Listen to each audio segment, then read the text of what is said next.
validation, now I validate myself. Building inner strength, putting doubt up on the shelf. No more unnecessary drama, no more wasted time. Climbing higher constantly, making my own climb. Standing on higher ground, where excellence is found. My potential knows no bounds. Raising the bar, breaking ground. My network is my net worth. Choose your company wise. Surround yourself with eagles, not with sheep in disguise. Every interaction is a reflection of my brand. Quality over quantity, that's my personal command. Standing on higher ground, where excellence is found. My potential knows no bounds. Raising the bar, breaking ground. Whoa. I'm not just living, I'm manifesting my vision. Cutting through limitations with surgical precision. My expectations are my compass, my respect is my shield. To mediocrity and chaos, I will never yield.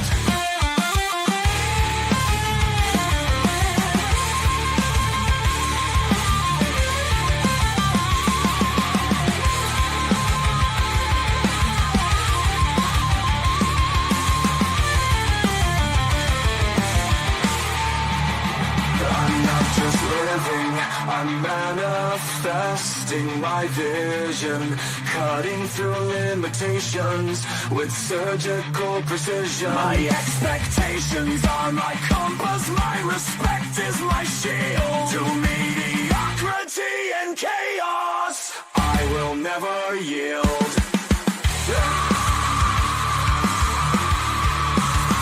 Standing on higher ground, where excellence is found. My potential knows no bounds. Raising the bar, breaking ground.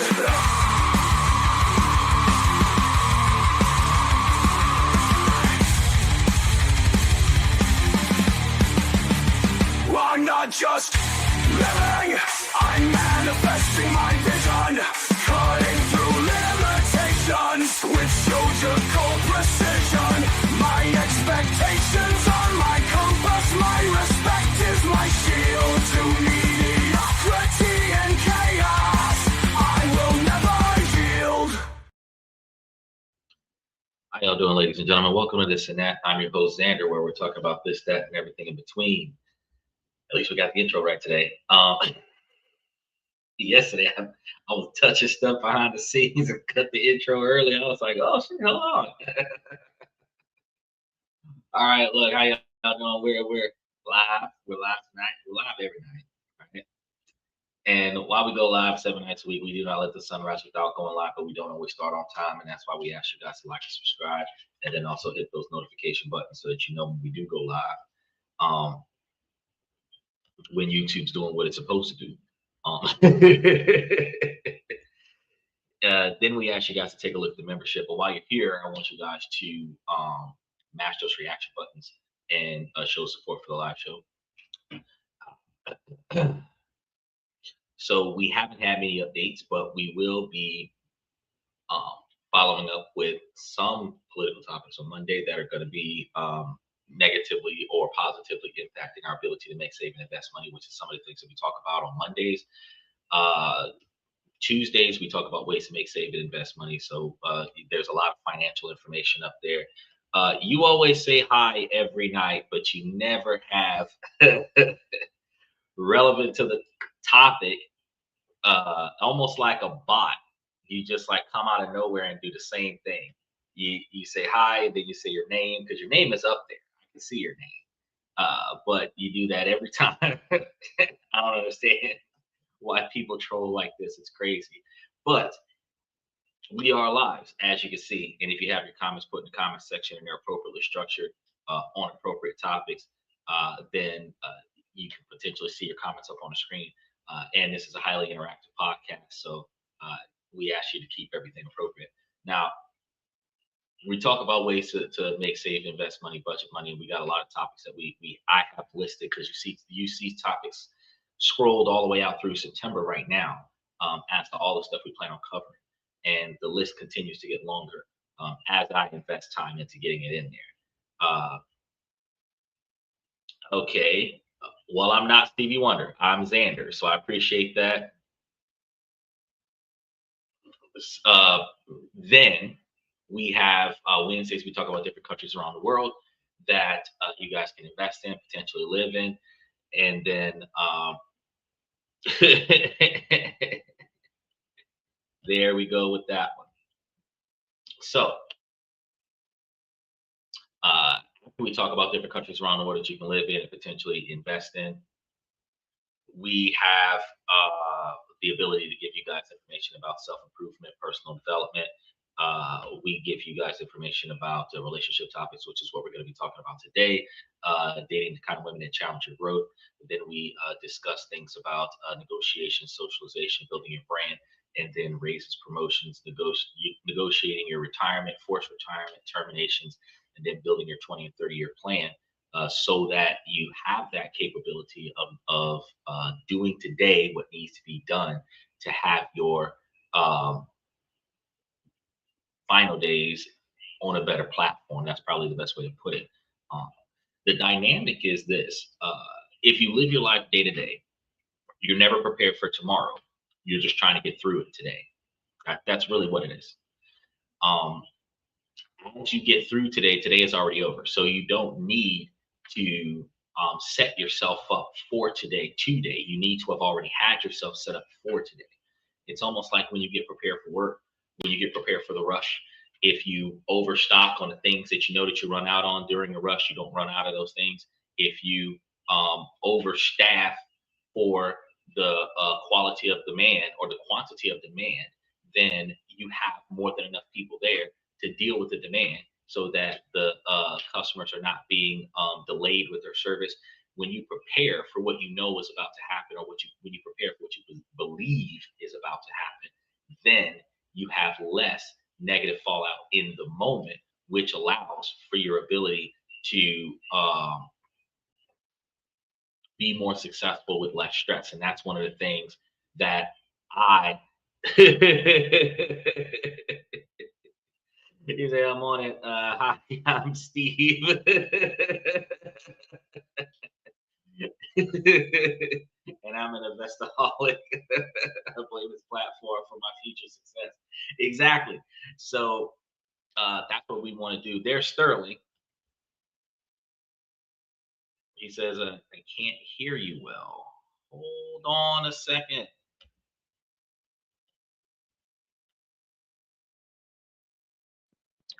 How about now? Maybe get closer to you. Well, the mic is right there on my cheeks, so I think that one of the other mics might have been connected because there's so many of them here next to the computer. So now you guys might be able to hear me a little bit better. Either way, and let me know if it's okay. Good, excellent. And this is Sterling. This is one of the awesome fans that come in and have something very intellectual to say when we cover a lot of our topics. So highly interactive podcast. But then one of the things we do on Sundays is we give you guys questions and comments where you guys have questions about how you're trying to operate and get your stuff done. And then I give you guys as much information as I have access to help you guys understand alternatives to solving your situations. Because whatever it was you were trying to do and however you were trying to do it uh, wasn't working. Not all the time are we in the situation that we're in because we don't want to improve ourselves. We just don't know another way. All the ways that we think about didn't fall through the way we wanted them to, and then we're kind of in a rut because we don't have any options that we can think of. So being able to brainstorm with someone else on the outside looking in who can brainstorm certain scenarios, we have to change our mentality from the self-sabotaging I can't. Not like Sterling, he couldn't hear me because my sound was on a different microphone, so it was a situation beyond his control. But when we talk about what we're trying to do for ourselves, I can't go outside at night, or I can't pick up an extra shift at work. It's not that you can't, you don't want to, right? I can't be at the house with the kids recital because I have to go to work. You don't have to go to work. You choose to go to work because you could have told your boss that this was going to happen and you weren't coming in that day and not go in that day, regardless of what your boss says, right? So one of the reasons why certain solutions that would resolve certain problems are not being explored is because we defeat those options before we even try them simply because we don't want to do them. Now, some self sacrificing individuals will prefer to not succeed in fixing their problems so that they have the problem to complain about, or some individuals that allow other people to fix their problems for them for attention, and then they would, in a sense, only allow themselves to be in a situation where every solution to fix it would not work so that they could stay in that situation so that they can woe is me, which is self-victimizing. And then someone else swoops in and does what a third party does to fix the problem where the first party person could have done it themselves. And now that the problem is fixed, bless God, I got somebody came and did, but it's like, bro, if a third person could have walked into your first person situation and resolved your situation, that means that's exactly what you could have done to resolve your situation. At least some of the times. Michael says, three things that will ruin a company: bad management, bad employees, or bad products. Yes, that is a good assessment. That is a good assessment. Um, well, there's a fourth thing in there because, but it kind of falls into the bad employees, but it's bad customer service. So, um, even if you have good, hardworking employees with piss poor attitudes, if you don't communicate with your customers well, you will lose your customer base. And that's just something that we recognize, which is why. But it's wild that the majority of the poor population is in fact part of, in some way, shape, or form, the hospitality area where you're servicing directly the customer, and people don't uh, uh, treat the help with the respect that the help deserves, even though in their own individual jobs they are part of the help. I don't understand that. But that's not today's topic, though. So Ashanti, no, I don't take the glasses off. So uh, the, these are prescription glasses in order for me to see what I'm reading, what the 76-page script that I created for y'all for tonight's show, or the comments that are coming across the comment section. I use these glasses to read. These aren't to look cool.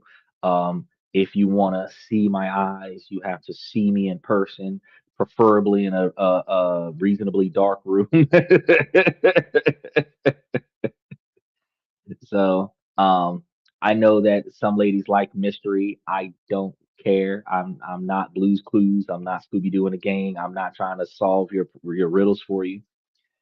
Um, Michael says, I learned I can when I called into the nursing program office and told if I don't raise my pharmacy exam from a D, that I would be dropped from the program. I got an A on my next exam. Damn right. Never look back. I can, so you can too. All right, Michael, let's go ahead and get in onto the main topic for today. Because first and foremost, the no exam is graded in a nursing program. Oh no, no, no. Yeah, it is in a nursing program, but not the nursing office. So if you were taking nursing in college and you got a D and they said that you get kicked out, because that is what happens in the medical field, is that you can only get two Ds and then they force you to change majors. I think that's the only field that's the case. So After the second D, there isn't an option for a third. You can only get two Ds, and then you're forced to change your major. So if you are looking like you're going to finish this class with a something close to a D, you got to drop the class before the last drop date of the semester, or bring your grade up, do some extra credit or something like that, and bring your grade up to a C minus to a 70. Now, for today's topic, most men will unknowingly trade their potential for comfort. And that's part of what we were talking about when we started on the show today. And the fastest, most common way that they do it is their choice of a partner. And that's going to be huge when a lot of times there are some men that say that I won't do business with a man whose house isn't in order, where he has a disrespectful and disobedient woman that doesn't cooperate with him and comply to his wishes. And I know a lot of overly masculine Western women that have a problem with that because they believe that they're supposed to be equals. And I think to myself, it's like, well, if you selected a leader of the team and then you don't let that leader lead, you have no confidence in that leader. Now, just on that level alone, I'm not even going to go down the rabbit hole of all of the nuances of the feminist movement. But if you select, women want a man that will lead them and protect them and provide them. And when you select a leader for your team, captain of the football team or whatever the case may be, but you won't let that person call plays, you won't let that person make decisions on the team's success, you have no confidence in that person. If you hired a lawyer, but you won't let your lawyer talk for you, you know, if you hired security guards, but you won't let them protect you, you know, that you have no confidence in their capabilities to do their job. Now, just for that magnitude in and of itself, in business, if your family doesn't trust you to make wise decisions, then I can't trust you to make wise decisions. And that's where that dynamic comes from. Not because women are less than men. And even if they were, that has nothing to do with this observation. If the people around you that are supposed to have the most confidence in you express the lack of confidence in you, then how am I supposed to be able to trust you? And if we're doing business with millions, with billions, or whatever, even hundreds of thousands, you know, I don't want to lose my money to your bad choices, right? The company that you keep builds your network, and your network builds your financial success. And we've talked about this on the show quite a few times. So if you're affiliated with somebody that'll drag you down, special shout out to OG Kicks. I think I said that twice already. But if you're affiliated with somebody that'll drag you down, then you will find yourself not having as many opportunities because people who don't know you on the outside looking in, watching your failures from afar, like Job under the tree, are not going to want to affiliate with your failures and have you bring them down. So if you've got chaos in your household, that means that you would have chaos on my job, on my work field, in my investment office. And I don't want that. Right. So choosing a partner is very important for your ability to be successful. Michael says one guy dropped a patient, he got kicked out. But, man, first of all, nurses need gym memberships. Because y'all have to pick up the body, roll them over. Y'all gotta, change them from gurney to gurney and all this other stuff. Like y'all gotta be like China. Y'all gotta be like Ronda Rousey. Gotta be like Cock Diesel up in there trying to make it work. And it just doesn't happen the way you want it to happen. Now hold on, y'all. We're gonna have to do this sound one more again because this mic isn't as charged as I want it to be. And the other mic I had put it on the charger when the show started. I thought I was going to get 30 minutes out of this backup mic, but I only got 20 minutes out of the backup mic. So give me just a second before we get started.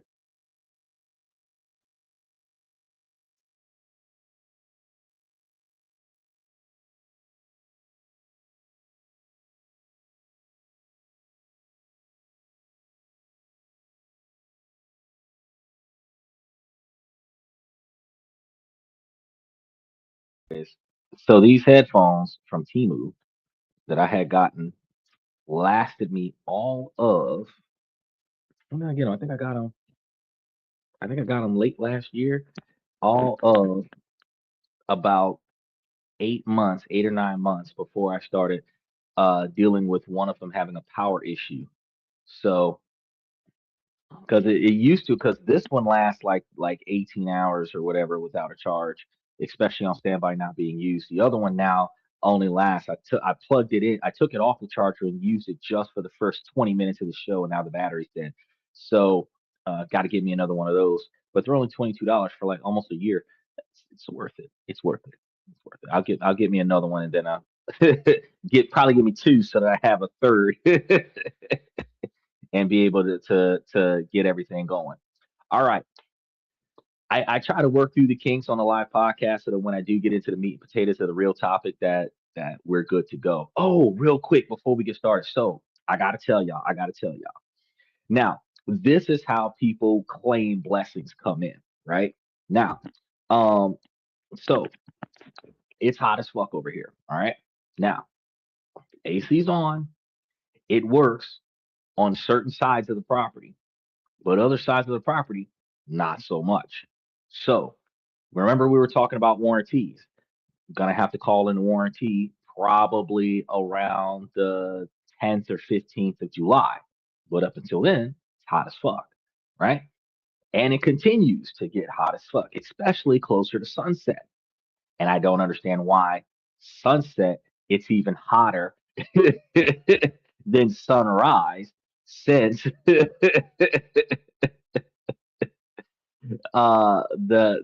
property faces north, the sun rises on the side of the property that we're on, and the sun sets on the opposite side of the property. But where we're sitting at right now is even hotter after 4 o'clock in the afternoon than what it is at 6 o'clock in the morning when we have direct sunlight beaming down on us. So today, the wildest thing happened.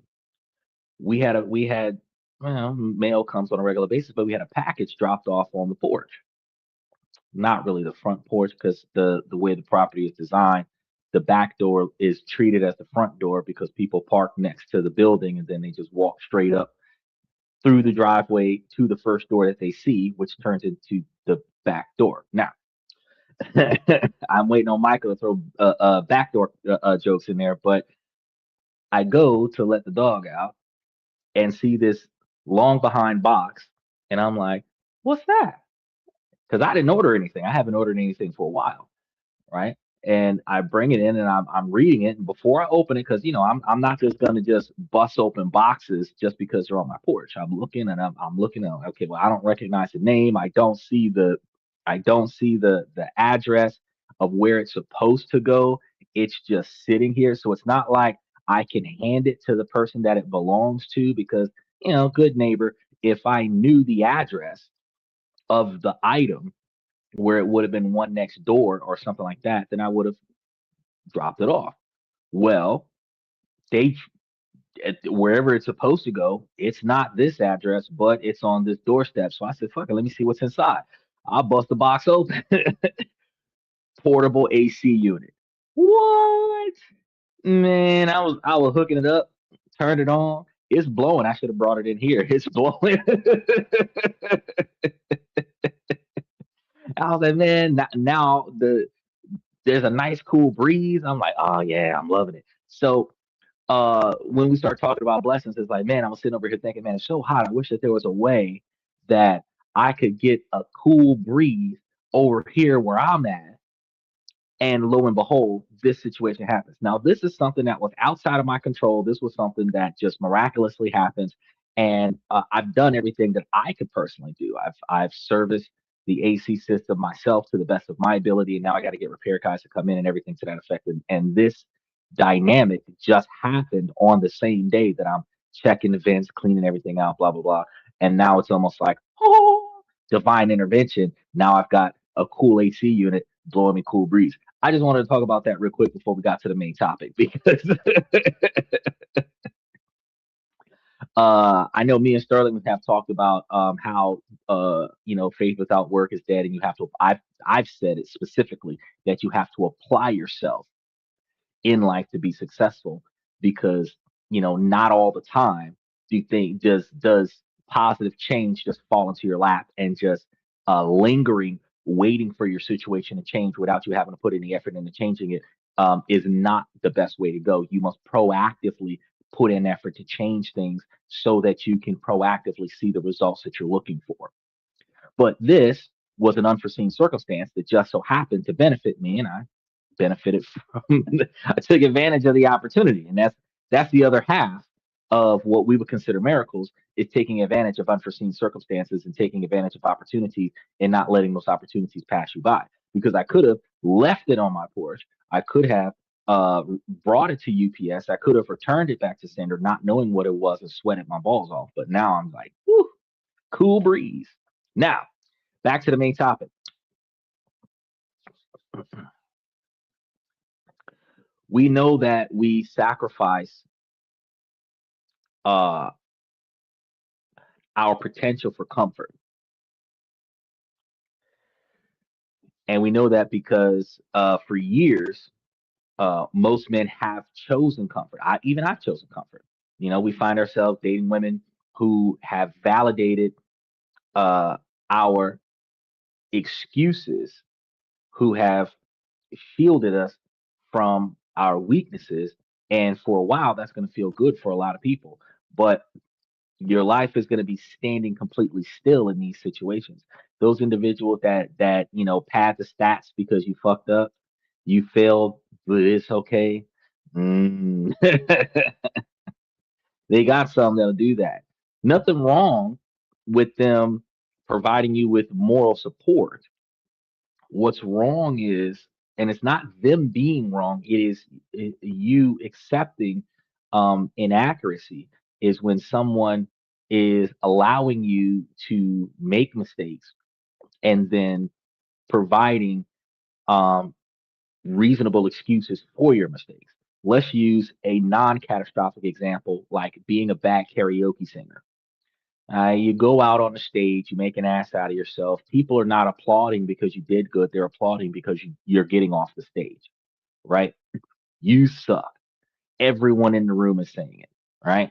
Oh my God, he's back up there again, right? Now, you have the kind of friend that will tell you you did good, knowing dang well that they had to put earplugs in the whole time you were up there. The DJ had to turn the mic down, everything to that effect. But you have the kind of friend that will tell you with honesty that you're picking songs that are a few octaves too high for your voice level. You have the kind of friend that'll tell you that you should select songs that you are more familiar with if you're trying to sound good, and then stop screaming into the mic, right?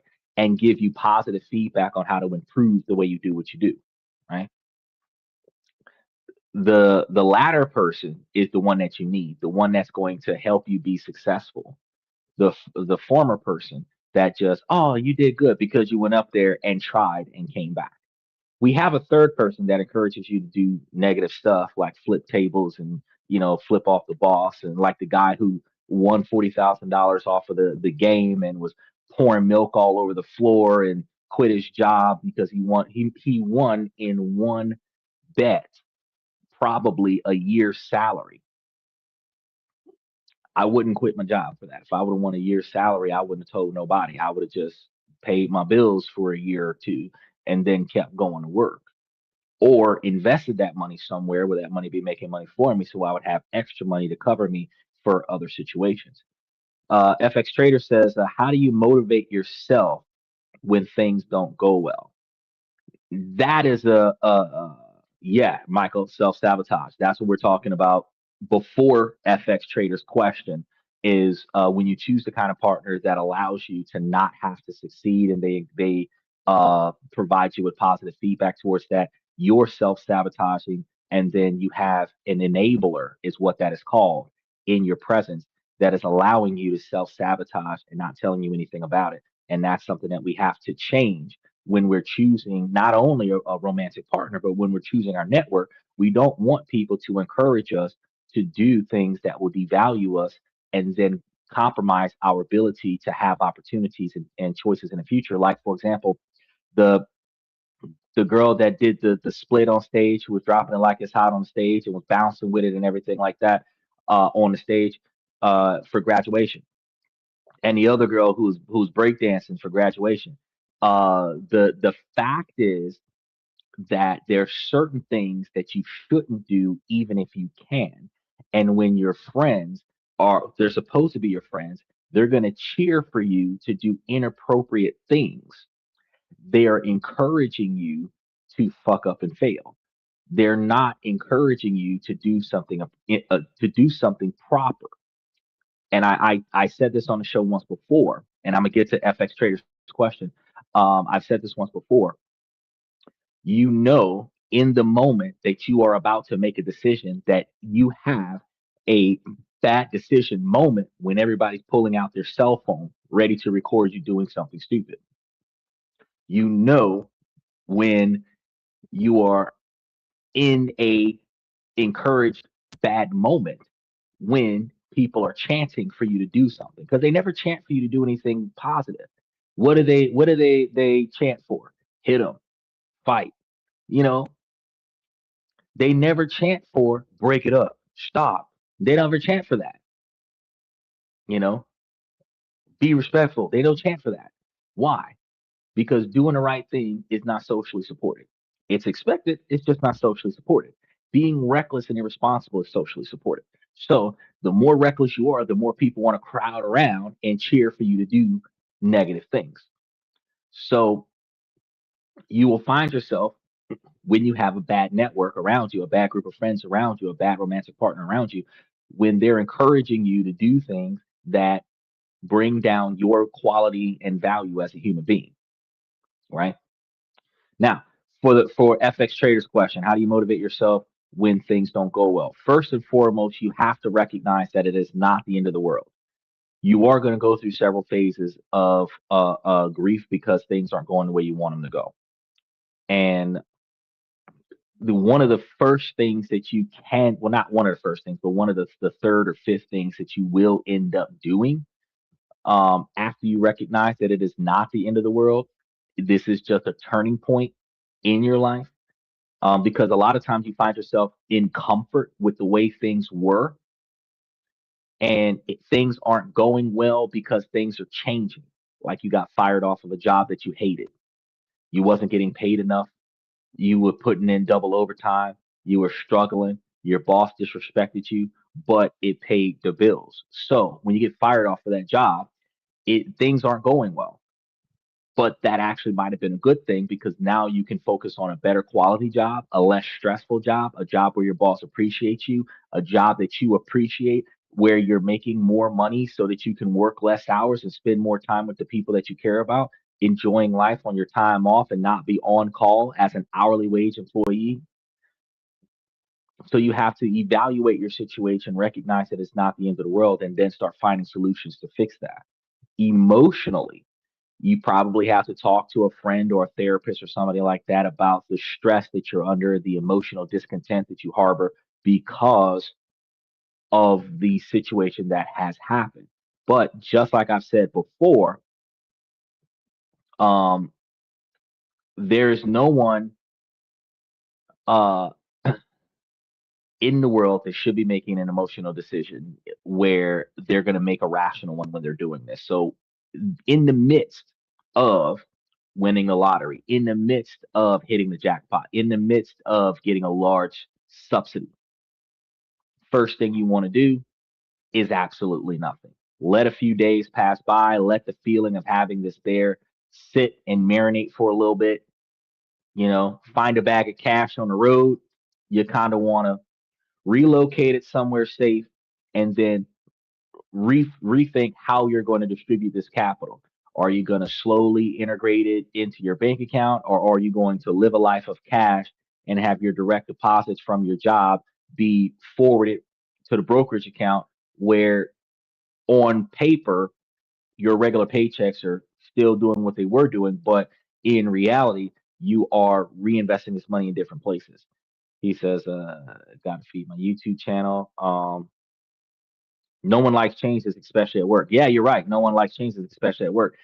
You could be in a situation where you don't get that promotion or that raise, or you didn't get that bonus, or somebody else got recognition for work that you did, and you'll feel bad about that. You have to recognize that when something positive happens, you do nothing, but when something negative happens, you want to take 2 or 3 days and just let those feelings go. You're going to go through the phases. You're going to feel the sadness, the anger, the frustration. You're going to go through the phases of rationalizing it, negotiating the situation, whether you're negotiating it with yourself, or if you were trying to, in the moment of the negative experience, trying to negotiate with the person that was involved in a negative experience. But you're going to reach a point of acceptance that this is where I am right now. Once you get to that point, that's when you're able to start making clear decisions, and motivating yourself is the key part of this question. How do you move forward from this? um One of the things my mom used to tell me was that you have to put your left foot in front of your right and keep going till you get to where you're trying to go. And it starts with the first step, just like Dom said in Fast and the Furious, quarter mile at a time, one step at a time. You have to start moving in a direction in order to get to a destination. Whether you move towards the destination or away from the destination is your choice, but you have to start moving in order for you to make it somewhere. So, one of the first things you got to do is get out of bed, stop walling around, leave the house. Doesn't matter where you go, just leave the house. You know, you want to start applying yourself to certain short-term tasks that allows you to start accomplishing some things, and then build yourself into a position where you can actually start doing bigger things. But you want to put yourself into um, you want to put yourself in positions of uh, self success. And if that were the case, then you find yourself gradually moving towards um, the ability to start making better decisions. Now, in the short term, you want to gauge, what do you want to do next? Again, one of the easiest ways to motivate yourself to be truly successful is to find what you want to identify as success, and then figure out what you got to do to get there. So, for example, you're working on a bullshit job, you might need a degree to get to where you want to go, and then you want to go from then you want to go from um, working on this particular field into working into another field that might require you to get a trade or a degree or something like that. Well, since you know you need to get into the college, the first thing that you're going to do is you're going to apply, right? Then you're going to take the orientation test, then you're going to start showing up every day, right? The first couple of days of putting yourself in that position is going to be tough because you got to change your routine.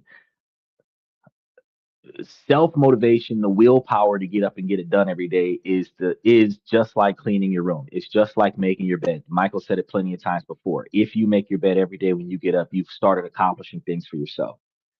You know, I've even said before on the show that you should have a three-part a wardrobe. You should have a bedtime outfit that you only wear when you get into bed, around the house outfit that you wear when you're not in bed. So when you're in your around the house outfit, you never go to bed, and then you have your leave the house outfit that you wear when you're not in the house. And those three phases, you psychologically motivate yourself to have the energy to apply yourself to different things. If you're wandering around the house in the pajamas, and if you're wandering around society in your pajamas, you're mentally not changing your motivation. But when you come out of your pajamas and get into your around the house clothes, you have triggered in your memory and your logic that I am awake now, right?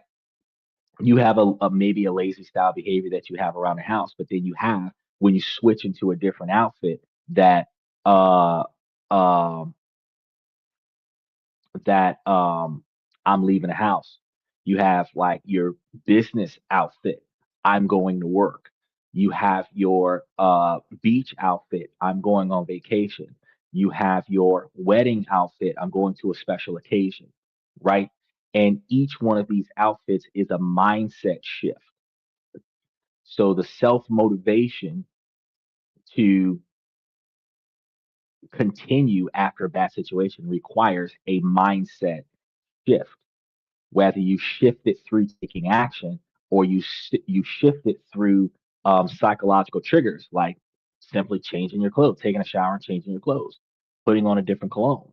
You know, some people do life changes, drastic life changes, and when they do drastic life changes, they may cut off all their hair and start over, right?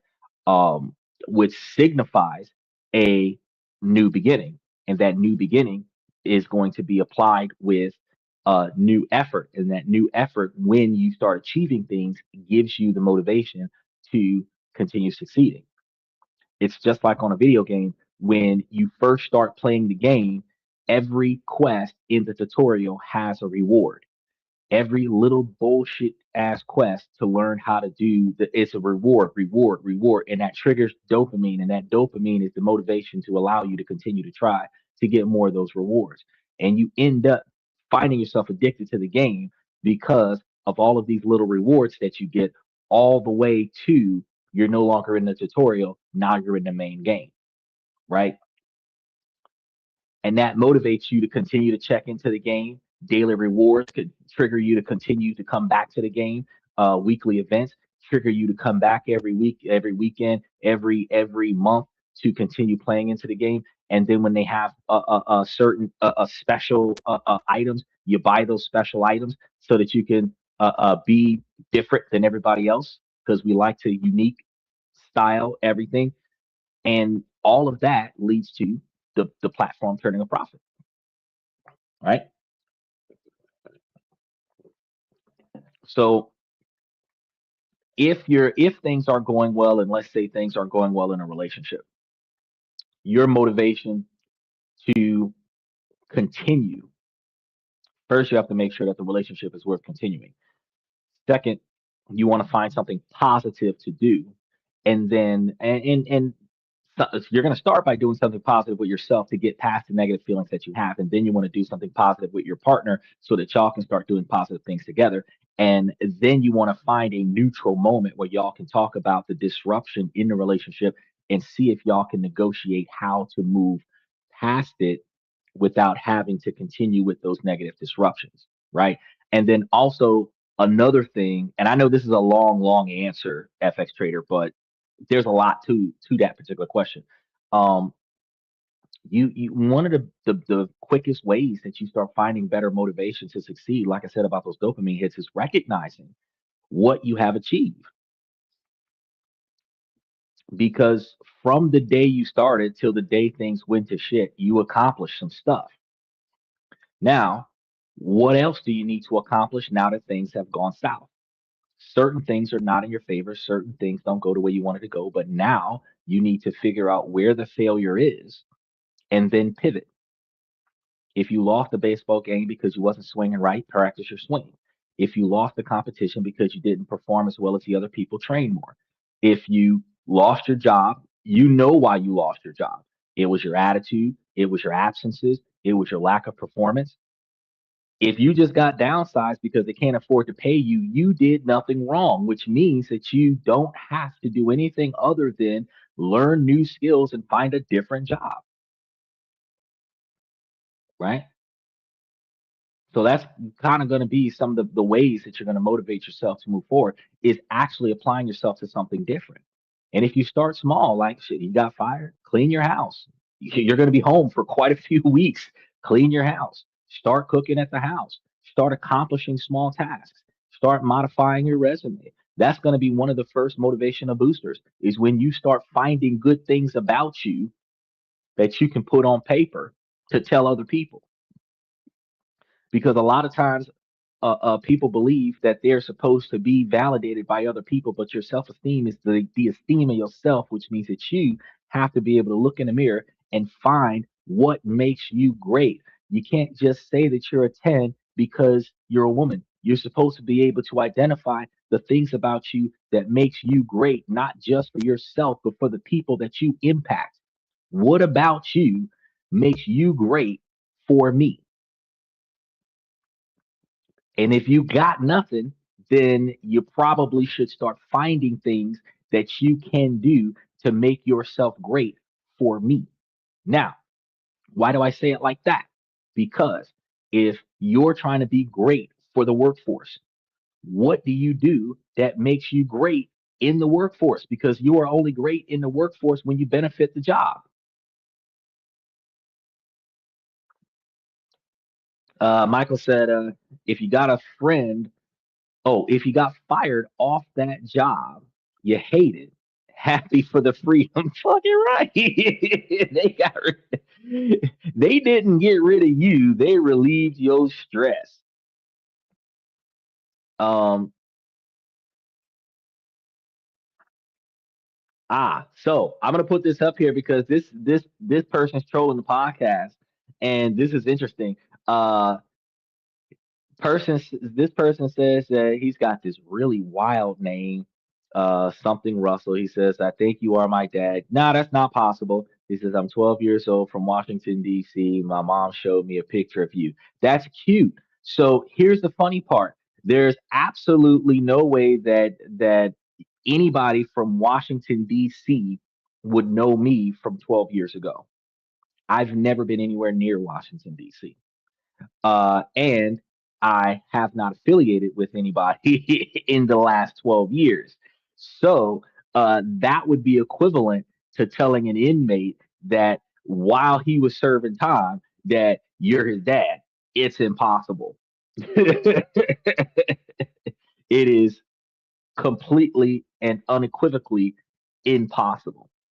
Now, had you been 18 or 19 years old and you gave me that kind of conversation, probably would have made sense. But 12, 12 years ago, I was in college and I was not doing anything in college. And 12 years ago, I was in college in the South. I was not doing anything in college. So kind of can't help you with that, buddy. But I'm glad that you think you can like and subscribe and donate money to the channel. And if you think I'm your dad, show me some support financially.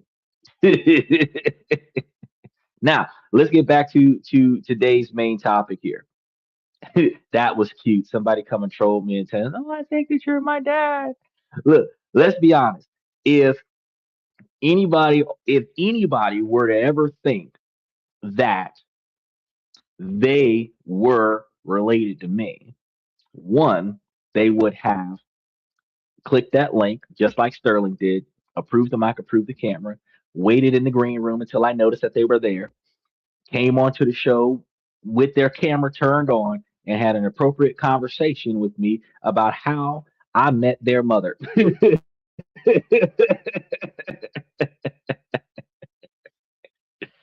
Ah, look, when we are dealing with contentment, comfort, the landscape of our potential is always going to be flat, like an empty desert.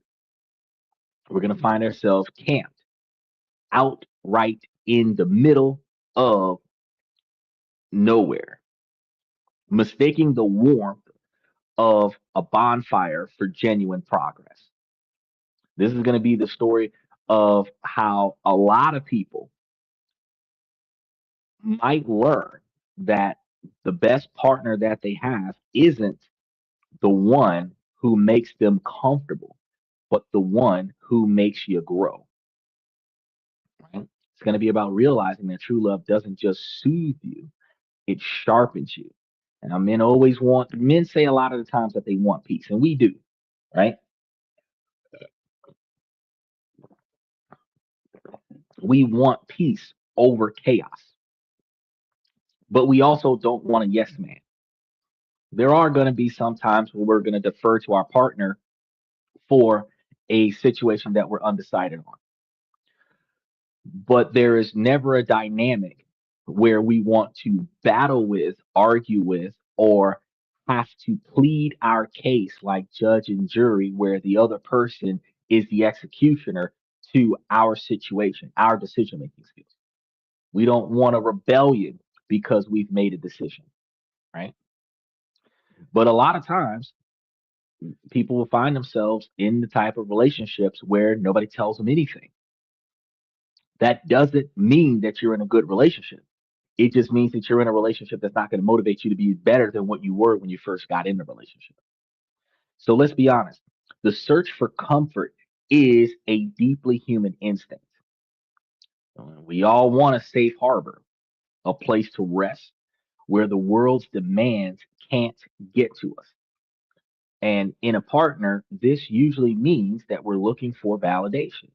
We want someone who laughs at our jokes, even when they're not funny, agrees with our complaints, even if they don't understand what's going on, and tell us we're perfect just the way we are, even after we've fucked up royally. It's an intoxicating feeling, and it's an ego cocaine. For years, we can find ourselves addicted to something like this, choosing partners who were excellent at making us feel good, but terrible at making us be good.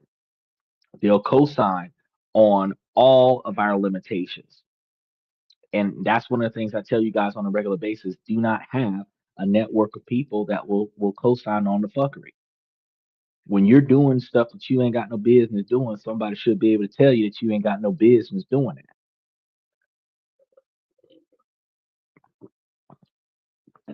Okay.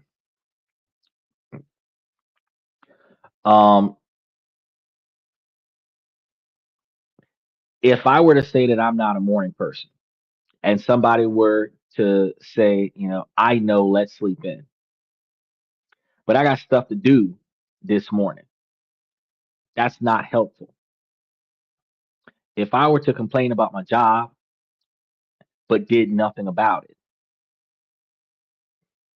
and they say, well, your boss is the real problem. Um, they are wonderful, kind people, but they're enablers of my mediocrity, our inability to be successful in those types of situations. The relationship that we find ourselves in when we're in relationships like this might feel like a warm blanket pulled over our heads, shielding us from the morning sun of our own potential. And one of the things you got to realize about potential is that it is the ability to do something that your ass ain't doing. That's what potential is, the ability to perform. And this goes back to when we were talking about the stuff in the Bible where faith without work is get dead, and God gives you the strength to perform. He doesn't give you tasks that he doesn't think that you can handle, that you can't handle, right? So when you are in dire straits, you have the tools and resources to get out of those dire straits. You just choose not to. And people enable you to not do that. Sterling's in there. Special shout out to Sterling. Hey, thanks for I having don't know me. your speaker around. Appreciate you coming back. What do you got for today's topic? Well, I've been in and out, to be honest, but No, you it's okay. know, I haven't done much yet. one thing from that prevents people from leaving a job What's that? uh, is that the fact that their healthcare is tied to that job. True. And so like even if you were, and sometimes when you find a new job, and let's say you were to get hired the next day, sometimes your benefits don't go into effect for like 6 months. Yeah. So I feel like healthcare. Well, at first it was like designed as an incentive to bring people to work, to your job, to the company, to work. Right. But now I feel like it's been weaponized against us to keep us from leaving, even when things are bad and we're complaining and the boss is this and that and yada, the pay isn't good enough. We can't afford to leave because we'll lose our health care. Well, healthcare isn't weaponized to keep us on the job. benefits for the job are weaponized to keep us on the job because even if they don't want to give us the quantity of pay that we need, they'll weaponize our ability to need money and they'll call us in for overtime hours, have us working all kind of wild shifts and be an on-call employee. And then when they don't need us anymore, they'll cut our hours. We thought we were going into overtime at the beginning of the week, but even though we worked a really screwed up schedule to satisfy their understaffedness, they end up cutting our hours at the end of the week, and now we just got 40, but we've been doing double shifts all week. Um, they weaponize benefits. They might incentivize vacation pay, PTO time. Sometimes they might incentivize bonuses for extra effort. You're already overachieving, but they may encourage you to put in more work so that you can potentially get a bonus. And sometimes they give you that bonus. But healthcare is somewhat of a requirement these days. Back in the day, it might have been a thing to get you in the door, but what keeps you from quitting the job is the fact that you can't afford the health care that's being provided to you from that job. And you are afraid of not having a job by the time the insurance policy runs out. Because a lot of the times we don't think up until I started telling everybody about when you're looking at retirement or termination and negotiating part of your severance package, 3, 6, 12 months of them paying for your health care after you stop working for them to give you that extra time to transition into another job. Nobody thought of that. A lot of the times we believe that when we leave this job, it is done. The day that I say, screw you guys, I'm going home, that's the day that my insurance policy is cut off, or at least by the end of that month. And if I'm going to be unemployed for 6 months or 9 months looking for another job, that's 6 or 9 months of not having health care, right? Um, that's going to also be like income. We live paycheck to paycheck. So a lot of people are afraid to leave their jobs because where am I going to get money from? You know, it's the middle of the month. This is the check that pays the rent. If I don't go to work after today, then I'm not going to have enough money to pay my rent. If I'm going to be unemployed for 6 weeks or 8 weeks, and this is going to be a mid-check termination, so I'm only going to get half the check that I need, which means I've only got 40% of what I need to pay my rent. I'm going to be late on my first month's rent because today's the 15th or the 18th, and I'm not going to get a full check for my last paycheck of the month of June. So I'm not going to have enough money to pay my rent for July. That's why people don't quit their jobs. Because one, we don't look for another job before we quit. We look for another job after we quit. Then we start trying to do unemployment compensation if we get fired unexpectedly. But we don't start planning our out before we even tell the boss I'm quitting. We don't start looking for another job. We don't start building our resume. We don't start learning new skills. So because we're unprepared for the transition, we're afraid of new beginnings because we don't know how this is going to work because we haven't prepared for it. That's the biggest reason why we don't make change in our life, because we don't prepare for change. And that's one of the reasons why I talk on the show every day about different reasons and different ways that change is good, and planning for that change could make the change less um, catastrophic to your emotions. So you have less anxiety towards the change. The change is less impactful because you have prepared for this movement. And then it is more beneficial to you because now you are sliding into something that better fits who you are now, as opposed to you struggling with the way you were before. And that's going to be part of what I'm going to be talking about coming soon with these relationships. Did you have another comment you want to throw in there? Well, yeah, sure. It's probably unrelated, but my next question was like, if I were able to invest in a country, maybe their stock market or maybe a business or some real estate in the country, what country do you see in the next 10 years? Like if I invested some money today in that country, whether it's the stock market or real estate or whatever, what country do you see really booming to the point where in 10 years you're gonna like 2x, 3x, 5x your money? Could you say?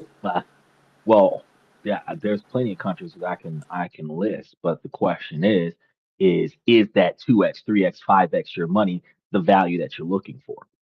Because, for example, you can invest in China and your money is going to grow a whole lot faster in China than what it would in Belarus or Belize.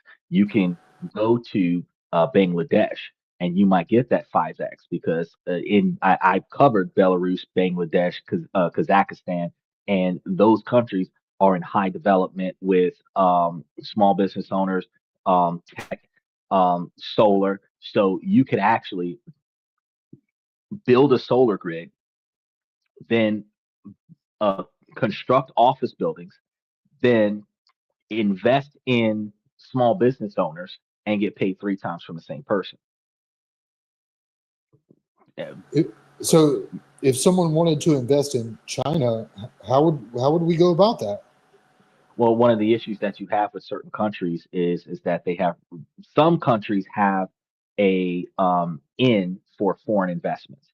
And when that is a scenario, you would have to talk to the local embassy of that particular country and make sure that you have the proper contracts in place that guarantees your capital gains are protected once you hand your money over for those particular type of investments. I've covered different countries around the world on Wednesdays where a lot of them have opportunity zones where if you invest in the government-backed research and development or the large scale constructions, then you can see large returns on your investment that are a lot of the times tax free. There are, I forgot the country that I talked about that was doing the hydrogen gas.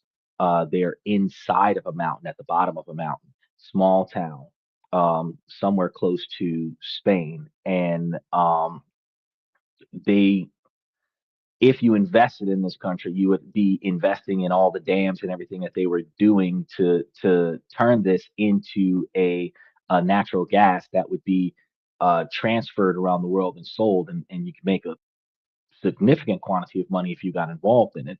It's expensive to live there, but just to invest in that particular project, it is something that can be done.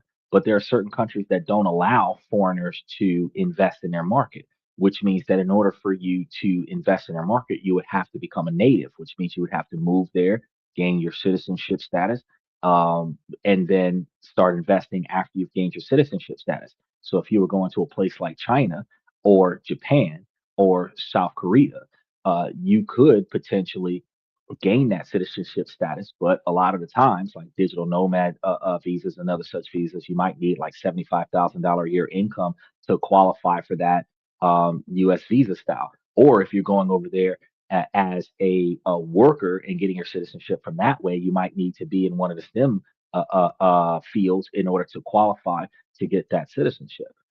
There are other countries around the world that you can invest by, like buying real estate and other such things, and that $250,000, $500,000, $600,000 investment gets you the citizenship that way, where you have residency, citizenship. You have the opportunity to change your tax status to that particular country, where you become a tax citizen of that country. And that's truly one of the moments where you're not forfeiting your American citizenship, but you're becoming a tax citizen of that particular country.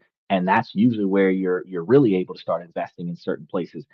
But if you're going to do it from a corporate standpoint, which I would recommend because it's easier to do it as a business than it is for to do it as an individual.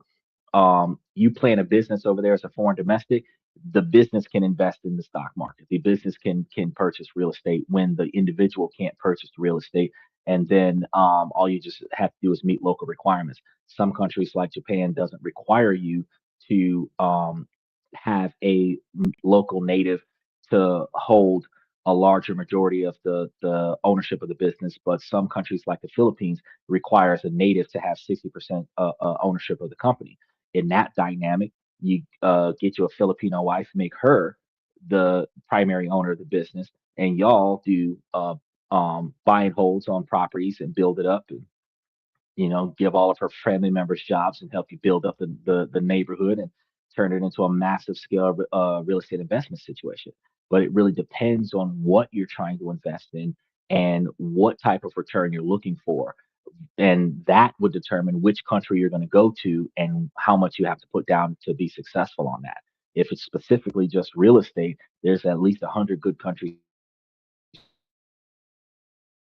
to go to, like green or like when we were talking about the petroleum, not the petroleum, the plastic gas, the plastic fuel. There's different countries around the world that have specific, unique investment opportunities. And if you're willing to invest in those oddball, unorthodox ideas, then you could potentially turn a frontier profit. And a frontier profit is going to be you putting your money up now and waiting 5 or 10 years for the project to be done. And then you get all these boatloads of capital accessible to you. Like, was it Kazakhstan was building an airport? If you and they're on stage 2 right now. That airport, if you get in there now, by the time the airport's done, you'll be getting a boatload of money just because people are landing their planes there, right? So stuff to that effect. Um, if that helps. Yeah, it does. It does. So do you feel like the United States, maybe we should adopt that model and make it harder for like non-citizens to invest? No, I think that as American citizens, we need to stop being lazy because one of the criteria of getting a U.S. visa to get through the H-1B1 process is to be better than a Native American. You have to be smarter than an American citizen. You have to be more capable. You have to provide large quantities of contributions in order for you to get a citizenship and be treated equally here. And I don't think that that's reasonable for us as American citizens. I don't really care how it's treating them, but they should not know more about our country than we do in order for them to be included in our. We should know more about our country than they do in order for us to be here because we've been here our whole life. How is somebody coming to my country, be here 10 years and know more about where I've been for the last 40? That makes no sense. I'm not applying myself in that dynamic. So I think that the American people should do better about improving themselves, gaining knowledge, and then utilizing that knowledge to benefit their future instead of just going on that day-to-day stagnation of it is what it is. And then, go to work because you got a job, come home because you're done with your job, go to bed, play video games, get up, do it all over again, and never have a plan, never have a future, never have goals to achieve. Because when all of us were children, either our parents decided what we were going to do when we were growing up, or we had a plan that we wanted to achieve without an idea of how to achieve that plan. So I can't say plan. We had a goal, like we wanted to go to college and be something, or we just wanted to be something, not knowing that we had to go to college. As adults, very few people on this podcast right now can clearly say where they want to be and what they want to do in 5 years. 5 years. What do you want to accomplish under the next presidential party? Let me clarify the question. Where do I want to be in 5 years, or where do I want? What do I want? Yeah. What kind of life do you want to have? And the reason why I said in the next presidential party, because right now everything's volatile. Your boy's going to be out the door by 2029, whether he gets a third term, whether somebody else takes over, whatever the case may be. 2029, we're going to be under a new group of people. That's 3 years from now. 2029, 2030, what are you going to be doing? What new thing are you going to be conquering? Honestly, if it were up to me, I would want to be as happy as possible. Happiness. Right. That's what I would focus on. Exactly. I don't necessarily, and I don't necessarily expect the next president to like influence that or to contribute. I'm not waiting on. Well, no, I set the par as presidents as that's a change in the country, and what life change are you going to have when we have a new president? Right. And what I'm saying is, regardless of who's president, I want to focus on my own personal happiness. Right. So you focus on happiness. Michael says a healthy life. So yeah, for sure. But that's arbitrary. where you're going to live, what kind of job you're going to have, what kind of work-life balance are you going to have, what kind of relationship style life you're going to have, what kind of relationship with your family you're going to have. None of that was included in your response because we don't think about those things. What country you're going to be living in while you're living that kind of lifestyle? Are you going to move from a lower income to a middle income, or vice versa? Are you going to change states? Are you going to go from an expensive state to a cheaper state so that your money goes longer? Or are you going to go from working in a brick and mortar building where you got to show up every day and get paid? Or are you going to start working from yourself off of your computer at your house? None of that stuff is discussed. We have a broad spectrum: happiness, good health, stress free, with no details on how to get that. And that is one of the failures that we have as people. Because if you were planning your retirement, you're going to need to know how much money you need to retire. And retirement is not quitting your job. Requirement is not having any financial responsibilities that are not covered. So you would know, do you want to own your own house, or do you want to rent an apartment? Do you want to own your own car? Do you want to have somebody drive you around? Do you want to have an in-home nurse? Do you want to live in a nursing home? Which nursing home? Do you want to live in this country? Do you want to live in another country? How much is that going to cost you? That is how you decide what your standard of living must be when you retire. Then you decide, what do you got to do today to get there? If you need $800,000 to have that kind of lifestyle sitting in a brokerage account so that it's paying you $80,000 a year to cover the lifestyle you need in California, then you need to put a significant quantity of money down every month today to get there. If, say, like, for example, Stephen wants to have a concierge business when he gets out of college in he thinks 2 or 3 years. I'm telling him by the time you finish your 4 year, it's probably going to be 6 to 8. But either way, he would need to meet with professionals in his field, mentor with them. He would need to get guidance from them, connections with them, so that by the time he gets out of college, that he has a backing in that field. Then he would need to establish his business. But before he starts establishing his business there, he needs to know what qualifications his business needs to have, what licensing his business needs to have, what insurances his business needs to have. How is he going to get his employees? Where is he going to get his customers from? If he's going to get his customers from the local hospitals by referral, he needs to start introducing himself to those hospitals so that they know that he exists, so that they can refer him, right?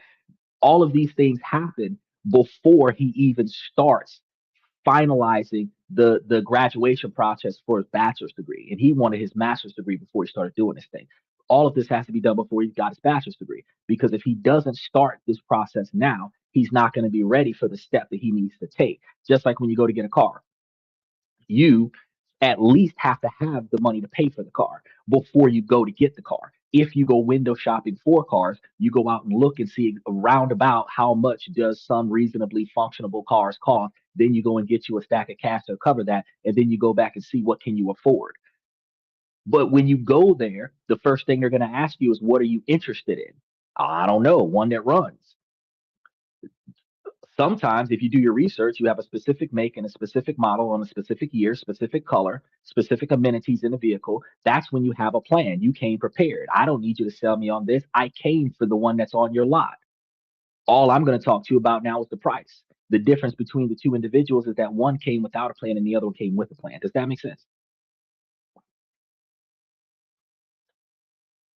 Yes, it does. Did you have another question? Yes, I do. Thank you for the opportunity. You mentioned cars and you talk about investments, and so I guess I'm interested to hear from you. How do you feel generally about like a gas car versus a hybrid versus an electric car? From what I've experienced so far, hybrid cars are more efficient for us, but they have a larger repair bill than a gas car because of the electric engine. And hybrid cars are going to be more efficient because the hybrid cars switch between electric and gas. You can charge them when you can, but you can also fill the tank up in less than 10 minutes and have the gas powering the car to recharge the electric motor when you don't have the ability to charge the electric motor. So that dual system, when manufactured correctly, like the Chevy Volt, is a good thing to have. Um, Gas cars have always been more effective for the quick refueling, which is something that not a lot of people think about. Electric is a fashion statement because it does not improve the ecosystem because it takes 20 years of pollution to create the battery that Tesla puts into its car. So it is pre-destroying the environment in order to create the electric car, and you would have to own that electric car for upward of 20 to 25 years before you get a return on your investment, depending on the price of the car. With how the cars are starting to cost $50,000 to $60,000 a piece, you might need to have that car for 30 years before you get a return on your investment. Um, Not talking about selling it back to the company or anything to that effect. And then considering that the average person experiences a car crash within 5 years of purchasing the car, you're not likely going to have the car for 30 years. So you're not likely going to get a return on your investment. And it takes 20 to 25 years of the car being driven before it starts benefiting the economy with its carbon footprint. Because again, it took 20 years of pollution to make the battery. Um, so the only benefit that you have from the electric car is the status symbol of I'm driving an electric car. And then you might have cheaper repair bill and no gas, but a higher electric bill if you're charging it at your house. But if you're not charging it at your house, now you have the inconvenience of factoring in how do you charge this thing. And right now they have not improved the charging potential for the cars, where even with the fast charge batteries or the fast charge stations, you're looking at 4 hours to fully charge your car from the dead battery. Um, 8 hours at the house, which means that you're plugging it in the afternoon and it's fully charged by morning kind of thing. But if you're doing a cross country drive, 2,000 miles, the average electric car goes 300 or less. And if you're fully loaded with a bunch of passengers or a bunch of luggage, you're usually operating at 50 to 25% of the maximum capacity of performance. So if you have a 300-mile range, you're now probably operating on a 100-mile range. But a 100-mile range, and now you have an 8-hour charge time, 4-hour charge time at a fast station. Or a fast charge station, which means that you're ultimately going to have to find something to do for 4 hours for the car to be fully charged, so that you can do another 100 miles. So what would have been a 8 to 12 hour drive from Louisiana to Florida would now be a 2-day drive in an electric car, because you would have to stop and charge the car for half a day in order to get it the rest of the way. But for a gas car, you just put a few extra 5-gallon gas cans in the trunk. You can stop one time in Alabama and fill up, and then you're in Florida and you can get there overnight kind of thing. So the inconvenience of the charging requirement is the only thing that is discouraging me personally from choosing an electric car beyond the $30,000 inflated price. Because again, you can get a Nissan Versa for like $15,000 to $18,000 right now. You can get a Camry, Corolla, Honda Civic for $25,000 right now. But then when you go and get an electric car, it's $35,000, $40,000, $45,000, $50,000, $55,000, $60,000 for a base model electric car, which means that you can buy 2 gas guzzlers for the same price as 1 electric car. It's financially irresponsible. I've heard that. Let's strap solar panels on the hood. They only give you a quarter mile a day worth of charge on that, dude. What were you saying, Sterling? Well, I would just push back politely on the idea that on the fast charger it takes 4 hours From a dead battery. From what I understand, it takes less than 1 hour. It takes about 45 minutes. If you're on 45 minutes from a partially used battery, like 50%, something like that. You can go from 0 to 80%. So from 0 miles in your tank to, let's say, 270. If you get like 320 on your Ford Lightning, you can go from 0 to 80%, which would be like, I don't know, like 270 miles or something like that, in about Oh, that's 45 an minutes. empty truck too, because we've done So research on a Ford Lightning, and that's on an empty truck too, because a Ford Lightning is operating like 50 to 100 miles to the charge, especially if you start putting weight in it. And the you so you Ford, be yeah, the Ford Lightning on a standard model gets 240 miles to a well, charge, it's and it's it's quoted for 240 miles, but if you put weight in it, it's not giving you 240 miles. That I that mean, that that has actually been some of the reviews on it because there were a lot of people were disappointed. I wanted a Ford Lightning. I'm like, fuck yeah, Ford's my thing. Like, but the problem that I have with the electric cars, like even a Cybertruck, excessively overpriced. They promised a 500-mile range, haven't produced it yet. But the fact is that all electric cars have a estimated rating based on just the one individual driver in the vehicle. When you start putting four passengers in there, and God forbid they're all overweight, the more weight you put into the vehicle, the more performance that's needed for the vehicle, and that burns the battery down faster. If you were to fill the vehicle with luggage, Ford Lightning, if you were to fill it with work, um, towing an ATV or some stuff like that on the back of it, pulling a car on the back of a trailer, that extra weight on the vehicle requires more performance. Racing the vehicle up the interstate takes more performance, and the higher performance draws the battery down faster, which ultimately means that your 224-mile gauge is at 50% or 25% of its maximum expected range because of the weight and the performance requirement to operate on the interstate. That's just realistic observation. Now, I'm not knocking electric cars because I want one, right? I'm actually on the list for the Cybertruck. I'm one of the guys that pre-ordered that bitch back in 2019. So I'm not shooting down electric vehicles. I am recognizing that it's an inconvenience because one, there isn't charge stations all over the place for these things. There are certain places that have them and certain places you wish they had them. Then they don't always go the maximum expected capacity because again, it is gauged based on normal usage with no weight in it. It's not gauged on maximum capacity usage. And you have to factor that in if you were doing long distance travel. Because if you were planning on doing long distance travel and you think 200 miles from now is a charge station, you put all your luggage in there, you put your family in there, your vehicle goes 75 miles. Where the fuck is the nearest charge station? 125 miles down the road. So now you're in a bad spot because Department of Transportation is going to bring you 2 gallons of gas if you run out of gas. But who's bringing you a charge station to charge your vehicle if you run out of power on the interstate? Nobody. Nobody has that backup plan. A jump box is not going to cover that. You would need some type of backup battery system that you yourself would put into your car for preparation of your car not making it to an actual charge station. There's an inconvenience of not being capable of being prepared for when the battery dies. Then we also have to take into consideration that these electric vehicles are most efficiently effective in states with a lot of sun. And the reason why that is because if you go to cold states, the batteries don't hold the charge as well.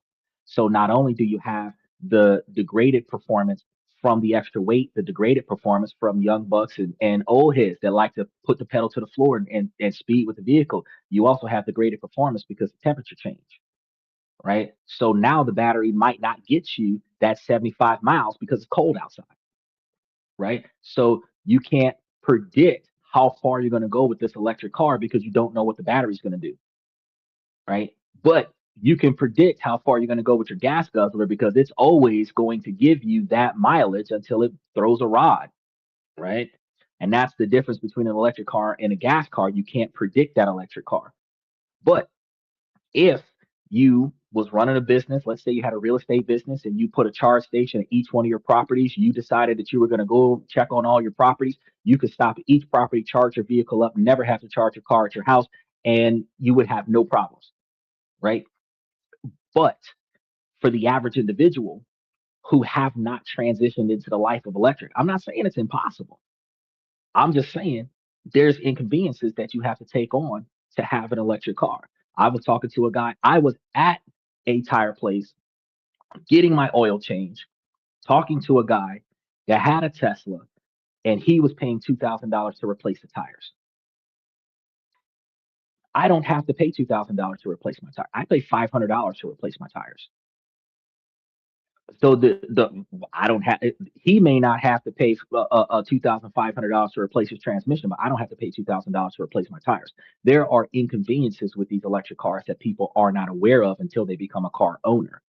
When I asked the man if he was going to get himself another Tesla, he said, hell no. Not because Tesla's a bad model, but because he spent $155,000 on his Tesla and he's paying $2,000 on tires every time he needs tires. And it is just not convenient. Not because it's not a good car, it's just not convenient. The price versus the usage versus the inconveniences that you have to take on. Right? Does that make sense?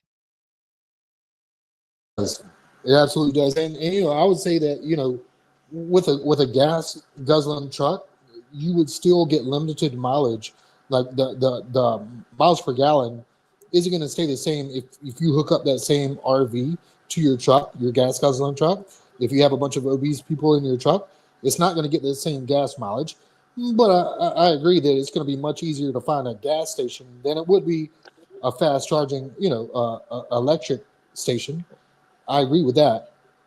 But you know, Well, I think sorry. the if you got yourself let's say that you got yourself a Dodge Ram 3500, 8 miles to the gallon for some reason, and this is your work truck.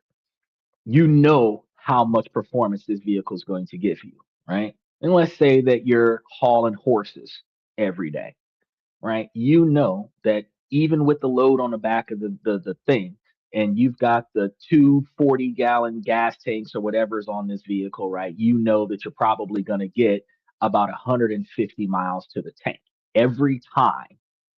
Rain, snow, sun, you're going to get about 150 miles to the tank. Every 125 miles, you're looking for a gas station.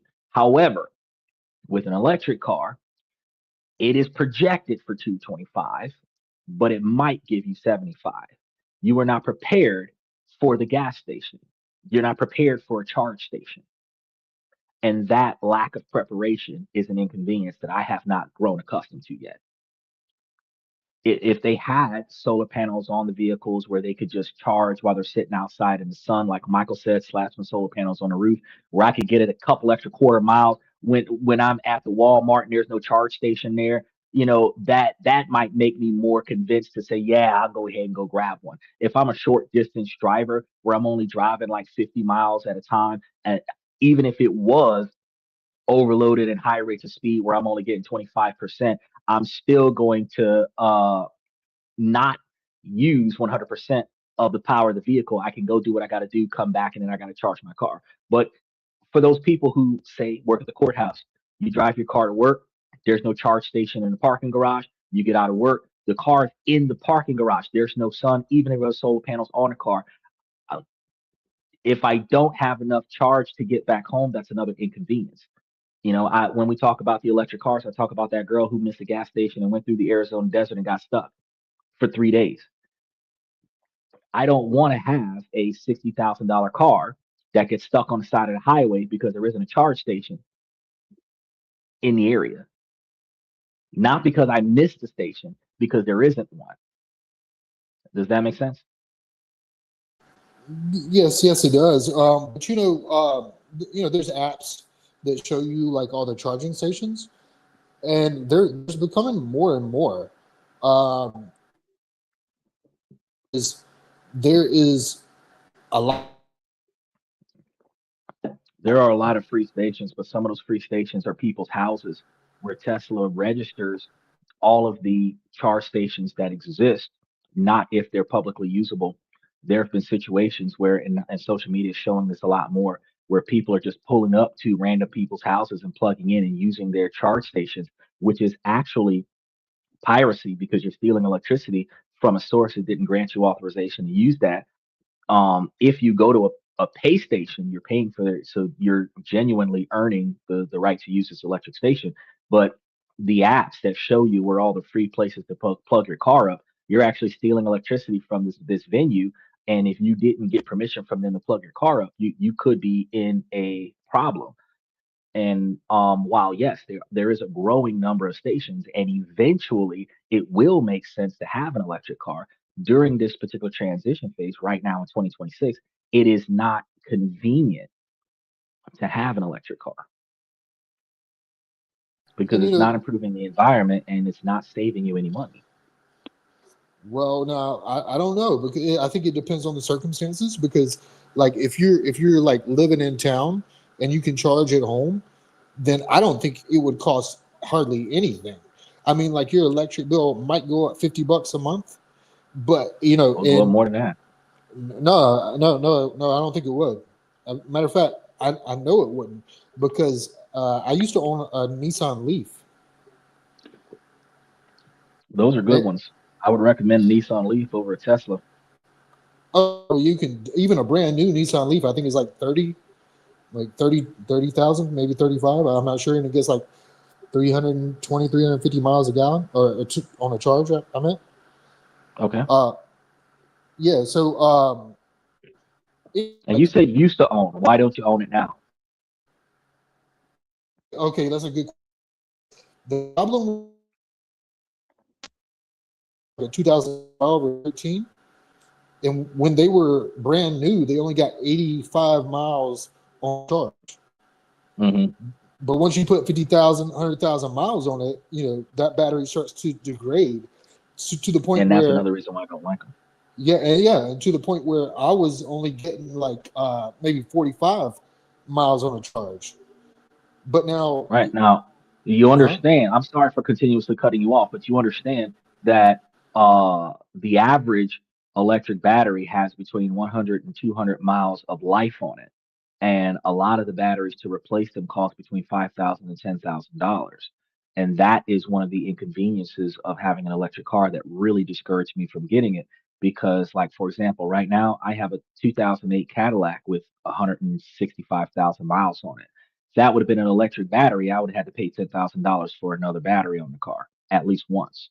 I have a 2003 that has 85,000 miles on it. Well, 90,000 miles on it right now. And that 90,000 miles would mean that that battery would likely be operating at probably 20 to 10% of its original capacity. The problem with an electric vehicle, the degraded battery means you're going to get less performance over time that you're not prepared for. And you typically trade it in because it sucks that it's not broken. It is just not convenient to replace the battery and put a new battery in there in order to have it run the way it used to run when you first bought it, because the cost of the battery is not covered under the warranty when you have it for 5, 7 years. And the cost of the battery is almost the same price as buying another gas car. But a gas car, 500,000 miles, will forever give you the same miles per gallon every time as long as you maintenance the car correctly. And that the guarantee that you have is that I can plan a trip right now today with one of the vehicles, and the only concern that I have is if its maintenance allows me to get there, not will it run out of gas too soon. But with an electric car, if I'm driving through snow, if I was driving to New York from where I am right now and it was snowing outside, I might not have the same charge capacity. If I'm driving to certain locations, there might not be any charge stations.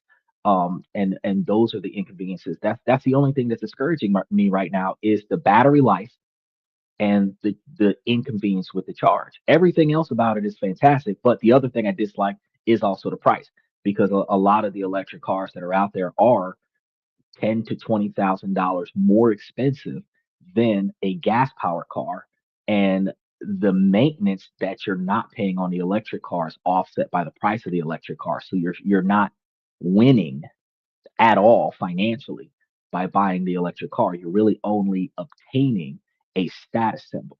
And I don't like buying status symbols. I'm not going to buy a pair of Jordans just because they're Jordans. I'm going to buy a pair of shoes because I need shoes. So I'm not going to buy an electric car just because it's an electric. I'm going to buy an electric car because it is convenient. And right now they're not. But when they become convenient, then I'll get one. How many miles a day on average do you charge? Do you drive? Well, that depends on the day because right now I've got a 2,000-mile drive on next week Saturday.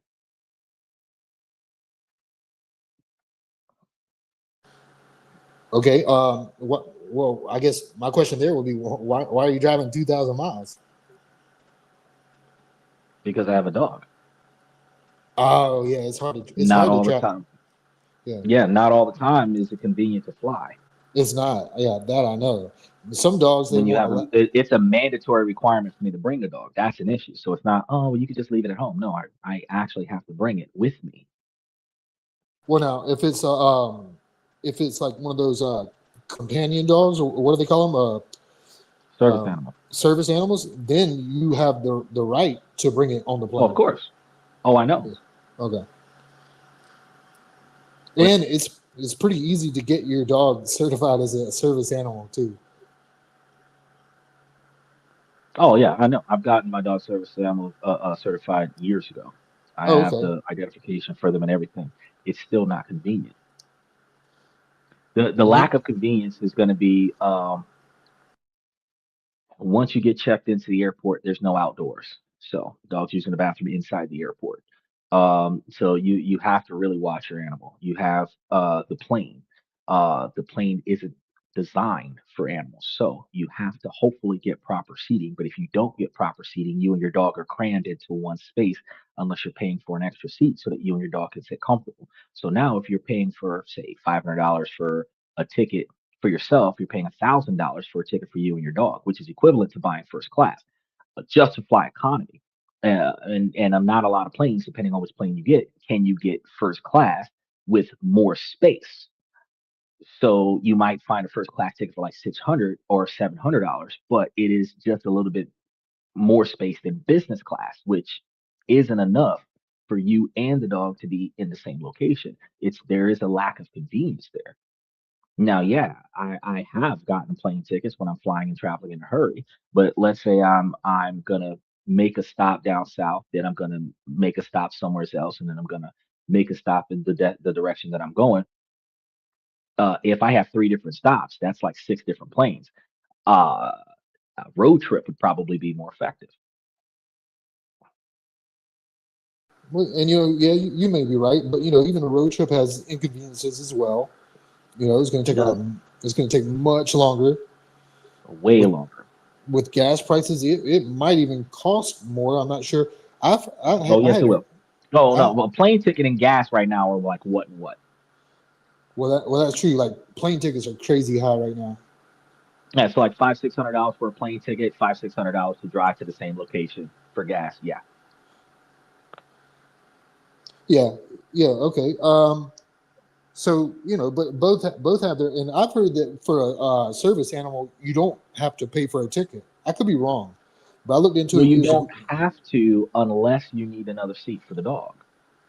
okay. So Yeah, if you don't buy because the dog flies for free, right. but if the plane is full, now you are crammed into one space with two bodies. So let's say that you got a window seat and the person sitting next to you is twice the size of the seat that they're supposed to be sitting in. Now you're in a position where you're crammed in the corner and your animal is crammed in the corner right in front of you. If you're not paying attention and you don't ask for the window seat, you might be sitting in the middle, and now you got somebody uncomfortable with dogs, and now they're gonna act a fool because you're sitting next to them. Your dog has to be on the floor in the middle of two people, and the person that's got the window seat is acting a fool because they don't like dogs. Because you don't know what you're getting into until you get on the plane. The ticket just says sit here with your animal, and that is um, the inconvenience because people are not socially appropriate a lot of the times. Yeah, and I've heard that like sometimes they make the dogs like travel down in the like where they store the luggage and stuff. Luggage? Yeah, I'm Yeah, not doing that. yeah. That can be sketchy because sometimes like they're not pressurized and yada yada. And I've heard horrible stories of sometimes not normally or the majority, but rare occasions where dogs like died on the way Yeah, like on a trip. Yeah. yeah.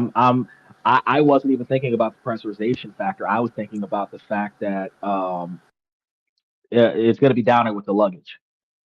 So nobody's down there watching them. Oh yeah, right. So and you're looking at like a 4 to 8 hour flight.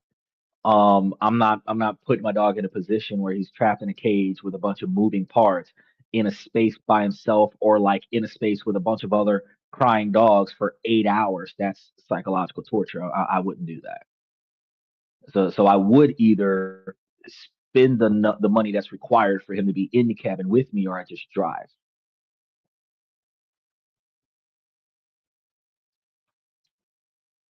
Yeah, that makes sense. Yeah, if you have a pet, that makes sense. But the 2,000 mile drive is it still can be done with an electric car.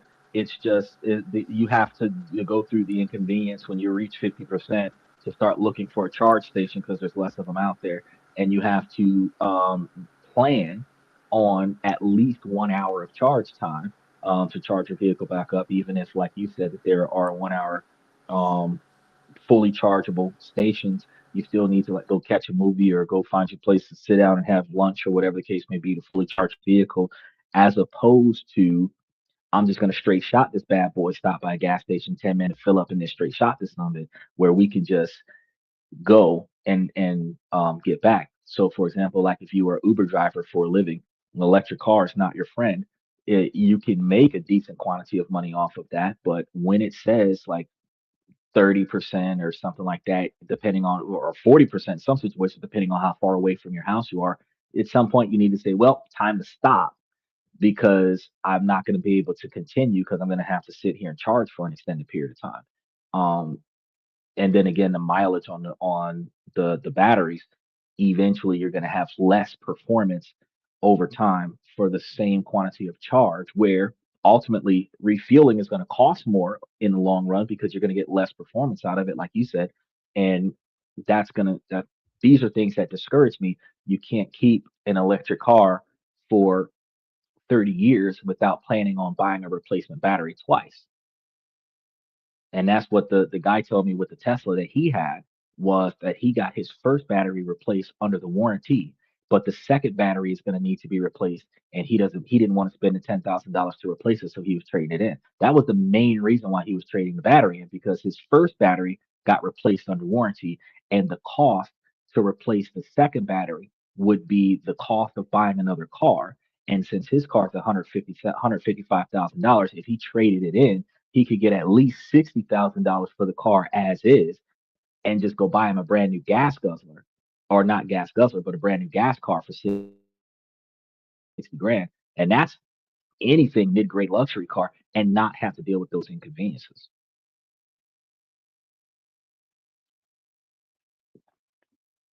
I wonder, like, I wonder, like, if we could calculate theoretically your trip, your 2,000 mile trip, how much it would cost.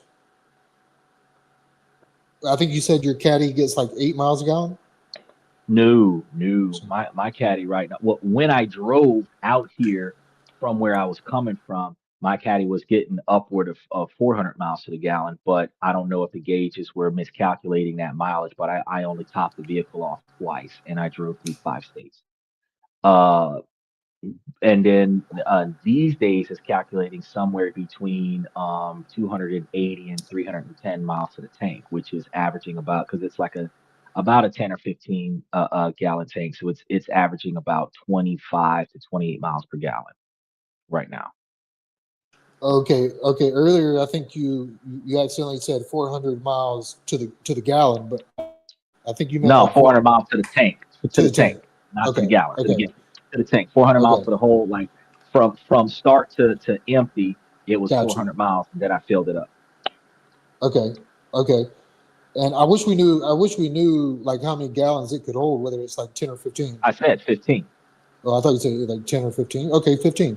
So okay, all right, 15. It holds 15 gallons, and the national average of gas is probably like what, like 379 right now where I'm at. Okay. Let's call it $4 just to do easy Yep, math. $4. All right, so let's say to fill it up, Well, just to check our numbers here, how much does it cost you to fill that thing up from zero? Uh, one time I put $48 in there, but then after the Okay, war it went to 60, 60 would work because yeah. $68 is where, so Oh, $70 would be a good number to use. okay. Hold on, let me get my calculator. I hope I'm not boring you, but this is important to me. No, you're fine. You're perfectly fine, buddy. 15 miles, 15 gallons in the tank. Let's say it's $4 per gallon. Let's just say you spend $60 to fill it up, and then you're telling me that would get you. It used to get 400 miles, but now it gets about two eight 280 to yeah, about 280 to 310. I would say like 290 easy. 290 miles for $60. 290 miles um, for $60 means that each mile would. I'm sorry, 60.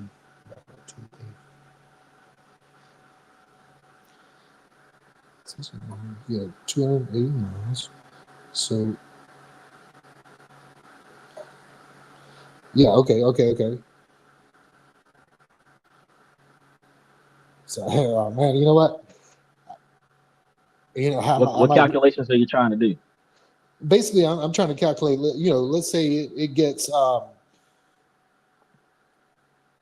I'm trying to calculate which would be cheaper if you're going 2,000 miles. A Ford Lightning that Flying a gets plane, flying a plane would be more convenient based on time. right, but what I want to calculate is like let's say like a Ford Lightning versus your Cadillac. So if I spent $60 to get 290 miles off of my car, I'd be paying 20 cents a mile to drive. Okay, yeah, that's Is what I that the calculated. calculations? Okay, Now, all right. we don't really have off the top of our heads an exact cost to charge an electric car. Well, and it But depends on the car and the temperature and all that stuff, like you said. But I feel confident that at one of these like fast charging stations, I could spend the same 55 $60 and get the same 290 miles. let's see if they have some statistics out there. because because I've been in a Ford Lightning that charged outside of a Bucky's.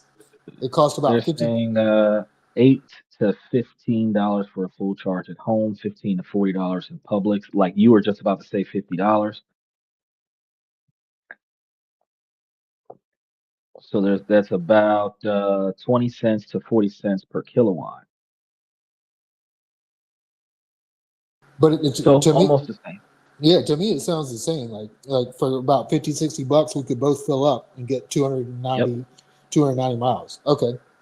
Yeah, that's the only reason why I said the only inconvenience with an electric car is the charge time versus the lack of battery life and the lack of dependency on the range that you get from the charge.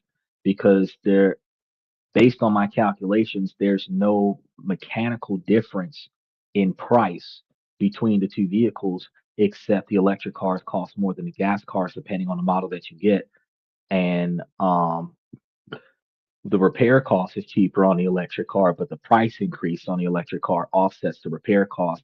The amount of money that you're spending on gas would ultimately, for fast charging stations, would equivalent the amount of money you're going to pay for electricity. Um, and your light bill would be higher at your house, but you would not spend as much money at the pump.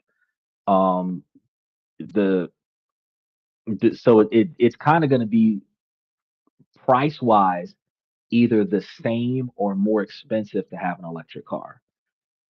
And they've taken away the $7,500 tax credit, so you don't have the incentive to go and buy an electric car because of the tax credit. So you have it's a status symbol. That's really what it is. You're buying a status symbol for the inflated $10,000 to $15,000 increase for the vehicle. There isn't another benefit for having an electric car. It has the same space as a gas car. It has similar performance depending on the model that you get. Um, Outside of cosmetics, there isn't a difference between an electric car and a gas car besides the inflated price. Now, when they start making gas cars cost the same price or more than electric cars, then I'd be buying an electric car specifically because it's cheaper. But right now, you can't buy an electric car used and say that you got a good deal because the quantity of miles left on that first battery is how much time you have before you got to go buy another battery for $5,000 to $10,000 a battery. A Leaf would have cost you probably $5,000 to replace the battery, but a Tesla costs you $10,000 to replace the battery. That's a good point because we were talking about my Leaf earlier. And what's interesting is in that 2012 Leaf, like you can get a brand new 2025, 2026 battery, right? So like the battery they put in would be getting you like a 320-mile range, whereas before you only got 80 brand new. But actually, so I looked into that, and it actually they quoted me $15,000. Right. For the newer batteries, yes. But it's the price of a car though, because you can get you a Nissan Versa for $15,000. You can get you a brand new Nissan Versa with no miles on it for $15,000 cash up front. Probably if you get the base model with the roll down windows and the standard shift, it's $15,000 with taxes, title, and license. Right, but if you buy a $15,000 brand new battery, you pretty much have a brand new car. Yes, but the problem that you have is that you would ultimately be buying an electric car and then putting money aside so that you can budget for the replacement battery. And if you buy a gas car, I could say you should be putting money to the side for when that car dies on you, because that's one thing we haven't talked about is the longevity, the life expectancy of gas. The repair cost for a gas power car is going to be higher than the repair cost for an electric car, but the purchase price of an electric car offsets the repair cost for a gas car, so it washes out. And then the longevity of a gas car is going to outlast the longevity of an electric car because the gas car has the highest replacement bills is the transmission and the head job. Head jobs are usually between $2,500 and $5,000 max, unless you blow the engine and throw the rod. Transmissions are usually $2,500 or less, unless you have a luxury model vehicle. If you're doing a regular economy car, it's usually around $1,500 to $2,500. And you're not going to do both of them at the same time unless you are really treating your car bad. And in that scenario, you would have $7,000 or $8,000 for the transmission and the engine at the same time. But with an electric car, the entire drivetrain is one chain link scenario. That's it. It likely isn't going to go out. The only issue you're going to have mechanically is the battery dies. So when it does go out, you have a $10, $15, $20,000 guaranteed replacement. But with a car, with a gas power car, you have the salvage transmission. You can get a refurbished transmission. So instead of me spending $2,500 on a brand new transmission swap, I can go and get one out of the salvage yard for the same car, paying under the Oak Tree mechanic $500 to put it in. I might be able to get that transmission replaced for like $900. Head job might be $5,000, but I could also, since it's a 20-something-year-old car, probably pay $900 for an engine swap. I can get the engine transmission changed out for less than $2,000. But you cannot get a quality electric battery aftermarket refurbished for $5,000. It's not going to give you the performance you need. You must buy a new battery. There are no choices there. So you're limited, and that limitation is an inconvenience. The only complaint that I have with electric cars is the inconvenience due to the lack of progression of technology, where right now it is a status symbol that is inconvenient but beneficial to your reputation. In the future, maybe 20 years from now, it will be a convenience. Right now, unless you're like a $500,000 a year kind of person, it is not convenient. Unless your life is built around the charge stations for that vehicle, it's not convenient. It's a status symbol, but it doesn't boost your life save you money, make you money, and it is, and every vehicle that you buy, whether it's electric or non-electric, is a liability. It's not an asset. It doesn't generate you wealth. So from the magnitude of cost, it doesn't save you any money to make it more beneficial to buy. So since it is equivalent to buying a gas guzzling car, when you think about a 40 or $50,000 Leaf for a Rogue or a Kona, something to that effect, you can also simply say, well, fuck it, I might as well just go grab me a 1967 something or other that's fully restored and just drive that. The difference between the two is that 1967 model is going to last a whole lot longer than the dang Kona. It's going to last longer than the Leaf because I'm not going to have to spend 10 grand on another motor.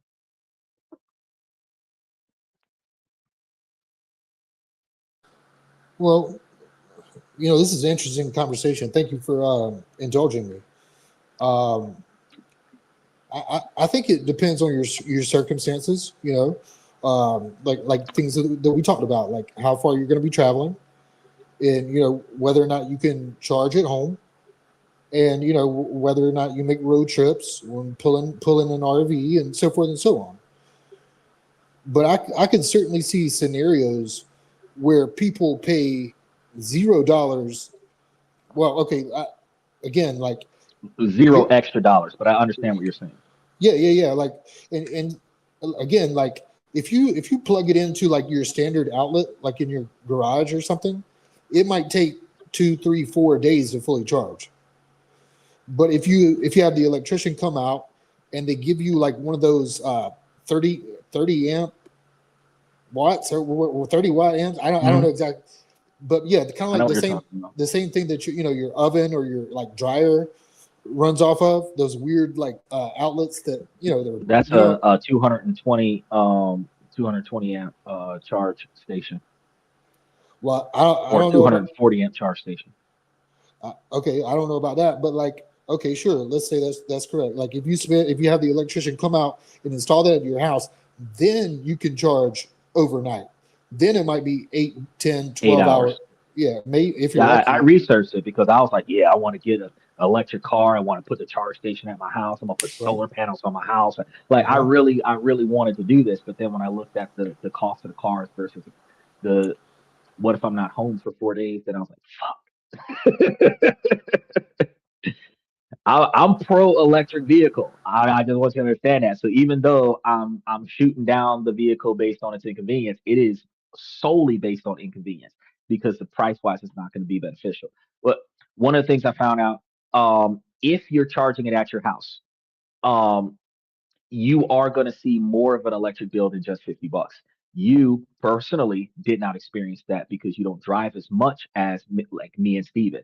They drive like 100 something miles a day in your vehicle, and you're doing like 3,000 miles or 4,000 miles a month. Your electric bill might be $200-300 extra dollars on, because if you're doing $40 a charge or $50 a charge, and your vehicle is getting you, like you said, your vehicle was originally giving you like 85 to 100 miles, right? Now the newer battery might get you 300 miles, but recognizing even with high performance interstate driving might have got you 150 miles. Every 150 miles, you would have put $50 on your light bill. So if it's 150 miles, you're driving 100 miles a day. Every other day, you would be spending $100. Out of 30 days, 20 days out of the month, you'd be charging up your vehicle, which means you'd be putting an extra $300 or $400, $500 on your light bill that you would not have to pay at the pump, but you're going to have that increase on your light bill. So you're not the $15,000 or $20,000 worth of gas that you would pay for a gas power car is offset by the $10,000 extra dollars on your light bill, or the $12,000 extra dollars on your light bill. So it's not going to hurt you financially just because your light bill is going to be higher. It's just the cost of refueling the vehicle is diverted from the pump to your light bill. That's the only difference. Once I discovered that, I was like, well, fuck it. You're not benefiting from the electric car at all. Does that make sense? It would make sense, but I don't think it's true because I mean, it says It says here, charging a Tesla at home typically increases your electric bill by $30 to $70 per month. That's not going to be a factual statement because we just had that discussion where the Ford Lightning charges and we just did the math that fully charging a vehicle it runs about $40. Well, And it run me about 55, but again, 55, but that's that, every time you refuel it. no, that's when you refuel on a fast charger on the road. Just because it costs $55 at a Texaco, a Shell station on their fast charger, doesn't mean it costs you $55 at home. Okay, so charging an electric vehicle typically costs between $8 to $15 for a full charge at home. And if you're I, doing $8 to $15 for a full charge at home, I don't and again, I, we're looking at every other day, I don't believe charging a vehicle, I that's don't $30 a day. I don't believe that's true. $8 to $15 a day. I don't Oh, believe, but I know. this is a statistic. I This heard is you a read it.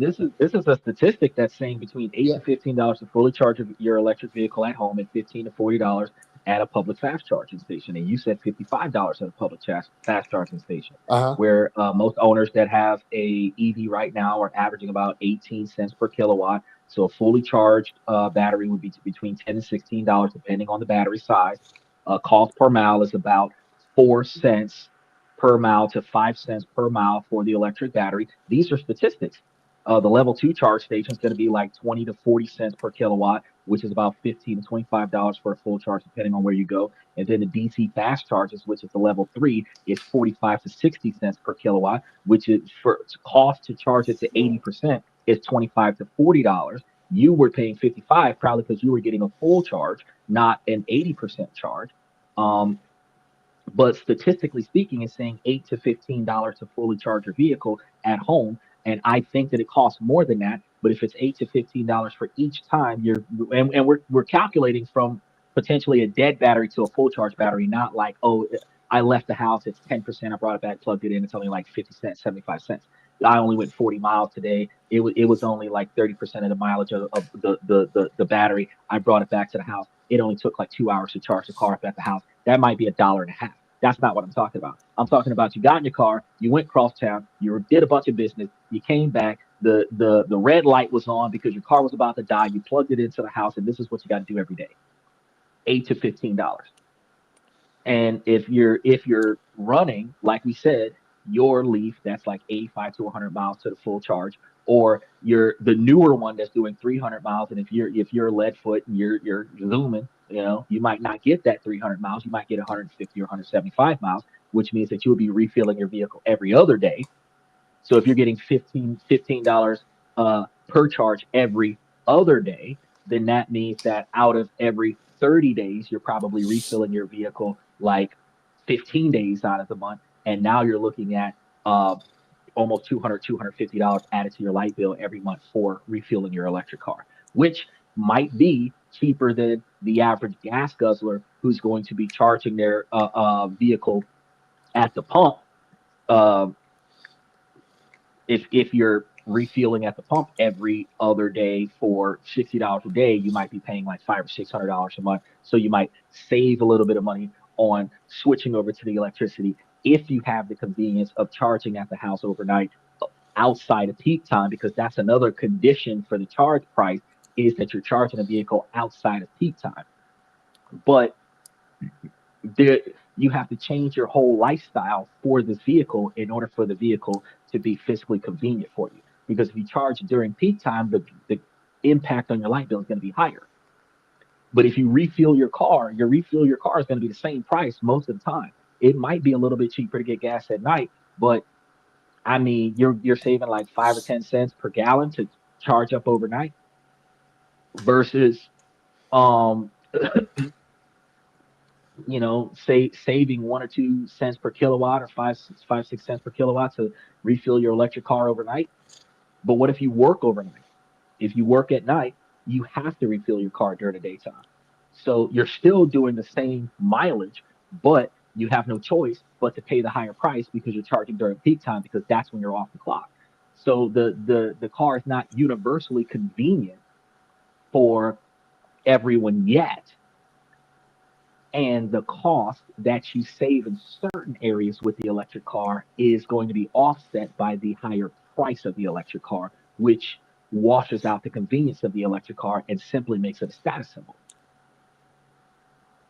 So I'm sorry for continuously cutting you off. You can go ahead and print your argument for me, but since we already calculated that, like me driving a Ford Lightning 5 states away versus driving my Cadillac 5 states away is going to cost me the same price.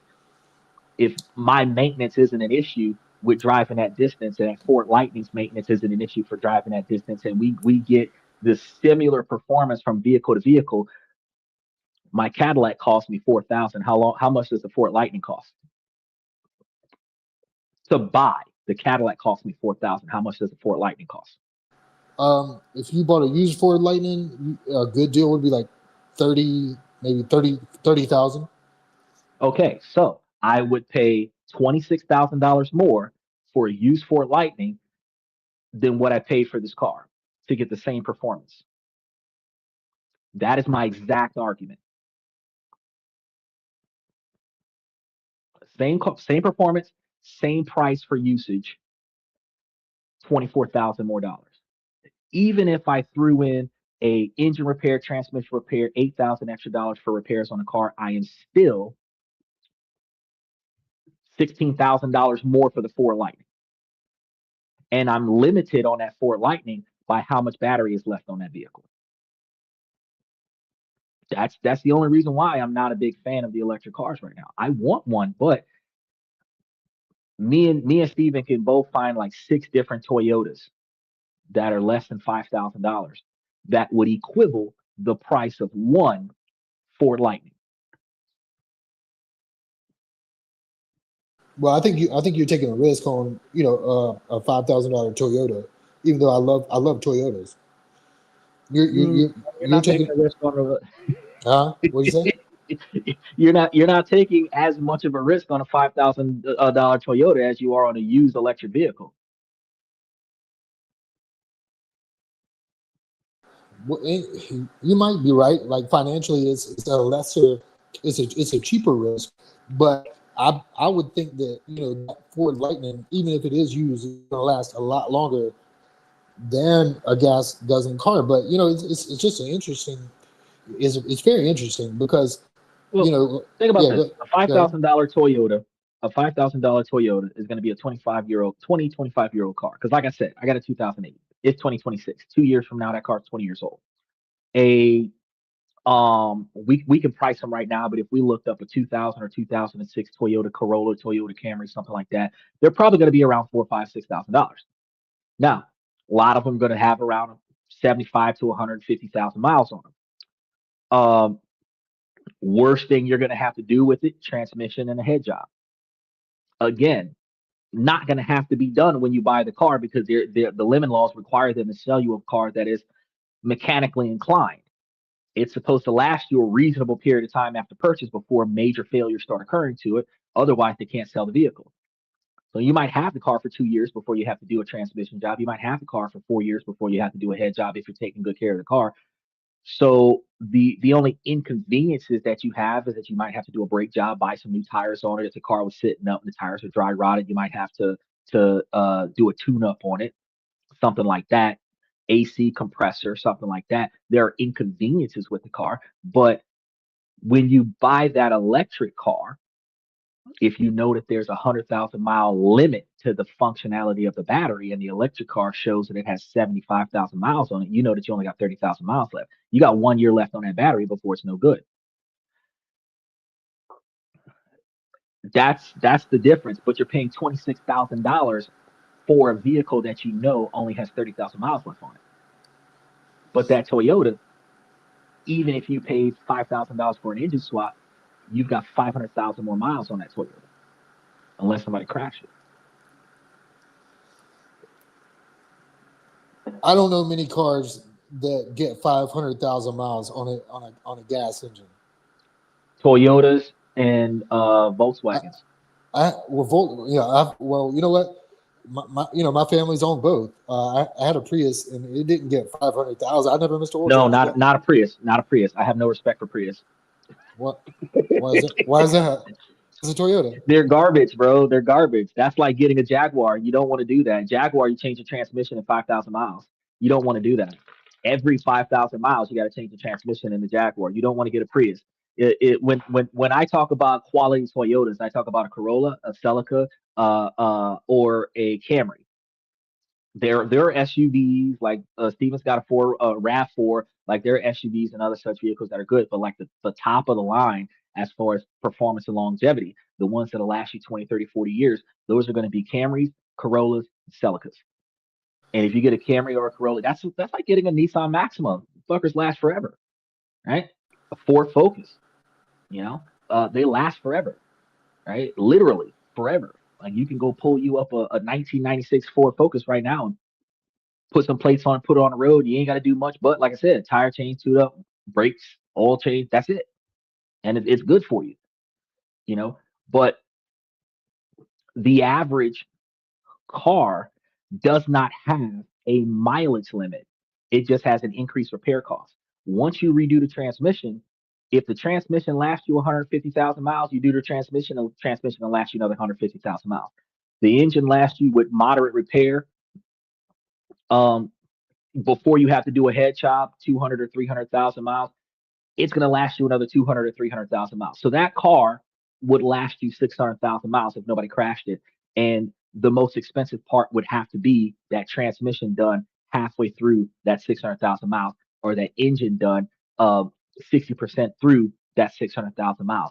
But your electric car is going to give you 100,000 miles, $10,000, $15,000 battery, another 100,000 miles, $10,000 or $15,000 battery. So in 600,000 miles, you would have bought 6 brand new cars to keep that electric vehicle. Whereas in 600,000 miles, you might have only paid 20 grand for one head job or 2 head jobs and 2 transmissions. If you got the kind of car that's doing that every 150,000 miles, you still would not be paying the same cost to do the major repair twice over 600,000 miles for a gas car that you will be paying to replace those electric batteries. And I don't think the electric batteries would only last 100,000 miles. And like it's 100 to 2,000 miles max. What's that now? 100 to 200,000 miles max. 200, and then what happens after, let's say, 200,000? They don't hold a charge. Well, I think I disagree, because like I think what would happen was it no longer gets you the 320 miles that it first did, but after 100,000 miles, 70 to 80. No, it's exactly what you experienced with your Leaf. It stopped maintaining the charge that it was originally getting before. By the time you got to the 100,000 miles, it wouldn't be holding a charge. Well, it would not be effective enough. Well, that's what I'm saying, is that after 100,000, it doesn't just die. The battery just doesn't get the miles that it used to. So, like, right. But a Duracell battery, that's a rechargeable battery that you use to recharge the batteries for your gaming console, can only hold so many different charges, and then after a while, you got to replace the batteries because it only lasts 15 minutes. What we experienced at the beginning of the show, I bought this headset like 6 or 8 months ago, and now it doesn't last me 30 minutes for a podcast where I'm usually doing 4 to 6 hours on a podcast. But it used to last for 18 hours without having to charge it at all, and now it only lasts like 15, 20 minutes. That exact same experience with the electric battery of a car, by the time it gets to 200,000 miles, if it's not going to last you 10 miles up the road, but you're spending all day charging a car, it's not worth it anymore. You still have to replace it. But a gas powered car is never going to do you like that. A gas powered car, if you take care of it, is not going to say, I'm not getting a full tank of gas drive down the street. The only time that happens is if you don't take care of the car. But you can take excellent care of an electric car, and the battery no longer supports the performance expectations. And now you got to pay $10,000, $15,000 or trade it in because it's not doing what you want it to do. So when somebody else buys a used car, they're buying the car from a dealership because it's electric, status symbol, but they're getting the depreciated performance that you were not satisfied with when you sold it. But if I get if I get a gas power car, like I said, I actually got this 2008 Cadillac 3 years ago. Okay, and it had 145,000 miles when I got it, and I put like 25,000 miles on it since I got it, right? And if I take care of it, it'll last me another 200, 300, 400,000 miles as long as nobody crashes it. But if I would have bought an electric car with 125,000 miles on it, I would likely have, if, especially if it has the original battery in it, I would likely have to change the battery out coming soon, which would be an inconvenience because I bought it used for $26,000 if we're using a Ford Lightning for an example. And then I've got to pay another $15,000 to replace the battery. And that is the biggest inconvenience. That's what turned me off of the vehicle right there. Because a used vehicle should not cost the same price as a brand new vehicle. That's impractical. Well, that's a good point. And like as far as like a vehicle holding value, that's kind of something we didn't touch on. And from what I understand, like the Ford Lightning, according to Kelley Blue Book, has the highest retention value and resale value of any vehicle on the market. So that's because it's a truck.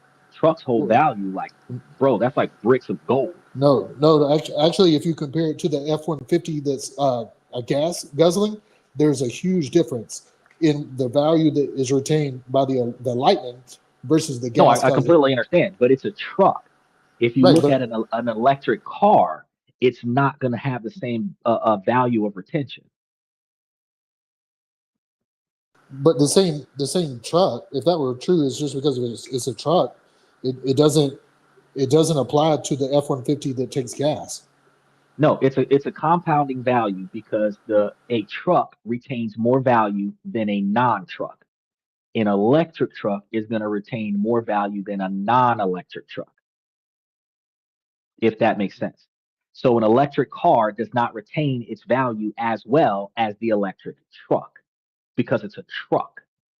It is usable. You can make money with the truck. That's why it retains its value. You can't make as much money with a car. You can't do as much stuff with a car as you can do with a truck. So the truck retains its value. It's just when we start talking about value retention, the cars, one, because they're cars, are not as expensive when they're bought. So their value is going to depreciate a lot more, which means they're going to be cheaper over time, which means when you go and pick up a 20-year-old car, it might be $5,000 or $10,000. Ford Lightning just came out, though. It's only been out for 2 or 3 years, so it's not like it's a 20-year-old electric vehicle. Maybe in 2045, when we have this conversation, that same Ford Lightning might be $15,000 or $20,000. It still retain its value, but even in that situation, you'd have to spend that extra 15 grand for the replacement batteries. And I wonder like a Toyota Corolla or a Camry. And those versions also make hybrids, right? You can get a hybrid. Okay, so I would be willing to bet, even though it's a car, not a truck, that the hybrid models retain their value better than the non-hybrid. Probably so, but that would mean that the hybrid values are going to be more expensive. But one of the things that discouraged me from excessively used, even hybrid vehicles, is the cost to replace the electric portion of the drivetrain. Because you can't just, I've been a mechanic, getting in there and trying to do mechanical work on a hybrid because you got an electric engine right next to a gas engine under the same hood. It's not that easy. The cost to fix them is more. It's nice to have new if you can buy it new or certified pre-owned with the extended 125,000 mile warranty. But before that warranty runs out, you need to trade it in for something else. Because once that warranty is out, the cost to fix it is immense.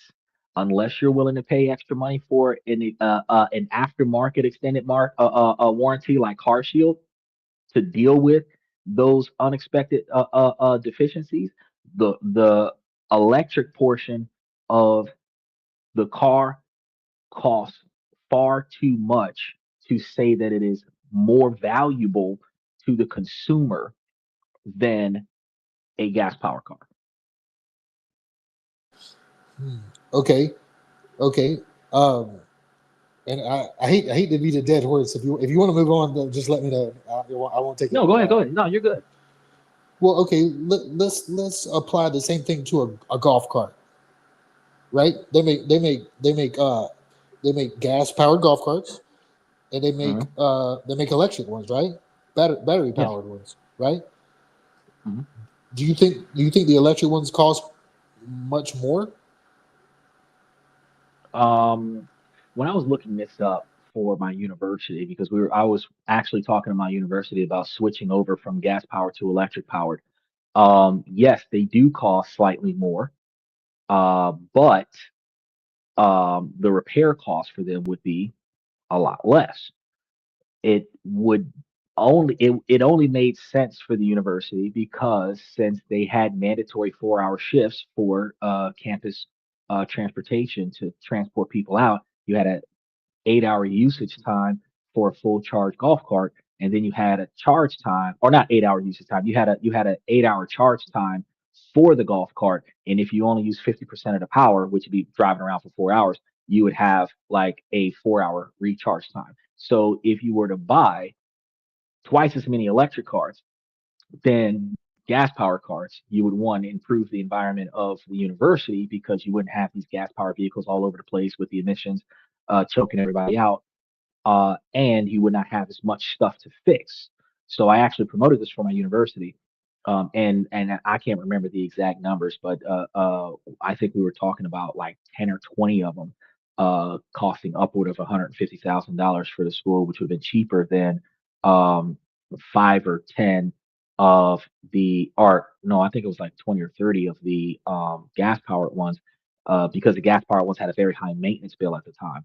Uh, they they ended up switching over, but the issue is that you need two electric vehicles to do the performance of one gas vehicle because of the inconvenience of the long charge time.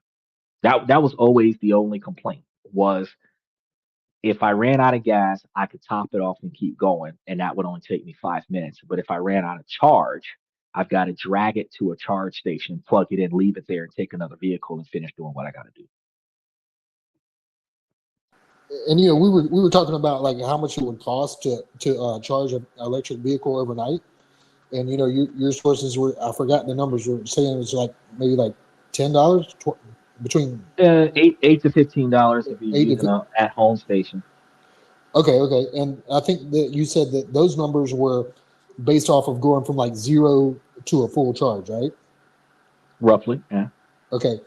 But to get from zero to a full tank of gas is going to cost, you way more than $8 to $15 in a Yeah. Cadillac, or yeah, $60. Yeah. way more. Yeah. And like if you go back to which they said that your monthly bill would only go up, like, I forgot what the number I said, like 30 to $70. Well, But they misstated it, but they misstated it because when you look at the number of times that you recharge a vehicle and multiplying that $8 to $15 for each time you recharge a vehicle, it depends on how much you use it. They're going to give you an average based on at that time when you were looking at that review, the number of people who reported recharging their vehicles for people who don't drive, but 40 or 50 miles round trip total on a regular basis, maybe 3 to 5 times a week. They may not go 250 miles in a month. They may only experience that recharge increasing their light bill by 50 to $100 because they're not using their vehicle as much. When you use the dynamic of a daily driver, that is a high performance calculation, which is going to be higher than the national average. Because if your battery life is, say, 300 miles and you're guaranteed only 150 miles of that, and you're driving 100 miles every day, you are guaranteedly using more than 50% of the power of that vehicle every day. And that means that if you're doing $7.50 a day of recharging, if you recharge your vehicle every day, you're multiplying $7.50 times 30 days in a month. right, And that's well over $225 added to your light bill. right, yeah, I think it'd be like 245. But if that same Right. if that it's not nearly as much as like $500 or $600 a month for gas. But as I said before, you're saving $15,000 a year in gas, but you're paying an extra $15,000 a year to get the car. Right, and Or not, that if not per year, you're paying $15,000 to get the car. That's the issue. and again, that gas guzzling vehicle gets 8 miles a gallon, only until you load it up with that same weight as the truck, right? So Well, if like you're if using gas guzzlers are going to be like F-350s and stuff like that, heavy duty trucks, diesel vehicles, stuff like that. You might find 8 miles to the gallon with sports cars like the Hellcat with the Scat Pack and stuff like that. 19-gallon gas tank, like 215 miles an hour for 3 minutes is all you're getting on that vehicle, and then it's out of gas. And then it runs on premium gas. So right now you'd probably be paying like $4.75, $5 a gallon for the gas, the gas guzzler. And that car, when you get I think it's the all-terrain view, the all-terrain or the RT, I think is what it's called, the RT version of it, that has the all-wheel drive at 155 miles an hour top speed, is like 55 or $60,000. But when you start getting the Hellcat with Scat Pack and all these other aftermarket performance enhancements put onto the cost of the car, you're looking at like $70,000 or $80,000 for a overly priced sports car, so that you can go to jail and get your car crushed in California. Uh, you start comparing it equivocally to a Tesla, like dollar for dollar. Then you can argue, well, it sucks on gas, but Tesla's good on electricity, and they go the same distance. They don't go the same speed because of Hellcats, fastest vehicle in America on the streets right now legally. But at least that Tesla will get you to where you got to go quick, fast, and in a hurry, less maintenance, this, that, and the third. Tesla cheaper, right? Electric cars cheaper. But when you say electric car versus a gas car, any gas car, I can pick like 5 gas cars that are under $15,000. I can't find 5 electric cars that are under $15,000. You're paying an extra $15,000 to $20,000, and that $15,000 to $20,000 that you're saving on gas, you're offsetting on the price of the car. The money that you're saving on repairs for an electric car, you offset by the mandatory $15,000 to $20,000 you're paying for an electric battery, which is a guaranteed time limit. The monthly repairs or annual repairs on a gas car is going to be the monthly or annual repairs solely based off of usage and preventative maintenance. And then also the quality of the car, because you could buy a luxury car like a Mercedes Benz and pay $2,000 for the tune-up, but you can get a economy car like a Miata or Nissan Maxima or a Altima or something like that and pay like $65 for the oil change, like $150 for the tune-up. But at no point are you spending mandatorily $10, $15, $20,000 to replace anything on a non-crashed gas guzzling car. You're looking at, like I said, between $1,000 and $2,500 for the transmission, and you're looking at between $2,500 and $5,000 for the engine, and that's it. That's like the most expensive stuff that you're going to get, unless you got a sunroof, which is $2,500.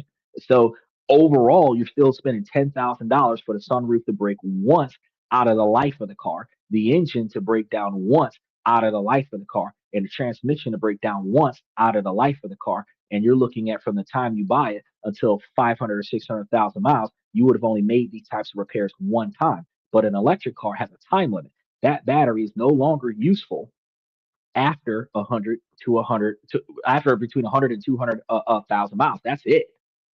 So when I bought my Cadillac at 145,000 miles, I was guaranteed to have no more than like 45 or 55,000 miles left on that vehicle. And after that, that battery's going to be no good, right? But the car gas guzzler, gas powered vehicle, that car will last me another 400,000 miles. I just got to spend the appropriate money to take care of it. Change the gasket seals. That's really what the head job is changing out the gas seals and replacing the lifters. That's it. If you blow the engine, then you got to machine it, which smooths out the surfaces, and then put the engine back on there. And that extra work is why it costs $5,000 and $7,000. But just to do a normal replace the gasket seals, because they're the original gasket seals from 2008, and you're putting new gasket seals on it, that's regular maintenance that only have to happen once in 20 years. You can't compare the inconvenience of that replacement battery to the inconvenience of regular maintenance and say that electric is better than gas. They are equivalent to one another as far as performance and usage. And where you save money with the electric car, you lose money with certain things that you just gotta do, like custom wheels and all this other stuff that's mandatory for the car's performance. If you buy something that's not spec, you get less performance on your vehicle. You can't modify your vehicle. It has to stay the way it was built, because otherwise you're going to get less performance on your vehicle, which means you get less miles per gallon on your battery, which is so it limits you in a lot of ways. That a gas car, we're used to the way gas cars operate. We were born on this stuff. So it's a learning curve, and that learning curve is inconvenient. Now, when we get to a scenario where we have flying cars, electric cars might be the thing to do because flying cars won't get us as far as we want to go. But the first flying cars that we're going to feel comfortable with are going to be gas powered cars, because you don't want the battery to die while you're 3,000 feet in the air. So there's a lot of pluses and minuses. But when I did this research for these when I was in college, and that's one of the reasons why I know that they're the same. And the only difference is that gas powered cars pollute the environment over the life of the usage, and electric cars pollute the environment to create the car. But you're still going to have 20, 25 years worth of pollution. It just depends on when it happens, before the car is built or while you're using it. So you're not improving the environment. You're not improving your wallet. You're inconvenienced by the mandatory life change to charge the vehicle so that you have guaranteed transportation to and from where you got to go. So the only benefit that you're getting from an electric car is the status symbol. Does that make sense? You said the only benefit is what? What was the last thing you said? Status symbol. Okay. But when I had a 2012 Nissan Leaf that I bought for $4,000, it wasn't exactly a status symbol, you know? Yes, because you had an electric car. Yeah, but like I wasn't flexing because I had a Nissan Leaf. You know what I mean? Like, Yeah, technically, you personally wasn't doing it to flex, but it was a flex unknowingly to you because it was electric. That's it. That's the only benefit for having the car. It's like if you stumbled across a pair of Jordans at a thrift store and you got them for $25 because you needed shoes, and now you're wearing a very nice pair of expensive shoes that you didn't know were like socially acceptable. Having a status symbol and not knowing it and deliberately going to get the status symbol for the status symbol doesn't change the fact that the only benefit you have from it is the status symbol. That was my point. yeah, and I remember when I had that Nissan Leaf, my electric bill, and I was like busy every day. I wasn't spending time in the house except to sleep, and my electric bill would be like $65 a month. You know, but again, that was only I would only spend like 15 miles a day off of my car. You know, Right. so a lot of people think they need 500 miles in the tank for it to be reasonable, but the average person probably drives less than 20, 25 miles a day. I would guess. No, certain states, yes, but in other states, no. Right. You That's got what I said. California, you're driving like 40, 50 miles in one direction. In Florida, you're driving 60, 75 miles in one direction. Steven, he's on a show every night of the week when he's not at work, while he's at work, as a matter of fact, and he's doing like 50 to 100 miles a day. Jolin's a contractor. He comes on a show on a regular basis. He does roofing work. That's a work truck. He's doing 150, 200 miles a day. The average person might do anywhere between 40 and 150 miles a day, depending on what state they're in. And the more your commute is, the less convenient an electric car is. If you do not have a high commute, if your daily or monthly travel is like less than 50 miles, then yeah, electric car could benefit you because your car's sitting in the yard more often than not. You don't have to do as much, which means that one vehicle could go a lot farther. But like you said, you were doing like 15 miles a day, and you were hitting like $60 a month on your light bill. Now, imagine doing 10 times that, because if you're doing 15 miles a day and getting $600 on or $60 on your light bill, if you were doing 150 miles a day with that same vehicle, that would have been a $600 light bill. Because you, for the same price, volt for volt, you would have had 10 times more expense. So it became inconvenient as soon as you had to start doing long distance driving. And I agree. Like for long distance driving, I'm not sure it is cost effective. But if you're charging it at home and and by the way, it says the average person drives about 30 to 37 miles a day. Okay. So if you're only refueling 37 miles each day when you plug in, that's without doing hard math, that's only going to cost you probably like $2 a day. Okay. And that would be, yeah, you're getting that. Yeah. 2.5 trips, spending just over 60 minutes behind the wheel. They are not calculating every state, but this is a national average now. Mm. Um, this is a not everybody kind of thing, but again, that's not going to take into consideration those states where everything is far. Because like driving from Tampa to Orlando, that's a 2 hour drive to maybe a little bit more than that, um, depending on the traffic. You're looking at when you're driving from Apollo Beach just to get to Tampa, you're looking at an hour drive. You're looking at like 60 miles in one direction. So it really depends on what lifestyle you have. If everything you have is far, if I'm driving from Apollo Beach to Tampa and that's 60 miles to get into town, and then I got to drive from Tampa back to Apollo Beach, that's 60 miles out of town. It's 120 miles a day. Um, and that's just driving in and out of town. That's not hanging out with friends. That's not, let's go to Sarasota and go to the beach, which is another 150 miles out, you know. So if I was doing that to and from work, and let's say I did that 5 days a week with 2 days off, if I'm doing 120 miles uh, a day, 5 days a week, that is what, almost 600 miles a week. Right. All right. So that's over the course of a month, almost 2,400 miles. Right. Okay. Now, with the charge capability that you had with your Leaf, where every 150 miles would have cost you $60, I still would have been paying almost $400, $500 on my light bill. Wait, say that again. I'm sorry. I missed it. I said based on your calculations, where the 15 miles you drove would have been $60, and we said 10 times that 150 miles would have cost you uh $600.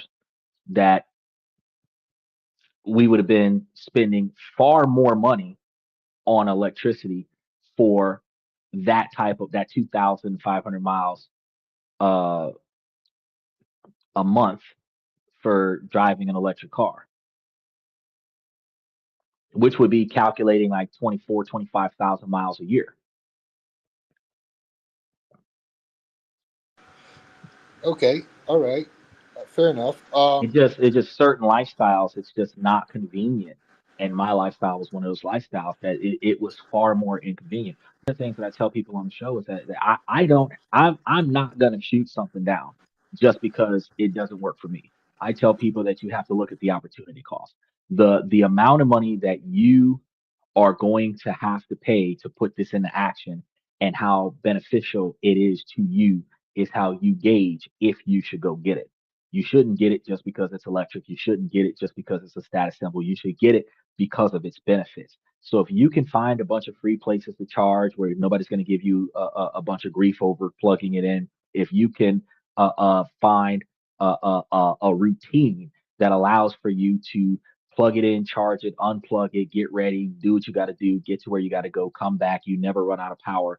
Um, and then you're willing to pay the increased cost on your electric bill to save on the cost of repairs. then you can say, well, an electric car is beneficial to you because you no longer have to go to the mechanic shop and get your car fixed on a semi-annual basis.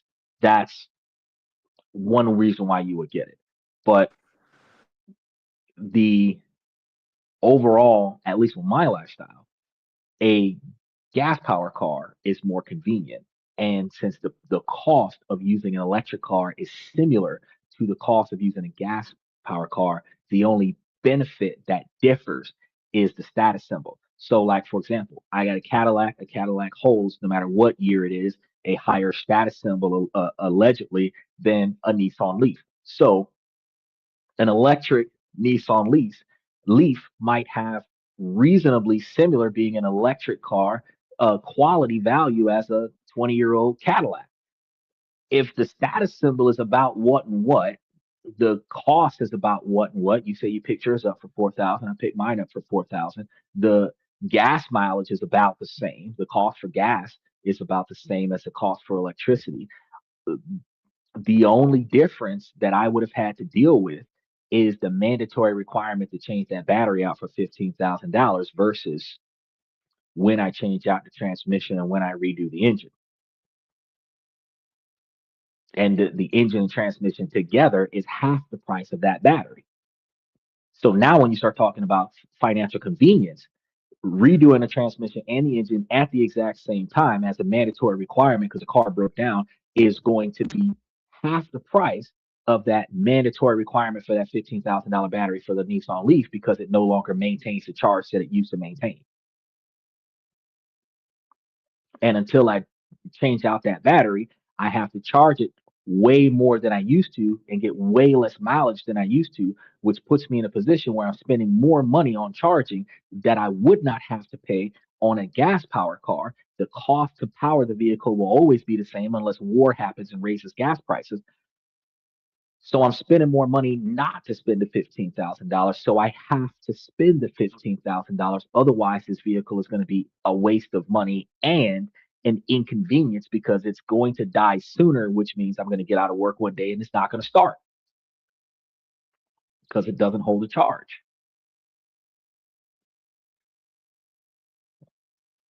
Does that make sense? Yes, it does. Yes, it does. Let me just introduce this. And you're right. I agree with you. It depends on a lot of circumstances and factors of your life. I agree. But we haven't really touched on is if you have access to a free charger. So, like, if you live across the street from, a Hilton hotel or some sort of like factory outlets. Well, let's throw a solar panel on top of your house. Let's say that you have factored into the cost of your house a fully charged solar system. Now you got free electricity. What's the question? Well, I guess my question was going to be if you had access to a free charging station nearby, then that would definitely change the game. Now, these free charging stations are never fast, so it's not going to be 45 minutes. As a matter of fact, it's going to be more like 8 to 12 hours. Mm-hmm. So that's very inconvenient, especially like on a road trip. Mm-hmm. But there's so much to take into consideration. If you had unlimited time and you were a retired person, and maybe you have like an RV on the back. Like if you're pulling on. If you change the dynamic and you're not in a hurry, then an electric car becomes convenient. But if you have a time limit that you have to meet, like you said, even though you have a free charge where you're saving all this money on gas, you have the inconvenience. Again, the only thing I said that the problem with electric cars was that they're inconvenient, that mandatory 8 to 12 hour charge time. Then, even though you have some free charge stations in some places, you don't have free charge stations everywhere. So let's factor in, what if if you changed your house to a solar powered house to power your car, it costs you an extra 50 grand on your house. even if you added it to the mortgage, refi your house and have them install it, and now you just pay a little bit more per month on your well, what the way they would do it is they would provide you with like a finance system where you're going to pay them a certain amount of money per month, and then the electric bill would save you a certain quantity of money per month, and the difference would wash out the fact that you got to pay these people a certain amount of money per month. So you might pay them $200-300 a month for the solar panels that they put on the house, but your light bill might go down $200 or $300 if you do it right, $400-500 a month, where you get like $50 to $100 back from the electric company for overcharging the house. Right now, let's say that you plug your house up and now it becomes a $0 electric bill where you're paying the solar panel company the $300 a month for the solar panels, but you don't have an electric bill, right? And your car is fully charged on a regular basis. The inconvenience you have now is that you have to plug your car up outside of peak time in order to get the best performance out of your solar panels and the cheapest rates, which means you have to change your lifestyle in order to revolve around the charge times, because otherwise you're going to have a higher electric usage or electric cost, which is going to negatively impact your profit margin off of the solar panels, so that you can have this electric car. And if you drive too far away from the house, now you're limiting your radius of travel. If you drive too far away from the house, now you got to start paying for electricity outside of the house if you can't find a free charge station that will allow you to use it. You also have the inconvenience if you don't have your charge station put in a garage or a place that's secured, other people parking in your yard using your charge station, because once you have a charge station, especially a Tesla charge station, it's listed as an accessible charge station. And everybody with an electric car will start rolling up on your house, start plugging their shit into your house, and you got to start doing stuff to stop that, which is an inconvenience that I didn't realize until I start doing some research and finding out about that. Because the charge station is not locked where you need a key code access or anything like that in order to unlock it. They just pull it like a lever at the gas pump, stick it in their car, and they start bleeding electricity out of your house without your consent. And these are free charge stations because there isn't a meter next to the station, but it is an electric charge station, and it is registered on Tesla's system that it exists. But it doesn't register on a Tesla system that is a private owned free charge station that you got to get consent to use. They don't do that yet. So the problem that I have is exactly, you answered your question in your response. It is going to be an inconvenience because even if I bought a house with solar panels already built into it, I don't have an increased cost. The car is free to charge. The $20,000 extra dollars I paid for the extra car, the extra cost for the car is offset by the $20,000 in gas that I no longer have to pay. It cancels itself out. I don't have a repair bill for the car, but outside of changing out the tires, but that $15,000 for the battery outweighs the general repair because you're doing what 30 like right now, for example, I do like $165 for an oil change twice a year. Okay, so if we rounded that up to $400 a year for maintenance, that's it. That's what I'm doing for maintenance for this 20-year-old car. When I do a tune-up, the tune-up is going to cost me one time like $150, and that tune-up doesn't happen every year, but it can happen every year if I wanted to. But typically it only happens when the fuel stops performing the way it's supposed to perform due to misfires on the engine. So I start doing a tune-up, right? So since it went from 400 miles to charge down to 290, I might want to do a tune-up so that I can get that better gas performance. But that's $150. So that brings me up to $500 for the year, right? Now, let's talk about some unexpected maintenance. Power steering pump, a couple things broke on a car, cost me $2,100. So now we're looking at $3,000 total. Over the course of 3 years, I don't need to do anything else on a vehicle until I put that $5,000 on the engine to do the engine whenever I decide to do it. Because I race to and from Tennessee with the car on the interstate at 135 miles an hour, which with an electric car is not going to give you the same miles per kilowatt that you would get doing 45 miles per hour. Okay, another issue. Well, the same thing is true with the gas car. You're not going to get the same mileage doing 135 miles an hour as you would going 45. Oh no, that's the reason why I was getting 400 miles to the tank, because I was doing 135 miles an hour at 2,500 RPMs. I don't see your point. I'm sorry. I was getting the 400 miles to the charge because I was doing 135 miles an hour at 2,500 RPMs, meaning that I was right above idle speed or idle performance of the engine, coasting at 135 miles an hour. But I wasn't doing 5,000 RPMs. I wasn't topping out the engine. It was right above idle speed, because it idles at about 1,200 or 1,300, and then when I was running it on the interstate, it's like 2,100 RPMs, which is like 300 to 500 RPMs right above idle speed. Like second gear and fifth gear are the same RPMs when I'm coasting down the interstate. So I'm burning less gas. Are you saying that your gas mileage doesn't depend on how fast you're going in a gas car? My gas mileage is not as negatively impacted because I choose to break the law. So I don't have to slow down and accelerate all the time. And that constant speed allows for the gas. The gas is chugged in a gas powered car when you push the gas to the floor and force more performance out of the vehicle on a regular basis.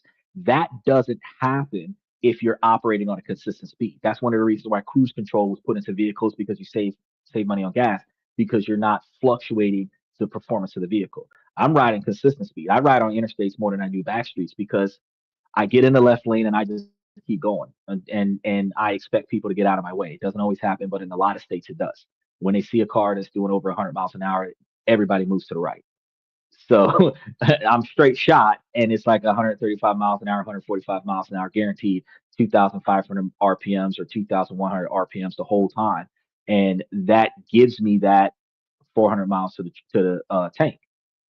Because I'm hightailing it down the road. I'm basically getting like 40 miles a gallon because I'm gunning it and I'm not using very much performance to do it. But it's just the way that I drive the vehicle. It's not like this Cadillac is so special that it gets the best gas mileage in the world. It's not plausible. It's just that the way I drive it, it performs better for me. Um, but it's not better than a gas than an electric car that gives me 55 miles per gallon. It's just that the cost, and that's the only reason why I'm talking about the cost, not the miles, not the speed that I can do on a vehicle, the cost. Because like I said, I've calculated almost $2,600 worth of cost, and throw down the repair for the engine, and the repair for the engine one time out of the life of the vehicle, because you're changing head gaskets from 2008 on the vehicle for the first time in probably 2027 when I do it, which will be almost 20 years of owning the car. I would have spent buying it used, uh, and having it for 3 years. I would have spent upward of like $8,000 on the car for repairs, right? But the $15,000 battery, when you're buying the car used, I would still have to pay double to get the battery, and that's a all-in-one purchase. The head job is $5,000 or less, depending on where I go, and that's just that one repair, and that only happens once when it's at its most necessary, which is one third the price of the changing out of the battery. So when we start talking about mandatory maintenance, the difference between the two, it's not going to be the same. An electric car costs more, and it doesn't provide you any conveniences in your life. It is going to be an inconvenience. It is going to be a change, and it is going to pressure you to do more financially to keep the car for 20 years. You're going to have to do a lot more for an electric car to keep it for 20 years, because like you had your Leaf. How long you had your Leaf? What, 3 years, 4 years before you got rid of it? I think that's right. Yeah, something like that. Yeah. Right. Now, if you bought a battery every 4 years at $15,000 a battery, in 12 years, you're spending $45,000. But in 12 years, I spent 10. And if you do the oil change twice a year, and you do the tune up once a year, looking at maybe 15 over the course of the same 12 years. That cost for that battery just threw me right out of the window. And then one more factor that we never take into consideration. That's a lithium ion battery. Right. Yeah. Right. Yeah. I'm assuming. Yeah. All right. So you got a nuclear bomb in your car. Oh, is that what you got? No, it's not what I thought. No, lithium ion batteries. Those some bitches, they can catch fire and explode, especially if you're riding in areas where there's a lot of salt water. Notice how Tesla cars, when that flood happened in 2024, burned a lot of people's houses down.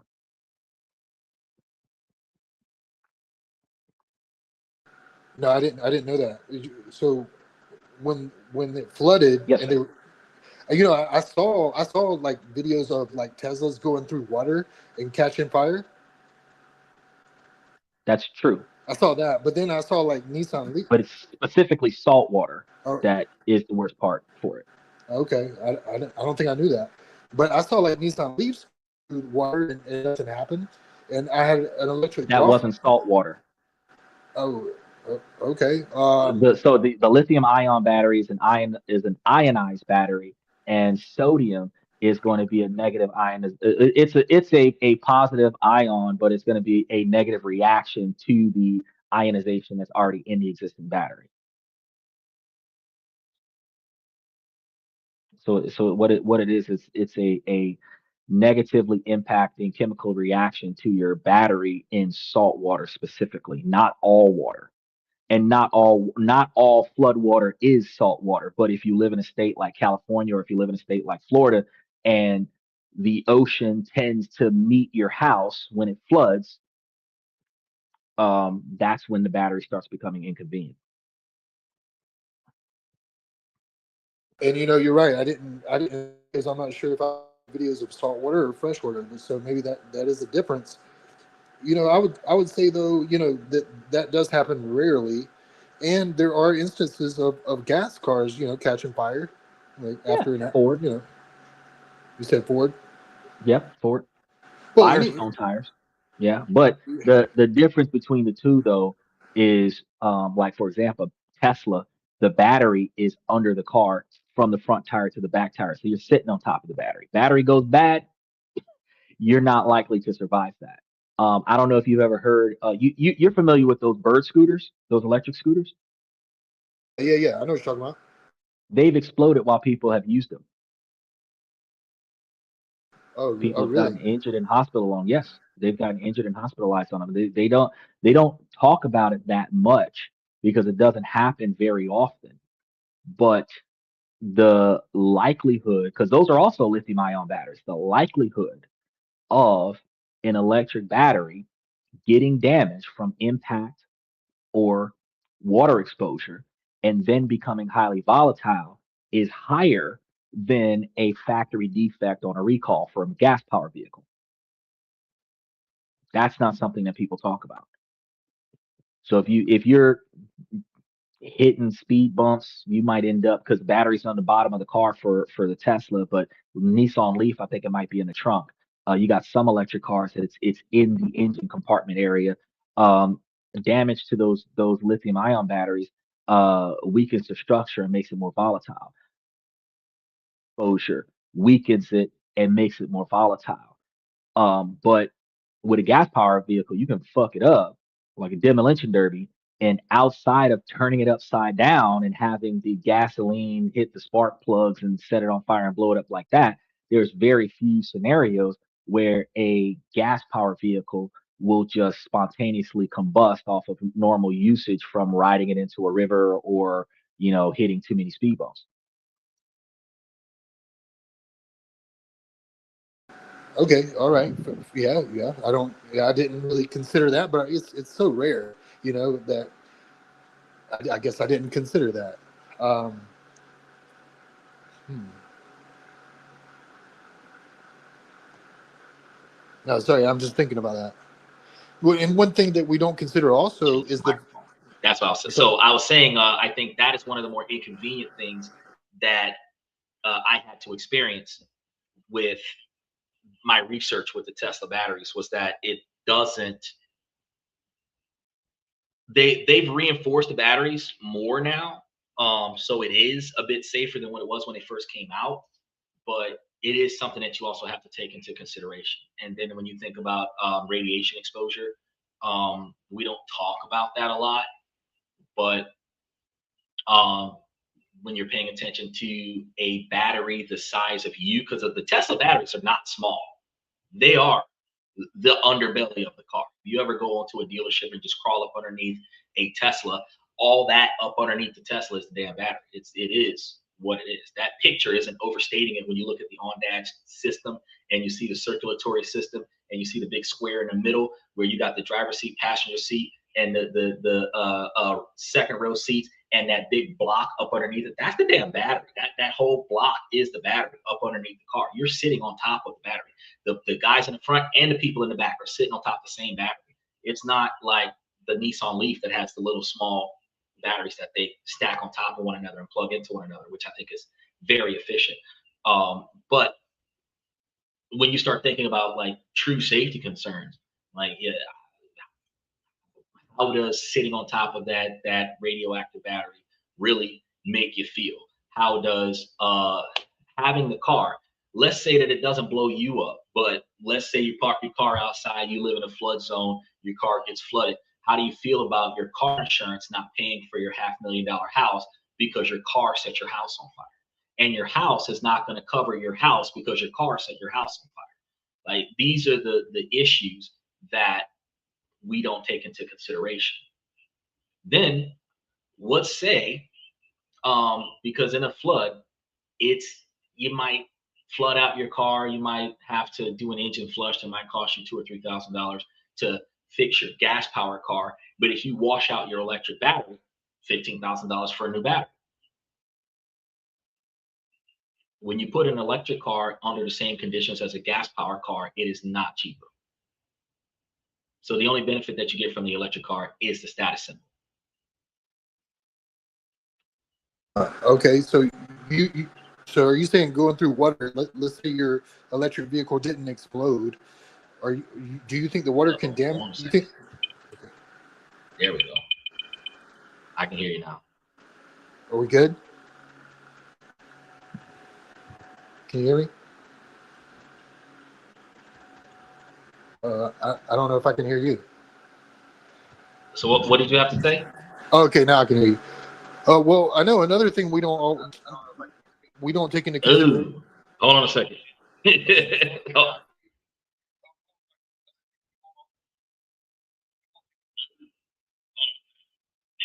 Let me get because my headphones died a second time because I didn't charge them before the show. So I'm in a position where both headsets died during the live podcast, and I wasn't expecting that. So I'm gonna try to get them. Let me get logged in from a backup system where I can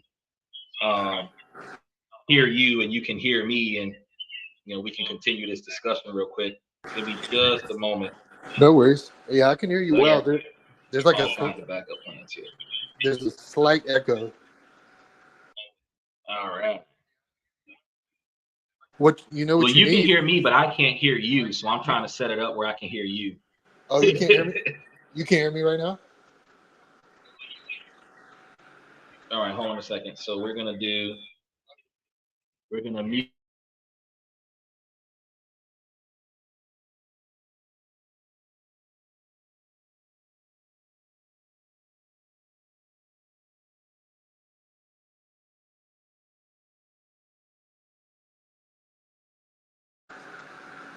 So like now all of a sudden I can't hear you.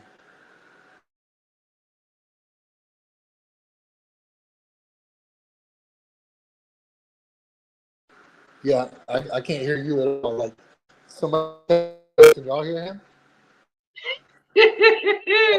No, now I hear you. I hear you.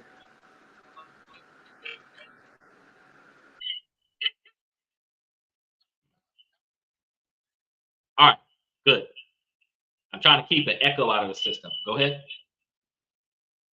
Yeah, I'm not sure we have a good audio. Like somebody in the chat will have to let us know. But as long as you can hear, but Let me see.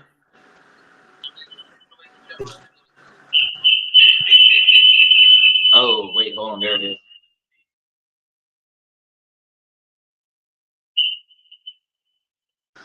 I was trying to stop that feedback. yeah, you got some feedback. I'm thinking Because what maybe happened was, go on.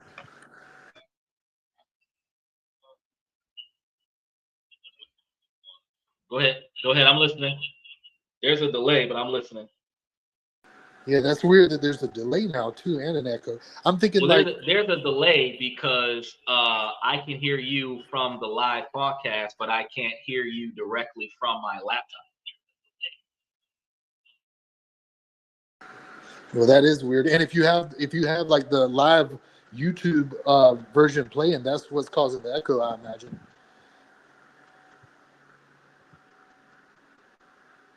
Because if you have like YouTube and StreamYard at the same time, that can cause an echo.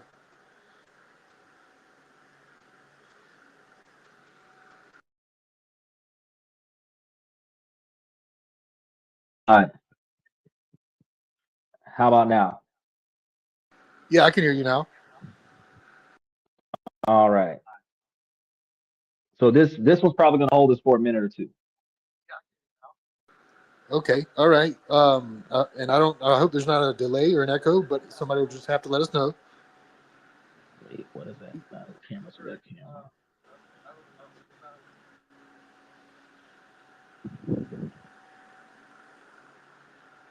Okay, I can hear you now. All right. Well, I'm gonna talk, and hopefully the delay won't affect me, and we won't be talking over each Oh other. no, you're good now. I got one of them charged. So one of the better parts about electric batteries, I don't got to charge it for very long in order to get the power back on. But I have forgot to charge both of them, and I had to put one on the charger during the show, and the other one only has like a 20-minute battery life. So I had to put the other one on the charger. So since both of them are on the charger, if we're gonna be talking for another 40 minutes, I just got to switch it out because I plugged up the second one. So I can hear you now on the headset, so we don't have to worry about the Oh, great. feedback from the thing. Yeah, it sounds great. You know what you need, right? A new headset. No, you need a gas powered headset. For the Well, I would do an electric headset over a gas headset, and the reason why I would do an electric headset over a gas headset is because gas powered anything has is a loud engine to function. right, So that's true. the same way I'm a fan of MacBook, but I'm not a fan of iPhone. I'm more of a fan of Samsung over iPhone, but I don't like PC. I prefer a MacBook. There's certain things that are good for certain things, and other things that's just not that good. iPhone is not as customizable and it's easily hacked, and the largest majority of the population has an iPhone, but not that many people have Samsung, and there's too many different types of Androids for a hacker to specifically make an algorithm to hack every Android at the same time. They're not going to put that much effort into it. So I'm less likely to be impacted the way iPhone was impacted when they hacked it to FaceTime. There's also the scenario where MacBook Pro is less owned because it's so expensive. When people create an algorithm to hack Windows, they hack everybody's computer that has Windows, but it's you're not going to impact as many people. So it's more convenient for you to have a MacBook than it would be to have a PC because you're less targeted by hackers. Doesn't mean it's impenetrable. It's just that you're less likely to get got. Same thing with this. Like the opportunity cost for a gas powered vehicle versus an electric vehicle is nothing outside of the prestige of having an electric vehicle. That's the reason why I'm like, nah, just stick with gas. But when it comes down to an electric headset versus a wire headset that's plugged in, where the wire can get frayed over time, and then you still got to buy another headset. This was $22. It lasts me almost a year. Um, it is worth what I paid for it. But if I forget to plug it in, this is the perfect example of why an electric car is inconvenient. Because if I came home, I was dead tired and I forgot to plug my car in, I'd be fucked. I would not have the mileage I need to make the trip tomorrow because I got to spend that charge time to charge my vehicle. But I would do, for example, um,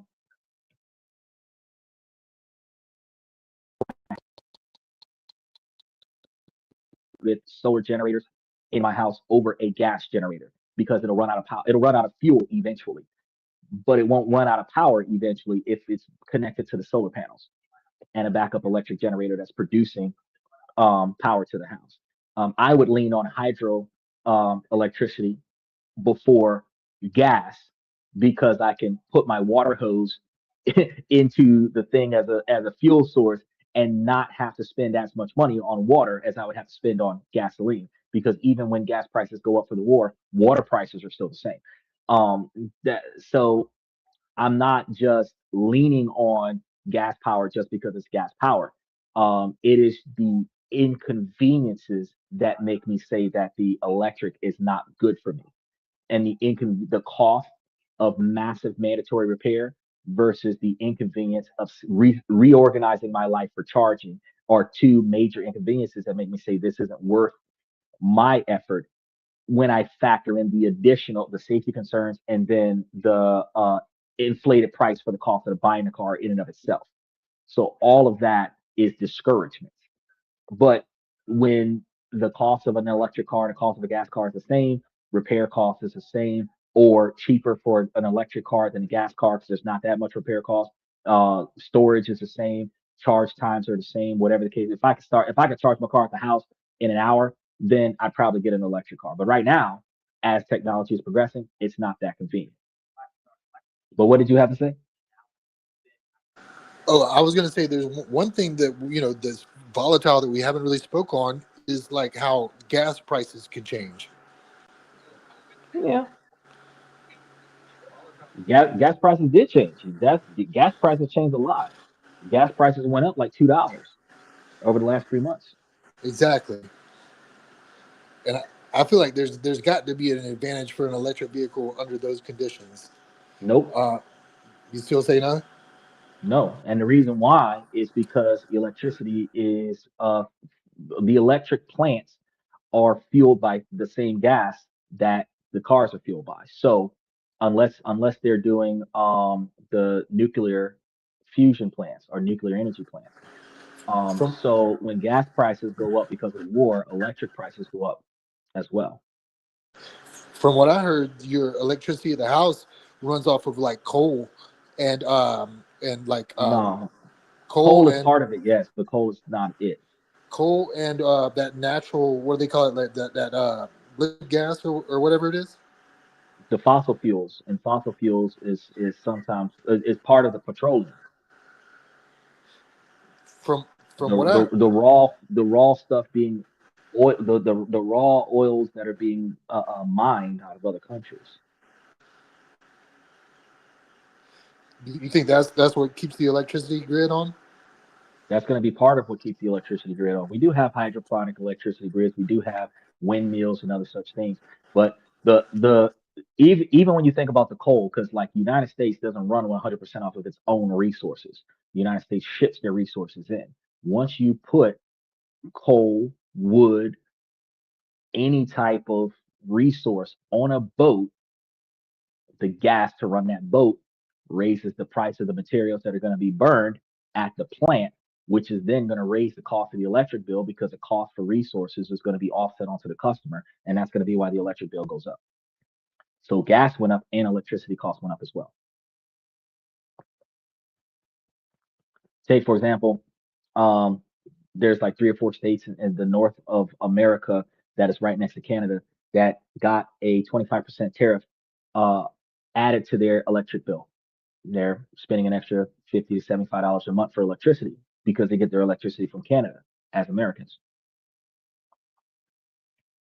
Um, but if we were to internalize our resources and only use what we have here in America, our prices would be very cheap. But because we get our resources shipped in from other places and we preserve our reserves for when the rest of the world doesn't have any, the cost to get it here is going to be impacted by the source of transportation to get it here. Boats are going to burn fuel, trucks are going to burn fuel, and that fuel is going to increase the cost to get the materials to the power plants. And the power plant is going to offset that expense onto its consumer. and that's going to be why the light bill is going to go up. Yeah, but from what I understand, we only import about 1% of our coal. We have enough coal here. We have enough natural gas here. What we don't have is heavy crude oil.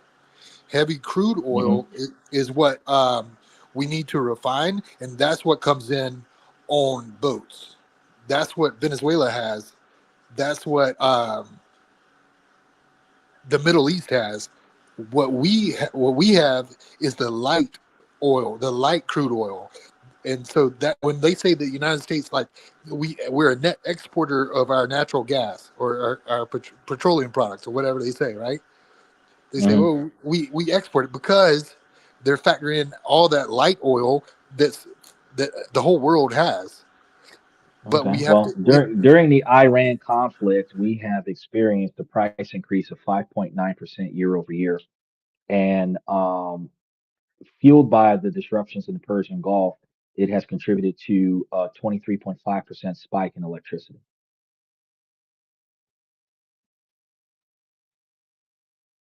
Sorry, you're saying that because of the Iran war, electricity Yes, in sir. in the U.S. went up Yes, 23.5%. for electricity. Yes, sir. Oh, I didn't realize that, but I wonder why that is. Like, Because not all of it is coal. There is other materials that are being shipped in that is going to, and some plants are going to operate off of actual fuel, crude oils. There are plenty of different ways that we're not using nuclear power to fuel the generation of electricity. Not all of it is water plants, hydroponic plants, and the plants that are utilizing stuff like crude oil and other such areas is going to impact the full totality of our electric bill. Even if 1% is being shipped in, we still experience a 23.5% increase on electricity because of what's happening in the Persian Gulf. So our gas prices went up and our electric prices went up because the cost to ship non crude oil material into America to power our power plants cost our power plants more money, and they offset that onto the customer.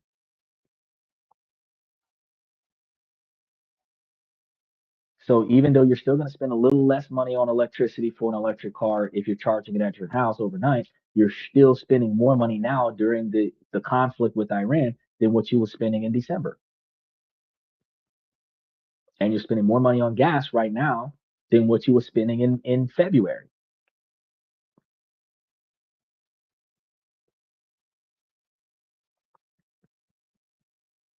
And actually, according to this, it's looking like $4.50 more combined fuel and energy related costs since the conflict began. and yeah, I'm Oh certainly no, not it's debating. $450 more combined between electricity and gas. Wait, say that again. So $450 more in combined fuel and energy related costs since the conflict began. In certain states like Oregon, the conflict has added over $1,080 to the combined household gas and electric costs in places like Oregon. So that's not everywhere. That's just certain places.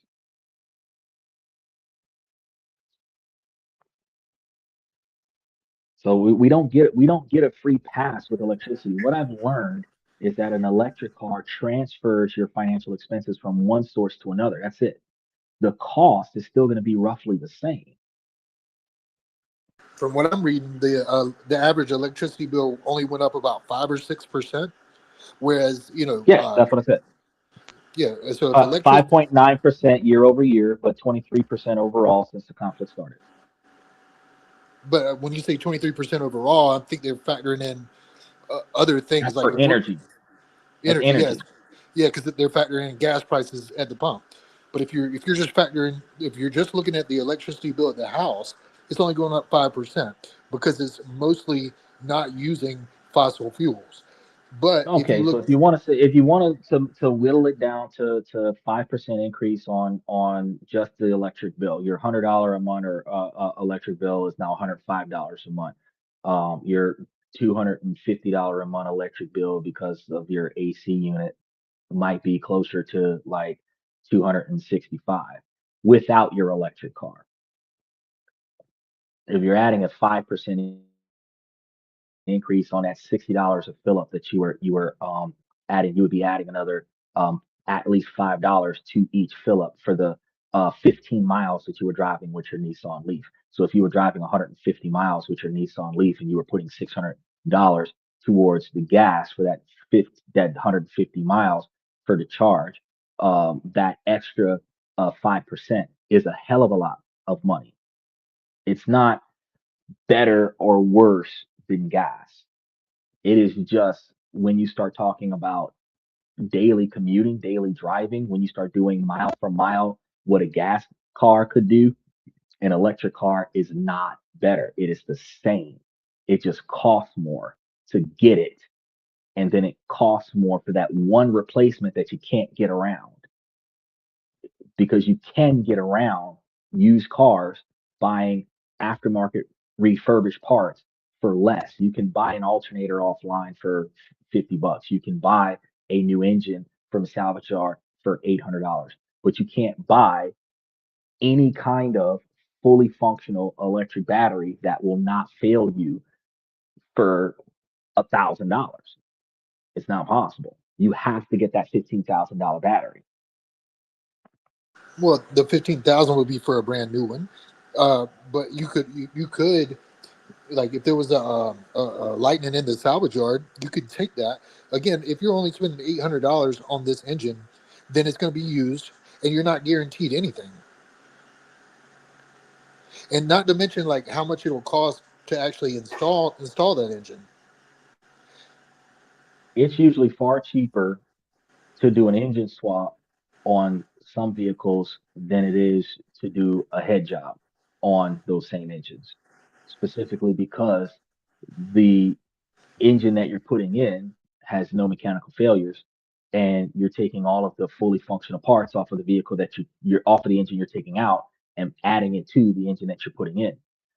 And then they're really only charging you the cost of labor because you bought the engine yourself. But when it comes down to replacing out an electric battery, there's a finite cost. There aren't very many refurbished batteries out there that I'm aware of. They may have some, but again, $8,000 for a refurbished or used electric engine still bodes the concern of two things. Was it damaged in the previous vehicle that it was in? Because outside of the risk of it blowing up, you have the concern of it not holding a charge. And then how many miles do you have left on it? With an engine, there is no top limit to the engine. There isn't a standard that says that after 150, 200, or 300,000 miles, this engine will not function anymore, right? But there is a lifetime for a battery. No, I mean actually it's different because there's no limit on the lithium ion battery. There's no limit, and the difference is actually with your engine or your transmission, it's going to go out, and you're not going to be able to drive it. With the Well, battery you on have the mechanical parts that'll malfunction that, especially if you're not doing preventative maintenance, that requires you to service the engine. But what servicing you're going to do when the coils aren't working on your lithium ion battery? You have to replace the battery. I don't know about that, but what I was going to say was that um, sorry, I lost my whole train of thought. Mm. I think you were heading down a direction of electric batteries have a Oh, I got you. Yeah, you're right. You're right. So with the electric battery, it doesn't just die on you. It's never gonna like you're not gonna go out there one morning and it just doesn't run. What happens is it just loses its charge. So to say that after 100 or 150, 200,000 miles, you have to replace that battery, no, that's not true. Like if you're still getting half of your 320 miles, 160 miles, and you're okay with that, you don't drive 80 miles to work and 80 miles back, then you're good, and so you don't have to replace that battery. It could easily get 500, 600, 700,000 miles on it if you're just driving it in town. That's like saying I can drive a car with one gear as long as I drive in town. Say that again. I'm sorry. I said that's like saying that I can drive my car with only one functional gear if I only drive in town. Well, I'm trying to understand what you're saying. Well, my, So if you it, Um, so first of all, we have the observation that typically they project lasting 15 to 20 years on these batteries, and they do believe that they're supposed to be in the capabilities of outliving the operational lifespan. But they have an expected mileage usage where the lifespan is depreciated based on its usage. So when you talk about a person who's only driving the car 30 miles a week, that battery might last 30 years. But we have current modern EV battery packs that is engineered to comfortably last between 200,000 and 300,000 miles now, uh, before dropping below the optimal state of health. You're looking at a degradation rate for large scale real world telematic tracking that shows that modern EV batteries degrade at an incredibly stable average rate of 1.8 to 2.3% of its maximum capacity per year. Um, Long-term range retention is somewhere after 10 to 12 years for heavy daily driving vehicles on the road routinely in experience about 72 to 83% of their original factory range. So if you were getting 100 miles on the full range, now you're going to be getting 75 miles or 72 miles on the full range. If you was getting 300 miles that range, you're now getting closer to 200 or 225 miles on the range. So warranties on these batteries usually last about 8 years or 100,000 miles, and then after that, you're stuck with paying the battery on your own. The luxury models are 10 years or 150,000 miles. Um, and then you're looking at what was the other thing we were talking about here? Um, Refurbished electric batteries, typically saving you about 20 to 50% on out of warranty hardware, ranging between $5,500 and $18,000 depending on the vehicle model and the capacity. Whereas a fresh battery replacement is between $14,000 and $22,000. So if I was to get a refurbished battery for $5,500, which is what I was telling you before when you told me that yours was $15,000, I might have been quoting a refurbished battery because that's the cheapest one that you can get. Um, you're still looking at diminished capacity over time. And the diminished capacity over time is going to cause you a headache because your projected performance has to be recalibrated every year. Your car is not going to go as far as it used to go every year, and the cost to distance every year is going to be more and more expensive. And that's not something that's going to happen with a gas power car. The gas power car is going to cost you the same amount of money every year to maintenance it unless you don't take good care of it and you let it wear itself all the way down. Like people say, I'm gonna ride it till the wheels fall off. And then when it breaks something else, and now you've got more than one thing to fix. In those situations, the car costs more to fix. But if you're doing regular,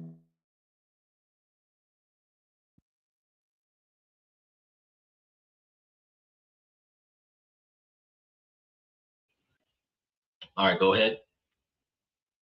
I'm sorry. Sorry, I lost you for a second. You were spinning.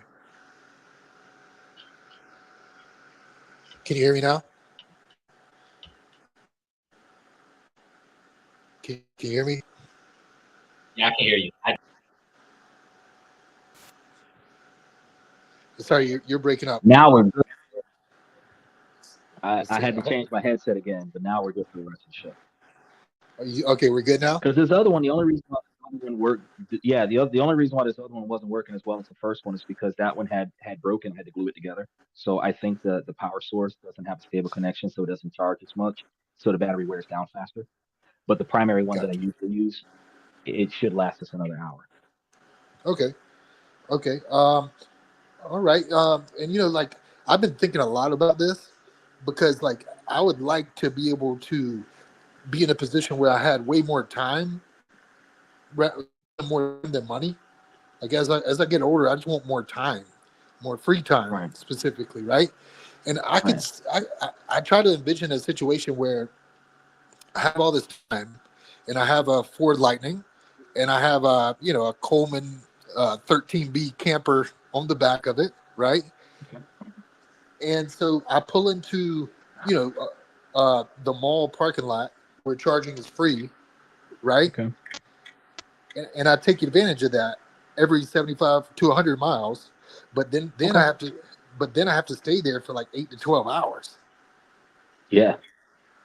But if you had like a camper, it wouldn't be that inconvenient. You could relax and you'd have Well, to say what? real idealistically, painting that picture on paper is a sound assessment. The only Uh-huh. problem is getting to that lifestyle, which is what we were talking about at the beginning of the show, which is planning your ability to function in that way.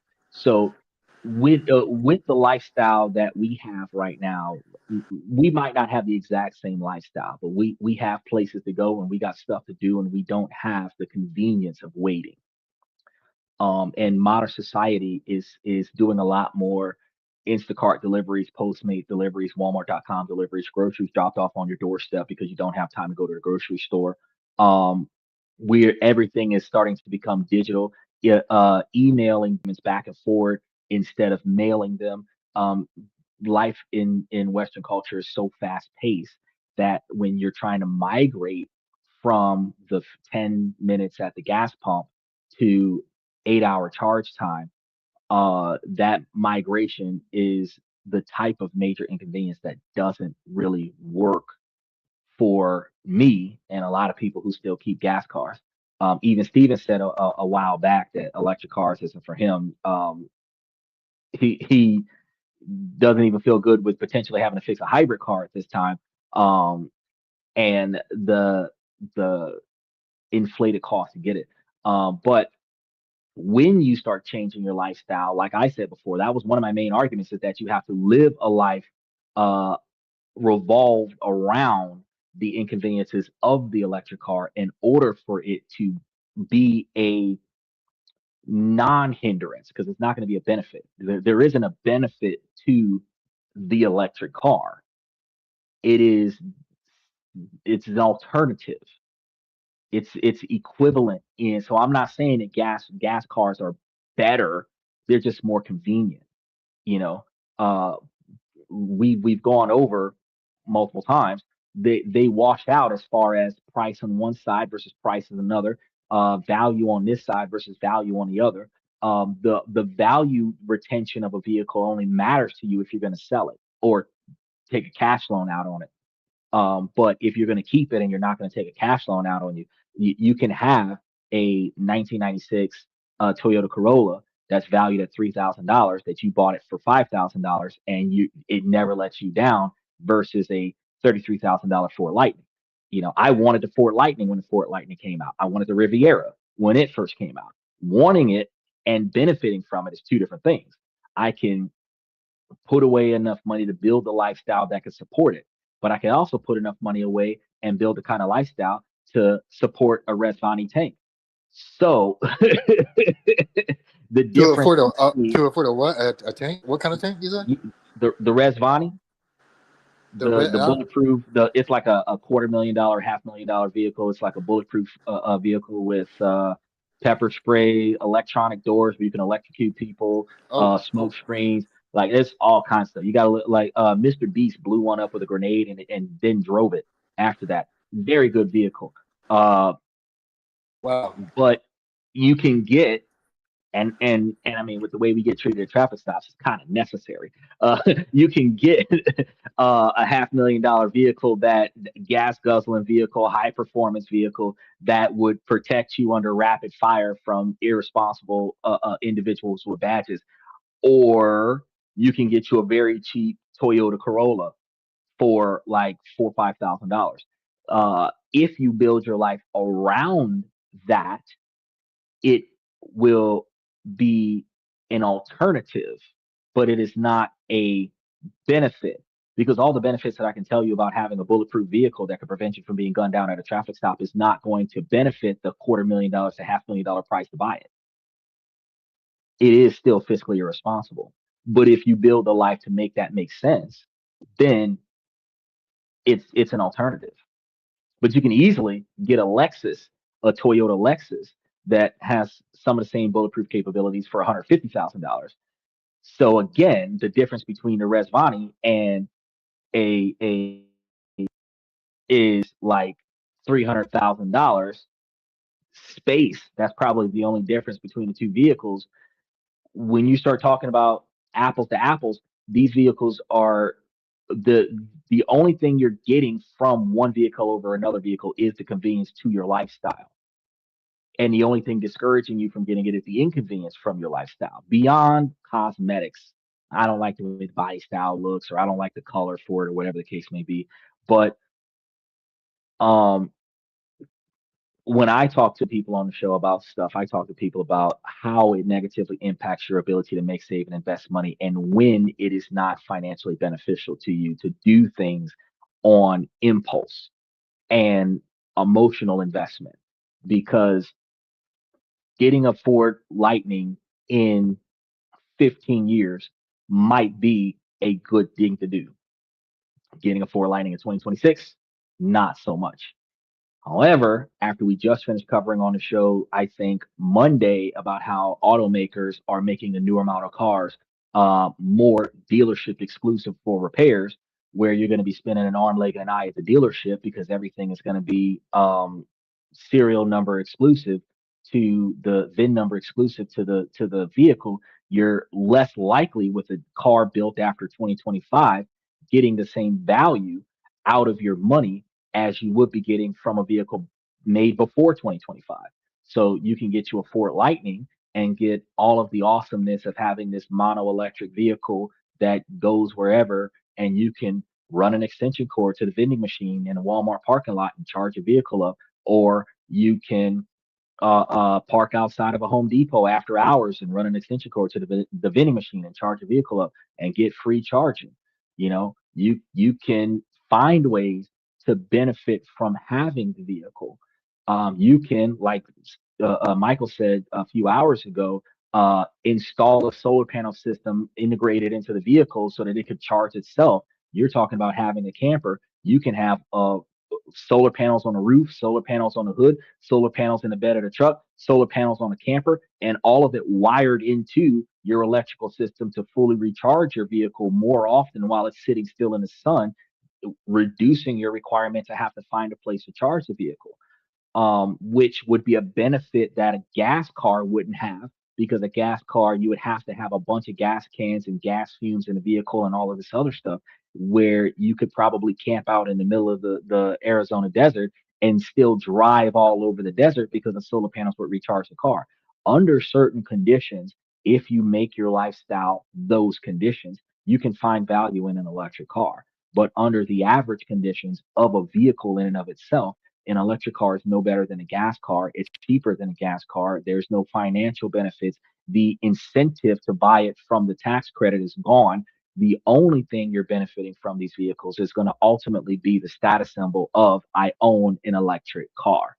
Outside of that, there is no difference between the two vehicles, because you trade the convenience of the cost of electricity for the 8 to 12 hour charge time. You trade the convenience of not having to pay for general maintenance on a gas car with the $15,000 electric battery. You trade the low maintenance requirements with the extra $15,000 or $20,000 price tag to buy the vehicle. You trade knowing that this battery is going to go out soon for well, you don't have a downside when you know that this engine is going to last. If you don't have to do this repair on this vehicle until it reaches 250,000 miles, once you do that repair, you don't have to do that repair again for another 250,000 miles. But if you know that this vehicle has a limited battery life, and then we start saying, well, 75% capacity. Well, if I want that full mileage range, I got to replace the battery. If I don't care and I don't mind operating my vehicle at 50% capacity, I could probably ride this electric vehicle for 20 years and never buy an electric replacement. But now, when I used to charge the car up every 300 miles, now I'm charging the car up every 150 miles. If I was paying like we were discussing, you said $60. Let's say that it only cost you like well, we said $15 at the house, right? So let's say that uh uh you now have to charge it twice as much. If it's $15 per charge at the house, now you have to charge it twice as much because it's operating at 50% capacity.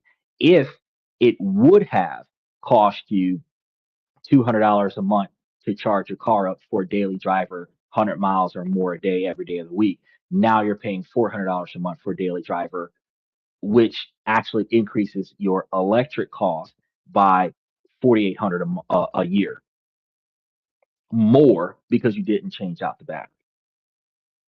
So it the cost of using your gas car is going to be consistent. So what you're going to sacrifice for to have an electric car is the knowledge of consistency of what you know your vehicle is capable of versus the consistency of knowing what your electric vehicle is, I mean, your gas powered vehicle is capable of. I can tell you right now what my Cadillac can do. I can tell you right now what my Chrysler can do. I can tell you right now what my Dodge Ram 1500 can do just based on its make, model, and specs. But you can't tell me what your Nissan Leaf can do right now today if you still had it without replacing that electric battery. You can tell me what it did this week, but if it snows, the performance is going to be different. So if you got 50% capacity and then the performance of the battery is going to be 50% of that because of the snow, now you're operating at 25% capacity. So where you was getting 300 miles because it's snowing outside, now you might be getting 75 miles. If you was 75 miles with a fully loaded vehicle, you probably pick up all your co-workers and bring them to work. Now you're getting 25 miles. You have the uncertainty that they haven't fixed yet. And just like, let's throw the Cybertruck into the mix, because the only thing that has been promoted more than the Ford Lightning and the Riviera was the Cybertruck. Overpriced. When it was $79,000, fantastic vehicle. $100,000 waste of money. $125,000 for them to put a sticker on the side of the vehicle that says Foundation Series. Waste of money. But when they offered the bulletproof glass, the solar panel on the vault, the light bar on the top, $79,000 worth its grain and salt, worth its weight in salt. Now they don't have the vault on the back of it. They don't have the solar panels on the vault. They don't have the headlights on the hood. They don't have the bullet resistant glass as a factory installation. It's an increase to the $125,000. And there was another thing that they don't have the 500-mile range. I think they have like 250 to 300-mile range right now. They don't have the quad motor. They only have the dual motor and the single motor. So all of the stuff that you were looking for $79,000, they don't offer that. It's not worth its money. But and then it doesn't have the aqua feature that people were talking about. They have plenty of Cybertrucks that have bent frames. They have plenty of Cybertrucks that have gone to a car wash and now they're a brick because you have to push a button to put it into car wash mode so that the car knows that it's about to go through a car wash. It's steel, so it's gonna rust. You can't polish it because the police won't let you have it on the road because it's too reflective. The wrap for it costs extra money. First generation Cybertruck is not going to be worth your grain and salt. I'm on the list, but it's not worth going to get one right now. Probably the third generation Cybertruck, maybe the 2035 model might be worth going to get. So Yeah, I would electric never. cars, and it's just not. They haven't done enough so trial and error for first generation is going to make it better for us when we do go and get it in like 10 years. But right now, it's not. It can't replace a gas powered car right now. Well, yeah, and I would never buy a Tesla. Like never. I would never put money in my pocket. Like on principle. So, and the fact that it's over $79,000, makes that even easier.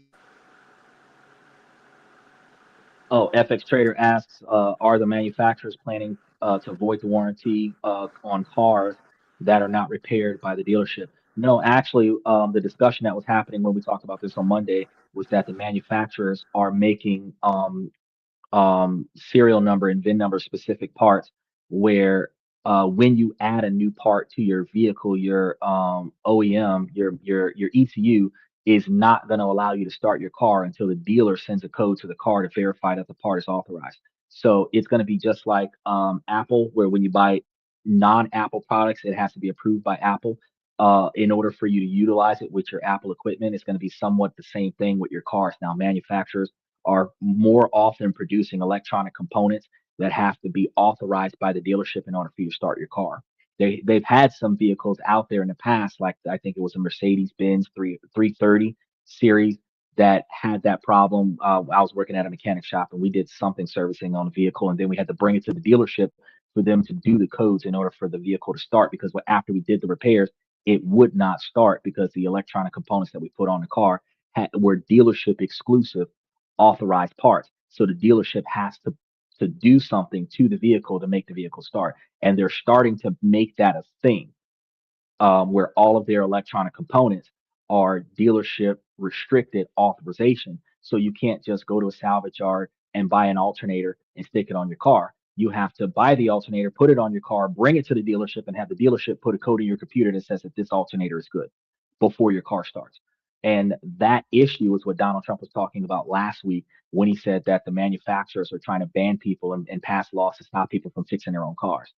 And that's going to be an issue with your electric cars because in the future, in 10 or 20 years from now, depending on what legislation that goes out this year and next year about your vehicles, when you're buying a newer model electric car or newer model whatever vehicle, the fact that you got to cart it back to the dealership in order for repairs to be done, when repairs need to be done, you're dealing with inflated prices instead of going to your local mom and pop shop and getting it done, or your local under the oak tree mechanic that would have fixed your vehicle with no warranty, but like a case of beer and a blunt, he fixed your whole car. You're not going to get that same convenience from an electric car in future because everything's electric. All the parts are dealership authorized. You are leasing their intellectual property and calling it your car, but you have to get permission from them to even fix your vehicle. That's not something you're going to have to experience with a 1965 Cuda. That's not something that you're going to have to experience with a 56 Bel Air. You know what I mean? Like you can literally go outside with your son and teach him how to build cars. If you had a 1979 Mustang or a 1984 Charger or one of the a last full size steel body frames with the Crown Victoria from 1983, you can build your car from the ground up and do it in your own backyard. But the electric car, you can't fix that yourself. You have to find an electrician that is specialized in this type of vehicle to fix your vehicle when your vehicle malfunctions. So you're going to be best friends with your dealer, and that's not even on a street level. You're going to be best friends with your dealer in order to be able to keep your car running, because otherwise, when your dealer no longer supports your vehicle, you're going to have to trade it in, because who's going to fix it? And that's going to force you to continue to upgrade. That's not something you're going to have to experience with a 1992 Mercury Grand Marquis. That's not something that you're going to have to experience with a 2005 Honda Civic or a 2012 what is it, the Scion, the Toyota Scion, or the 2016 Volkswagen Jetta, or the 2018 Beetle, or the I'm going through all of the gas powered vehicles that, like, you can fix that shit in your backyard, but with an electric car, that's not going to be the thing. What's your thoughts on that, Sterling? Well, I had heard that about, like, you're not going to be able to repair your own cars, and I didn't look into it, so I'm glad you brought that up. I'm going to have to do some more research about that. But I knew Look at my Monday friend. show. I did research for you on Oh, that. you said on Monday? Okay, I'll go back and look. Yeah, I did 2 days ago. I just covered this topic 2 days ago. Important stuff like this, I talk about it on the show. I appreciate that, and that's why, I'm sorry to go on and on about this, but like I knew that you would have a good perspective that I wanted to hear about. So I really appreciate you talking to me about this. I know, like it was about a year or two ago, my friend had one of those Porsche SUVs. I think it's a Cheyenne or something like that. Oh yeah, I wouldn't get one of those. And he when he had a flat tire, he had to be towed into the dealership to get a tire Yep. fixed. Yep. Like he's not even like they got some sort of lock on it or something to where you Yep. cannot take your tire off, is what he told me. It's And a I dealer thought, exclusive piece, and they don't sell it outside of the dealership. So unless you buy that part from the dealership, when you buy that car, you're not going to have that wheel lock to get the wheels off. yeah, I'm not sure what exactly prevented him from taking it off, but he made it seem like even if you had a replacement tire, you wouldn't be able to change it. There was a wheel lock on the lug nut that is dealership exclusive. And because he bought that vehicle and he didn't buy that part, he had to Uh, go back to the dealership to get the part. But it's only if it's sold, it is only sold at the dealership, and it's not going to be a cheap part. It's going to be a specially designed lug nut remover. It's going to cost you like $250. right. Okay. So you think if he had had that and he had a tire, he would have been able to replace it? Yes, because what a wheel lock is, it's a special tool that usually is in the glove box of the vehicle when the vehicle is sold. If you're getting the wheel locks from the dealership with the brand new car, but if you buy the car used from somebody else, sometimes the wheel lock tool is not in the car, and if you don't know that, you're kind of screwed. And that means that a four-way or regular lug nut remover or crowbar or whatever does not fit one of the 5 or 6 lugs on your car, and that means that you have two choices. You have to bring it back to the dealership or break the lug and have an uneven wheel displacement because you're not going to have all of the lugs on your vehicle, which could break the rest of the lugs on your vehicle and have your wheel fall off. So to prevent your wheel from falling off, now you got to tow it to where the part is. Um, if you don't know where to go to get that part. But me being a mechanic, I'm aware that that special tool I would have to tow it home or tow it to the dealership because I got to buy the tool or bring it to them and have them do it so I don't have to buy the tool. And that's why he towed it to the dealership, because it's cheaper for him to get the free tow on his car insurance for a vehicle breakdown and bring it to the dealership and then pay the dealership to put a new tire on the car because he doesn't have to buy that part. They would sell him a new tire and then the car would be working. But if he didn't want to be codependent towards the dealership, he would buy that part from the dealership while he was at the dealership after they replaced the tire so that he could change it himself.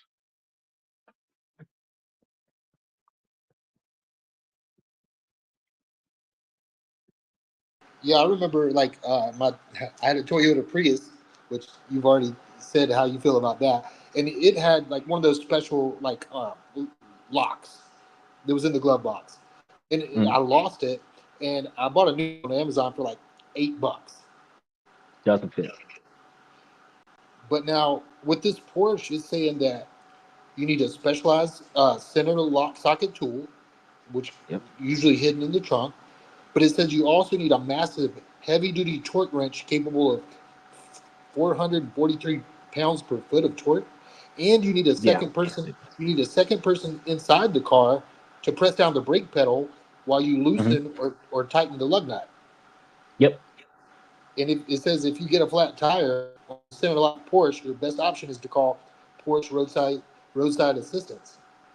Yes, because I mean, most people who drive Porsches drive by themselves.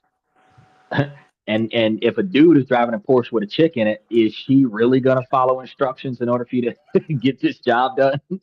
Y'all gonna argue so much, you can be like, "Fuck it, I'm gonna call the tow truck." So the to prevent from breaking your car, the recommendation is, because so much stuff goes into it, take it to a dealership. But again, here's the thing: when you're buying a Porsche, you have the lifestyle of financial convenience to pay the help to fix the car. a lot of people with a flashy behavior pattern, the mindset to flash wealth, will be poor as fuck, buy a Porsche, and they live the lifestyle of a Ford Geo Metro.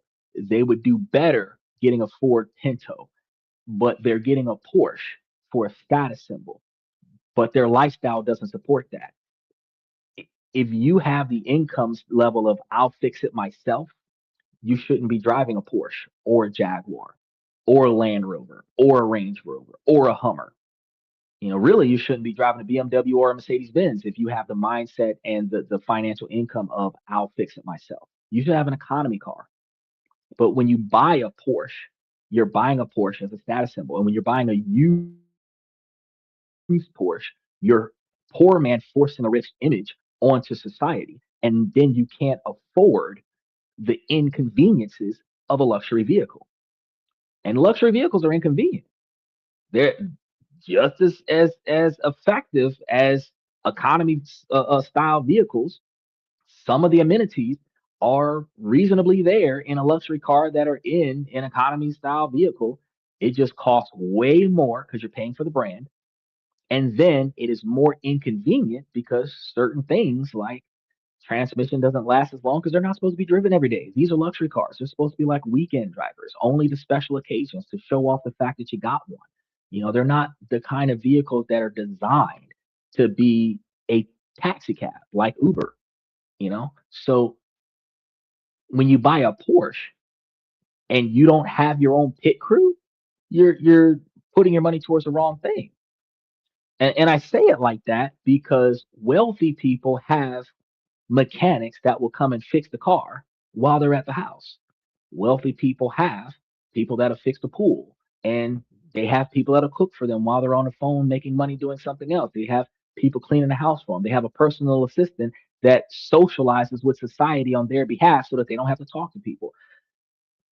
Those are the people that have where now you're in a Porsche, not because you're driving it, but because you're being driven by your chauffeur. Certain vehicles are meant for you to drive, and certain vehicles are meant for you to be driven in. And when you have the lifestyle that supports that style of vehicle, then you have the financial freedom and freedom of time to deal with the inconveniences of having that vehicle. So, like, you want to be in your Ford Lightning with your camper on the back. Fantastic setup, especially since they have the charge box on the back of the truck. You can kind of plug all the electricity to the back of the bed of the truck and run your camper from your truck. You don't even have to get an external generator or anything. It's a Exactly. fantastic idea. I actually was operating the Bird scooters in Florida, and I was charging my vehicles on the electric scooters on the back of my truck, and I had a actual power source running directly into my truck to charge these vehicles from inside of my Dodge Ram 1500. Never turn the vehicle off and charging up all these scooters. It's a fantastic business to have. It's just I started realizing the concerns about all of this extra effort with these batteries. But the fact is that was one of the reasons why I was looking at the Tesla, the Cybertruck, because of its charging capabilities with a 500-mile range. I was looking at the Ford Lightning because of the equivalent charging factors. But when you think about what would you have to do to have that type of lifestyle, maybe you might want to make this you're on the road. So you're going to sell all of your stuff, get rid of your house, your car, your apartment, everything like that. Keep your Ford Lightning and then have your camper. And then you're building the type of financial wealth to support that type of lifestyle. So say you might need $30,000 a year to live on the road, covering whenever you do have to pay for charge, hotel stays when you need to take a shower, dumping stations when you need to unload the waste from the camper, from the portable toilet or whatever. RV parks when you want to park somewhere and get the charge for your car and the power for your camper and the running water and all this other stuff. And then food eating out because you're probably not going to spend much time cooking in the camper, and other such amenities.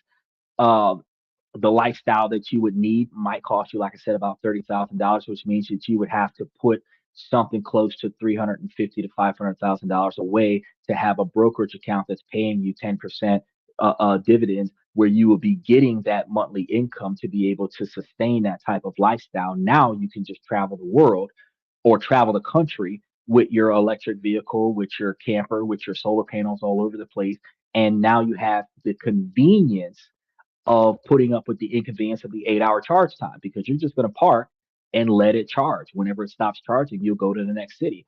And that would be fantastic. But in order for you to plan that lifestyle, then the only way that you can perform that is that you would have to start today investing in that lifestyle. And if you have to buy the vehicle, you have to invest in that lifestyle in order to buy the vehicle, in order to buy the camper, and then sell all of your stuff, and then close out all the things that you're not going to have, and then establish the full matrix where this actually makes sense. But in your current day-to-day lifestyle, just having that truck and having that camper and saying, oh, well, on my days off, I'm going to go down the street and go and camp out at the national park. It's not feasible. The truck costs too much fucking money. The camper costs too much fucking money. The charging is inconvenient. The time it takes for you to put this operation together, your whole weekend is shot. You're gonna have to take some time off from work so that you can make this work for you in a way that it's not going to add extra stress to your life. So ultimately, you would have did better if you're gonna go camping, rent you an RV and go out and do it with the rented RV and bring it back. That way you don't have to deal with the maintenance. You just got to put gas in it and bring it back, and then do whatever you need to do. And the fact that life has two factors that we don't pay attention to, it's convenience and cost efficiency. When I asked you towards the beginning when you first got on, what did you want your life to look like? You gave me a broad spectrum answer because you never thought about the details. And I'm very detail oriented, because the details is what costs money. The details is where the inconveniences lie. And when you pay the extra cost to offset the inconvenience, that's when you start putting dollar amounts to the totality of the inconveniences.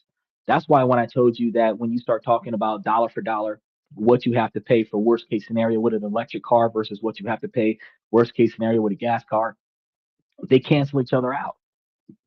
But when you start talking about how much would it cost me right now to go and buy that Ford Lightning brand new versus how much I would pay for buying a Ford F-150, if we're going to say truck for truck, you're going to spend $10,000 or $15,000 more for the Ford Lightning than what you're going to spend for a Ford F-150 1500.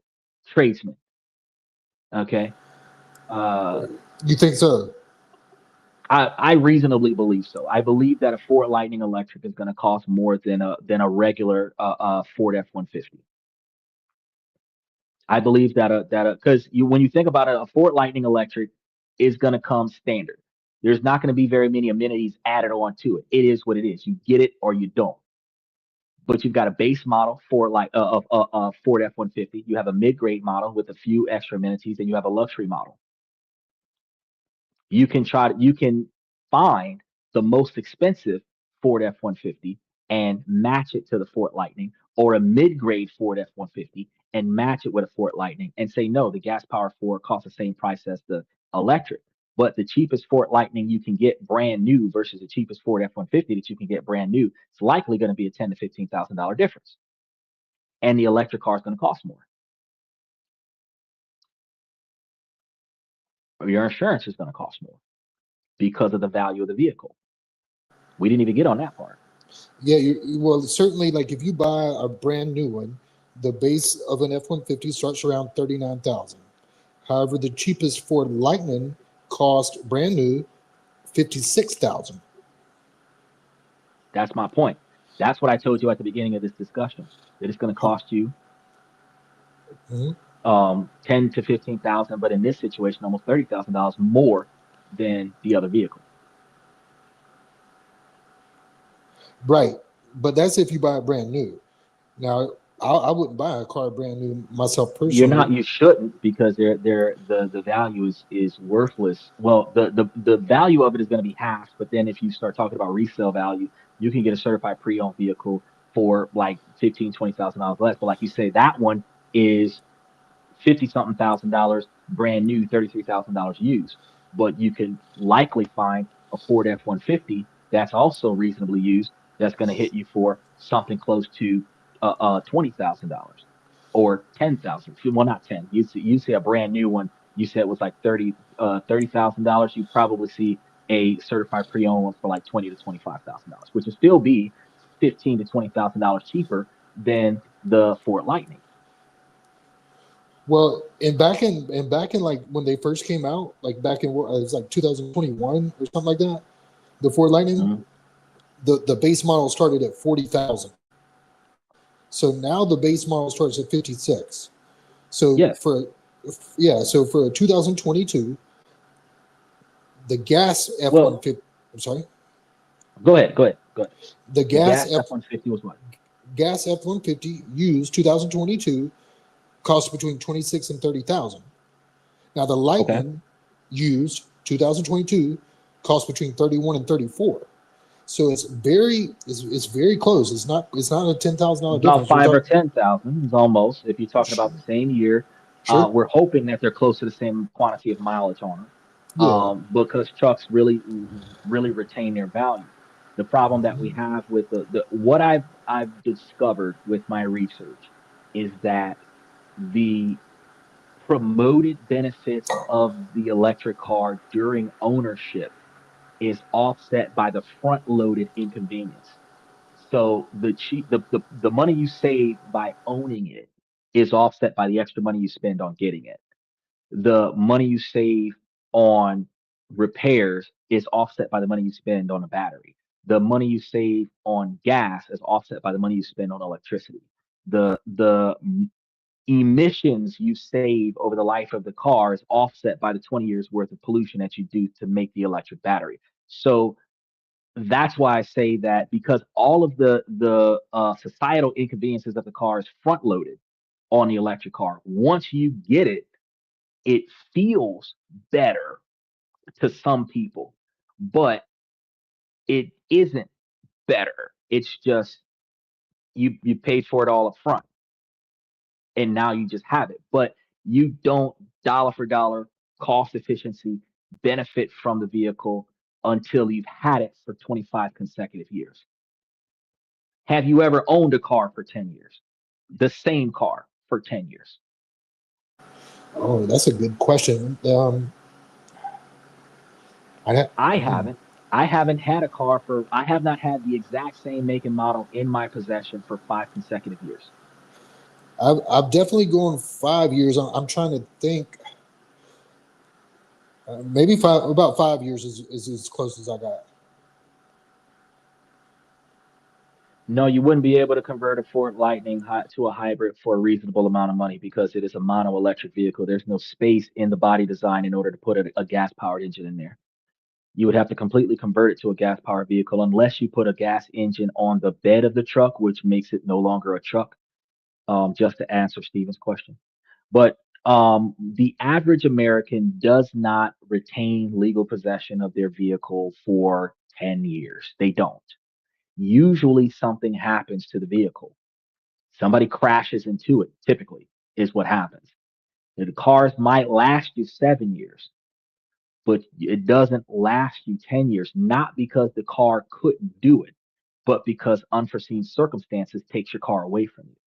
So you would have to be one of the lucky few that owns your electric car from the day you buy it to 25 years later before you start turning a profit on possession. And it's mathematically impossible to do unless you don't use it at all. And at which that point it's a waste of money.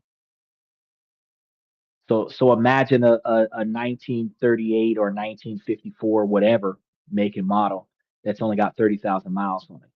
Some bitch ain't been used. Whoever had it, it was a waste of money. It was a paperweight in their garage.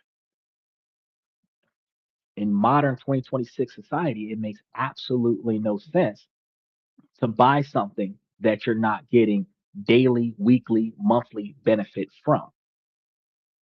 So when you're buying right now, 2026, it's 52,000. It's going to be more than that next year, because if that 2026 model was post tariff, that inflated cost was a $10,000 to $15,000 tariff tax for all the imported parts that went into that vehicle, because Ford does get parts from Asia for their fuel efficiency. Most manufacturers outsource for a lot of the parts that are making their used to be gas guzzling vehicles fuel efficient EcoBoost vehicles. So your cost for your modern, built in America but created somewhere else, American made vehicles, there's going to be a $10,000 to $15,000 inflated cost for all cars, not just electric, all cars. You might find a $10,000 or $15,000 price for like a Corolla, Camry, Celica, Civic, uh, uh, um, um, Accord. You might find that the cars are $10,000 or $15,000 more right now in the summer of 2026 in comparison to what they were last year in the summer of 2025, because of those tariffs that hit last year. So, which is why I tell people don't buy anything that came after 2025 just because of the tariffs, but because of the automakers, I'm like, don't buy anything after 2026 because if you want to fix your own shit, it's got to be pre 2026 model, because otherwise the dealership is going to control whether or not you can use it after you fix it. But what were you saying, Stephen? I mean, Sterling? Um, no, I was listening to you, and I must have forgotten what I wanted to say. Um, I'm going to go back and listen to your Monday's show, because I'm sure there's like, exceptions as far as what you can fix. Like, can you do an oil change? Can you fix a headlight? There's certainly going to be certain things that you can do and certain things you can't. What the Right? automakers are starting to do right now is the electronic components on the car is going to be restricted, where it is going to be dealer authorized part replacement. So you should be able to change out your spark plugs. You should be able to maybe change your oil. You should be able to flush your transmission. But when you start talking about transmission replacement, when you start talking about an alternator, when you start talking about a new battery, when you start talking about your throttle body, any sensors, ECUs, any type of electronic component that, because there's over 100 million lines of code going into your cars these days. Anything that partners with the main computing system of your computer is going to require a dealer authorized code in order for that part to start interacting with your car, which means that that part is needed to make your car function. It's not going to function. So you might be able to fix your power windows, you might be able to fix your sunroof, you might be able to fix your locks, but you're probably not going to be able to fix your ignition switch. You're probably not going to be able to change out the electrical components in your steering column. There's going to be certain parts on your car that are more and more often going to be dealership exclusive services, because the electronic components do not uh, uh, uh, function with the car until the car has been programmed to accept it. Almost like when you try to take a pirated disc and put it into your PlayStation, PlayStation ain't gonna read it because it doesn't have the right authorizations to be read by the console. That's going to be what they're doing with the manufactured parts right now, but they're trying to build it into law where the intellectual property of, because right now the way the laws work is that all of the data that the manufacturers use to goes to codes on a computer and test the car and reprogram the car and everything like that is required to be made public knowledge. And they want to change that where it's dealership exclusive. So if you got to get a uh, one of those big OBD2 readers to mess with this car's whatever computer service that it needs, you now got to go to get it from the dealership. Or the third party mechanic that's going to get it would likely have to pay X number of dollars to buy one from the dealership, which means the dealership is going to get a lot of money off of that in order for them to have them for the car. Now, more frequently, the dealership exclusive parts that are going to be VIN number exclusive. So your battery is going to be linked to the VIN number of your car. You can't snatch a battery out of another vehicle and put it in your car. Like my car, I got 2 batteries in my Cadillac. I can't just take the battery out of my Chrysler and throw it into my Cadillac if I've got to call Cadillac and get them to verify the battery in the trunk. Those types of limitations is going to be equivalent to when your friend had a flat tire, he had to bring it back to the dealership just to get the tire changed. Those types of repairs are going to become more and more mandatory. Whenever your car breaks down, you must take it to the dealership because the local mechanic shops don't have the tools to fix the vehicle because it's dealership exclusive and the dealership isn't selling those parts to the general population for any usage outside of the dealership.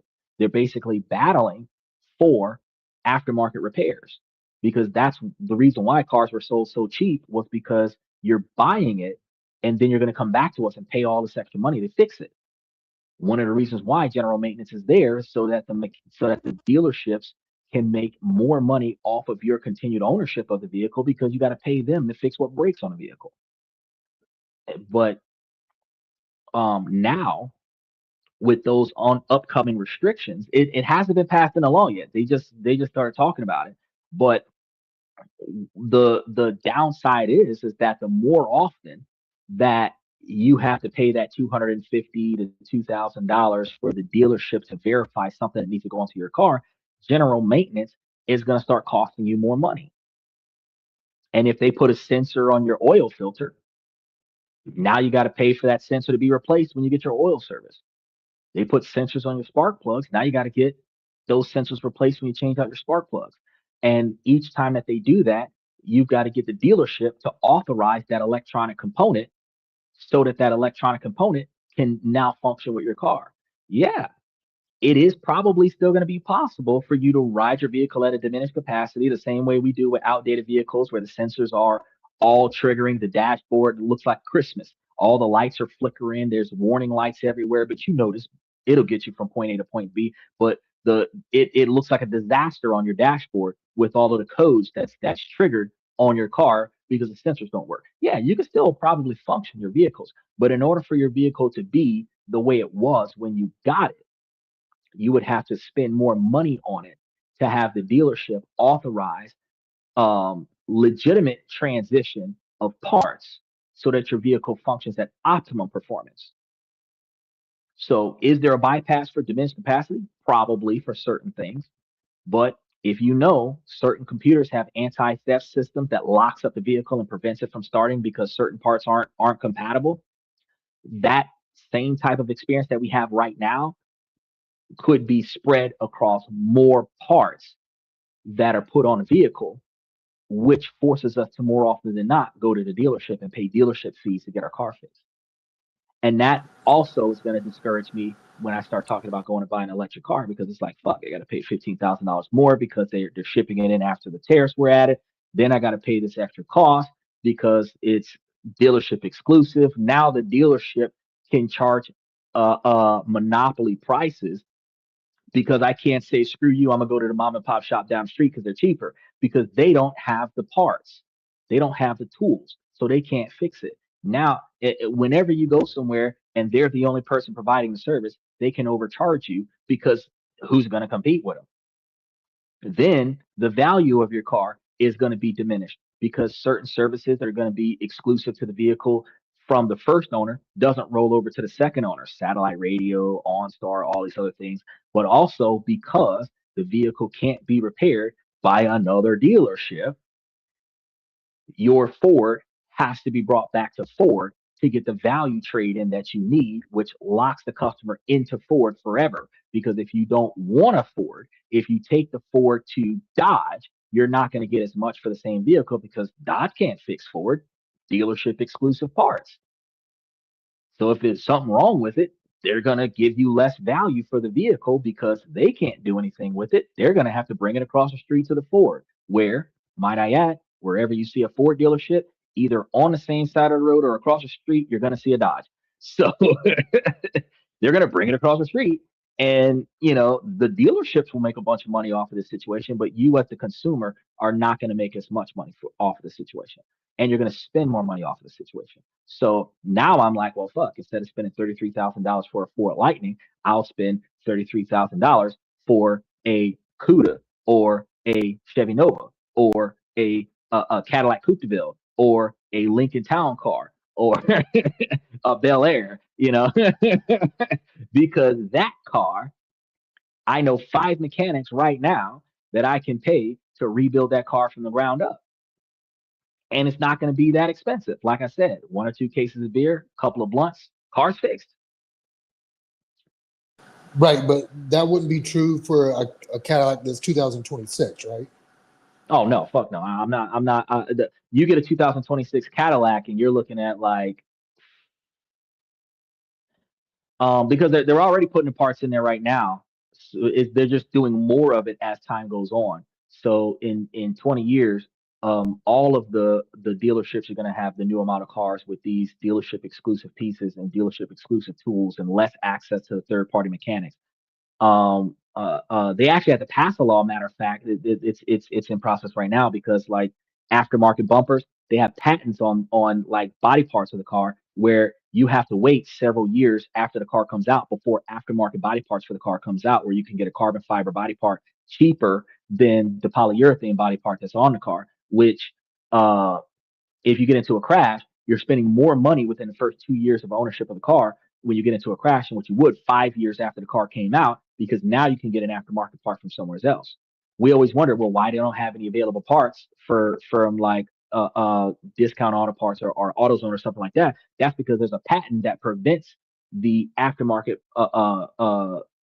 entities from creating cheaper parts, because the dealership is controlling the monopoly. And that's what's going on right now. They're trying to control the monopoly. So like a 2026 Cadillac, yeah, yeah, it's going to be harder to fix that one than what it would be to fix a 2016 Cadillac or a 2006 Cadillac or a 1996 Cadillac. Those are cheaper and easier to fix. A 2026 Cadillac, you need to have like CIA money in order to be riding around in a 2026 Cadillac.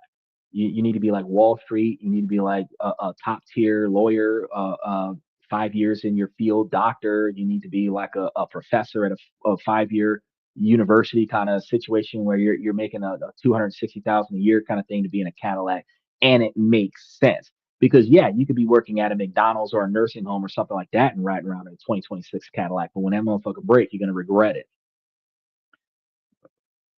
It says Lincoln Town Car's luxuries. How about the Ford Lightning? Ford Lightning is not luxury, but it has luxury car price because it's electric. Electric is luxury. So tech and luxury are at the same price point. What makes a Lincoln Town Car luxurious, but the Lightning isn't? I didn't say that Lightning technic. Okay, so Ford is not luxury. Ford is supposed to be durability and a high performance, but tech, the Lightning is tech, and tech is the same value as luxury. I see. I see. So the tech in the Lightning makes it as expensive as a luxurious Lincoln.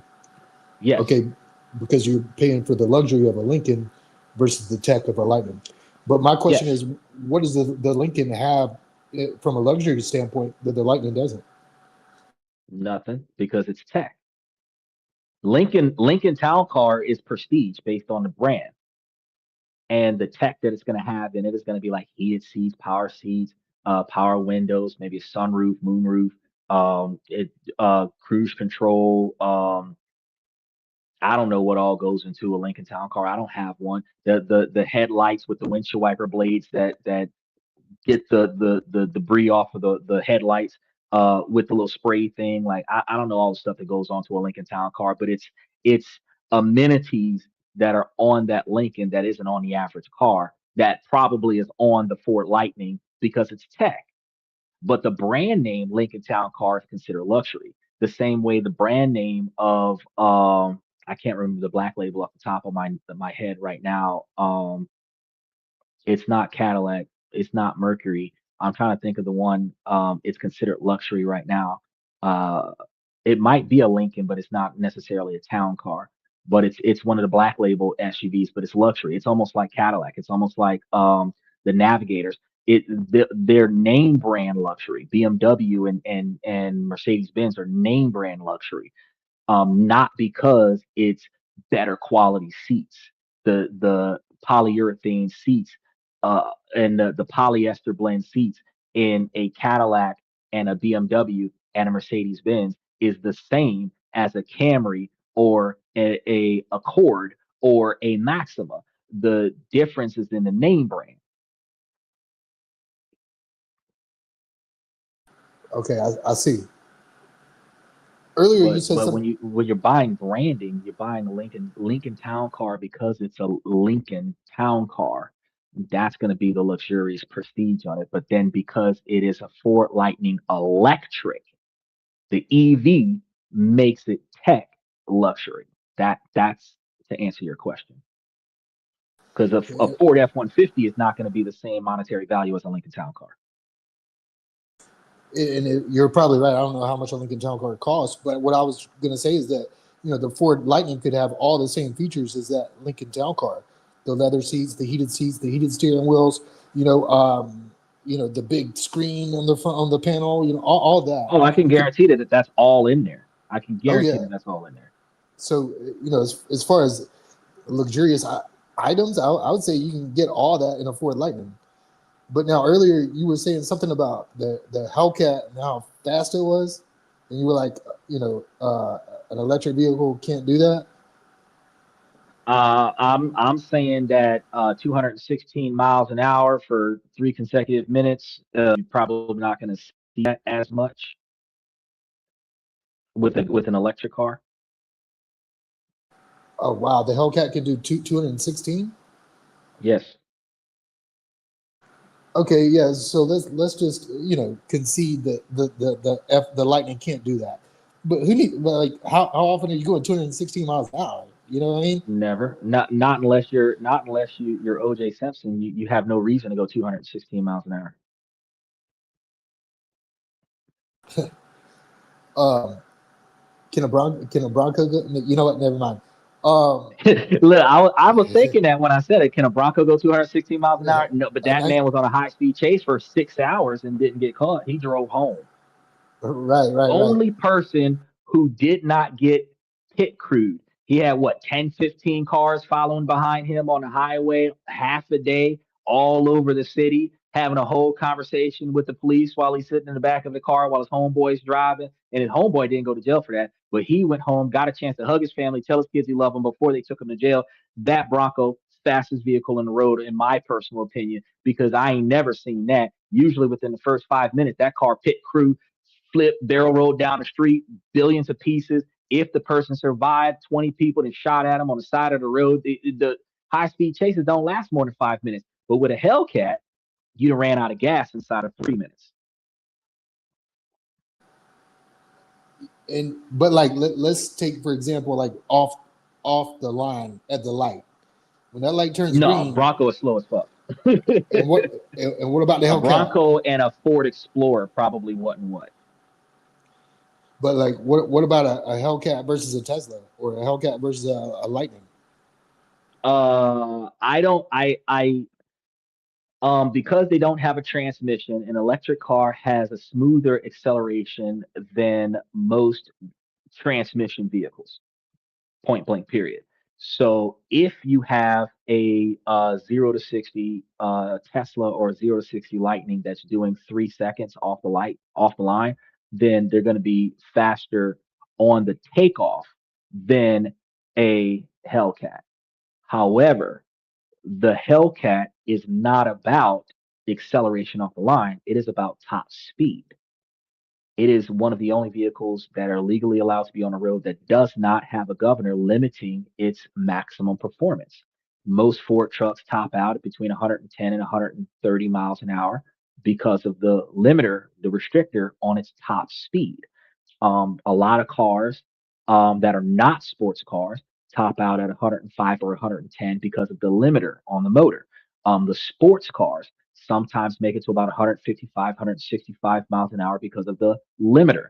The um, um, it's not a Hellcat, but it's the SRTs that the police officers use that are 155 miles an hour top speed, not the Hellcat 216 miles an hour top speed, but they have the all-wheel drive, which is 60/40 front wheel, for more control and stability, which is why when a Hellcat is zooming up the road, you don't see a bunch of police officers doing 216 miles an hour chasing them. They have the helicopter following them and the police officers doing 150 coasting behind him till he crashes because very few people can maintain control of a vehicle at 216 miles an hour.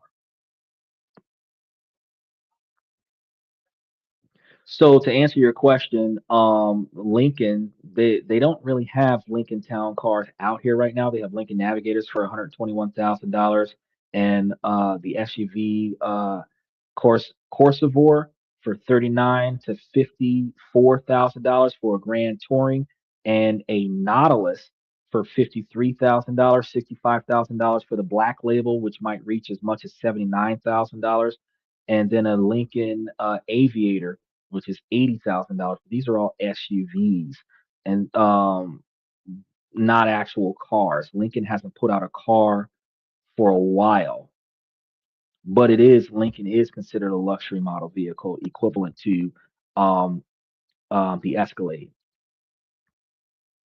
So when what's the dealership's reasoning behind this proposed new law? Like, what are they saying? Like, why the consumer shouldn't be able to, make those sorts of repairs and maintenance themselves? Like, yeah, So what bullshit reason did they give the society to to block just people from fixing their own stuff? yeah, how do they justify it? Safety and security. Safety Go and on. security. That's the bullshit they tried to feed us. And Safety, they're claiming that manufacturers are going to fix the cars better and more efficiently than third-party mom and pop shops. Then security, having a closed network system is less likely to get hacked than an open source system. Excluding the fact that Tesla, being a closed system, has gotten hacked plenty of times and careened certain vehicles off the road where a right turn turned into a left turn and people died. They don't talk about that part, but and that was with their autopilot system. Um, but their claim is that it makes the cars safer and the maintenance is more guaranteed if the dealership does it. But price wise, they're really just taking advantage of the ability to get the repair cost from the customer after the customer owns the car.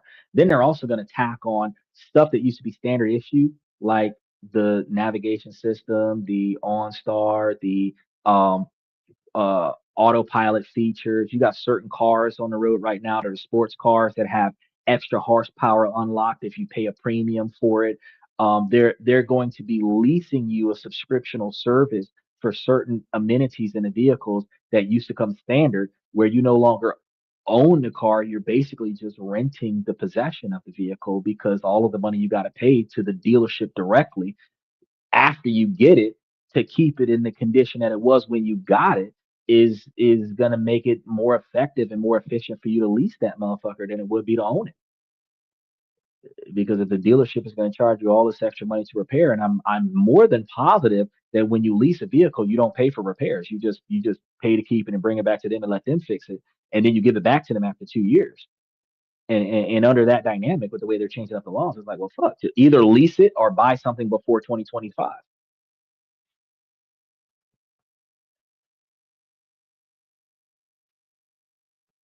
don't you think there will be like a black market for this sort of thing, moving forward? Like, Eventually, but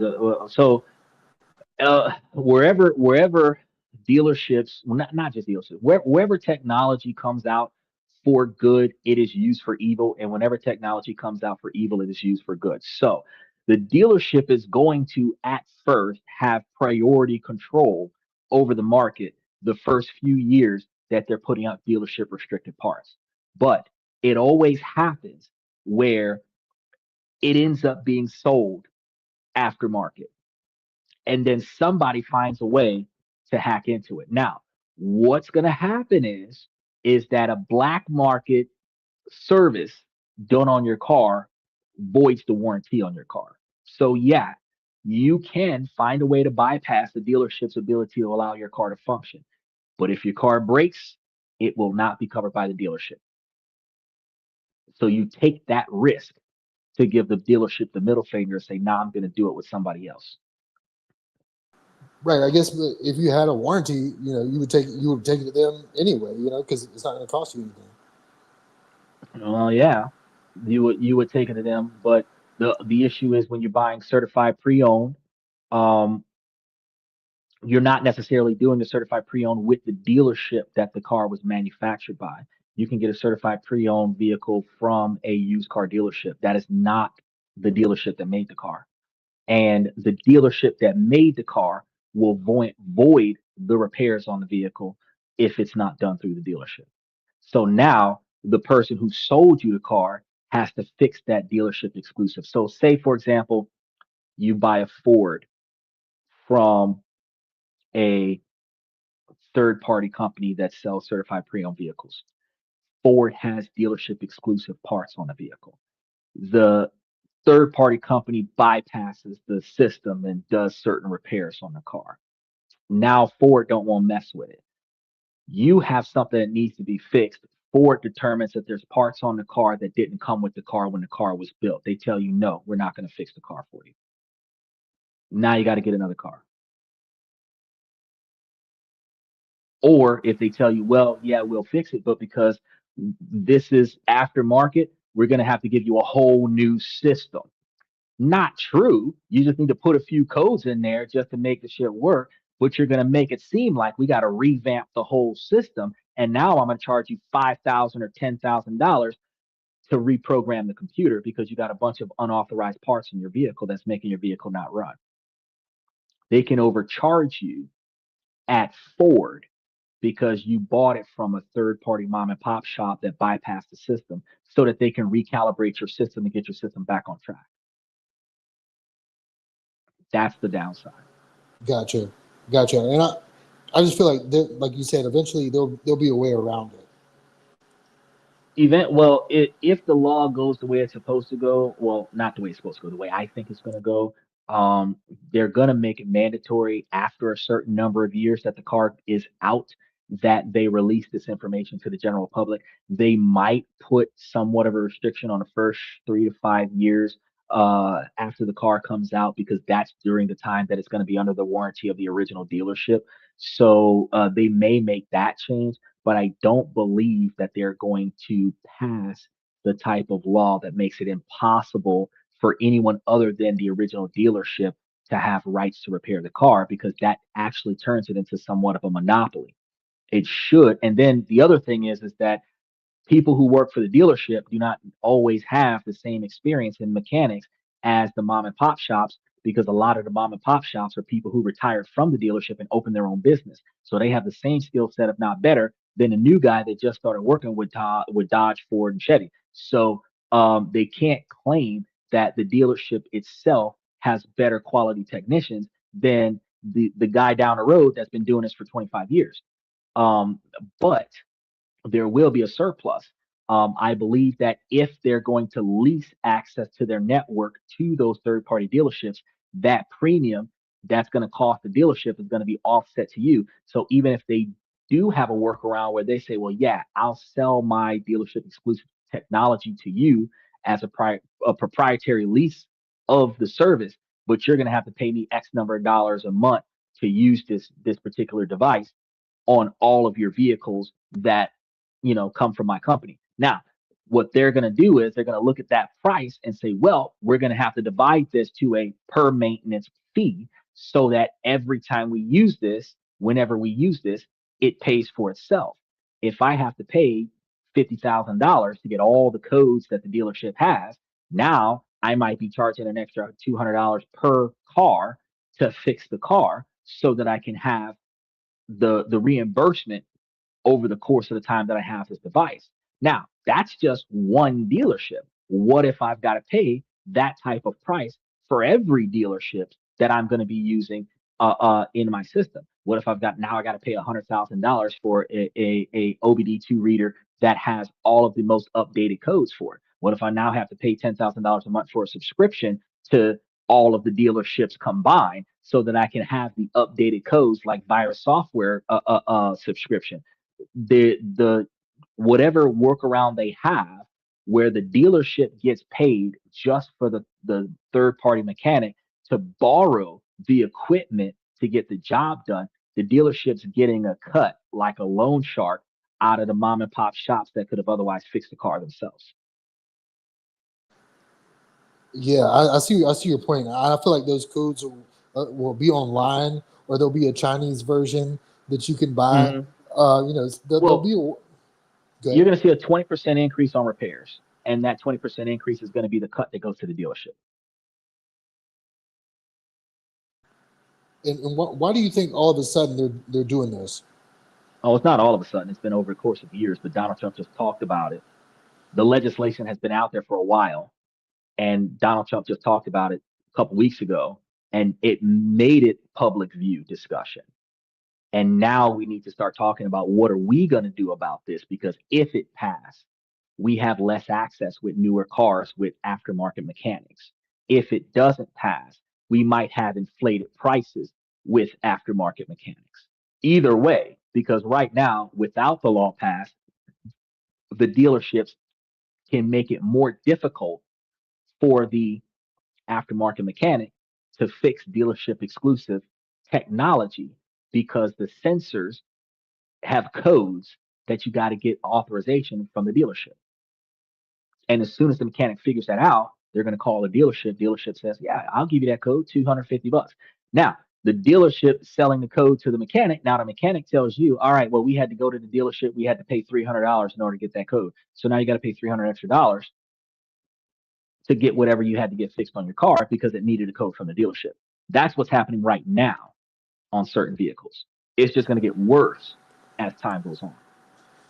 Right. And I think somebody at the dealership, someone who's disgruntled, perhaps is going to post all them damn codes online for free.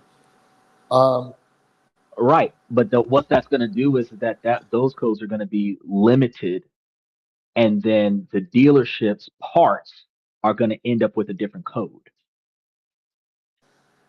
And you were talking about that, like if Ford or Chevy or whatever comes out with new technology, a new part that they can patent, then I can appreciate that, but that patent should only That's last. what they're doing right now. They're patenting all of the mechanics, all of the electronic equipment that has to run a source code to the main computer of the car is all being patented so that it is identified under the law as intellectual property. And as a result, they are trying to have a law passed to prevent non-dealership mechanics from having access to that intellectual property, which would then prohibit those mechanics from using the intellectual property to repair cars unless they pay the extra cost for licensing fees or patent fees to borrow the patent. That's the legal talk about it. And that makes perfect sense. What I would say is that if they are creating a new product, then they deserve a patent for it, but that patent should expire. Like what you were saying. That's what the law is saying right now. The law is currently saying that the patent's lifespan expires and then it must become public knowledge after a certain number of years of the car being on the road. But the automakers are trying to pass the bill to prohibit that, to change that, to make that patent permanent, where you must get authorization from the dealership only for the life of the car. That's what's being changed right now. Right now, you have a car that came out in 2026. You can't get information on that car because of the patent, because the car just came out. You think, average consumers think, it's because the car is new. No, it's because there's a patent on the car right now. There's a patent on the parts of the car right now. And when that patent expires, it becomes public knowledge. And then the aftermarket manufacturers can make replacement parts. Aftermarket manufacturers can make custom parts. And then the aftermarket mechanics can fix those vehicles. typically 3 to 5 years after the car comes out, which is typically after the original manufacturer warranty runs out on the first owner of the car, the replacement parts start coming out. But what the automakers are trying to do is change the law to prevent them ever having a access to the equipment. Yeah. Okay. I'm glad you clarified that. I didn't know that. I mean, and I wonder if this is somehow related to like how how Trump's trying to get all these car manufacturers back into the United States. Yeah. I wonder if this was like part of the agreement. Yeah, we'll come back, but here's what we want. These. They're two separate things. Okay. So I think in this particular situation, and I'm not for or against Donald Trump. I think what just happened was Donald Trump snitched on everybody in a public discussion. He just ratted out what was going on behind the scenes, because he didn't say that he was going to do it or that he wasn't going to do it. He said, they're talking to me about creating a law to prevent you from fixing your own cars. Now think about it and what y'all going to do about it. That's what he just did. But when he was bringing manufacturing back to America, we outsource too much stuff and we have become codependent on other countries, and our political authority over the rest of the free world, over the rest of the geopolitical trades, is limited by their control over our access to the stuff that we've become codependent to. So Donald Trump says, well, if we fix it ourselves, we don't need you. You still need us because we're the most wasteful country in the world. We're the richest country in the world because you can make yourself a billionaire if you come here, because everybody wastes money here. The majority of trades from every country around the world happens in America because America spends more money than every other country in the world. And the only other country that spends money the way America spends money is China. That's why China's number 2. Not because they're less developed, not because they're actually more efficient than we are. They spend less money than we do. So they're the number 2 economy. Not because we do it better, because we're $30 trillion in debt. We probably got more debt than more countries around the world. But and we're more than that now after the war, more than $30 trillion in debt right now after the war. But the fact is that we are the general population is willing to spend more money. Now, Donald Trump pulled dependency on other countries back. It will create more jobs because you'll be making more stuff here.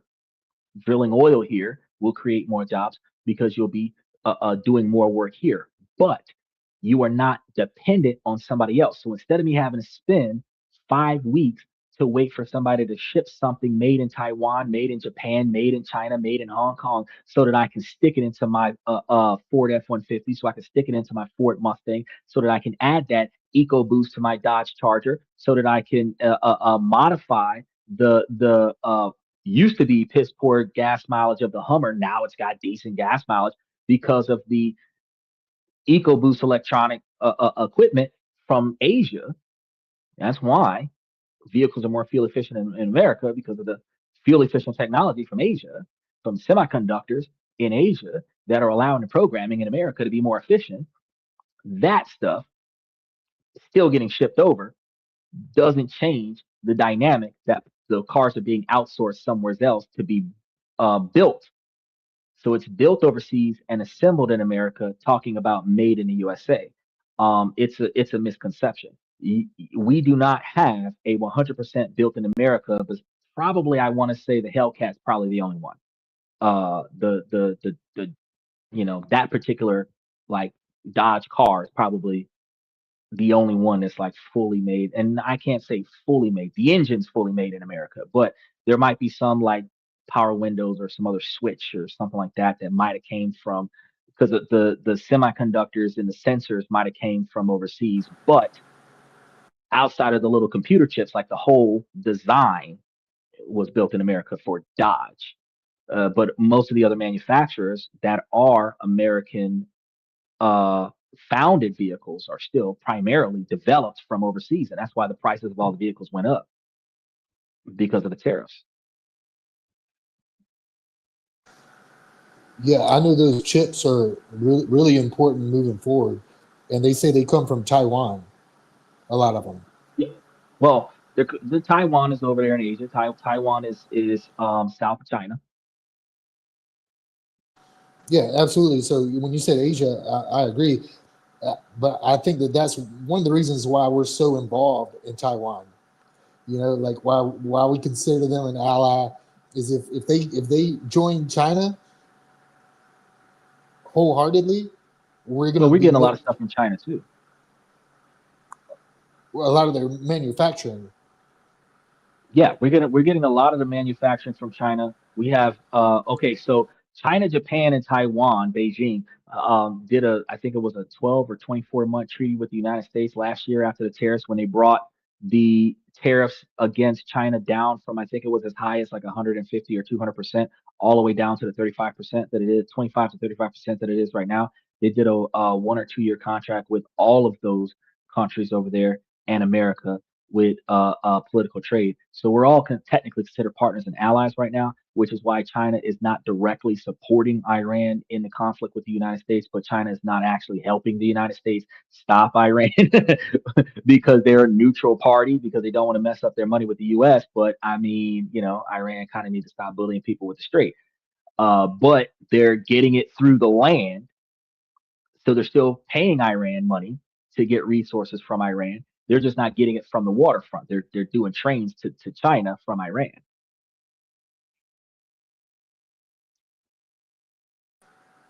I heard that Iran's economy is actually increased, and I don't know if that's true though. You would think that their economy should increase by a lot since they were able to bill people to sail past their country. It was billions of dollars, millions of dollars per ship to pass by Iran through the Strait of Hormuz. Oh yeah, I heard 2 million per ship. Yeah, it was a lot. And they're still selling the oil at an inflated price. It was so they charge the ships to sail through, but they're still selling the oil at a high price too. So yeah, the economy is increasing because of all of that.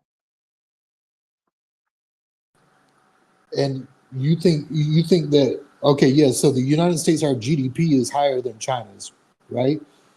Hmm. Yes. And so, do you think that we are more advanced than China? No, I think that we're just more wasteful than China.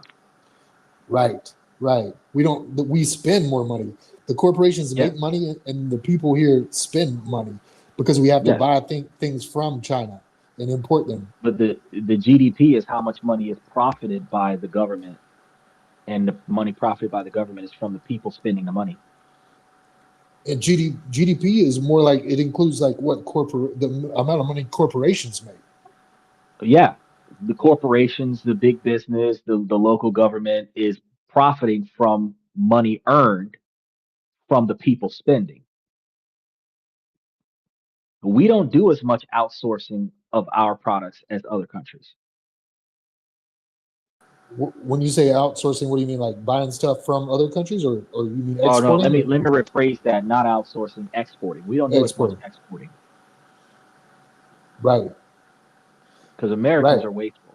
So the GDP is only as high as it is. Inflation only can occur because Americans are willing to waste money on ridiculous stuff like the Swatch. It's a collaboration between two parties, and people are willing to spend 200 something dollars on a fucking quartz watch because it's a limited edition.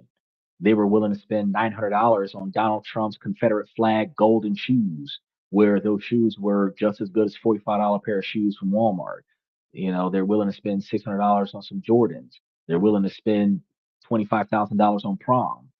They're not willing to get their financial lives together. That's the reason why America has a very high GDP and has a very high inflation, and people are willing to pay the extra money for the convenience of being able to do what other people with less money can't do.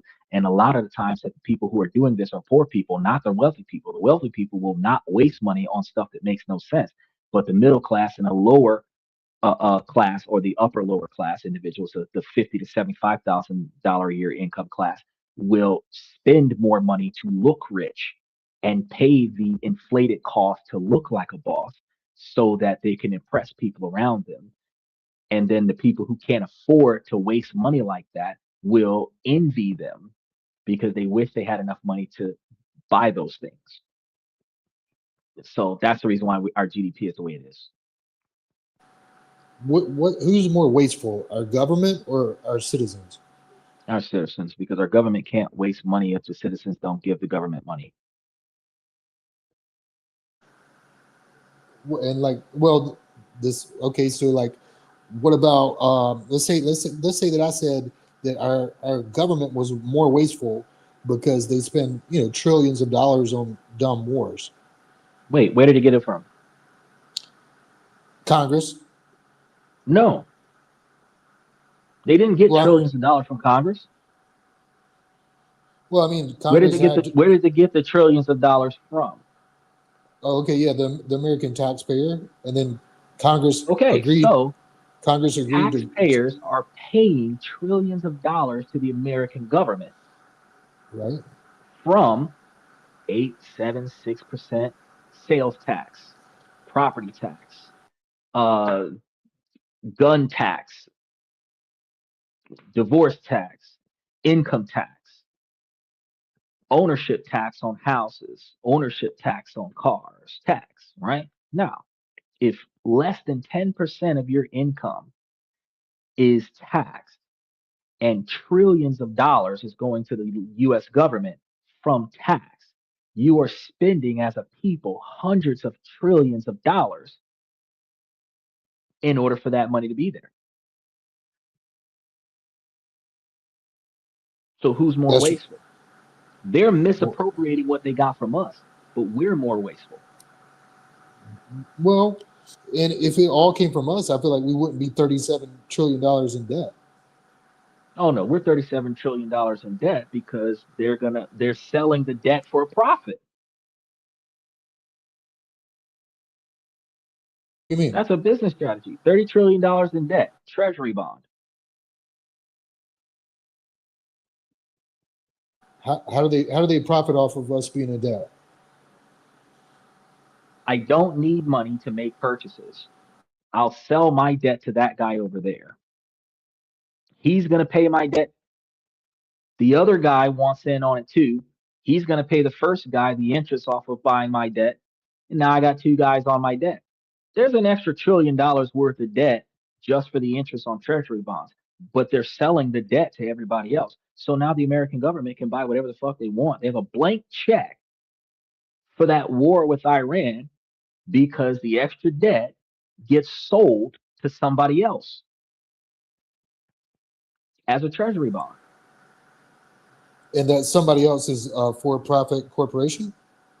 China, usually, but yeah, for profit corporations, in small time investors, anybody who buys a treasury bond, they're buying the US debt. They're buying into the 30 something $1 trillion worth of debt.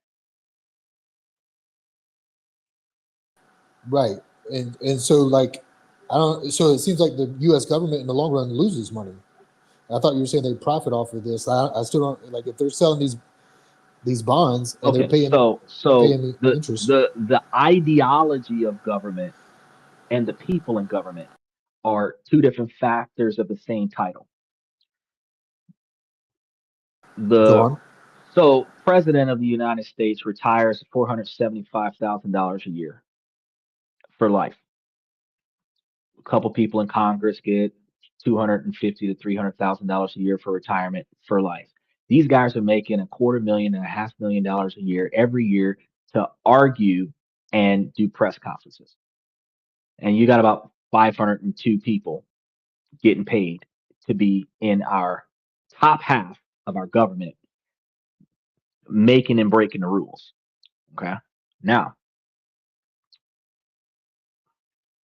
they can get whatever it is that they want to get for whatever it is they want to get it for, because all they have to do is sell the debt to somebody else. So, you want a tank that flies? Build it. $300 billion wall? Build it. Taxpayers, treasury bond, they're going to pay that debt. Donald Trump's construction company gets paid for building the multi-billion-dollar wall. I made money. Any of the Congress people that have businesses that they're affiliated with that are involved in the military development, I made money. What was it? Pentier, I think it was, who replaced the other company that's got the military contract for the AI equipment in the war $200 million contract. I'm Palantir. making money.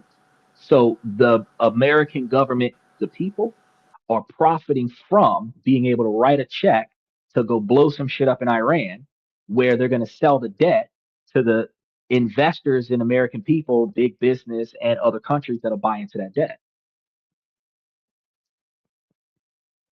Okay, oh, in the form of a bond, right? Yeah, they're selling the Okay, debt to people in the form of a bond, but I profited from making that product and selling it to the military. but with a bond, they have to pay me interest. No, I don't have to pay you nothing. The government pays interest on these bonds. No, the government doesn't pay the interest on the bond. The investors that invest into the bond is going to have extra money going to the other investors on the bond. I I thought there was like fixed percentages for these bonds. They There's like 4 or 4.1% interest on investment, where the quantity of money that you're entitled to when the bond matures, you get that. But okay, imagine a treasury bond as Social Security. Does the government really give you money for Social Security? does the government give you money for? Well, I would think that it's the money we paid for. Exactly. And that's exactly what I'm trying to tell you about the treasury bond. The people that bought the debt are putting the money on the table for the people who are going to get reimbursed for their when they bought the debt 20 years ago.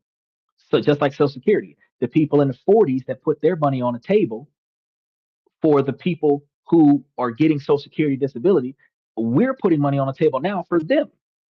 60, 70, 80 years old, they were only supposed to have 15 years worth of benefits. They're still getting benefits. We're paying for their retirement. They put into the pot 40 years ago. We're putting in the pot for them right now. When we retire, our grandchildren will be putting it into the pot for us.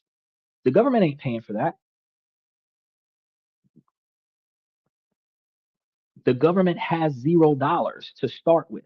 So the government gets from its people. The government writes a check that they ask can't cash and then sells the debt to somebody else. Other people recognize I can turn a profit. It's tax exempt. That's an extra profit. So I'm going to give you money to pay your debt. You just give me back the interest in return.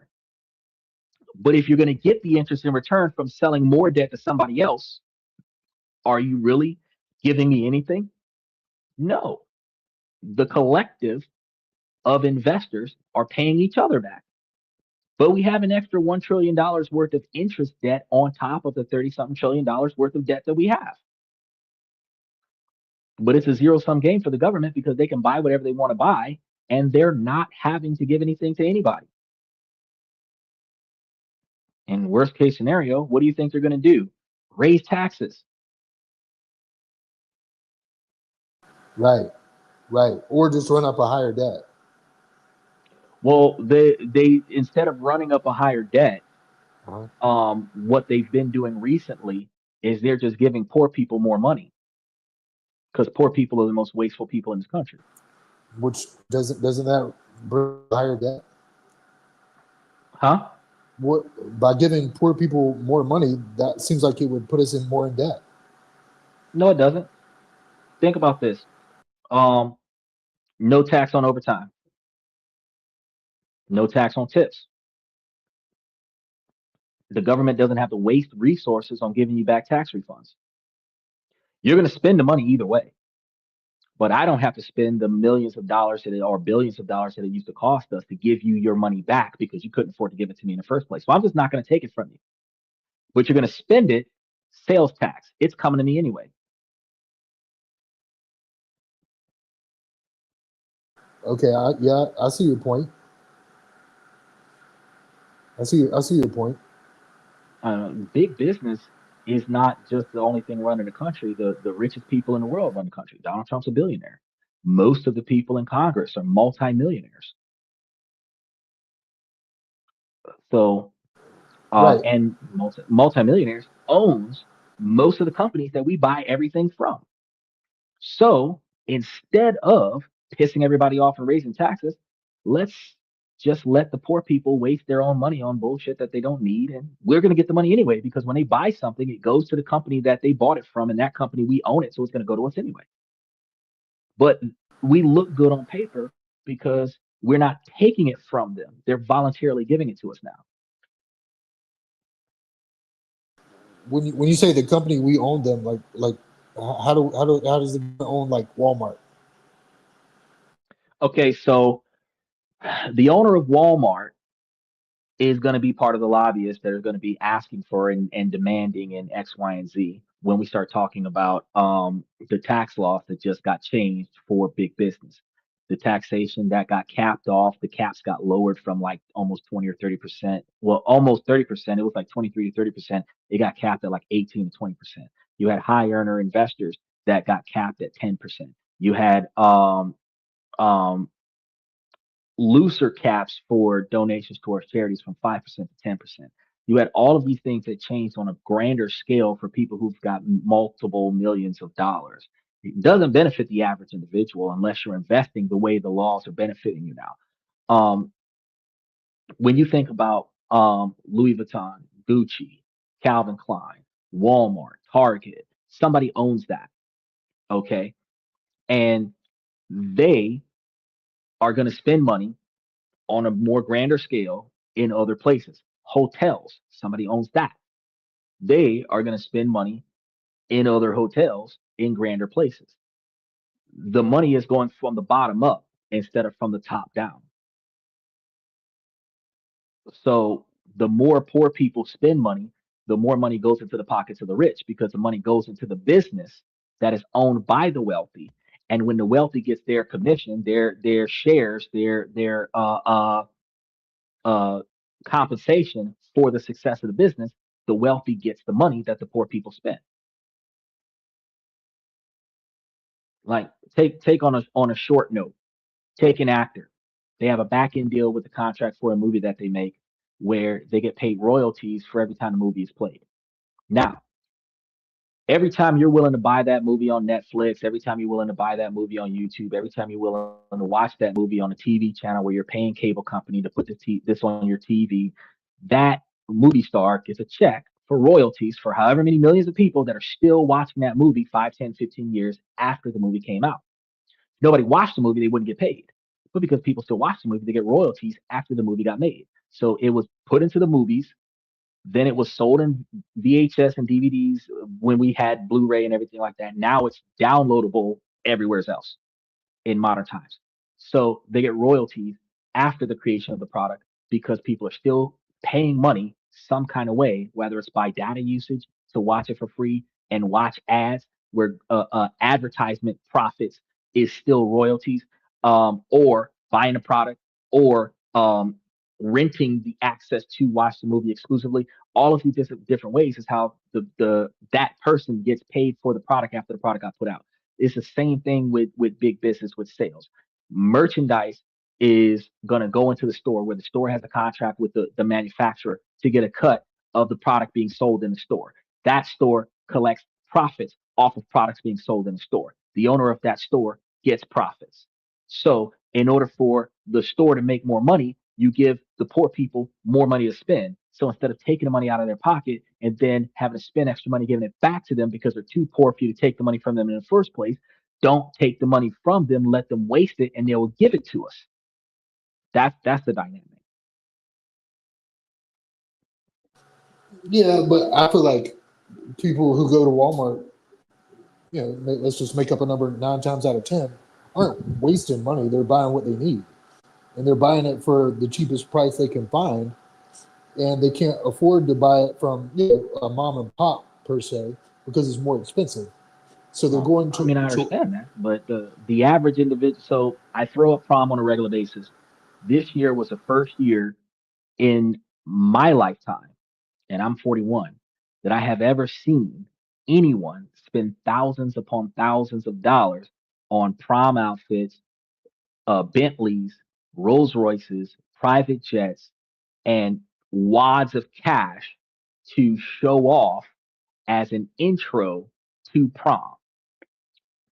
Most of the time, we will put on our church suit or any whatever nice outfit that we had. If we went and bought something, it wouldn't be more than $500, might be $1,000 if you had it like that. Sometimes it's $100 to $200, and we would get dropped off.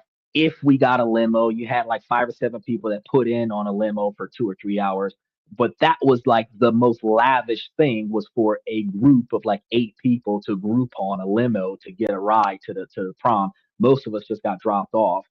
I drove myself to all 4 of my proms, but it's a principle of fact that they were able to do that this year because of the gap difference between the tax laws, because all of the non-taxable income this fiscal year that was taxable income the last fiscal year became a tax return.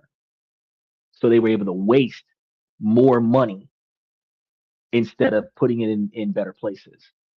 And that type of decision making skills. When you get a little extra money, you go buy you a new car. You get your little extra money, you go and buy you a new house. You get your little extra money, you go buy you some name brand clothes. Those types of decisions goes above and beyond basic groceries. So, when I talk about how Walmart makes money off of people shopping at Walmart, you think, well, that's necessities, but the mall is not necessities. The mall is not necessities, and people shop at the mall. So when people shop at the mall, they're going to the mall to get name brand quality and stuff to that effect, and they find themselves in a position where they just don't get uh better quality. They're just spending more money. Does that make sense?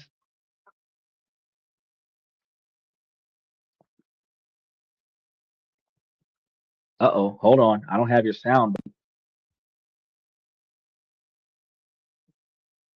Are you here?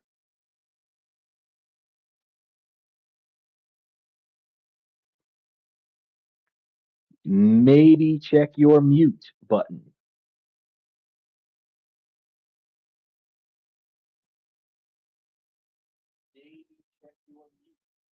Okay, I'm hearing me, but I'm not hearing you.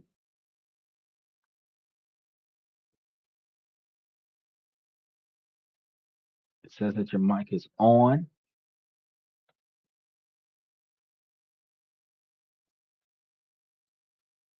You've got full volume.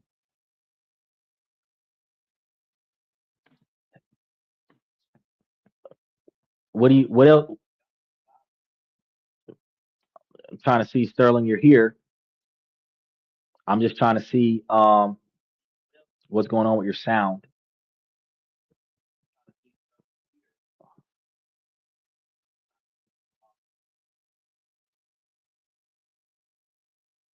Maybe, do you have headphones connected to your device? Can you check and see if you're Bluetooth to something else? Because sometimes, because I Bluetooth my cell phone to my car, I might still be connected to my car inside of my house.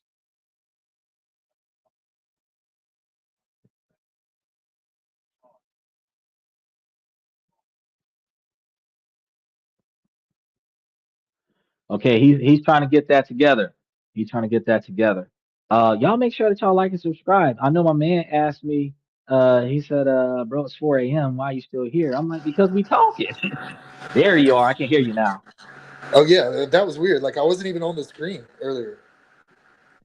Oh, you were here. You were here. I couldn't hear you. I put you on the screen, but your mic was on. So what happened? I think you lost connection somewhere, and then it got weird, and I tried to put you back in. But what were you trying to say? Well, I feel like we demonize people for having a one night out on the town, but then we let the Walton family get away with paying slave wages. Slave Well, I wages. don't agree with slave wages. I don't agree with. unnecessarily wasting your money all the time. But I don't believe that in my personal opinion, I don't believe that I might feel like it's demonizing because of the way I talk about it with no remorse, because there are certain decisions that are just fiscally irresponsible and it has long-term catastrophic failure on your personal goals, your long-term personal goals.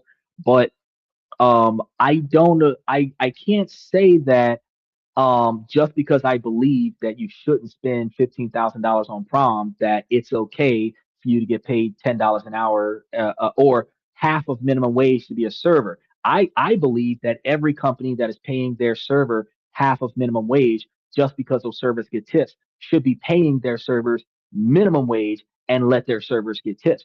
I don't agree with slave wage, but I also recognize that broke mentality, no matter how much money you pay them, inflation is going to forever be 20, 30, 40% more than what you can afford, because the more money people make, the more they spend on things they don't need. Does that make sense? It does. It does. But again, like if you to me, if you compare that to what the Walton family's doing, it's not even close. Like I feel like people should have money to blow. People should, especially if you work 40 hours a week, you should be able to go out and have a good time and blow some money on Jordans or whatever. But we're busy But telling why are people, you doing that with what you have left over? The average American lives off of almost 98% of their income. what was the question? I'm sorry. Why would you said why would you do that? Why do people even want to do that when the average American lives off of 98% of their income? Because the corporations have put us in that capitalistic society where they make us want those items, you know. Hmm. And when But it's you're an down, impulse buy. yeah, well, when you're down and out and everything's bad, you buy some shit you don't need to make you feel better. Like I get it. Yes, I get that's I true. get that. But that's my point. If we put more effort into building the financial freedom that we need, then we would have more money to charge it to the Underhills and keep up with the Joneses, because we would have the surplus. We don't have the surplus. We live check to check. We get an extra $500 bonus and we blow that $500 bonus. We live check to check. We get a $2,500 Christmas bonus. We blow the whole $2,500 Christmas bonus. We live check to check, and then we get a $10,000 tax refund, and then we go buy a new car that we had to finance. And now we have an extra car note because we owned a car. We traded the car that we owned it in so that we can now take on a car note for a newer car instead of just putting that $10,000 towards fixing the old car so that we won't have a car note, but the car still runs. We have lifestyle creep from poor decision making skills. And that's the reason why we don't have a surplus of capital to be able to blow money. And that's why on a daily basis, on a weekly basis, I talk to everybody about the ways that we could go about building extra money so that we have the money to blow, which is, instead of dealing with short term gratification, it's long term satisfaction. Yeah, it might take you 10 or 20 years to follow the methods that I give you guys, but in 20 to 20 years, you'd have $1 million or $2 million living off of $120,000, $150,000 a year. After taxes, you got $100,000 a year that you can blow. If you're living on a $25,000 or $30,000 standard of living, and you in 20 years are making $120,000, you can lifestyle creep your way up to a $60,000 a year standard of living and still have $20,000 a year to travel the world and $20,000 a year to boost your brokerage account so that you don't got to worry about needing money no more.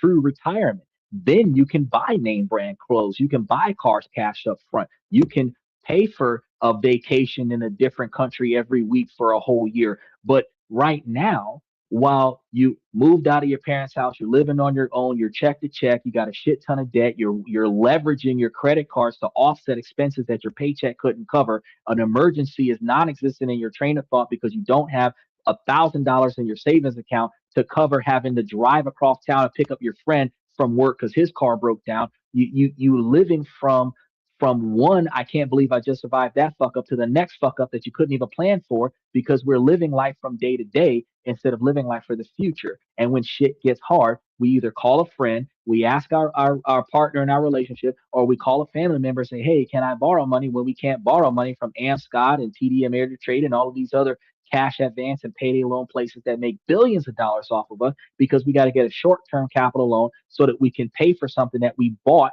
or spent money on that was above our income level. And now we don't have enough money to take care of our responsibilities. And we live in a cycle of debt. And then we blame big business. Big business is not the reason why we're poor. Our bad decision making skills after we cash our paycheck is the reason why we're poor. No, we don't make enough money for living wage, but we also don't live well enough, because not one person that is below $100,000 a year is living off of 30% of their income. So you don't have enough money to blow because you don't live off of 30% of your income. If you reduce your basic cost of living in life from 68% of your income is going on your rent or your mortgage.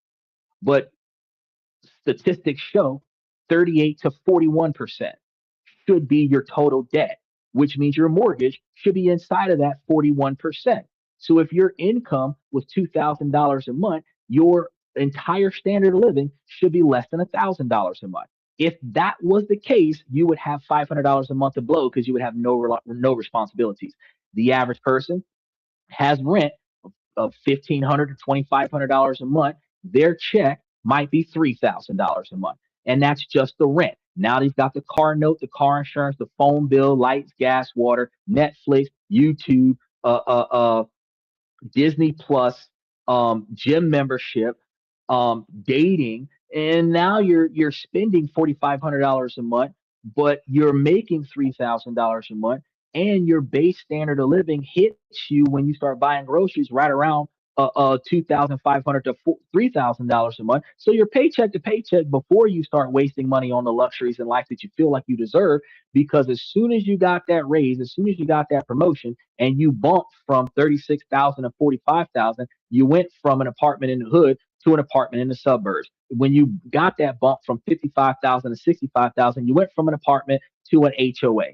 When you got bumped from 65,000 to 72,000, you went from a used car that was 35 years old to a car that's 10 years old, and now you're making notes on that. That's the reason why we're always broke. That's not because of what Walt's doing to us. It's because every time we get a little extra money, we spend it on something else. And not always is it just a bad impulse buy. It is just lifestyle creep. I get takeout now because I can afford it. Now takeout becomes my new norm, but my food bill goes up $300. I start doing steak and lobster now because I can afford it, but that becomes my new norm. My food bill goes up $400. I do name brand clothes now because that's my new norm. Now I can't afford to do other things because lifestyle creep has become my new norm. My 30-year-old car is a 30-year-old car, but if I get a 10-year-old luxury car, that becomes my new norm. Now that that's my new norm, the maintenance of that new norm costs way more than the maintenance of my 30-year-old car. That lifestyle creep is why life sucks. Not because of what Walt is doing with the money, not because restaurants are charging servers half of minimum wage, not because the Rockefellers put certain prices on Coca-Cola or whatever. It's because when we get money, we waste it. So think about how you got cash only entities, escorts, strippers, exotic dancers. I'm just going to go off of this right now. These women can make 70, 80, 100, $200,000 a year. A lot of them living in hotels. A lot of them don't even have an apartment that they're renting. A lot of them don't own their own car. They're getting rides from all their sugar daddies that they make money off of, because as soon as they get that fast cash, they spend it.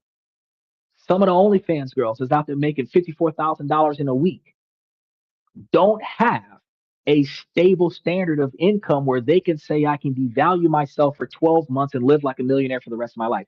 They're going to do it for 5, 10, 15, 20 years. And every time they get money, they spend it. So what do they got to do? Because they spent the principal, I got to go back out there and make another dirty video so I can make some more money. Because the broke mentality is, as I get it, I must spend it to live the lifestyle that I desire. That's why people are broke. Yeah, and it's funny that does the Walton family, when they get money, they don't just automatically spend it. I guess you're going to say Not like we do. they're more fiscally conservative, but yet who has more toys, them or us? The difference is But who they has have. more money to get more toys? That's the point. That's exactly the point. The point isn't that we're more wasteful with the money.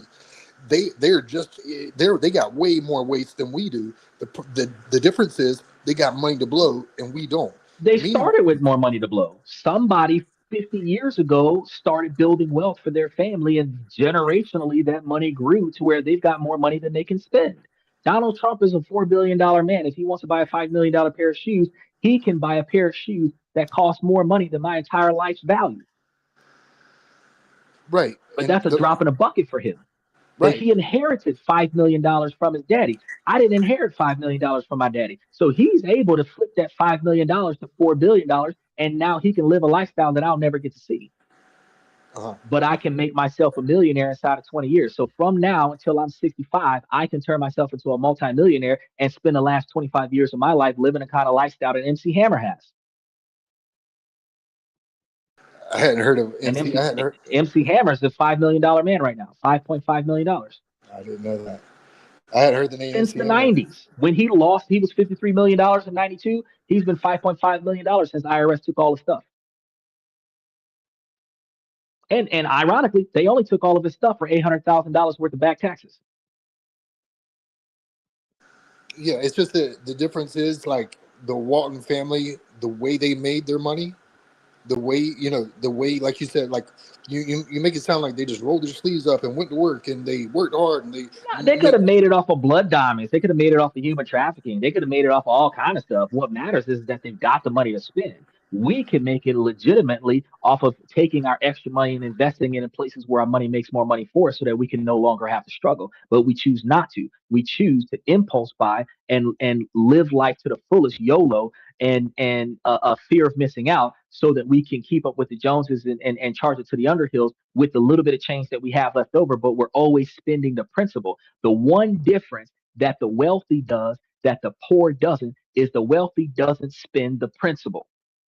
The poor spends the principal. So the poor have to go back out and get a new principal. The wealthy just have to wait for another installment. If you got $1 million that's paying you $100,000 a year, you just got to wait for the $100,000 to drop. If you have $100,000 and you spend it, you got to go back out and earn another $100,000. That's the fundamental difference between the two positions. So if I'm a $5 million man and I'm getting $500,000 a year, I can buy a $100,000 supercar every fucking year. But if I've got $500,000 and I live in California, that might cover me a year and a half worth of living in California.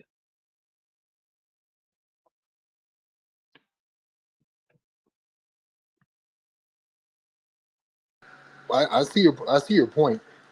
I do see your point, but I think they have sort of the same point. The reason why they have so much money is because they have so much money. They can't spend all that Mm-hmm. money. They can't, and also it's rigged against us because they get to make all these billions of dollars worth of profit every year, but meanwhile they pay their workers a wage to where they still qualify for food stamps, and Well, we're I blaming. can't say that they rigged it against us, but I can say that they did have a handicap because they started with money in their pocket and we did. Right, right, and then they made more money off of the American taxpayer. When I say But they, we also have a problem that they had generational financial wealth taught from person to person so that they could keep that money and invest that money and expand that money where we were not taught that. We were taught to go out and get the money to pay for the things that we want. And the more we want, the more we have to earn. But we were never taught how to make, save, and invest money so that we would have more money than what we need so that we can get the things that we need first and then decide on whether or not we get what we want when we have extra money to get what we want. We were not taught that. A lot of us weren't even taught how to make ends meet. We were taught rob Peter to pay Paul, but that's taking the same dollar and trying to pay two bills with it and hoping neither person finds out about it. And a lot of the times failing at that because that's when something gets charged off. We have an overdraft and all this other stuff. But the wealthy legacy education with financial knowledge, they learn and then they teach somebody else, and then that person teaches somebody else, and they continue to keep the money in the family so that they don't ever lose the money. So the next generation starts off with a silver spoon in their mouth, whereas we started off in the dumpster trying to find a silver spoon that was thrown away from the last generation, hoping that we can get a come up. A lot of us keep ourselves in a food stamp style situation simply because it's easier to get free money from the government, which is taxpayer money, so it's not really free, as opposed to investing in ourselves so that we have more money going around, so that we have more money to do for ourselves. A lot of the people in the 90s that was on Section 8 that was getting free money from the government with the child care support from WIC and all that other stuff, a few hundred to a few $1,000s per kid. And women were having 5, 10, 20 kids because the kids were paycheck, and they didn't come out of the hood. They didn't save up enough money and invest it in certain places so that they could stop living on government funded housing. They lived second and third generation on government funded housing. They taught their kids how to get on government funded housing. They had a situation back in the 90s where almost all of the poor parents that were part of this scandal were getting their child evaluated to be considered mentally incompetent so that they could get a disability check for the kid. Now the kid as an adult can get disability compensation. They don't have to work. But in order for you to get that kind of disability compensation, you have to not have more than $2,000 worth of assets to your name. So you never save anything. You spend everything that you get so that you can keep getting the money from them. The fact is that now that you don't have to apply to live, you just have to find a lifestyle that is supported by the quantity of money they give you. Any other money you want to get, you got to get it under the table, which isn't always legal. So they'll sell drugs and all kinds of other stuff, and they make extra money on the back end. They don't file taxes, they don't report anything, but they're riding around with 24-inch and 32-inch rims with $40,000 stereo systems in 16-year-old cars while they're living on government funds because they're not making the right financial choices. So I'm still not going to say that deliberately wealthy people are handicapping us. We are handicapping ourselves. I'm going to say that, yes, they have the opportunity to get more back off of an investment because they have more money to invest. If one person invests 90% of the money and the other person invests 10% of the money, everybody can get a return. Everybody can double their money. But if you put up $90,000 and I put up $10,000, you're going to get back $180,000 and I'm only going to get back 20. But if I only had $200 to put on this investment, I can get $400 and you can get $400,000 because you've got 100 times more than I do. But the fact of the matter is that instead of me deciding to invest the way you invest so that I can stop being broke, I took that $400 and I went and bought me some fucking Jordans. Now I'm broke. Right. And I'm so rich, I can buy Jordans and yachts and houses and vacations and all that and still be Right. better. Yeah. And still, and I can I should have did what you did. I should have did what Warren Buffett did. I should have did what your boy from Facebook did. I should be investing in Southern Valley so that I can get me some assets somewhere. But instead, we're wasting money on luxury shit. Not even luxury shit. It's name brand stuff that doesn't even match the same quality as stuff that doesn't have a brand on it. They'll end up spending what, like 10% of their money, 5% of the money, 20% of the money on that, whereas the Walton family could spend 80% of their money and still have billions. Well, see, the irony there is that we spend 90% of our money because we have so little. They're going to spend 1% of their money because they have so much, and their 1% is way more than what we can make in 10 years. So even though they're only spending 1% of their money, the fact is that they're not living at 90% of their income. They're living at 1% of their income. Because we're living at 90% of our income.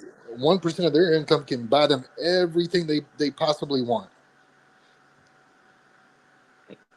But if we were to change the way we do what we do, we can build that same type of lifestyle. You'll never be able to build the lifestyle of the Walton family. No, you're not going to have multi-billion-dollar 5-generation wealth in one generation unless you hit the lottery. Right. So or you inherit it.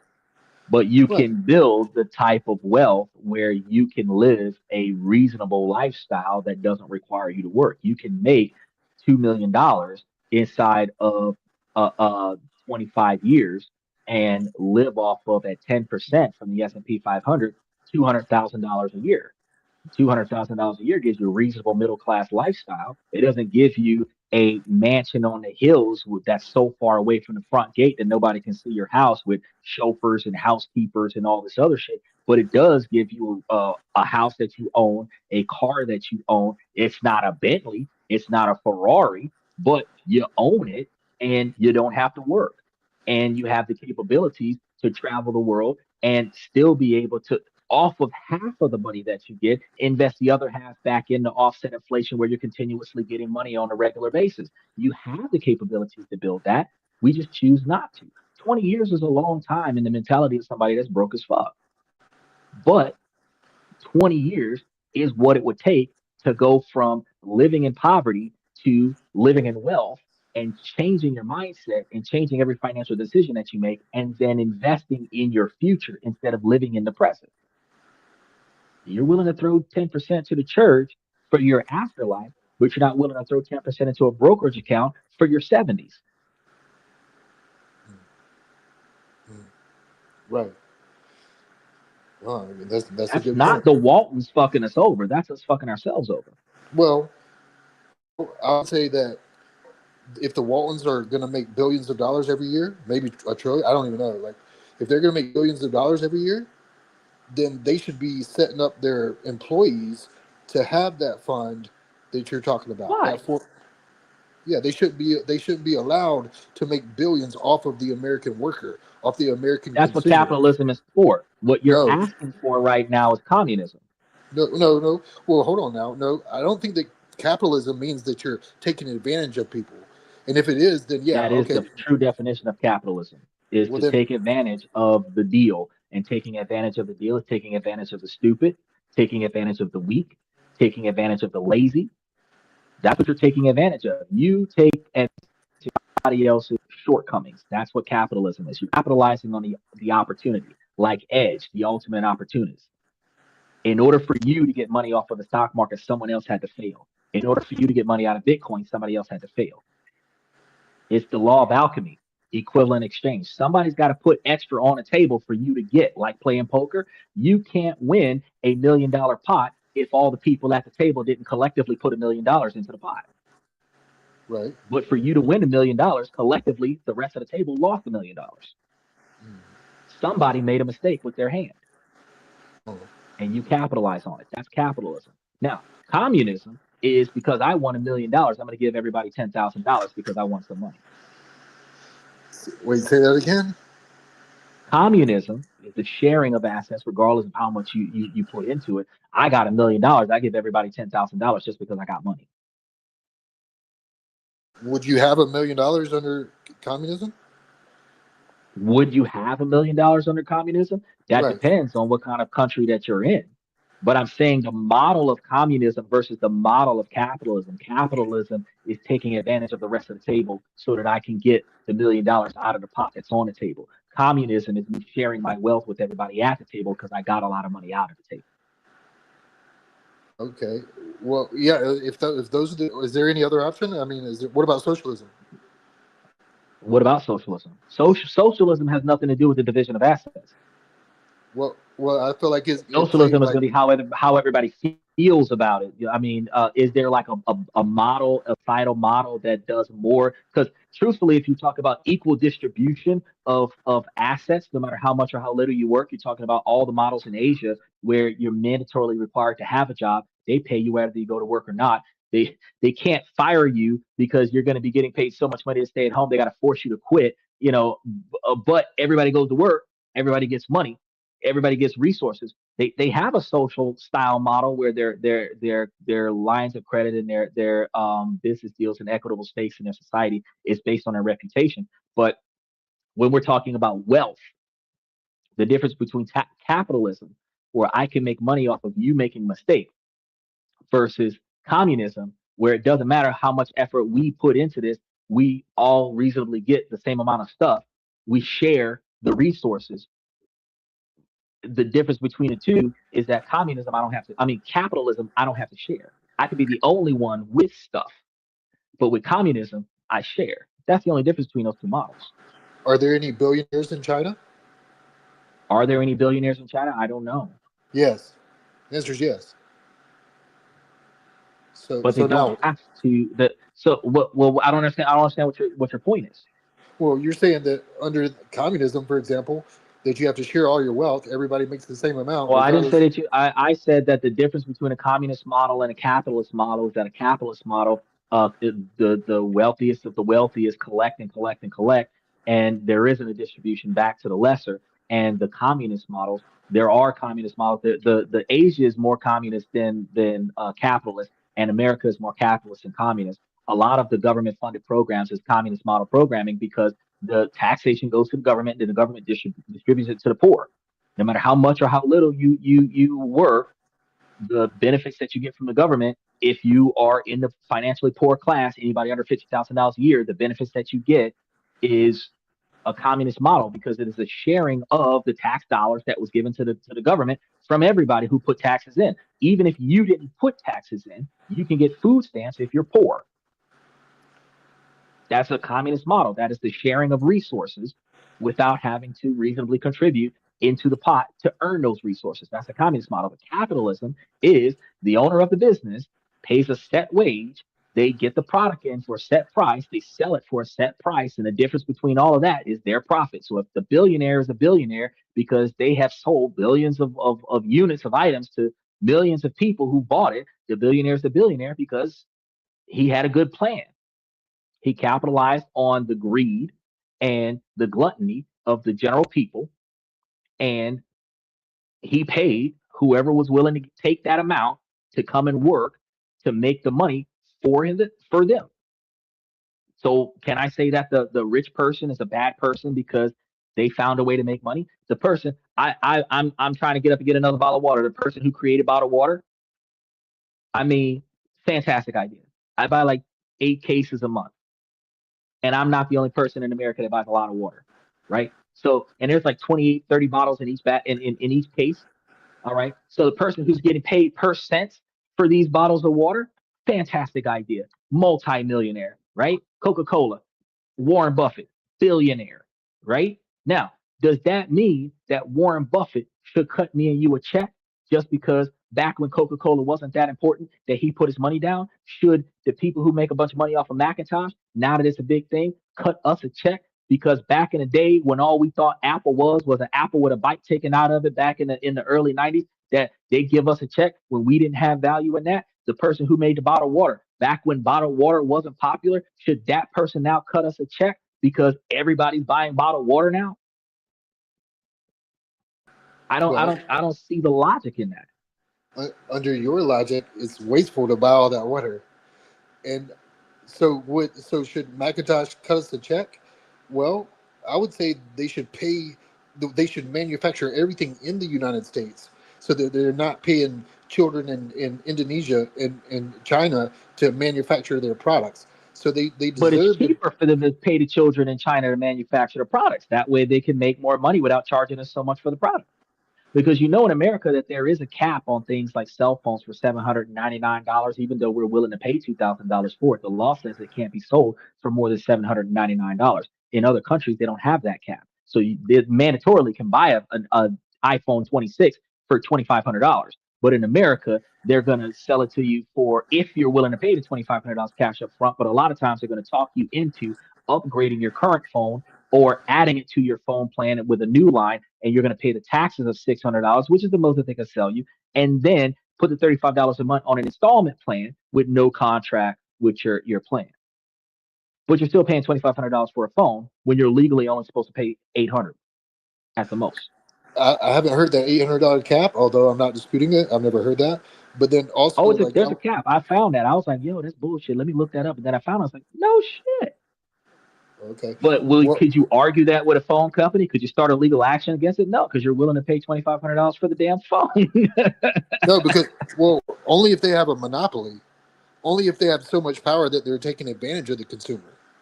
Only if they have something that I need that they own the monopoly of. So Well, see, that's the thing. They don't have to own the monopoly of. They can just advertise it to make you want to desire it to the fact that you're willing to give unnecessary quantities of money for it. Like those Donald Trump shoes I told you about, that was like $400 or $900 in a Walmart. Somebody bought it off of eBay for $9,000. Those shoes aren't worth $9,000. probably didn't cost the man $50 to make it. But because somebody is willing to pay for it, there's no law that says that you can't sell it. You're just not supposed to demand that amount. Right, and yeah, if it's some shoes that you don't need, that's different. If it's a product that you depend on to live, then they shouldn't be able to charge you whatever they want. They should And be that's where capitalism comes from. is They're going them to charge you whatever you're willing to pay. exact. Well, no, not always what you're willing to pay, what you have to pay. Well, you have a what you have to pay, which is the MSRP, manufactured recommended sales price, and then you have what you're willing to pay. That's the sticker price. Right. Okay. So if you apply that to something like medication, Ozempic, go on. If your doctor says you need Ozempic to fight your diabetes, are Mhm. you gonna be able to like haggle them on the price? Am I going to get to haggle them on the price? Yeah. Well, first of all, it's going to go through the insurance, Okay. and yeah, you're going to have a haggle on the price because you have the cash price versus the insurance price, and the insurance price is 3 times more than the cash price. No, negative. The insurance price is never usually it's not going to be more on a brand name drug. And for Ozempic, even if the No, generic, not to the consumer, to the person paying the bill. The insurance is going to pay 3 times more for the medication than what you would have paid in cash. the insurance is paying the drug companies for the medication. Is that what you're saying? Yes, yes. The insurance company, it's almost like a warranty. The insurance company is paying the drug company on your behalf 3 times more for the medication. You're going to pay a premium to your insurance versus Exactly. what you would pay that the drug company in cash. So is there a haggle? Yes. If you pay in cash, it's not gonna cost you as much as it would have cost your insurance company if they would have bought it for you. Right, but you pay the insurance company. Right. But you're paying a premium whether you use the insurance company or not. Right, and they're making money, so let's don't act like they're losing money on any Oh, I'm transaction. not saying that they're losing money, but you asked me, is there a haggle on the price? Yes, there is. I don't understand if you don't if you It's a price point. It's what you're going to pay for it versus what your insurance will pay for it. Because your insurance is willing to pay 3 times more for it. so that you don't have to pay anything at the pharmacy. Right. Okay, well, okay, all right. Well, you might take that option, you know. But the insurance is going to get way more money out of you on the monthly premiums. Oh, I see. Oh, I see. Okay, and so what if I wanted to pay the cash price, but it's $1,200 and I can't afford it? Then you're not getting it. Exactly. And so, therefore, what's going to happen to my diabetes and my blood sugar and my A1C and all that? You're probably going to die. Or you're going to get on Exactly. county insurance. You're going to get on county insurance because you can't afford it. And then county's going to pay for it for you. County's got flat rates, which private insurance companies don't have, which is Oh, why Donald Trump privatized health insurance so that the county didn't have to pay for everything. say what now? What Donald county is? Trump privatized county insurance is like government insurance. You Your mean local like? city or state that gives you an insurance policy that you don't have to pay for. They cover all your medication and your medical expenses. That's called county insurance. Then you have Well, privatized insurance. what's an So like example? Like, Medicaid, Medicare, and whatever other uh, uh, uh, government funded government insurance policy, that's called county insurance. Then you have, because it's going to be locally issued directly from whatever city and state that you're in, whatever county in whatever city and state that you're in is going to be issued from there. The policy is going to be issued from there because it's a government policy, but it's still going to be a government paid policy. But they have flat rates versus a privatized company like I don't know, Humana or somebody like that that might have different price points for their ability to pay for stuff because you're going to be paying higher premiums with them versus what you would have been paying for something like Obamacare or Marketplace or some shit like that.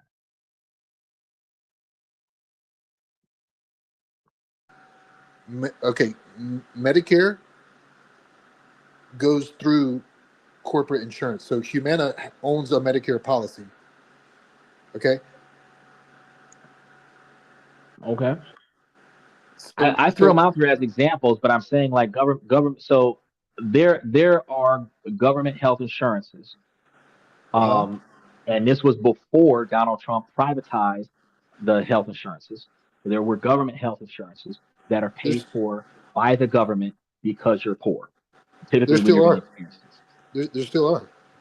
Okay. I don't know what you However, mean, but okay. however, he had passed a bill to more so privatize the health insurances and redirect from, at least for the young folks, because he's not really doing nothing to the veterans and the retirees, redirect from so many government funded health insurance policies. Now, what that does is that forces people who reasonably can afford it to pay premiums that are above and beyond the free government funded policies, to pay more money on their premiums in order for them to get the medical treatment that they need, the medication that they need. Because they're able to pay more money on their premiums, their policies might pay more expensive prices for the medication that they're getting, whether it's generic or name brand. And insurance policies are usually willing to pay 3 times more than what you would have gotten billed as a cash payer. But if you can't afford to pay for the medical treatment, there is a baseline of what needs to be paid. And if you can't afford to pay for the medical treatment outside of your medical provider offering you some free samples here and there, you're going to end up in a situation where you just don't have the medical treatment that you need, and you do without until you die. But you don't usually haggle on medication. You haggle on purchasing your car. You haggle on buying shoes. You haggle on buying clothes. If you're in a clothing store where the owner is in the store, they'll offer you what we here's a haggle: discount pricing.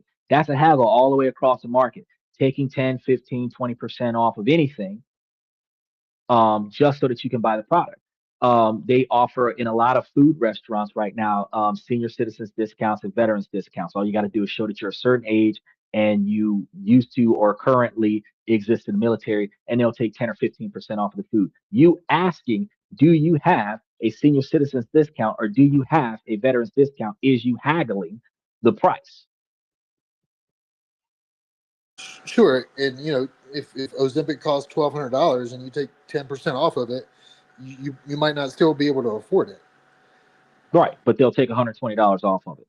Right, but what good is that if you don't have $1,050? You see, so like the idea that there's a free market around all these products is bogus to me, because there's products that we need that these corporations set the price on, and we can't haggle with them. Well, okay, there are certain things in our life that we actually need. Like we right, need food, but we don't right. need name brand food. So we could eat great value food that is cheaper than name brand Hunt's, Bunny Bread, Jiffy, Oh, Lucky oh, Charms. The oh, branding costs more money than the store brand, oh. but we choose to pay But more money for the branding. in your example, but Ozempic has a patent for 10 years, so there is no generic opportunity for that.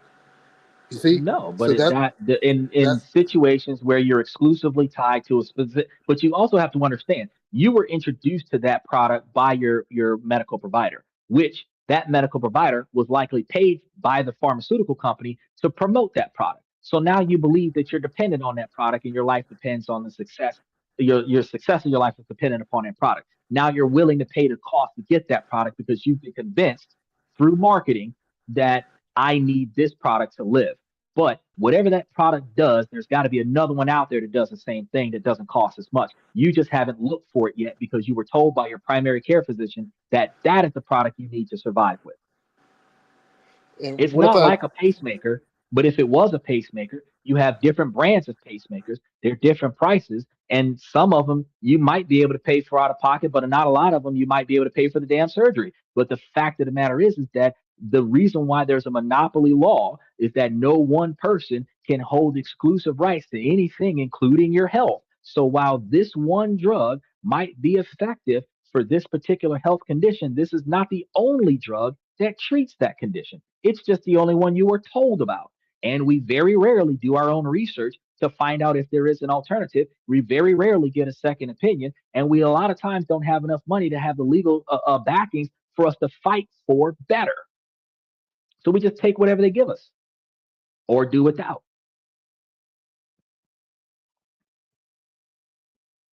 Okay, yeah. So you can't imagine a drug that doesn't have an alternative.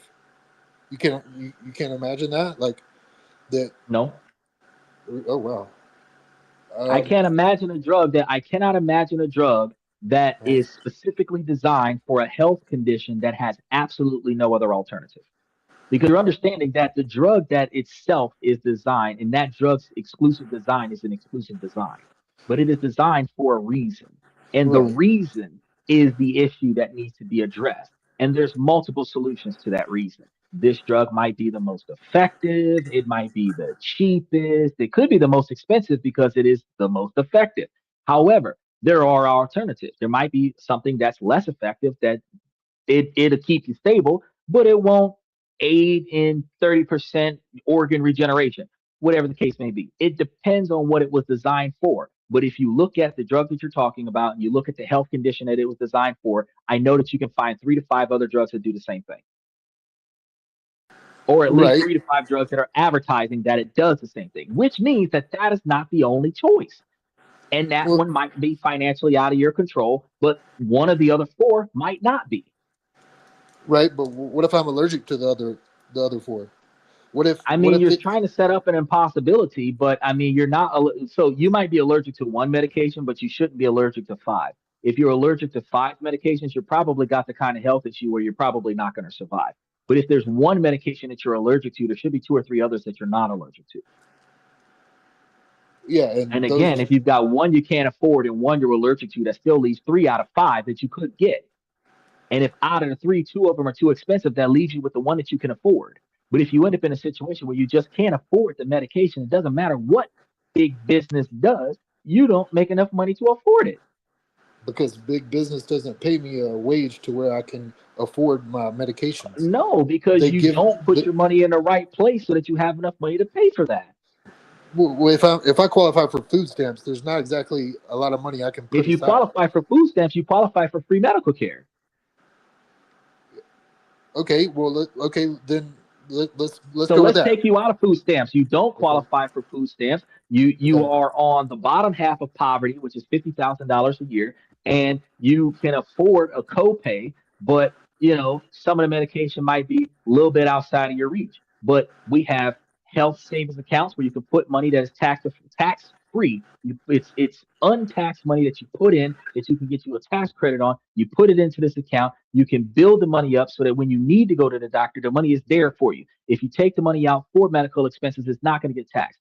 People don't know about that. People don't use that. It's not because the wealthy is keeping it a secret, because nobody looked for that as a solution.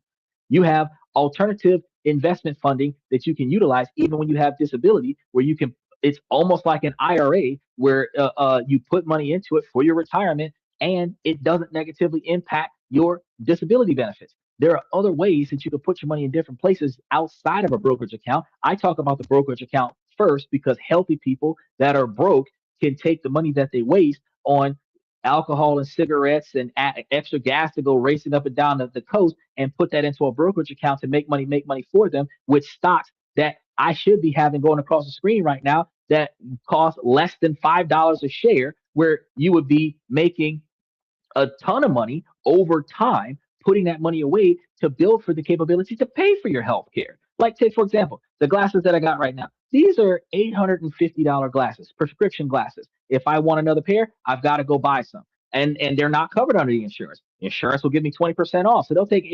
$160 off of my 800 something dollar glasses. I still got to pay $700 plus taxes for the glasses. I can luck up and go to VisionWorks, buy one, get one free, makes it half price. But I still got to buy 2 pairs of glasses, paying almost $800 for some glasses. Now, how often do I pay that $1,000 for the glasses? Is it every year? No, because they're fucking expensive. But by the time I renew my driver's license, I'll have another pair of $1,000 glasses. These cost, but Ray-Bans are freaking $200, and that's name brand sunglasses. These are prescription eyewear. That is a medical requirement. It's on my driver's license and my passport. And at the end of the day, it cost me $1,000 to get it. Now, just on topic of what you're talking about right now, no health insurance covers it. If I can't afford it, I don't get a renewed prescription. But I got 3 pairs of glasses right now because when I had the money, I bought 3 pairs. If one breaks, I still got 2 pairs. As the prescription is not effective, I know I need to go get a new eye exam. My doctor called me and said, hey, I ain't seen you in 2 years. I know, because I renew my license in 2028 and I don't want to waste the money. As long as I can still see, as long as I can shoot my target inside of 40 yards, I'm going to wait until 2027 and go to the doctor and get it then. Because because your prescription has to be done within 12 months of you renewing your driver's license, and my birthday's at the end of the year, so halfway through 2027, go get an eye exam, take that information, go get my driver's license renewed, and everything is covered at the end of at the same time. But the dynamic is that if I'm going to pay $1,000 next year, if I'm going to pay $1,000 in 2 years for the glasses, I'm going to put money aside between now and the time, and that's just the glasses. That's not the $80 for the eye exam. I'm going to put that money aside so that when I do go to get that, I'll have it. If you have a regular occurring medical expense, if you have a regular occurring health issue, you're going to be budgeting for that health issue. The average individual doesn't budget for the things that they need. They budget for entertainment. They budget for vacation. They don't budget for the things that they need. Whatever bill comes in first, they pay it, and then whatever's left over, that's what they have. But when you want something, you put money aside for that while you pay for everything that you have to pay. And then when you have extra money to go and pay for the things that you want, you go get what you want. So if you want a $5,000 laptop, you might save $100 a month for 10 months and then go and buy it. Or, well, actually, you probably put away $200 a month for 10 months and then go buy it. But you go and buy the laptop after you save for it. But if you've got a $1,200 medication and you know that it's a $1,200 medication, instead of you going to get a health insurance policy that'll pay that $1,200 medication for you, you're going to do without, because you don't have $1,200 in cash. Because as you said, well, what if I want to pay for it in cash? You're going to decide to pay for it in cash because you afford it. You're going to decide to pay for it under an insurance policy or a warranty because you can't afford it. Now you just need to determine what insurance policy will cover that medication that is inside of your budget. But again, perfect. Go ahead. And if I work for Walmart, then I can only have United Healthcare. They don't offer me a second option. And so, like, United Healthcare is what is given to me, and United Healthcare says that I need to pay $1,000 for Ozempic. I got United Healthcare and says that I don't even have to pay for the policy, and they give me a $300 a month food card. Wait, say it again. I didn't hear you. I said I don't pay for United Healthcare, and they give me a $300 a month food card. A $0 a month payment, and I get a $300 a month food card, and they pay for all the medication that's needed. It depends on your policy, and it depends on your health, and it depends on what your employer is willing to pay for as well. Right. But I think your argument is that the employer is not offering the right insurance premiums for its employees. Well, my argument is that, like what you said, like you could just find an insurance that'll cover it at no charge that's within your budget.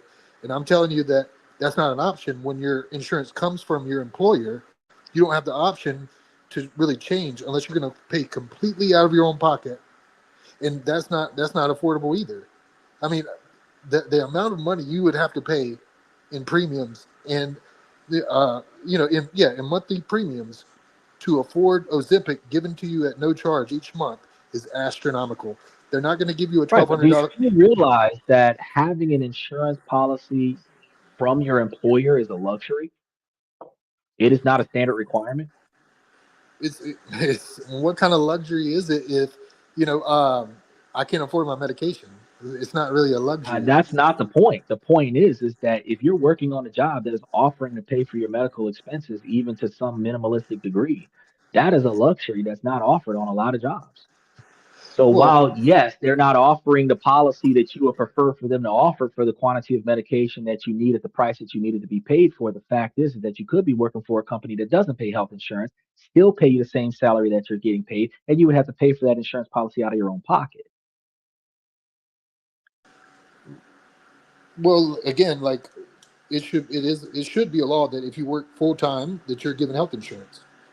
They got Obamacare law and Joe Biden, where people hate Democrats, was passing law that had affordable health care for the individuals who couldn't afford it.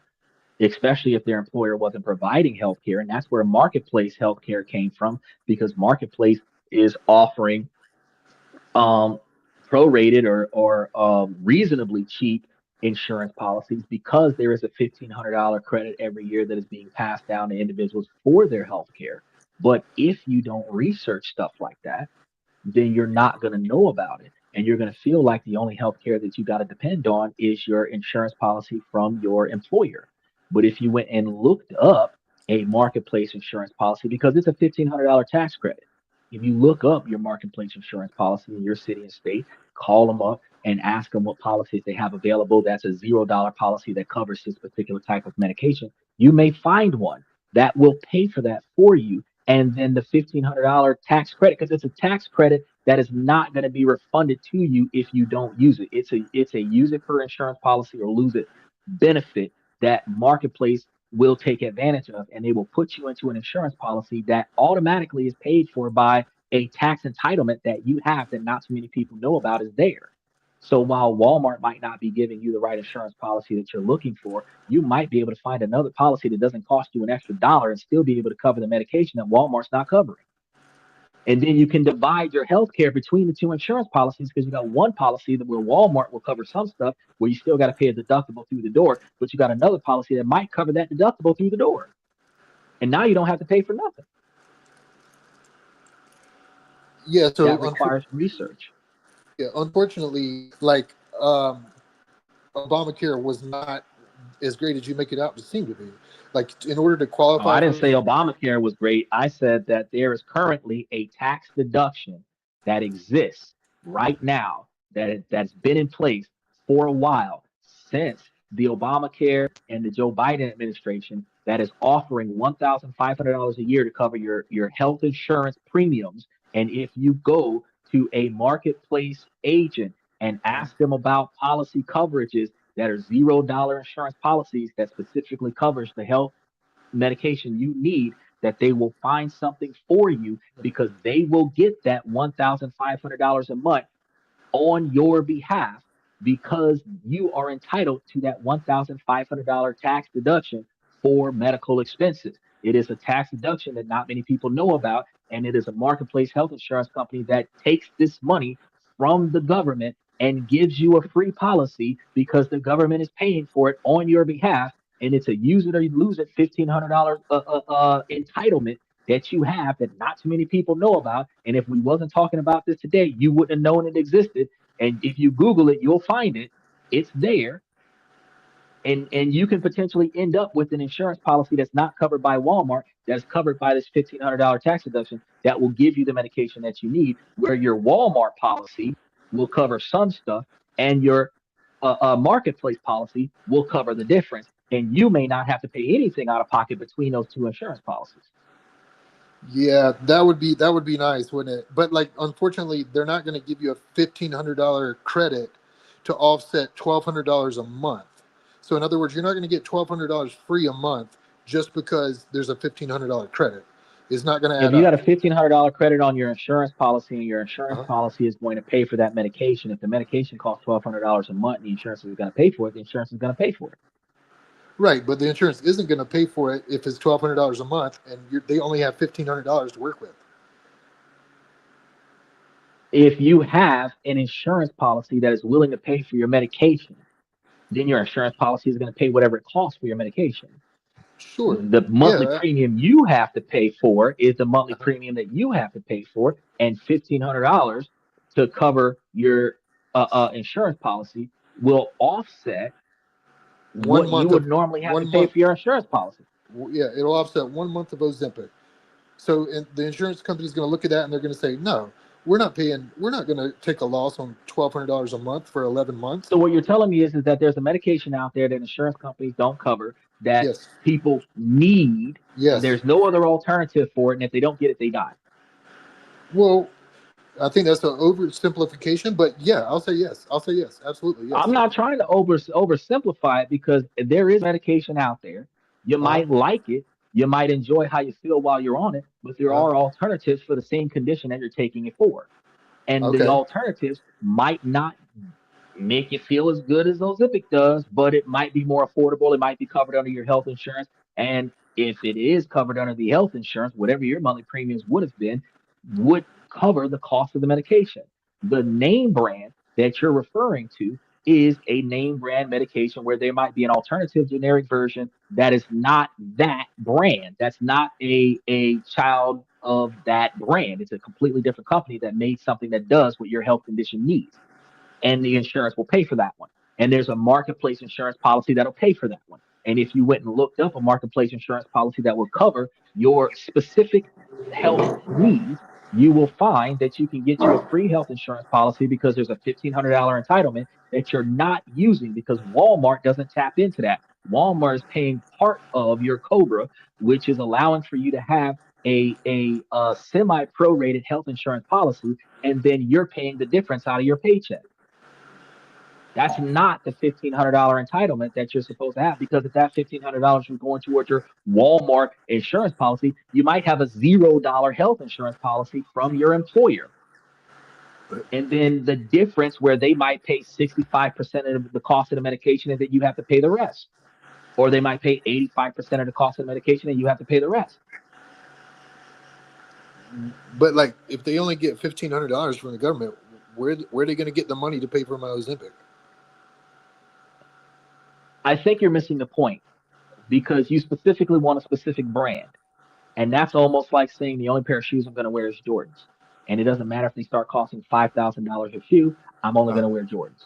There are other shoes out there that are cheaper than that, that'll satisfy the need for having shoes on my feet. The same way there is other medication out there for the health condition that you have that will satisfy the needs of your health condition.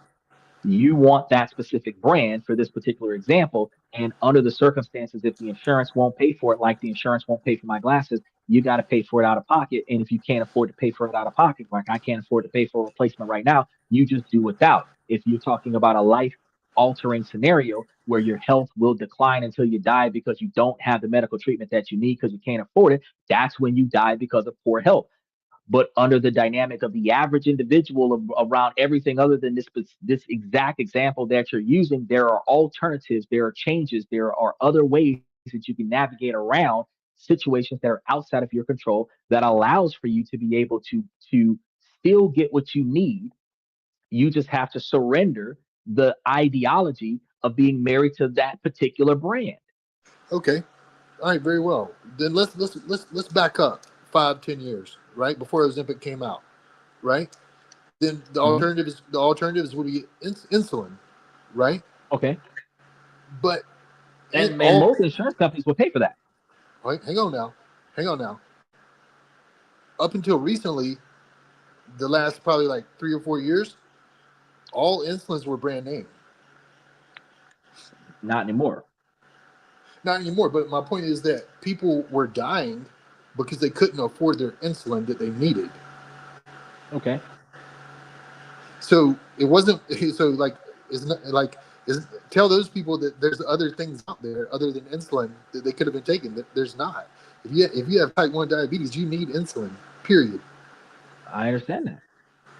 And so for a decade or more, insulin was brand name, and people couldn't afford it. Okay, so but the understanding is, though, your complaint is that this one wealthy family that owns Walmart doesn't give its employees what you believe that its employees are entitled to when they're providing a luxury to their employees because standardized healthcare is not a mandatory requirement to be provided by your employer.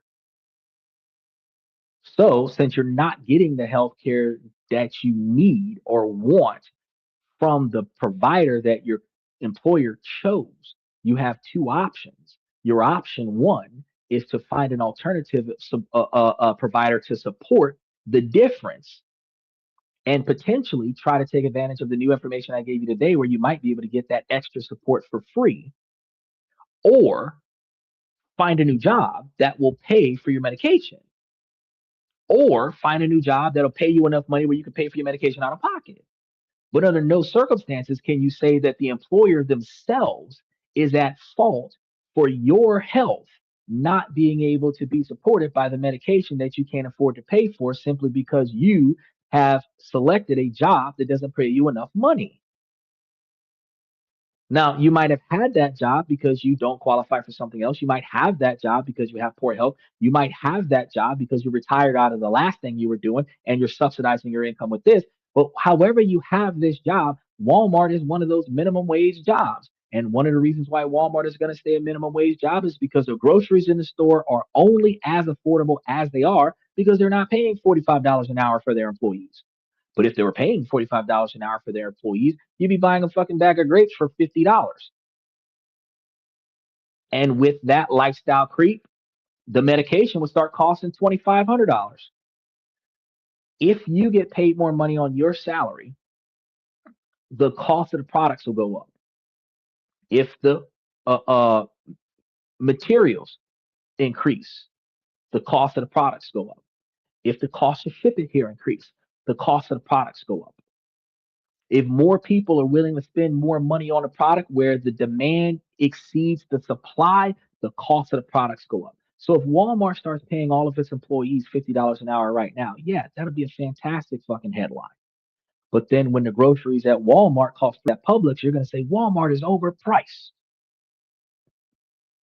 But the matrix is simple. Profit equals the cost of the product minus the cost to produce it. And the cost to produce it is going to be materials and labor costs and shipping, since a lot of stuff is coming overseas.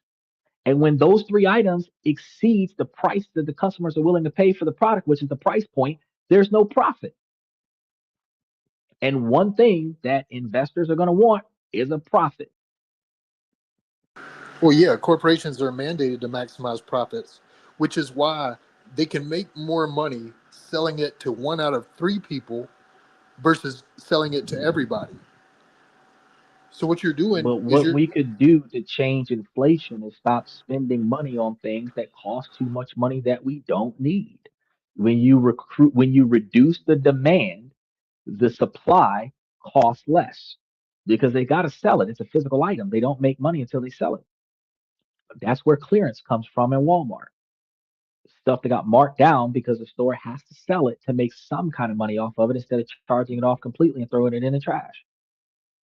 So you, as a consumer, and a lot of other consumers that are watching the show right now, would have to choose that once a shoe starts costing more than $200, I'm not paying for it. That caps the shoes. Nobody's going to buy a shoe that costs more than $200. As long as there's somebody that's not a multi-million dollar, the person that's willing to spend $500 for a pair of shoes because of its brand, that shoe will continue to increase in price. As long as individuals are willing to pay thousands of dollars for something that otherwise would cost a few $100s, those items will forever be sold for thousands of dollars. The price point is the highest level that you can charge for this item that a customer is willing to buy it. And at the end of the day, they do test sales, test buys. And what they do is they'll, like we call shrinkflation. They'll shrink the product if you're still willing to pay for oatmeal cream pies. They'll shrink the product. You still willing to pay $3.25 for it to be 25% as big as it was? Good. The size that you originally wanted, the big jumbo size one, we're going to sell that to you in a family pack, charge $1 more. Now you're willing to pay $4.25 for the product. We want some more money. We shrink the product. You're willing to pay $4.25 for it. Then after a while, we bring the jumbo size back. Now you're willing to pay $5.25 for the jumbo size pack. What you really wanted was a jumbo pack. But we can continue to raise the price by making the product smaller and then reintroducing the original size for a higher price. Inflation, shrinkflation. But we're willing to pay more. If we said after it stopped being 75 cents, I'm not paying for it no more. It would never be more than 75 cents. Arizona is the only company that says you cannot charge more than $1.99 for this drink. And anybody that charges more than $1.99 for this drink, report them, and they'll stop shipping the product to that location. Or no, it wasn't $1.99; it was 99 cents for the can of Arizona sweet tea. So if you go somewhere and you see 99 cents on the can and they say $1.29 on the label, you can contact Arizona and give them that location. They'll stop shipping the product to that location because they said it is only going to cost this much money. Yeah, and them shoes that cost $200, if there's an alternative to those shoes that I can buy for 10 or 20, then I'm fine with that because I don't need those specific shoes. But there are cases where I need a specific medication because there are no generic opportunities for it. Right. But that means that in order for you to get that medication, you have to find a type of health insurance that supports it, or find a type of job that pays you enough money to cover it. And like, see that right there is blaming the worker. Like anywhere that you work in the United States and you work a full-time job, you should be able to afford your medication. That's how I feel. Well, I respect how you feel, but it is not the company's responsibility right now legally to provide you with health coverage. That's what is borderline considered a good job. That's a benefit of a job, and a benefit is a luxury. It's not an entitlement. Well, it is their requirement if you work a full-time job. That's what Obamacare did. Is if you work a full-time job with anywhere, a company or a corporation, they have to give you health insurance. Now, the problem is that Obamacare didn't go far enough on saying what that health insurance had to give you, like what benefits it has. So currently, like you can have a United Healthcare card, right? A piece of plastic with your name on it. But if you're Mhm. if your deductible, the amount you have to pay out of pocket is $5,000 before your benefits kick in, then do you really have insurance, or do you just have a piece Nope. of plastic? No, exactly. You have a piece of plastic. Exactly. So again, is that the worker's fault, or is that Walmart cheating the system and making No, billions? that's the president that came after Obama and repealed the Obamacare and put a stop to making affordable health care. Well, he didn't make a stop to the fact that it was to the fact that they have to give you health care if you work 30 hours a week. That's still Right. there. But the difference is that Obamacare for the Obamacare bill was the mandatory requirement to make health care affordable. The president that came after Obama repealed Obamacare and removed the requirement for it to be affordable. The mandatory requirement for it to be present was not the mandatory requirement for it to be affordable. But the employer wasn't required to provide that. The insurance company was required to make it affordable. Then it became a mandatory approval. Not the company has to give you insurance. It is mandatory approval for the insurance company to accept you. But the insurance company can charge you outrageous prices because the mandatory requirement for it to be affordable and cover your needs got overturned with the president that came after Obama. And then when Joe Biden came after that guy, Joe Biden came in and came out with that $1,500 tax credit thing. Uh-huh. But Obama had the $900 penalty to force people onto health insurance because health insurance was supposed to be affordable. And then the president that came after Obama said, nope, not affordable, but still mandatory. Then the president that came after that said, well, let's just throw up the $1,500 to cover the majority of their health care. At least it'll subsidize the health care if it doesn't cover the health care altogether. It doesn't factor in all medical treatments. It doesn't factor in all medications.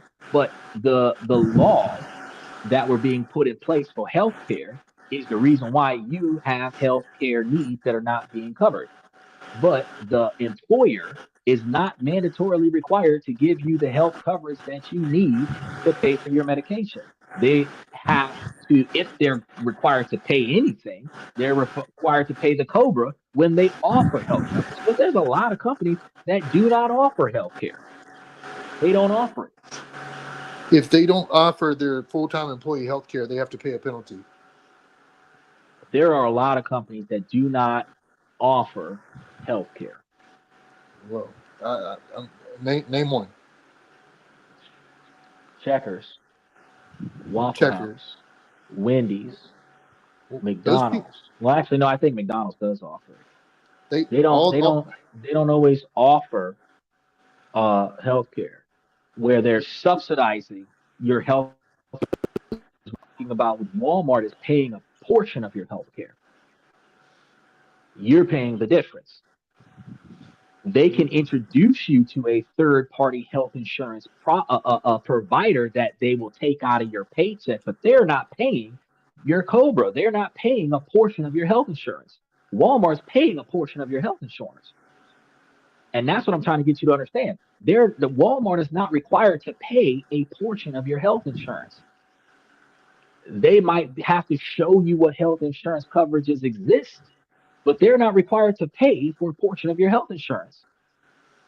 And most Well, companies don't. well, I sort of agree with you. They're forced to offer you health insurance, but what Obamacare did was it got the big pharma and big insurance companies to write the Affordable Care Act. So if the big Right. pharma and And then Trump said, fuck that, we're not doing that. And that kind of put a stop to a lot of things. So it became mandatory to have, but not mandatorily affordable. what I was going to say was that when the big insurance and big pharma wrote the bill originally, it wasn't necessarily affordable just because they called it that. There were plenty of people who got insurance on the exchange who had a $2,000, $5,000 deductible, just as I just mentioned. So that's not quote unquote affordable.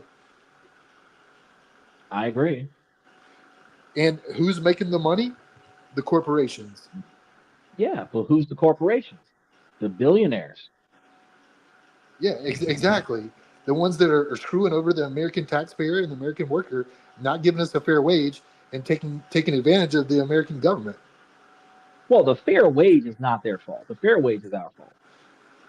It's our fault for not demanding it. Well, no, it's our fault because the problem is that living wage and working wage will never meet each other because of inflation. No, they won't meet each other because of corporate greed. Because, like you It, said, it won't meet each other because of inflation, because corporate greed can subside and they can start paying everybody $100 an hour. But those people who are going to start spending $100 an hour on a higher demand purchasing, that's going to increase the demand and supply, which will allow big business to raise the price of supply. So it is greed on top of greed. Big business is going to get greedy, and if people are willing to pay more money for a product, they'll raise the price. That's why McDonald's no longer has a dollar menu. Everything's $15 on the menu. If you're willing to pay $15 for a value meal, that's not a freaking value, but they'll call it a value meal, and you'll pay $15 for a value meal. But because you're willing to pay, that's the reason why they're charging it. If you weren't willing to pay for it, if McDonald's was about to go out of business because nobody wants to buy a sandwich above $10, all the sandwiches would be $10 or less, because the price point is the most people are willing to pay for something. That's the price point. And then the cost to make it minus the cost of what people are willing to pay for it, the difference between the two, that's the profit to the company. the So price. medication is a little bit different because the health need is going to have the price point, and whoever's willing to pay that cost pays the cost to get it, and whoever's not willing to pay that cost suffers without it. Medication is a little bit different, but the social economy, the social class is going to be based off of what people are willing to pay for versus how much money they make. So the more money you make, the more you're willing to spend. That's the reason why shit costs so much money. Right. And if again, if we're talking about like discretionary items, discretionary spending, like on shoes or oatmeal pies, Most things that's are one thing. discretionary spending because peanut butter Huh? and jelly, you can get the cheap stuff or you can get the name brand stuff. Hunt's ketchup, you can get the regular great value cheap stuff or you can pay for the name brand stuff. The difference between no name virgin olive oil and extra olive oil from Virginia, you're buying name brands. And if you buy name brand groceries from the grocery store, you're going to see yourself spending $100 to $200 more than what you would have spent if you would have bought the store brand. Right. At least there is a store brand option, whereas with medications there's not. And medications are different because There's not a store brand office for specific brands, but there's an alternative to what you're taking. So like you're talking about one medication different from insulin. Are you allergic to insulin and that's why you're not taking it? I'm sorry. Or does the medication that they're offering just make you feel better than insulin does? I'm trying to understand. So Okay. typically you got to pay for convenience. Right. Okay. Convenience. Yeah. Because, sometimes, I forget to take my medication, it's because the insulin I have to take it every 8 hours. Whereas the Ozempic, maybe it's just like once a week or once a month. Okay, so it's more convenient for you, fast acting in case you forget to use it. It stabilizes your condition a whole lot better, so you prefer it. Well, studies show I have better outcomes when I do it once a week versus every 8 hours. But you prefer it. It's not the No, only option. You have a better outcome. You feel better. Your health might be a little bit better. You have better results because you can maintain it a lot better. Okay. But if it is outside of your price range, you still have the ability for the minor inconvenience of the insulin. That is Sure. covered under your health insurance. Now, Well, one thing maybe. that could get done, one thing that could get done is if you were investing in a health savings account for your health insurance, you would be able to build the wealth over time to afford to pay that money for the $1,200 a month, and then you could transfer from insulin to that, and then have that out of your tax-free money if you knew that that existed before today. Now, yes, you would have the minor inconvenience of having to deal with the insulin until you can afford to pay for the more expensive stuff, but there is an opportunity to keep you alive until you can build up enough wealth in order for you to be able to afford the more expensive stuff. This isn't the only option. It's just Right. the best option for your current condition that you prefer because you feel better from it. It's less hassle. It's less pain and suffering because each needle hurts. I know how that feels, especially if you have a sensitive nerve. It's just all the way around a better product. But a better product is not the only option. And just because that product isn't covered under the insurance doesn't mean that Walmart is shitting on you as an employee. It just means that you prefer something that's not covered, which means you have to find another way to subsidize it. That does put the responsibility on the employee, not the company, because the company is not responsible for providing you with name brand. The company is responsible for providing you with an option. You have an option that would get paid for by the company. You don't want that option. That's not on the company. That's on you. Well, the reason I don't quote unquote want that option is because it wasn't controlling my blood sugar, and my doctor said that I there's completely understand that. I'm yeah, I'm not I'm not downing you or faulting you for the so, reasons why you chose the better quality medication. I am yeah, explaining to you why the blame doesn't fall on big business because it right. is not the only option. You have reasons why you don't No, want to use the, the stuff the that other is covered. the the other options I tried, and they didn't control my blood sugar. I was peaking and Okay. spiking and then dipping down low. And my doctor said that Ozempic, you don't have to worry about those peaks and troughs, and you just take it once a week. And there's nobody who's ever dropped below the insulin levels that they need. By Right. taking too much. So Yeah, so like it's it's a better safer, quality, and that's the reason why they charge so much. it's safer, and it has better results. And I tried the other ones, and my blood sugar is just But it's simply not. more expensive. Huh? But it's more expensive. It is. Yes. So now the It, option that you're going to have is you're going to have to, since this is what you ultimately need, you're going to have to talk to your employer and see if they can transition you to a policy that covers this. If you've ever talked to human resources and see if you can talk to upper management in human resources, because the little girl sitting at the front desk is not going to give you the answer that you need. You want to talk to her supervisor because they will see what they can do. The people that are above the first person you talk to will be more flexible with trying to see if they can accommodate you in some way, shape, or form. Because this does start falling into qualifiably a disability.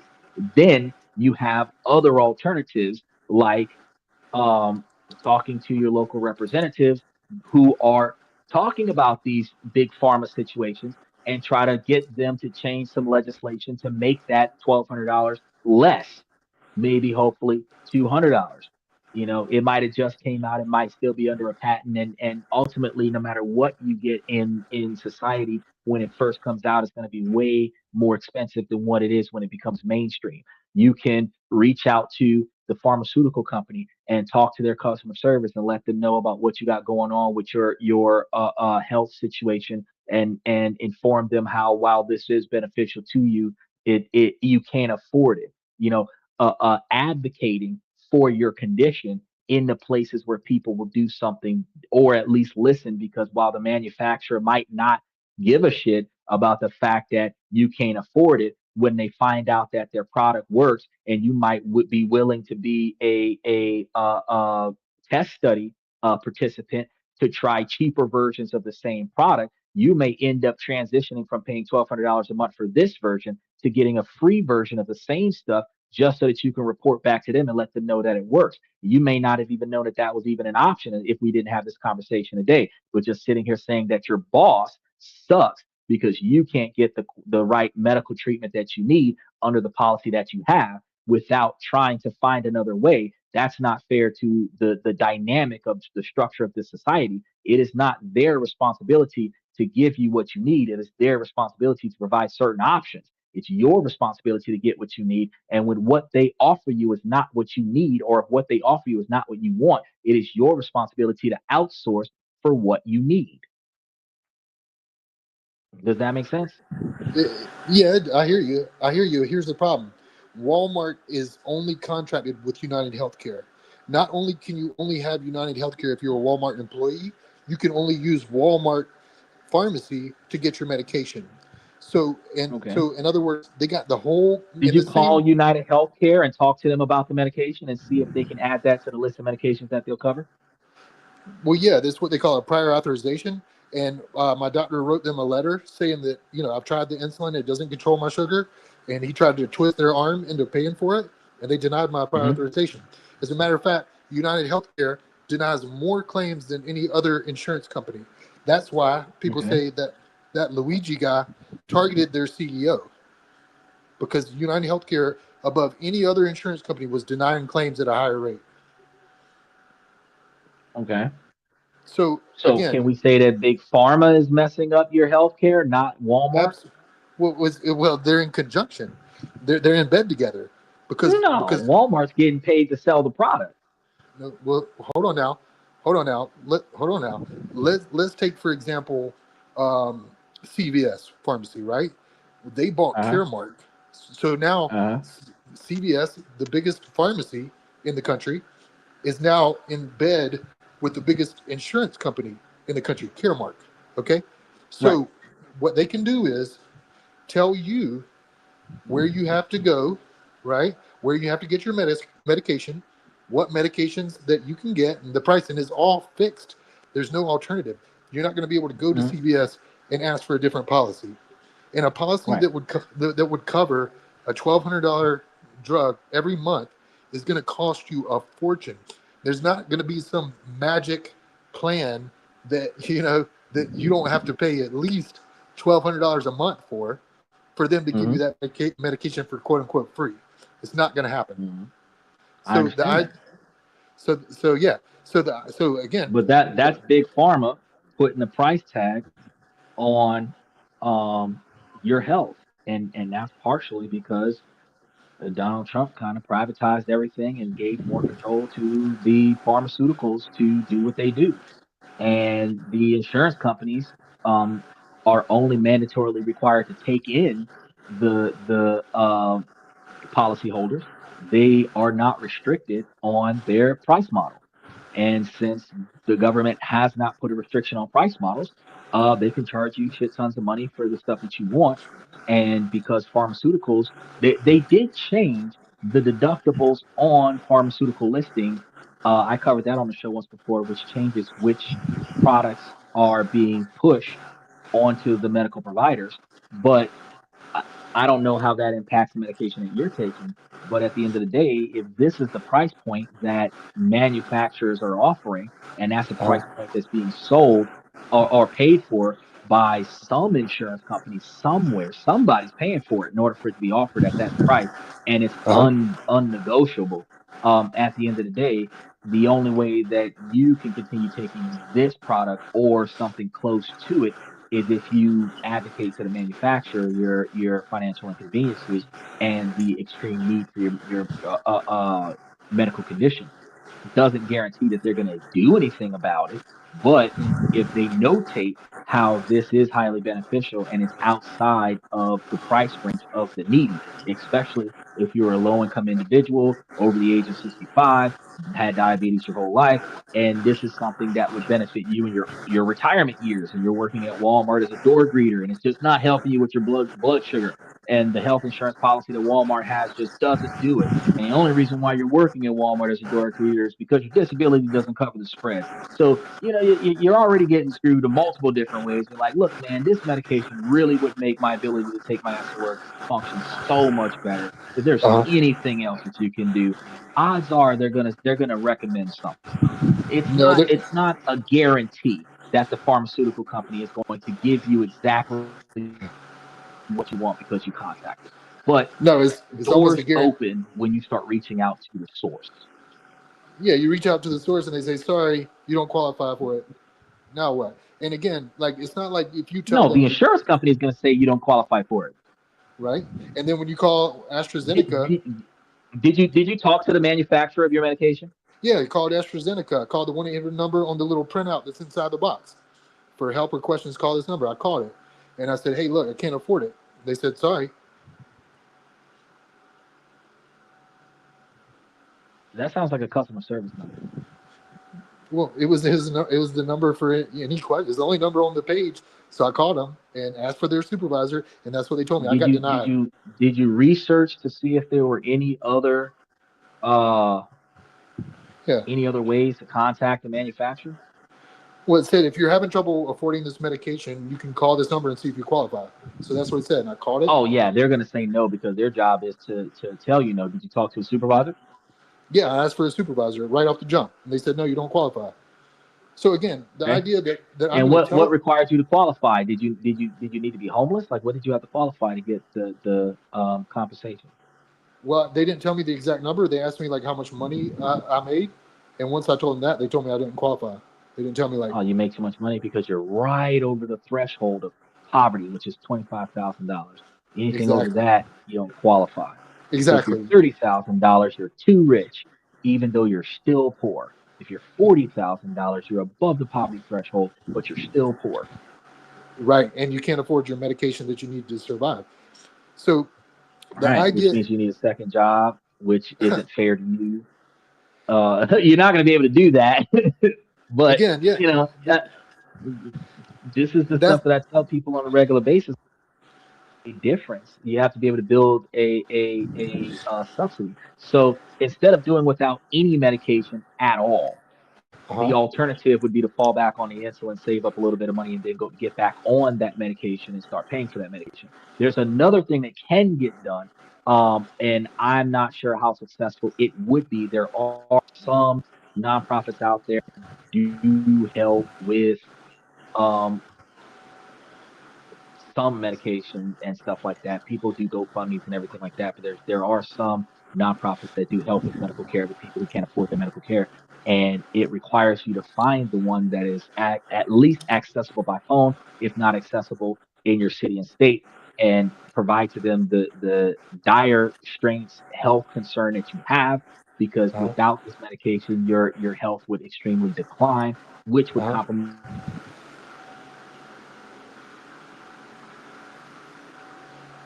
I'm sorry, I lost you. Can you hear me?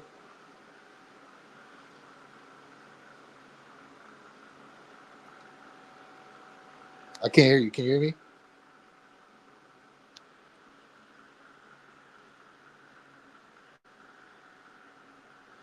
Yeah, can you hear me now?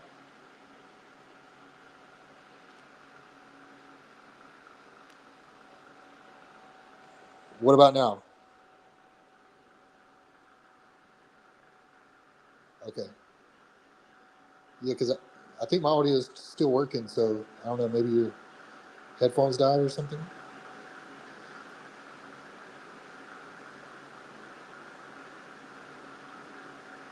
I still can't hear you. Maybe I need to leave and come right back.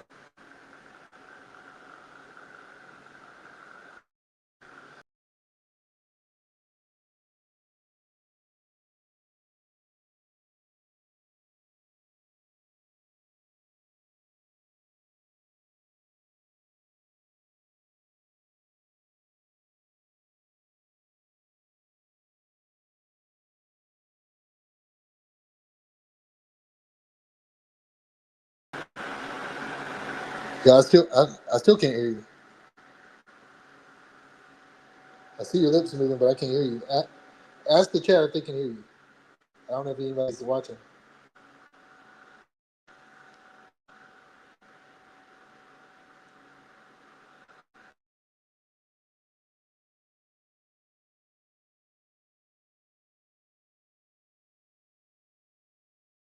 Yeah, I checked my audio settings and everything. Like I think I'm good. I can't hear you. Leave and come right back. See if it works. I don't know. I already did.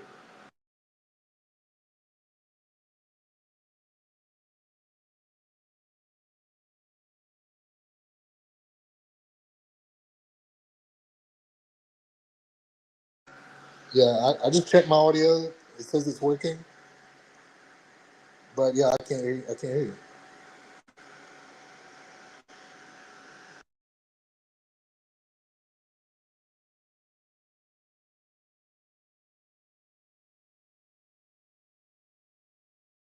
I'm gonna plug in my headset and see if that helps, but I don't think it's on mine.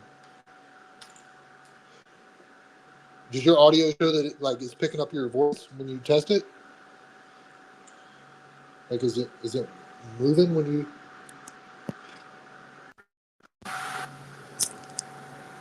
All right, now I got on my headset and it says my audio is active.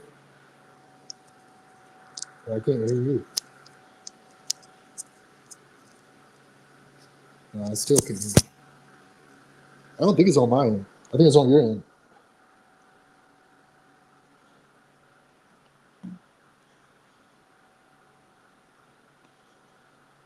I still can't hear you. Just maybe I don't know. Talk like go to your audio settings and change it to something and change it back and see if that works. And if that doesn't work, I might try to just leave and come right back.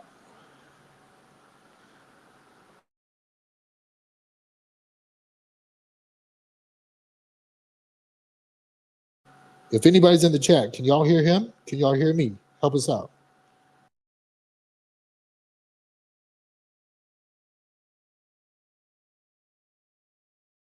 I saw you pointing down, but I'm not sure. Like, then mash the reaction buttons to hype this podcast. I'm not sure what you're pointing at. Oh, okay. Maybe it is me. Oh, testing. Okay, well, my comments are coming through. I think it's working on mine. Is there anybody in the chat? Can you hear me now? There we go. That's what I didn't do last time. I didn't throw it. All right. But if you're in here twice, there'll be an echo. No, that's on me.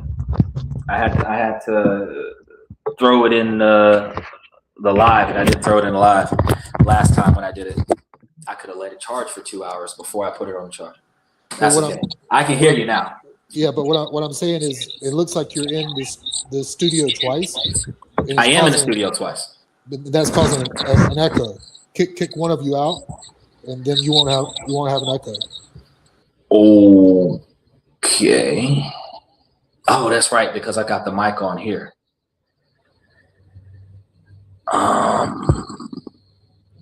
Or if you mute the other one, that might work.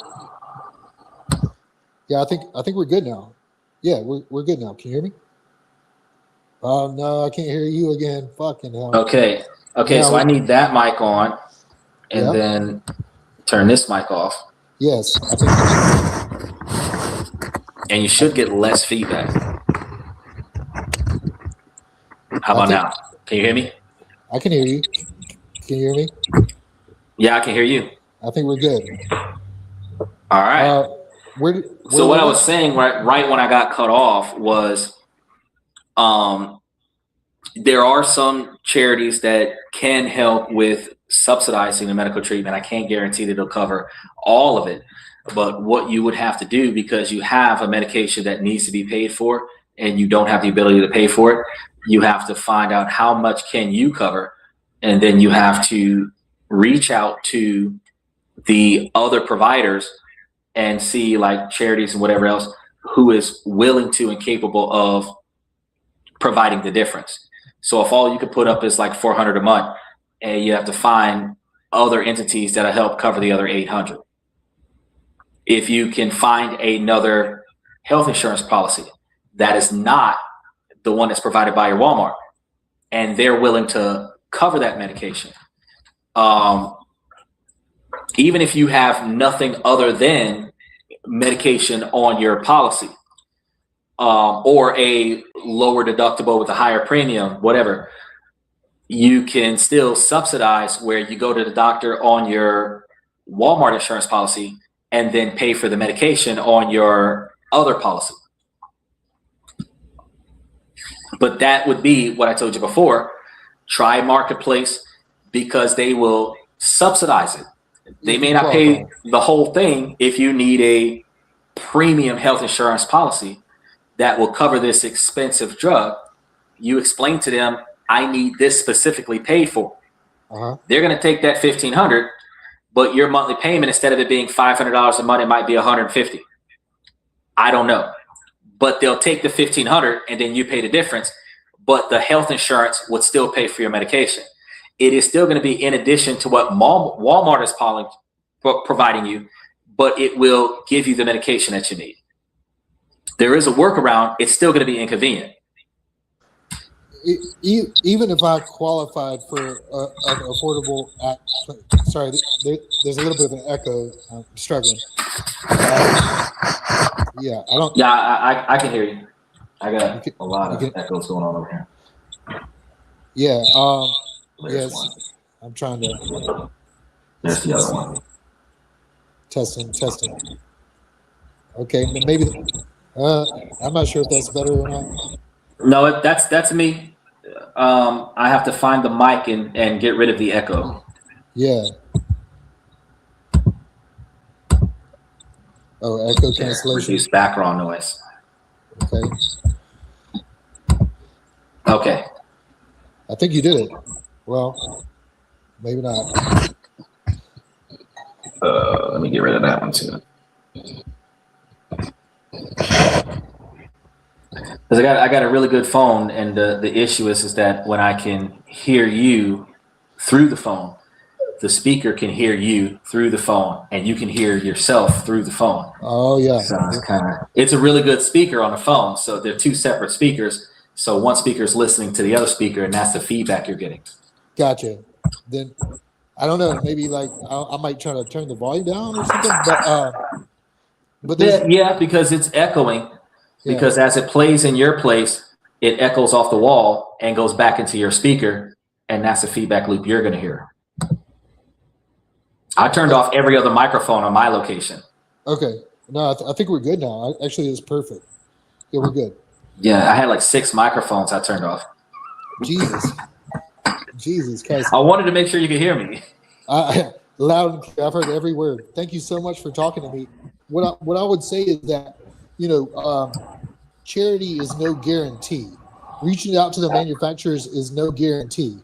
Going on the Affordable Care Act exchange is like, even if just imagine what you're going to have to pay per month to get a plan that covers Ozempic at $1,200 a month and takes it down to like even $200, which would be really high. That's a really high copay. So covers $1,000 benefits just. Well, you would ultimately have to have like a 20% copay where they pay 80, you pay 20, and they would be giving you a monthly premium of like $500 a month.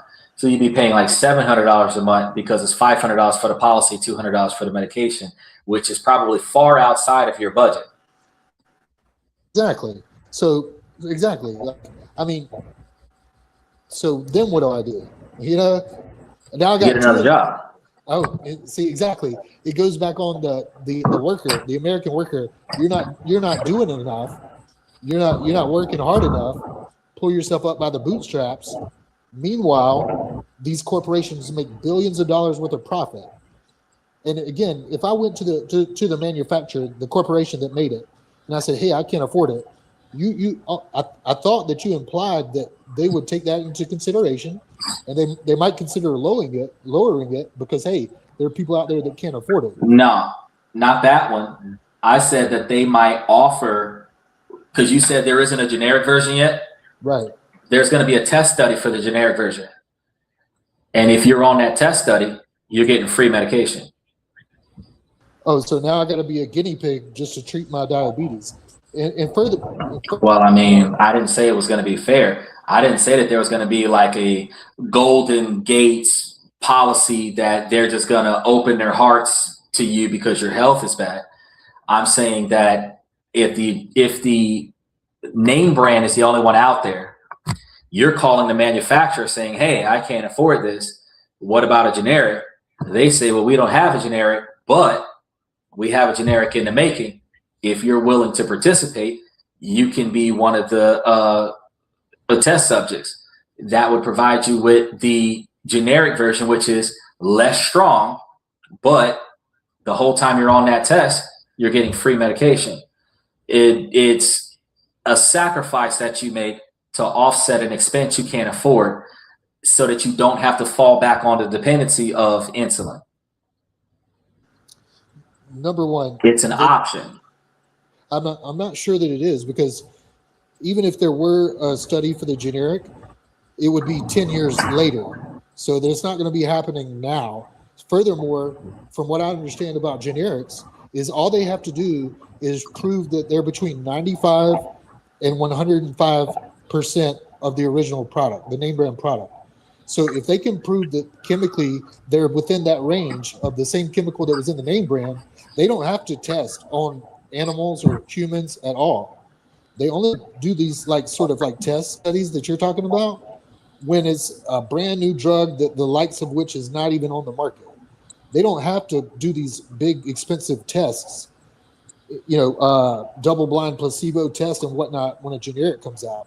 All the generic has to do is prove that they're chemically the same as the brand. That's it. Because the brand already proved what it'll do on a human.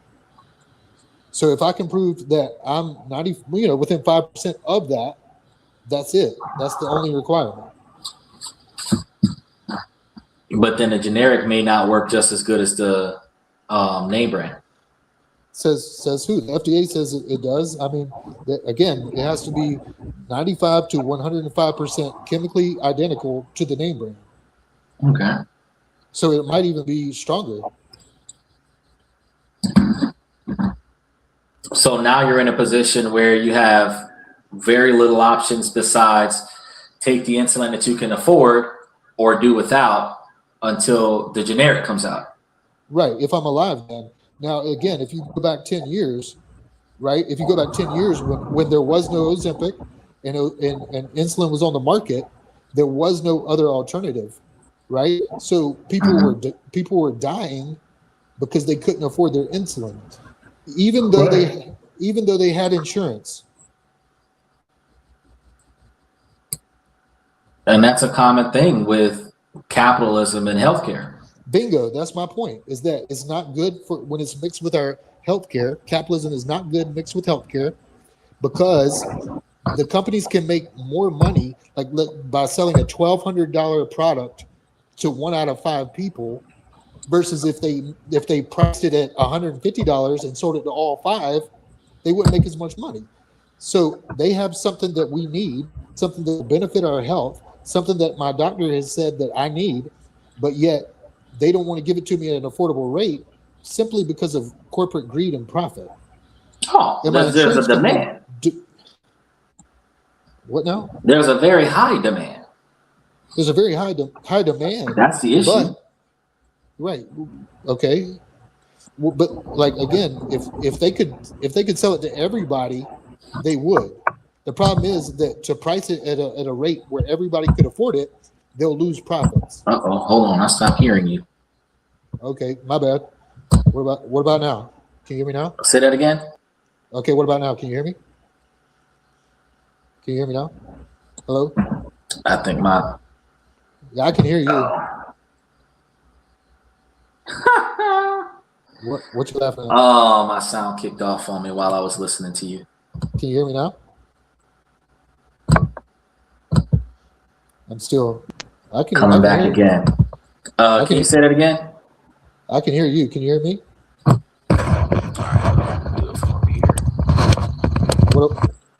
What You got a different device over here. Say what? Oh no, that's me. That's you. Yeah, that's you. All right, Sterling, speak up for me. Can you hear me now? Can you hear me now? Hello? Hello, For hello, some hello? reason, Can you hear me now? I can't hear nothing nowhere. You can't hear me now? I can All right, let's see, try this. I see audio working. Okay, I can hear me over here. Okay. Can you say something for me, Sterling? Yeah. What's up? What's up? Check 1 2.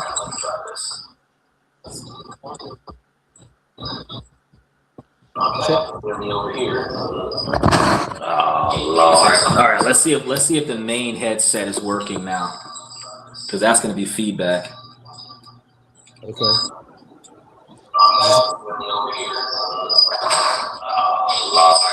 Let's see if the main headset's working now, because that's going to be feedback. That'll give us a lot of feedback.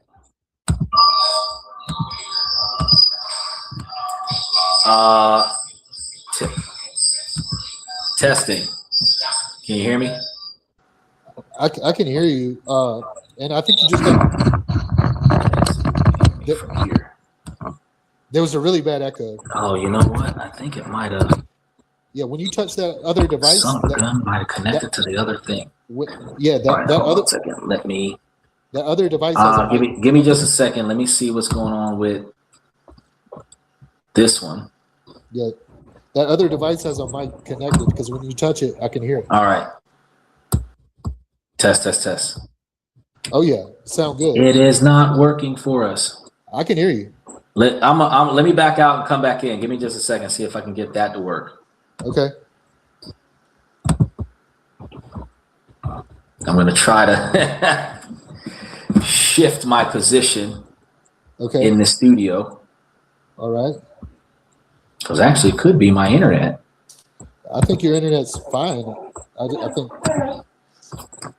Well, you know, I usually don't have a 7-hour podcast, so typically we're off the air before we have these kind of difficulties. Well, you're welcome. I have to buy a new system, and You're it's welcome. outside of my budget. Oh, look at that. Well, now the it's looking- microphone wants to work for me. it's If outside of that's your- disrespectful. It's out of your budget because you spend $1,000 on glasses when you could afford. Which, by the way, Ray-Bans do make prescription lenses, and the frames cost like $160 at Walmart plus $50 to put the lens in there. No, my lenses are 399 cents a lens. So for a pair of glasses, I would have to spend $399. $399 per lens Okay, why do they cost so much? because of the light sensitivity. So they are mirror tinted and progressive lenses. Okay. The dark tint is a medical condition, so it's not regular glasses. And then there's a spiral in it for the astigmatism, so they're not regular glasses. So they're $399 a lens, which is like 600. Well, it $399 like $800. $798 plus taxes plus the frames. But when they do the frames, it's like buy one get one free with the frame, so I can get me $150 pair of Mako cores or whatever, and they are $850. So basically $50 for the frames. But if I was to get Ray-Bans, I would pay $200 for Ray-Bans and still pay $399 per lens. Now, some people pay $300 or $400 for Ray-Bans to be tinted glasses to look like this, and mine cost $1,000 just because of the lenses to look like this because it's a medical condition. So I understand what you're talking about when you say that you have certain things that you just can't get around because I can't see without them. Right. So Right, they're but- on my driver's license and my passport. So I can't drive my car if I don't have dark tinted glasses in. So if these broke and I didn't have a backup pair, I can't drive. So I understand where you're coming from with that, but you have to find an alternative. And that sucks for you because with your type of health, there aren't that many alternatives that are satisfactory to you. But falling back on insulin is a cheaper way to go about doing things, which is not favorable to your preferences and how you've gotten accustomed to the medication. But when it's not a monopoly because there's more than one medication out there, but they ultimately have a monopoly on the feeling of better condition. they can charge $1,200, and you can kick rocks because there's enough people that are in demand for that health condition that somebody is paying that price, whether it's a high end insurance company or maybe just a top 1% of wealthy people that have that kind of money. And that's going to be another issue that we have with capitalism, because in a communist model, if a medication was created, a free healthcare system, which is a communist model where everybody gets free medical treatment and everybody gets free medication, the government would pay that $1,200 a month, and you would just get your monthly distributions and you wouldn't have to worry about it. Which one of the reasons why I voted for Hillary Clinton at the time was because she was offering free healthcare, even though that didn't go anywhere. That's why I was like, free healthcare, because if the government is going to pay for the amount of money that it costs for you to get your insulin, they're going to put a cap on how much it's going to be sold for in America. But because the government has privatized, meaning the United States ain't responsible for the bill, the insurance and the medication coverage, big pharma can charge $5,000 for drugs. The government's not paying for it. You got to figure it out. They're not going to raise taxes because they don't have to pay for it. But if they did raise taxes to say, if they raise taxes by say 10%, everybody would be pissed off. We'd basically be paying almost double what we're paying right now in taxation. But if that increase in taxation would give you free medical care, you'd take it. Yeah, exactly. A lot of people. I'm not saying you, because it sounds like you get it, but a lot of people can't wrap their brain around the fact that if you pay more in taxes, that you could save money in the long run. So, like, studies have been done on Medicare for all, aka free healthcare, so aka socialized medicine and whatnot. And what it shows is that it saves billions of dollars over the next 10 trillions. Yes. Well, we also have this issue. Nobody wants to pay taxes, but everybody wants something from the government, which is stupid, because the government doesn't make its own money. It gets its money from the people. So somebody's got to pay taxes. So what the poor people say is tax the rich. They've got plenty of money, right? But if you make more money than your neighbor, would you want the government to take more money out of your pocket than what they take out of your neighbor? Most people would say no. If you earned your success, you would not want to have to give half of your wealth to people who didn't earn their lifestyle. Again, we do not have a socially supported communist model.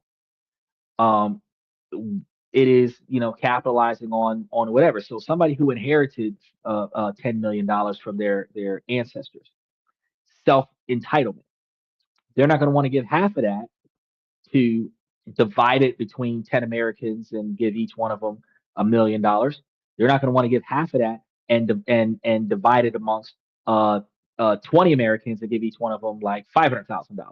Say, hey, here, let's not suffer. But the top 1% having 99% of the American economy in their bank account is the fallout of capitalism. Now, since we are in a system that we cannot control, a lot of us, this system wasn't even built for us, because a lot of us was considered part of the property that was being dispersed when this country was being built before 1950. One of the reasons why I can wrap my mind around this a lot better than a lot of other people is because it wasn't built for me. I just got to deal with it. I got to navigate around it. And when we're navigating around it, what we have to do is we have to recognize that there are things that we have to accept that are alternatives to our preference so that we can survive. But if we understand that there is a better way, we have to work our way up to that better way. So you got $1,200 a month. That is 12,000 in 10 months, 14,400 in a year. Yeah. Okay. So a little under 15,000 a year. You would need to generate a revenue of 15,000 a year to cover this type of expense. In order to do that, you would likely at 10% need 150 grand somewhere producing 10% return on investment in order to cover this particular expense. Now, knowing that, you would have to find a way to navigate $150,000. How old are you now? If you don't mind me asking. 40. 40. Okay, we're the same age. So if you could survive investing in yourself for 15 years, that'd make you 55. That would have you putting away about 10,000 a year, which is a stretch because that's a little over. Well, actually, yeah, that'll be a little over 800 a month. But let's do a little bit. Let's do a little bit longer. Let's say 65, which is even more inconvenient for you. Even more convenient because of your poor health and the high risk scenario that you're in right now. But let's say a 20-year stretch. For the full 20-year stretch, you would likely be able to do like $5,000 a year, and you'd likely be able to reach that 150, almost $200,000 benchmark. But if you were doing like 5,000 a year for 10 years, that'd be 50 grand plus interest, likely put you somewhere close to 65 grand, which is half of what you needed to cover what you were trying to accomplish. But within that 10-year scenario, you would be getting a revolving income to subsidize half of the cost of your medication. Now, if you could afford to pay $200 of it and you had a brokerage account giving you the other $600 a month, you would only be short $400 a month. It's not as difficult to find a subsidy for the other 400. Right, but if I could afford to put away $800 a month, I would be buying my Ozempic that I need. You know what I mean? I wouldn't be putting it away and not getting. No, because if your Ozempic is 1,200 and you don't have enough, if your Ozempic is 1,200 and you're getting like 800, then that means you're only able to buy your medication fully every other month. Right. If you fell back on the insulin and then put your $800 a month into the brokerage account which is like 96,000 a year, you would be putting that away, and that would give you well over 100 grand inside of 10 years, where you would be able to say, well, now let me switch off of insulin and get onto Ozempic. But within 10 years, they may make a generic brand that's half the price, where it's $600 now, and like you said, potentially stronger, because it could be upward of 105% of the quality of the original.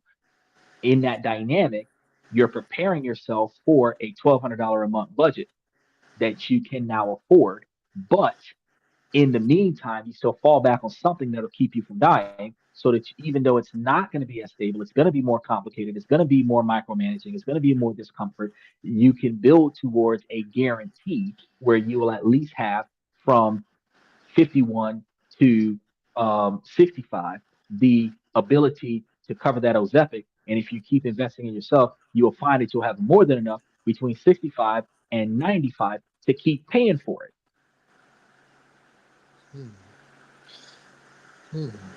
Well, I mean, yeah. If you don't have enough to pay the 1,200, but you can get the insulin for free, get the insulin, put the 800 away, and save up enough money to start paying the 1,200.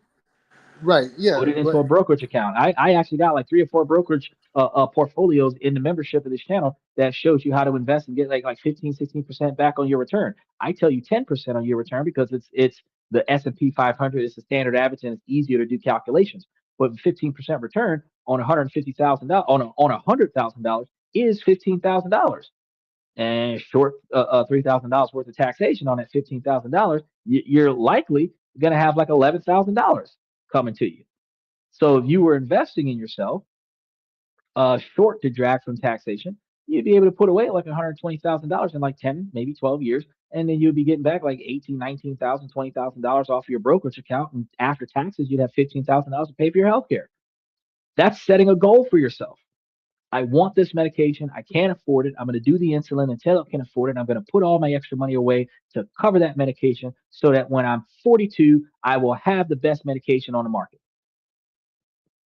Now, the fact that you didn't know that you could do that is the lack of knowledge, but that's not Walmart's fault. Yes, the pricing is big business's fault.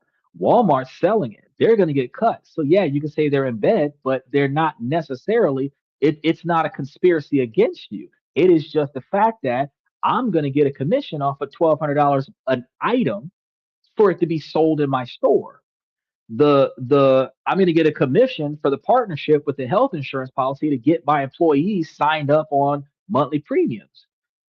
Uh, I'm getting paid to introduce these third parties to my environment, my establishment, and that benefits me. Now, does it benefit the people that I'm introducing it to? That doesn't matter to me. I get a commission for introducing them to each other.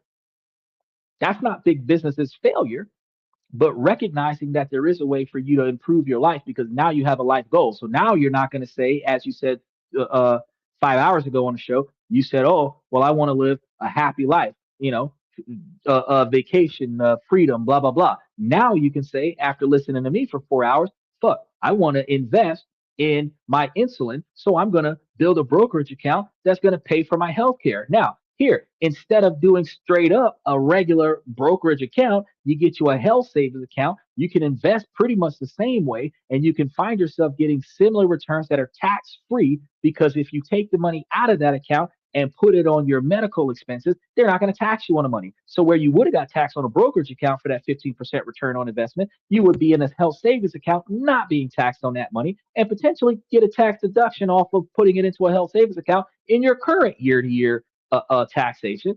Talk to a CPA and verify that stuff. But there is an option where, since you know that there's something there that you can't afford now, you can set goals now to say in 10 years, I want to have the best insulin version medication, Ozempic or whatever's out there for my insulin, for my diabetes, so that when I'm 45, 50 years old, that I'm not getting shit on by my health because the Walmart that I work for doesn't provide me with the health care that I need. That's a future goal. I want to have better health by fixing the problem that I can't afford healthcare. That doesn't mean that you got to make yourself a multimillionaire, but it does mean that now you have a life goal that you can build towards. Now you see, how much money do I have that I'm wasting on trying to get this Ozempic every other month because I can't afford to pay for it every month. Let me redirect my money. Let me get something cheaper. Let me take the extra. Let me fast track build this policy, and then I don't have to worry about what's going to happen next. Because if I can survive 10 years on this insulin, I can get the better quality stuff for the rest of my life. That is called living modestly. I'm going to take this hit and deal with the discomfort of insulin for 10 years. And that's a shitty thing to think about in comparison to what you could have if you could afford it. But when you think about the difference between doing without or fluctuating your health by going without the medication every other month, or stretching the medication, which it wears off, and then you still have the health risks when the medication wears off and you haven't taken it for a few extra days. It's supposed to last you for a week. You're taking it once every 10 days because you're trying to stretch it, right? Instead of doing that, you sit on the insulin, take it every 7 hours, inconvenient, painful, but free because the health insurance is going to pay for it. Now you can take that extra money and build for the better health care, right? That's the future goals that I was talking to you about before you jumped onto the show. Is because if you know what kind of lifestyle that you want, you know what the intricate details are that you need, you can build for a better future so that you don't have this discomfort, this frustration, this stress. And this type of scenario could be factored into everything else that you want. The F-150, the camper, living on the road with the ability to have the medication picked up from anywhere in the world where or anywhere in the country where you are, you can pull over, grab your medication, charge your truck at the same time, get back in the truck and hit the road, and you don't have to worry about the discomforts of insulin. That's a plan for retirement. The truck costs you $30,000. You want to put an extra $50,000 into your brokerage account, you're putting away $1,000 a month. You can keep putting it away. You can start paying for your insulin in 10 years, but you can keep putting it away, and then you can get your truck in 20 years. You can retire. By the time you're 65, 70 years old, you got your insulin, you got your truck, and you got your camper. But what you're going to do now is you're going to stop spending every extra penny that you got on something that you can't afford, fall back on something that you can afford that will keep you stable, take the difference and invest it in your future so that your future will be better than your present. Otherwise, you're going to forever be living paycheck to paycheck, dosage to dosage, not having enough money to afford your medication, not having enough medication to support your health. You're going to stretch it. And I can tell you right now, my mom passed because she didn't have the medication that she needed. Pulmonary embolism, stroke, heart attack. Took her 3 months to die in a hospital ICU because she didn't have what she needed when she needed it. So I can tell you, it's better for you to fall back on 7 hours every 7 hours when your insulin says take it every 8 hours. Take it every 7.5 hours, but you always got it, and it's free, as opposed to something nobody wants to pay for, and then you do without. If you can do without for 4 or 5 days and stretch your Ozempic, then you can deal with the pain of taking every 7 hours instead of taking every hours with the insulin. You carry some Snickers with you or whatever the case may be and deal with the fluctuations. Your employer knows that they didn't provide you with the medical treatment that you needed, so they're going to give you an exemption. That's a disability. They're not going to treat you like shit when you feel bad on the job because they're not giving you the medication that would have had you feeling great, where you could have worked better than everybody else. So they can give you an exemption. Now you have job security because they can't fire you because your health is too bad because they won't provide the coverage that will give you the medication that will have you a better worker on the job. See, now that's when you start holding big business responsible for their own decisions. But you change your future by investing in different things, and you improve yourself by fixing the pain points in your life because there are things inside of your control that you can change. And there are things in your life that you cannot change, that you have to navigate around. This is one of those things that you can control and navigate around. You can control how your future is going to be by navigating around what you can't afford today. That will make your later greater. But as long as you take every dollar that you can and get the one doses that you can afford to get this month, and then stretch it as far as you can stretch it, and then kind of delay it a few extra days, and then go get you another refill, and try to keep it where every 4 to 6 weeks you're getting the medication that you need instead of having the medication that you need every day. You're going to find yourself in a situation where your health is still going to fluctuate as badly as it would have been if you would have been on the insulin. So why not do less, build more, and then take the extra and go and put it on having a better later greater, and that's what we talk about with lifestyle creep. You find better, it becomes the standard norm. Now it's a need. It went from a luxury, it went from a want to a need. Now that it's a need because your standard of living has increased, you don't have the income to support that. Now your living situation, including your health care, is above your income level. But that is the behavior patterns of about 80% of Americans. What we want becomes what we need because we're used to having it. We're not willing to accept less. Even if less is available, we're not willing to accept less. And now we have to find a way to make more money to cover the things that we now believe we need because we want it and we don't want anything less than that. Now, since at 40 years old, you have starting up businesses online, you have side hustles. I didn't cover several different shows in January, February, and March on different ways where you can make money off the computer while you're working your full-time job at Walmart so that you can generate extra revenue. If you don't want to go to work at another brick and mortar business where you're working 2 jobs with bad health, you need to find a way to get paid off the computer so that you can do 2 things. 1, transition from working for Walmart to working for yourself, and 2, subsidize your income with the second job that you can do from your house when you're not working in Walmart so that you're not putting a lot of physical strain on your body.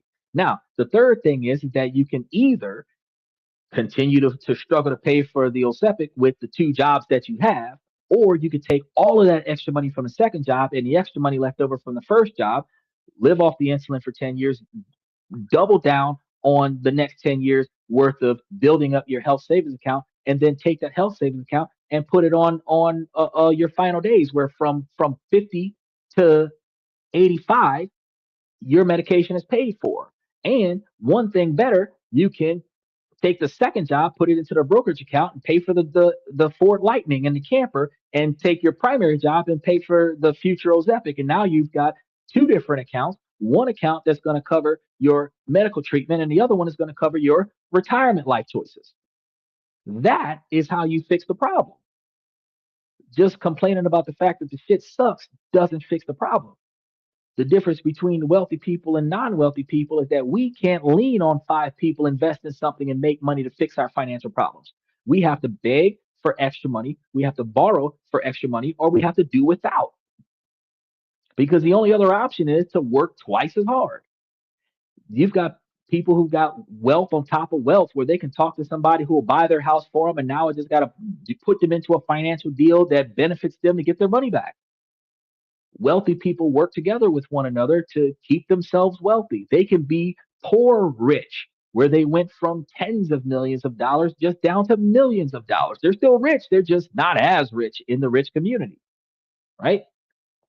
And they can bail each other out of shit and rub elbows together and invest in this big because they've got extra shit. They started at the finish line. So they don't have to run the marathon as hard as we do. We started behind the starting line. It took us 20 years to get to the starting line, right? They're so far ahead of us, it's fucking ridiculous. But it's not about us comparing us to them. It's about us looking at our current situation and asking ourselves, what can I do to stabilize what I got now and then change my life so that I can have a better future later? That's not something that everybody asks themselves. Everybody says, well, life sucks. It's not fair.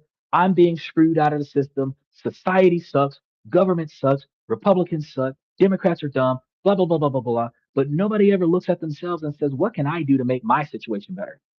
How can I make my life suck less? And that first person accountability puts this entire dynamic at the fault and failure of the employees, not the employer. Because while the employer sucks, their benefits suck, your health is bad and you need better, it is your responsibility to get you better, not them.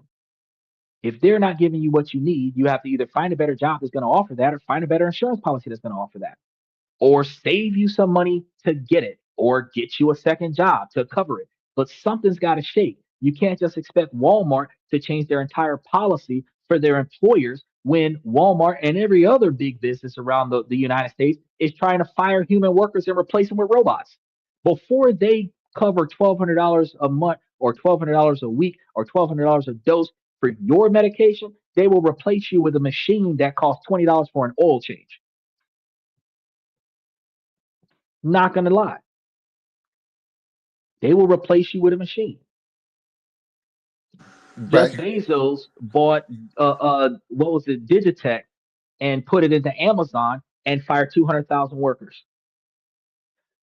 Tech companies fired 250,000 workers during the shutdown in October, and another 250,000 workers during the shutdown between January and March. After they created an algorithm that maximized performance and eliminated a lot of the need for a lot of the standard issue jobs in tech. So you built a program that replaced you in the market. So out of all the people who could handle this machine, probably 1 or 2 people kept their jobs to maintenance the algorithm that took away 500,000 people's jobs. That's not their fault that your health coverage isn't covering your stuff, and it's not their fault that your insurance won't pay for your medication, and that's not their fault that your medication costs so damn much. You got accustomed to a medication that works damn good, and it is your fault that you can't afford to get it because you never knew before today that there was other ways that you can build up the wealth to get that. I know that sucks to hear, and you know, I'm not going to try to say that you're self-victimizing, but truth be told, we grew up in a low-income environment, middle-income environment where there wasn't enough money going around. Everybody was living paycheck to paycheck. Our parents did not leave us nothing for us to have anything. We all came up doing the best we can. Rob Peter paid Paul. We learned how to make money so that we can get what we need, but we never learned how to save or invest or budget money in a way where we have extra. And one of the reasons why you don't have enough money to pay for your health coverage is because you're not living at 30% of your income. You're living above 30% of your income. So you don't have the extra $1,200 in your paycheck to cover your medication, which even though that would still cover it, it would still be fucked up because you would be at 90% or 100% of your income because your medication would take 80% of your standard of living. But the fact is that before you came to the show, You didn't know that there was like 18 different ways that you can change your dynamic over time, but there isn't an overnight solution. But whatever it is that's going to make your situation better is going to require your effort, not an external source to make your life better. This is going to go back to what we talked about earlier today and yesterday about faith without works is dead. You cannot expect things to get better by putting the responsibility on somebody else to make it better for you. You have to put forth the effort to recognize what sucks in your life and put forth the effort to change that situation so that it no longer sucks. Does that make sense? Yes, and if I listened to every word you said, if you'll grant me the opportunity, Yeah, go ahead. I just want to be clear. I don't take Ozempic. I don't have diabetes. I know, but I'm just saying that as an example. Okay, good. I just wanted to make sure we were clear on that. And then you do have another habit that, if I'm being honest, rubs me the wrong way. Is that you tell me what I've thought and what I haven't thought about. Well, I say you, but it's not you like you. It's like you as in the average person that puts themselves in the hypothetical situation that you presented to me that believes that there's no other way and it's somebody else's fault that they're in a situation that they're in. Right, and I'm saying that they may not be wrong. And let's go back to what you said. You were like, Walmart gets paid for introducing you to the insurance company. Wait a second. Wait, hold on. Hold on a second. If Walmart sets you up with a Cadillac plan, right? If Walmart sets you up with a plan that's going to cover Ozempic, it's going to cost them a fortune.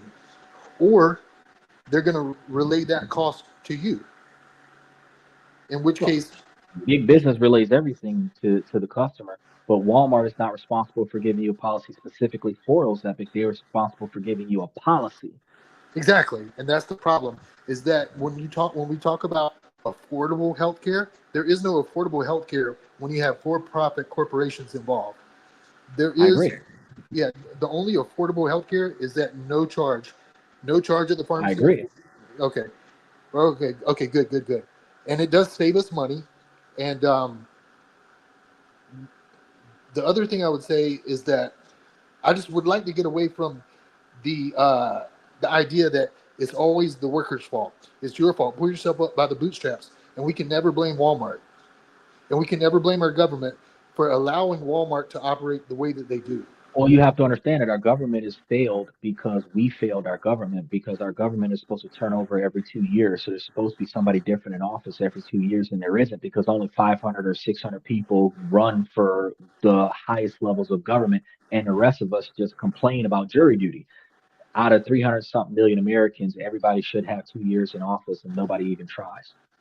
That's not the government's fault. That's our fault, because we're putting a small quantity of people in permanent responsibility of our future, and then we're not satisfied with their results when we were supposed to contribute to them, and we don't. And that's the same thing with big business. Big business is about to make money. They hire their workers. I don't agree with their pay scales. I think it fucking sucks. That's why I work for myself. That's why I could sit here for 7.5 hours at the spur of the moment on a live podcast where I normally stop the show at 3 hours, because I work for myself. So if I didn't want to go to work tonight, I don't go to work tonight. But if I had to work for somebody else, I would have had to end this podcast so that I could answer to somebody else. And I would be doing it because I'm willing to take what they're going to offer me for the work that I do. I get paid for my presence, but I work like a slave while I'm there. I'm getting paid by the hour. I'm not getting paid by the job. That's what most hourly wage workers do. They work like they get paid by the job, but they're actually getting paid by the hour. That benefits the business. That doesn't benefit the worker. Then you ask for overtime because you don't make enough money on regular time. And this is all a failure of the mind of the consumer, because we thought that we were supposed to be taken care of by people who are fucking selfish.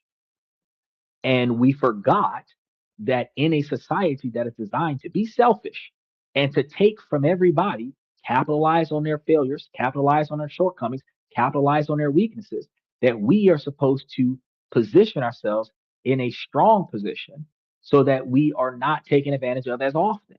We can't control not being taken advantage of because we're financially at the bottom of the totem pole. But we can reposition ourselves to be taken advantage of less over time by redirecting anything extra that we have into generating an extra source of income that is solely dependent upon us or solely beneficial to us. And That's what I'm saying.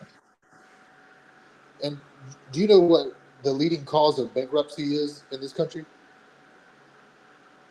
Not off the top of my head. I'm gonna say bad choices from What consumers, what credit I, what I, cards, what I've loans.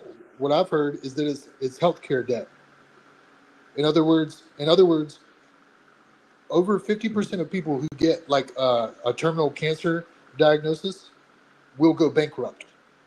Yes, Okay, so major healthcare. Yes.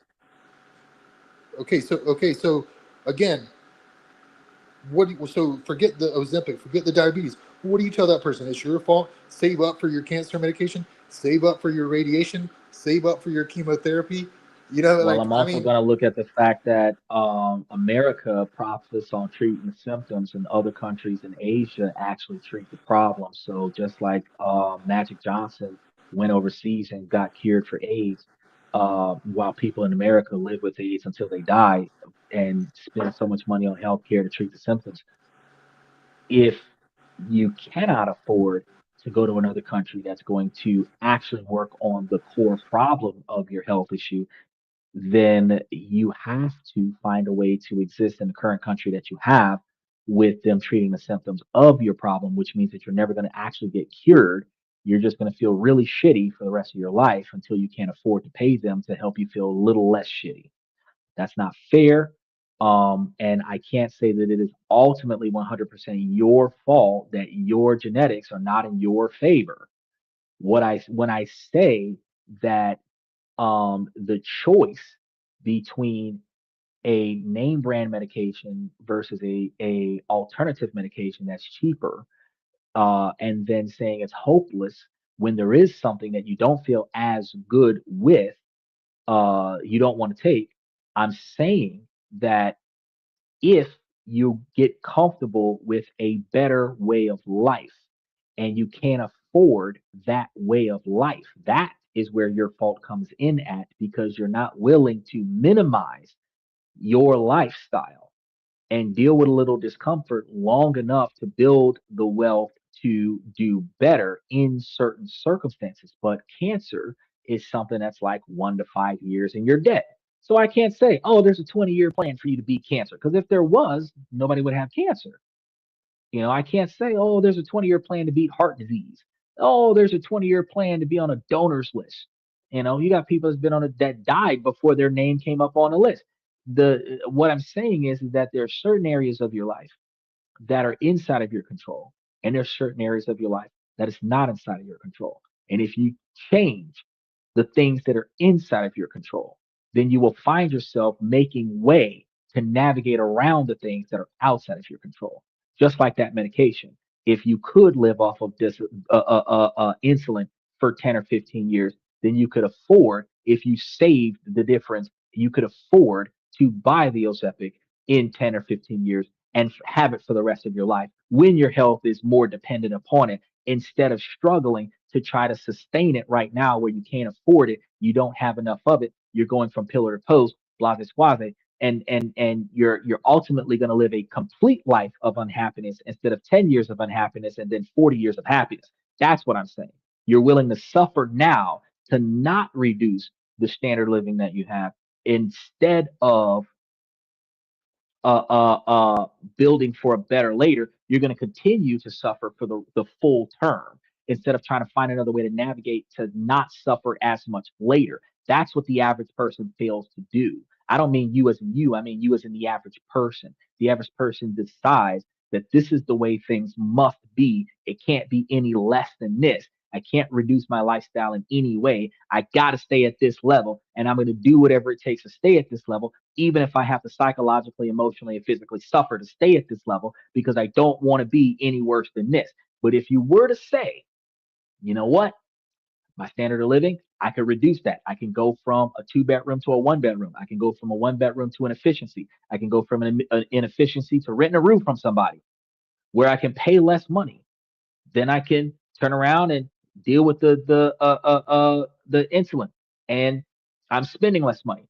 Then I can take all the extra money that I'm not spending on my current lifestyle by retracting my expenses. I have more money to put away. Then I can say, well, ultimately, I was going to live out of a vehicle anyway. 15 years from now, I can have that capital there.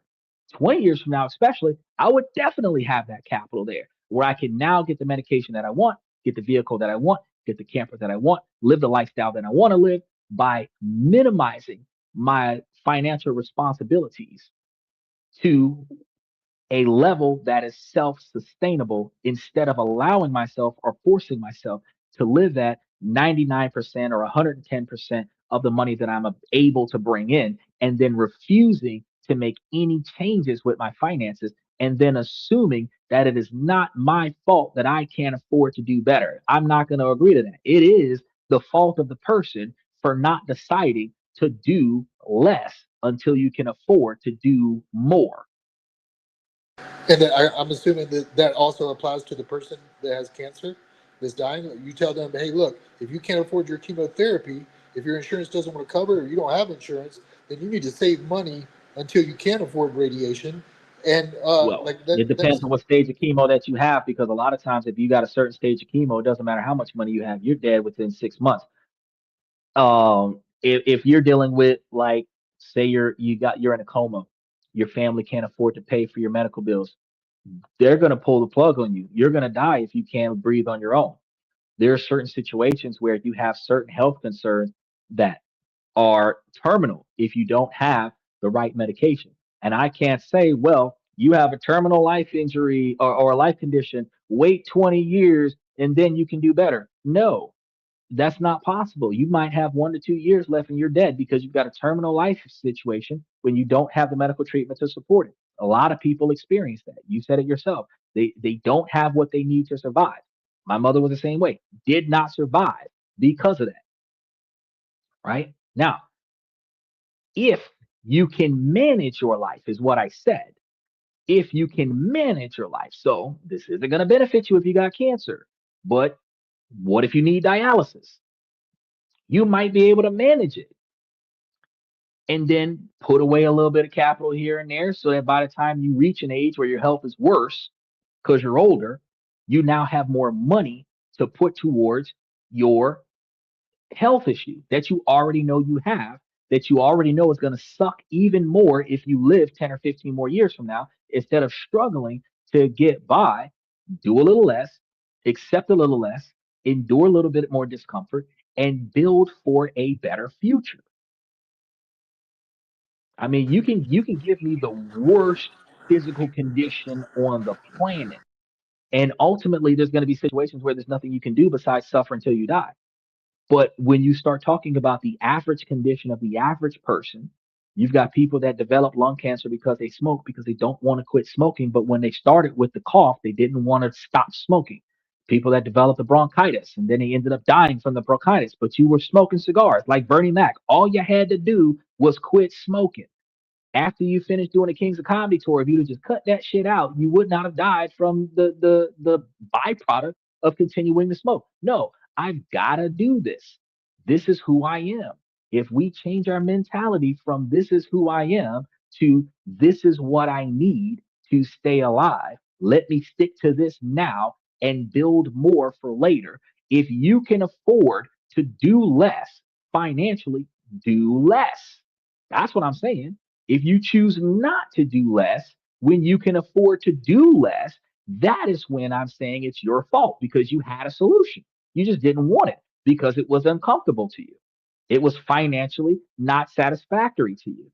You don't want to go from a 4 bedroom house to a 1 bedroom apartment. You don't want to go from driving your own car to catching the city bus. You don't want to go from having privatized doctors to having a local county government walk-in clinic kind of medical treatment. You don't want to go from the name brand medical medication that you're supposed to have to the standardized insulin that they've got to give you.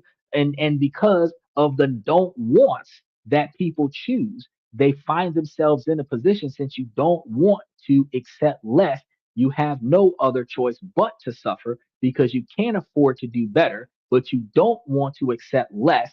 And that's the only way that you're going to be able to get more. You have to have less off of the same income to make more. Because if you're living off of $3,000 a month and you reduce your standard of living to $1,000 a month, you've got $2,000 a month to build your life on. I told you only needed to put away $1,000 a month and suffer through it for 10 years in order to get the medication that you would need in this hypothetical scenario. But if you're putting away $2,000 a month for 5 years, you'd be able to get that medication faster if you could reduce your lifestyle from $3,000 a month down to $1,000 a month. That requires you to make a lot of sacrifices that people aren't comfortable with. Right, but also, like, I mean, how can I put away that amount of money when I'm working at Walmart and, you know, I qualify for food stamps? It's just not possible. No, you can qualify for food stamps. $3,000 a month is $36,000 a year. Food stamps is between $25,000 and $36,000 a year. You could be making $25,000 a year, which is about $2,000 a month, and a third of your income is almost fiscally it's almost fiscally impossible when you're expecting rent to be like $1,000 a month or $800 a month if you're renting an entire location by yourself. But if you end up with roommates, which is going to be psychologically and emotionally uncomfortable for a lot of people, but if you ended up with roommates, you could find yourself in a situation where you're paying $500 a month. Dorm room style living, $500 a month, all utilities included. And that means that off of a $2,000 a month income, you free up $1,500 a month. You only need $1,200 a month for the medication. So even if you didn't want to wait 10 years and live off the insulin for 10 years, if you say, well, let me go from renting my apartment to being a roommate for $600 a month, catch the bus. I keep because if you qualify for food stamps, you qualify for the Smart Life phone or the SafeLink phone, whatever they call it, the free government phone. So you have no bills now because your rent, light, gas, water, all covered under the room that you have. You go to work every day. You spend like $500-$600 a month on this one bedroom out of a 2, 3, 4 bedroom a location, and the other $1,200 you pay for your medication. Actually, and in that scenario, out of $2,000, you'd have $1,400. So you still have $200 a month to buy food. And that's something that you can do right now today. Go and find somebody who's renting out a room for $500 a month, and just move. And Yeah, take the city back. yeah, and yeah. If you're like a single person, that might be an option. And I don't know who wouldn't consider that if they were in that scenario. Like, that would be Most a people no-brainer. don't consider that. Moving to a cheaper place, they don't consider that. No, they don't consider getting roommates. That's the part that people red flag on. They don't like living with other people. Right. Okay. Right. Rent everything and own nothing. And like we're moving. Yeah. We're moving farther and farther away from the American dream. Right, but that's one of the reasons why Mexicans are so successful in America, because 10 Mexicans will live in a 2-bedroom apartment, and then within 2 years, everybody will have their own Ford F-150. But Americans are antisocial. We don't want to share responsibilities with other people. We don't like having roommates. After we finish spending the first 18 years of our life with our parents and our family members, and we don't want to share space with anybody else. So unless we end up in a romantic relationship with somebody, we don't want to live with anybody else. So being a roommate with somebody for $500 or $600 a month, where you only have one bedroom out of the whole place, and you got to put up with other people's bullshit, nobody wants to accept that. Or not nobody, but very few people want to accept that. But if that was the sacrifice you had to make so that next month you could start paying for your medication, that option right there is a right now today. Change it this year. By August of this year, your medication will be coming in regularly. You can afford to do it under the current income you're getting from Walmart, and you still have $200 extra to pay for food. Your whole standard of living will be covered. So the reason why you don't have what you have still puts the responsibility on you. That's still your fault, not government, not society, not Walmart, because there is another solution. It's not a favorable solution, but because there is another way, if the person chooses not to accept that other way, it's their fault they're living the way they're living. Now, that doesn't apply to cancer. That doesn't apply to degenerative heart disease. That doesn't apply to Down syndrome or some type of life altering brain tumor that you ultimately can't control the progress of it. You can't mitigate it. You can't change your life circumstances to get around it. But there's no health coverage that's going to help you through it. They're going to give you enough medication to make the pain as little as possible until you die. But other stuff where there are choices and there are solutions, those are the situations where if you choose not to find an alternative, you're suffering because that's what you want to do. Not because you want to suffer, because that's the lifestyle that you want to live. And that lifestyle is a sufferer's lifestyle. Does that make sense? Yes, but again, in the case of the insulin, it wasn't controlling my sugar, and I was like dropping down to dangerous levels at night, and then it was spiking during the day. So, like, I it understand. was, again, that there's a medical necessity that my doctor wanted to change me. So, It is a necessity, but it, it's a shitty necessity to have. But going from renting your own place to renting a room from somebody else would free up enough capital where you can start paying for that medication yourself, cash out of pocket by the end of next month. you think that most 19-year-olds live by themselves in a one-bedroom apartment?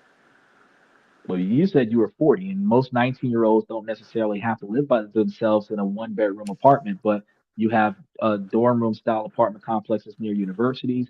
You have a lot of people these days that are 30, 40, 50, 60 years old that own their own houses, and they will rent out a room out of their house to subsidize their income because they don't make enough money to pay for their house. They might have got that house when they were in a relationship. Now the relationship is over, but they still have the house. They still have the financial responsibility, but they don't have the financial income, and they'll rent out a room out of their house to subsidize their income. So they don't have to be a 19-year-old that's going to share their apartment with you, but you can find places on Craigslist and other online listings that are trying to rent out a room for five, six, $700 a month.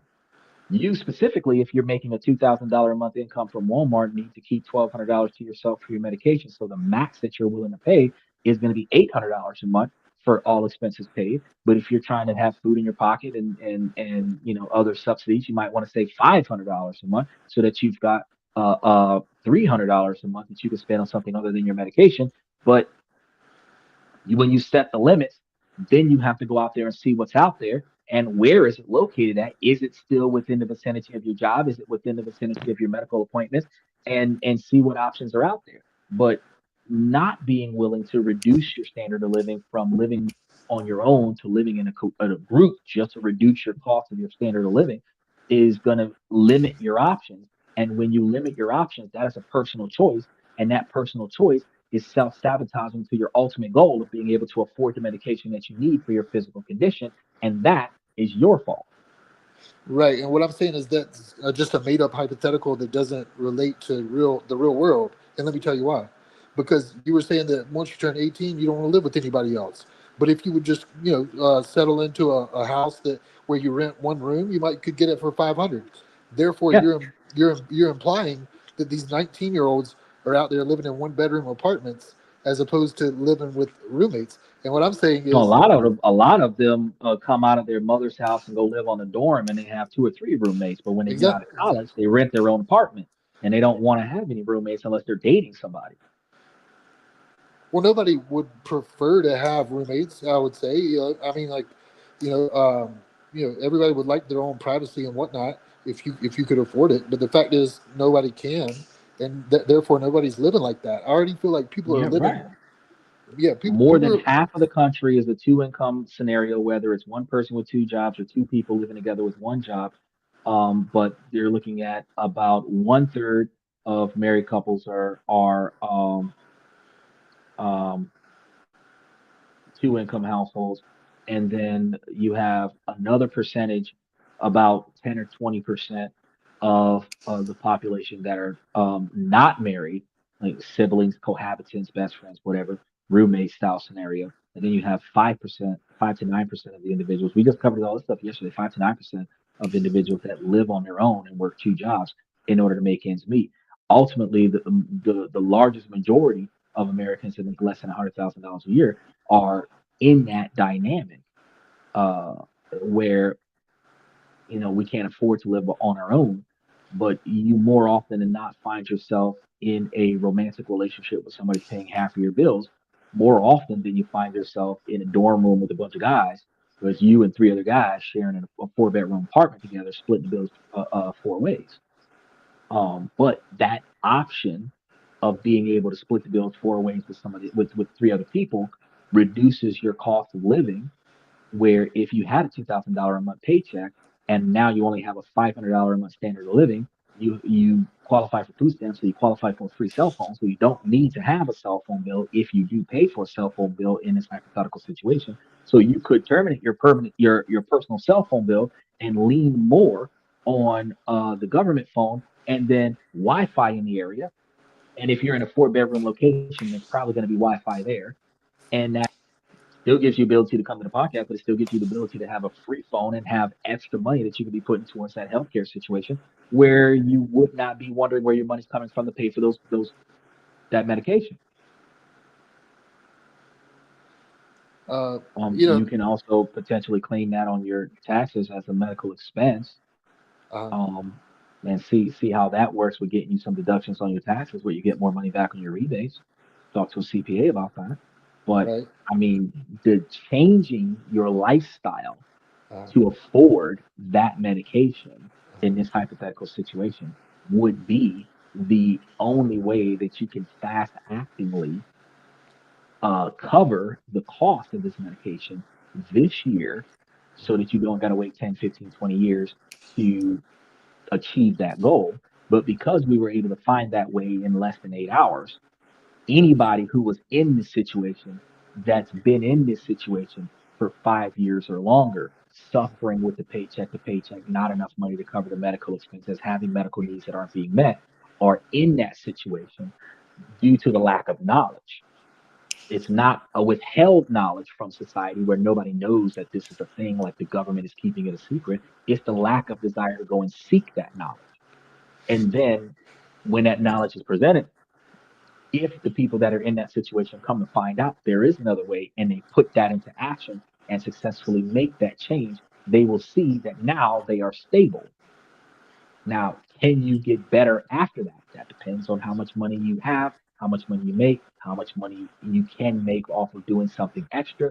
But that also depends on your willpower and your drive and your capability to be successful.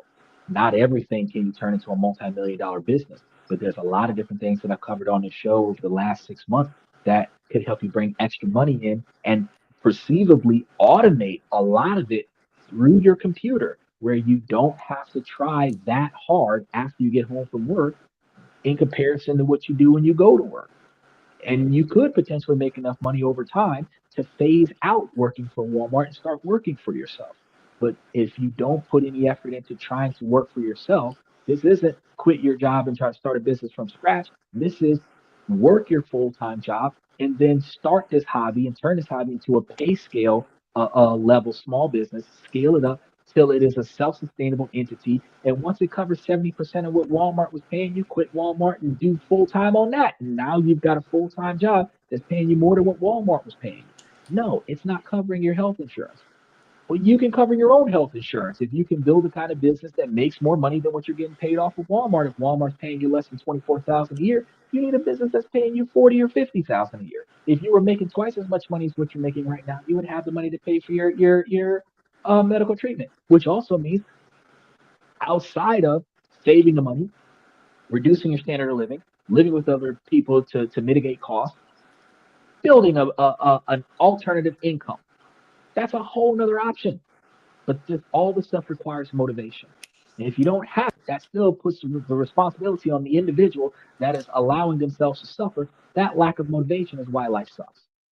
It's because we know life needs to change. Sometimes we don't know another way. Then when that other way presents itself to us, we're not satisfied with that outcome because we don't want to change our life. We don't like to change our life. We want to stay the way things are. We don't want to have less. That requires us to have to do more in order to maintain where we are and get better at the same time, but it's a life of suffrage. And more than 75% of Americans choose to suffer so that they can maintain the way things are. And as soon as they get a little extra money, the lifestyle creep is now I'm gonna entertain myself a little bit because I deserve it. I work hard all the time. I struggle all the time. Life sucks so much for so long. Now that I got a few hundred extra dollars, let me go grab a few drinks, hang out with the fellas, smoke something, drink something, whatever the case may be, enjoy myself and live life to the fullest so that I can have a little bit of peace of mind away from the ongoing everyday stress. Problem is, once that money is gone, guess what? The stress is back. Life sucks and I'm still broke. So the goal in life, if when you said at the beginning of your entry into the show, is a stress-free life of happiness, you need to detail how you're going to accomplish that. Right. And you said, you know, you haven't thought about how you're going to get there, which I took offense to. I didn't say anything, but again, like I have thought about it, you know, like When I said that you didn't think about it, I'm saying that you don't have a plan for it. You couldn't tell me in the moment what you were going to do to achieve what you said you wanted. you didn't ask me. You didn't ask me what I was going to do to achieve that. And by the way, Well, what plans do you have? I'm already there. That's what I'm trying to tell you. This isn't about me. This isn't about me. I can look around and see people around me suffering. And yeah, No, I understand that, but the people around you that are suffering are the dynamic that I'm talking about when you're not looking, not you as in Sterling, you as in the average person whose life sucks, who knows their life sucks, who doesn't have a plan, but they ultimately have this end life goal that is a broad spectrum assessment. You said happy future. Steven said stress-free life.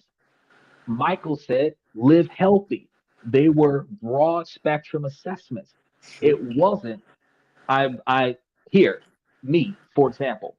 I'm gonna get a wife from Thailand, a business startup in Japan, own my own house in America, have it in a trust, have a brokerage account to pay for the trust, and a fallback plan to cover the two real estate businesses that I have on the East Coast that would subsidize the real estate business that I'll start up in Japan after I grab the Filipino wife, which means that I got to make enough money to go to the Philippines so that I can get the Filipino wife to take her to Japan so I can start up the business in Japan so that when I come back to America, I got three sources of income that are not in America.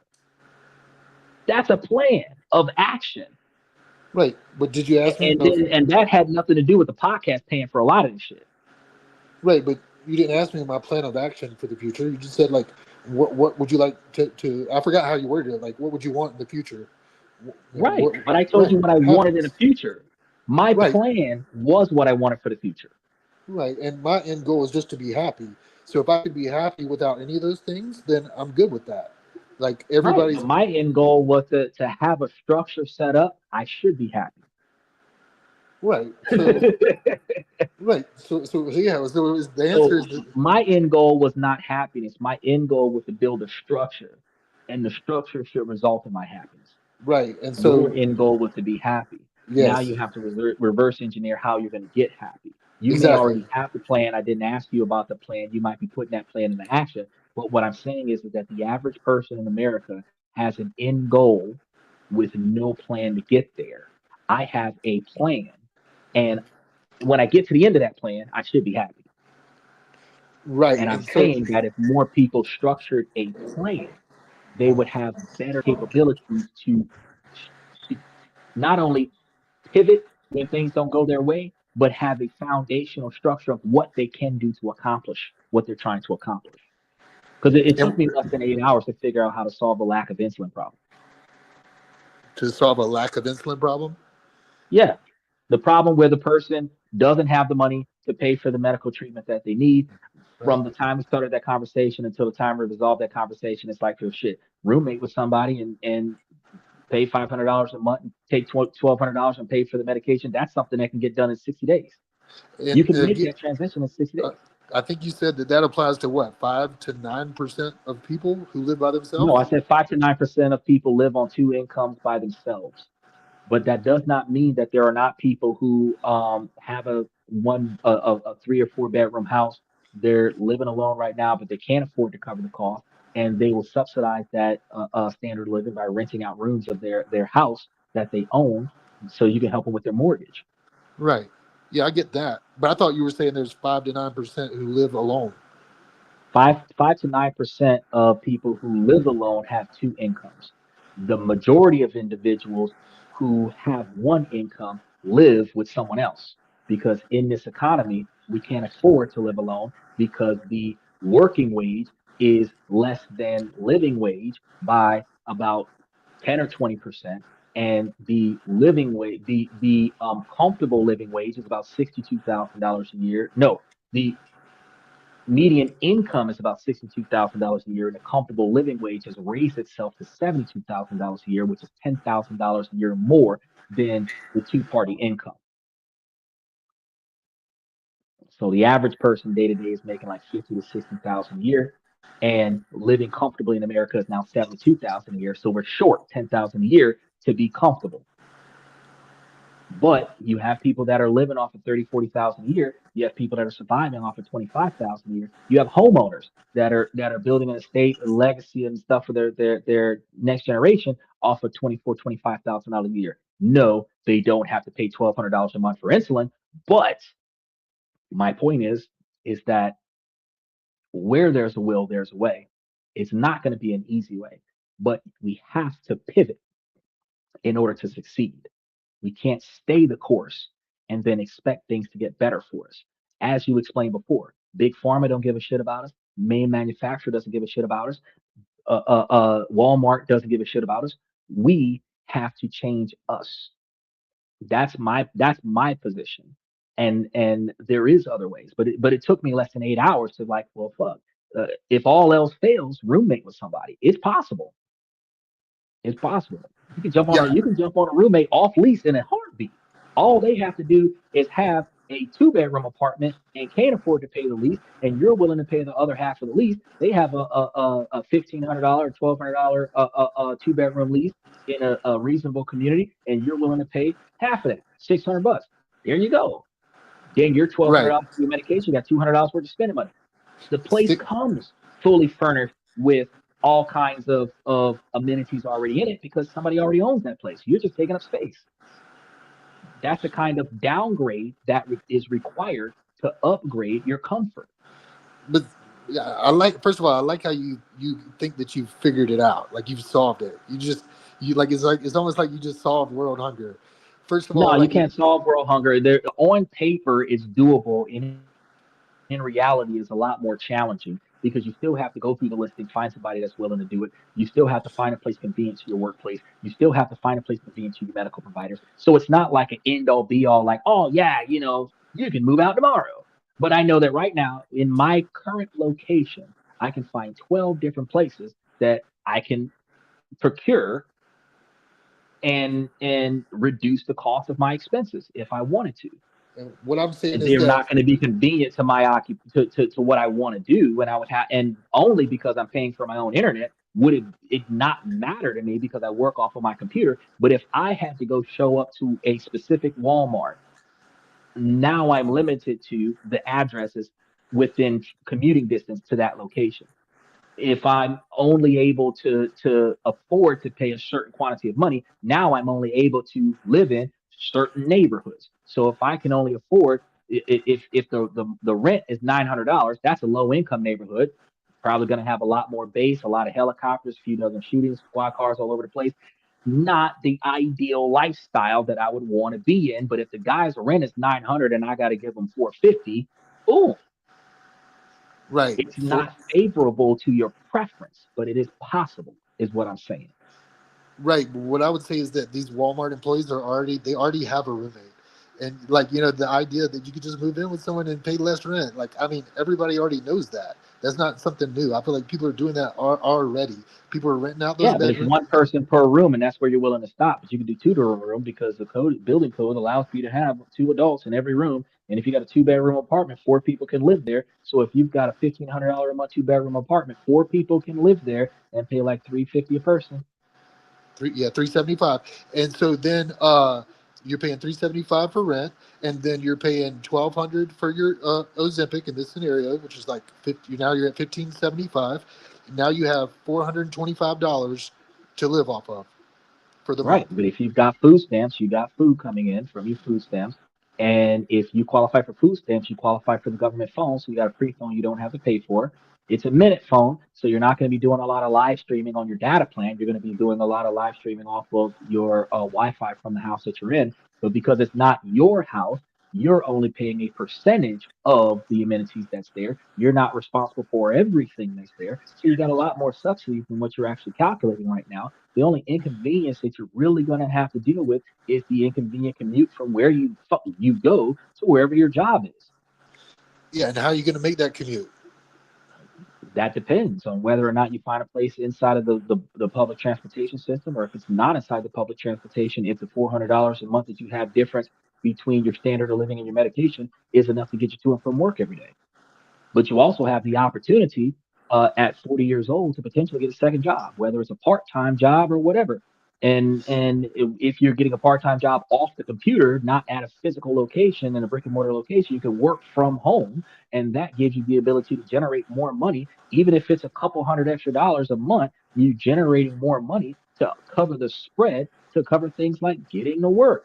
It is still a drastic inconvenience. It's still a highly stressful situation, but it is still possible to make changes where you can get everything that you need by having a less expensive lifestyle. Right. The lifestyle that you choose to have is what dictates the stress in how you mitigate the limited income that you have. And that decision is your fault. The lifestyle that I would choose to have would have regulated sugar levels. No, your regulated sugar levels is beyond your control. The lifestyle that you choose to have, the difference between living by yourself or living with a roommate, the difference between catching a bus and driving yourself, the difference between walking and riding bicycles versus catching an Uber, those are lifestyle choices that you decide. Sure. Okay, sure. Yeah, but even if you made the best decisions, like, it's going to be tough to live off of $425 a month. Oh, hell yeah, it's going to be fucking tough. And that's one of the reasons why building yourself another side hustle that's going to generate revenue while you're at work is the best way to go, to not have that be a permanent outcome. But don't you see how you're it seems like you're completely ignoring the fact that Walmart is taking advantage of us, and you're telling people to make I'm not ignoring it. I'm telling you that this is a situation outside of your control, and your best bet is to navigate around that and work for yourself, so that you're not supporting Walmart by going to work every day and accepting the money that they're offering you. Because when people start saying, like Amazon workers quit until Amazon allowed them to form a union that dictates a minimum standard of pay that in California is like $45 an hour. You go to Walmart and say, I'll take whatever you offer. That's why you're getting paid what you're getting paid. That's not like literally what you said, but that's the behavior pattern of everybody that clocks in every day. They're saying, I'm willing to take what you're offering me to do whatever you ask me to do because I need the money. Exactly. But if you're willing to say, fuck Walmart, I'm not going to work until they double my pay. And everybody did that, Walmart would have to double your pay. The same way Starbucks did. Starbucks is not a union also, because nobody went to work until Starbucks started paying them more money. So nobody goes to work at Walmart, Walmart's going to start paying more money. But just like drop shipping, the merchants that sell products online, they have to pay more money because Amazon is paying more money to the employees. So what are the merchants going to do? They're going to charge more money to their products. So now when you buy stuff from Amazon, everything costs more money. Right, because they want to keep their profits the same. Right. So what happened to Starbucks? Fucking $15 for a cup of coffee.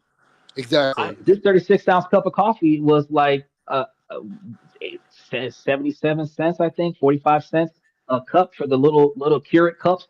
I got 100 of them for like $23. So I don't know, like 23 cents a cup for a little Keurig cup for a 36-ounce cup of coffee at my house. But Starbucks is $15 for that same fucking cup of coffee, right? Now, look at Walmart. Walmart, probably the cheapest grocery store that you can find in most areas, that has a lot more than just groceries there. You start paying everybody in Walmart $45 an hour, the cost of everything in Walmart is going to double. It's going to stop being cheap. Right, if you allow them to make the same amount of profits.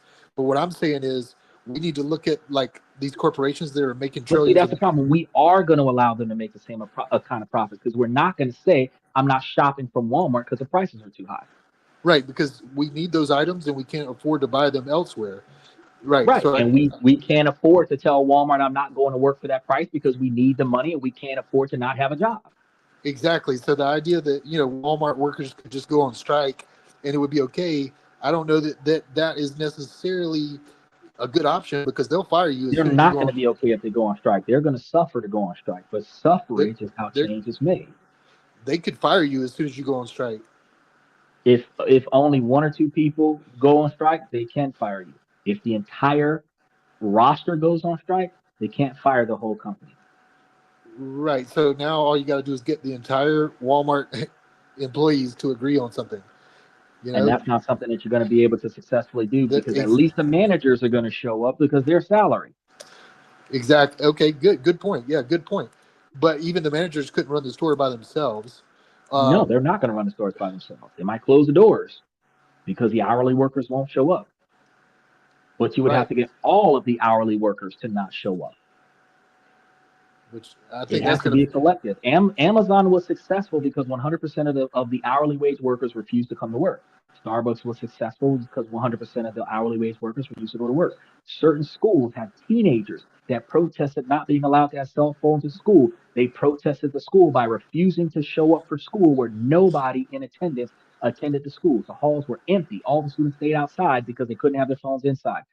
You can, if everybody has the same feeling that you have that Walmart's not paying everybody enough money, unionize Walmart.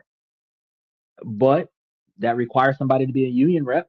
And you guys got to negotiate fair terms where everybody's getting a reasonable quantity of pay and Walmart's going to get a reasonable quantity of work for that pay. It can be done. It has been done multiple times over the past 8 months. It's just that nobody thought of that. But without unionizing Walmart's staff, the next best thing would be to get a second job, minimize your expenses, reduce your personal costs so that the money that you're getting from this company can go further. Those are the ways that you navigate around the situation without changing the situation entirely. There's not an easy way out of this because forming a union is going to be hard.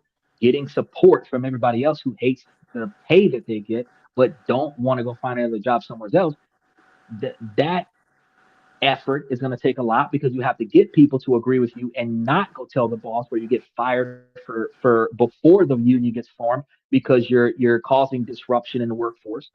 All of these things are factors in how to make change. But all of this is also including the idea that you couldn't just go find another job somewhere else. Like the whole other question is, well, why are you working at Walmart and why are you not working at another company? this the same reason why people are shopping at Walmart. Because you Not, don't have the skill set to work at another company. well, I mean, what? Well, we hang on. can't we can't be unemployed because we can't afford it, and we shop at Walmart because we can't afford it. But why are you working at Walmart and not working at Costco or Sam's Club or Publix or BJ's or some other type of like Ross or the mall or some other place that kind of has similar job skill requirements that might offer a little bit more money? Well, not enough positions available for everyone that works at Walmart to go over to Ross's, right? And also like, why are we shopping at Walmart? Why don't we shop somewhere else? If Walmart isn't taking care of their employees, why are we there? It's out of necessity because we can't afford to go to No, the it's other not out of place. necessity. It's because we wasted all of our money at the mall buying Jordans, and now all we can afford is Walmart. Not everybody at Walmart has Jordans. There's plenty of people there living off of Social Security. I understand that, but the majority of the people that are so you have a population of people who have their budget managed perfectly. They're on a limited income, and this is the best that they can do. Uh-huh. They are a small population of the people that support companies like Walmart because you have the other majority of people that are supporting companies like Walmart because that's all that's left over after they wasted all of their money making bad choices. So when you say, well, what about the one person that's doing it right out of a collection of people that are doing it wrong, and the entire group ends up supporting a company that is not supporting its employees? Well, the largest majority of the low income community that is not doing it right is wasting money on society. And that contributes to the inflation, which contributes to the reason why you can't buy the products at Publix for the same price as you get it at Walmart because Publix is more expensive because people are willing to pay more money at Publix. But and they also pay their employees a better wage. Oh, so if we're willing to pay for higher prices at Walmart, Walmart would have a bigger budget to give people more money for salary. Well, Doesn't mean they will, it just means that they could. they could, yeah. If they pay their employees more, they could charge us more. Yes, and that But would effectively. what would happen is that if they paid us more, this is where the downside is. It's a vicious spiral. If they pay us more, we're going to spend more, probably at Walmart. And if we spend more, what do you think is going to happen? The rich get richer. No, they're going to raise the price. Absolutely, and that's where I feel like if you want But to. Walmart's not setting the price. Walmart's just putting the price on the shelf. What's the difference? What do you mean? The difference is that Walmart doesn't dictate the price. Walmart puts the product on the shelf at the price of the merchant that is paying Walmart to put stuff in Walmart's store. Well, they Walmart is four walls. Walmart doesn't choose how much the can of peas costs on the shelf. The course they company do. that sells the can of peas picks the price. no, they tell that company what they're willing to pay for that product, and then then they set the price of what they're going to sell it for. Absolutely. And if they don't, Walmart tells the company how much they're going to charge that company to put their product on the shelf, and that company is going to dictate the price after that. Walmart's great value is how much they're willing to sell their price for, which is undercutting the name brand, because the name brand, they said, hey, I'll put your stuff in the store, but you're going to have to pay me a premium. well, the companies that make the generic versions, they still have to get paid. I mean, they're still they're still haggling with them. They're still telling them. No, I that they're understand gonna- it, but what I'm saying is that the name brand company is charging more because they have to pay Walmart to put the product on the shelf. the name brand company is paying more because they have to pay Walmart to put it on the shelf. Yeah. Okay. So there are situations where the company buys the product from the manufacturer, and then the manufacturer sets a price. The company pays for it, then the manufacturer raises the price and send it back up there. Yeah, this is the same live from yesterday, bro. But there are situations where Walmart is like everybody else can sell their stuff at my place kind of situation. You pay me money and I'll put your stuff on the shelf, just like Walmart.com. I get a commission or a cut off of the sales that you make when you sell your stuff from my place. So when I charge you a premium to sell your stuff in my place, you up the price. I don't make the price. I just advertise the price. But I'm going to get a cut out of the price. You don't think they negotiate with these companies of like how much they're going to pay for that product? They negotiate with the company how much they're going to get paid off of the product being sold in their store. Right. And that's effectively, being in charge of what the price is. They definitely set the price based off of. Well, they contribute to the impact of how the price is, but big business is actually going to set the price. Walmart just labels it and puts it on the shelf. Walmart is big business. Walmart is one of the big businesses, but when you think about like Hunt's Ketchup, when you think about Jif, when you think about Aunt Jemima syrup, Uncle Ben's rice, when you think about Arm & Hammer baking soda, PlayStation, Vizio, the Scotch tape, duct tape, Gorilla Glue. I can think of all kinds of products that are in Walmart, and these are all different companies, and Walmart gets a commission for selling these products in the store. Walmart is a big business, but these people market their stuff in Walmart. Walmart is ultimately four walls, sometimes 8 walls when you think about the garden section, but it's just 4 walls of other people's stuff being sold at my place for a price. I get a premium off of your stuff being sold at my place, but that doesn't mean that Walmart makes the price. Walmart advertises the price, but Walmart negotiates with the merchant how much it should get sold for, because Walmart's going to say, I'm going to get paid this much money for you to sell your stuff here. Then the merchant's going to say, well, in that case, I'm going to sell it for this much money so that I can get a profit after the creation of the product, the creation and distribution of the product. Just like drop shipping with Amazon. And Amazon Walmart, does not own any of the products, but Amazon says, well, we're going to charge you $5 or $6 an item to sell your shit through Amazon Prime, right? Look at the shit on Amazon Prime, expensive as fuck. $40, $50, $75. Why? Because if I got to spend $10 for Amazon per unit item, the base price for these items is going to be $10. So then if I want to turn a profit, if it costs me $7 to buy the product, that's $17. Then I got to cover shipping. Now we're at $20. Now I want to turn a profit. I want a $10 profit. So the item's $35. Taxes, $45. That's where pricing comes from. Amazon didn't pick the price. The merchant picked the price. Amazon said, I want fucking $4 or $10 per item for you to sell that here. That's all they said. So each individual merchant set their price.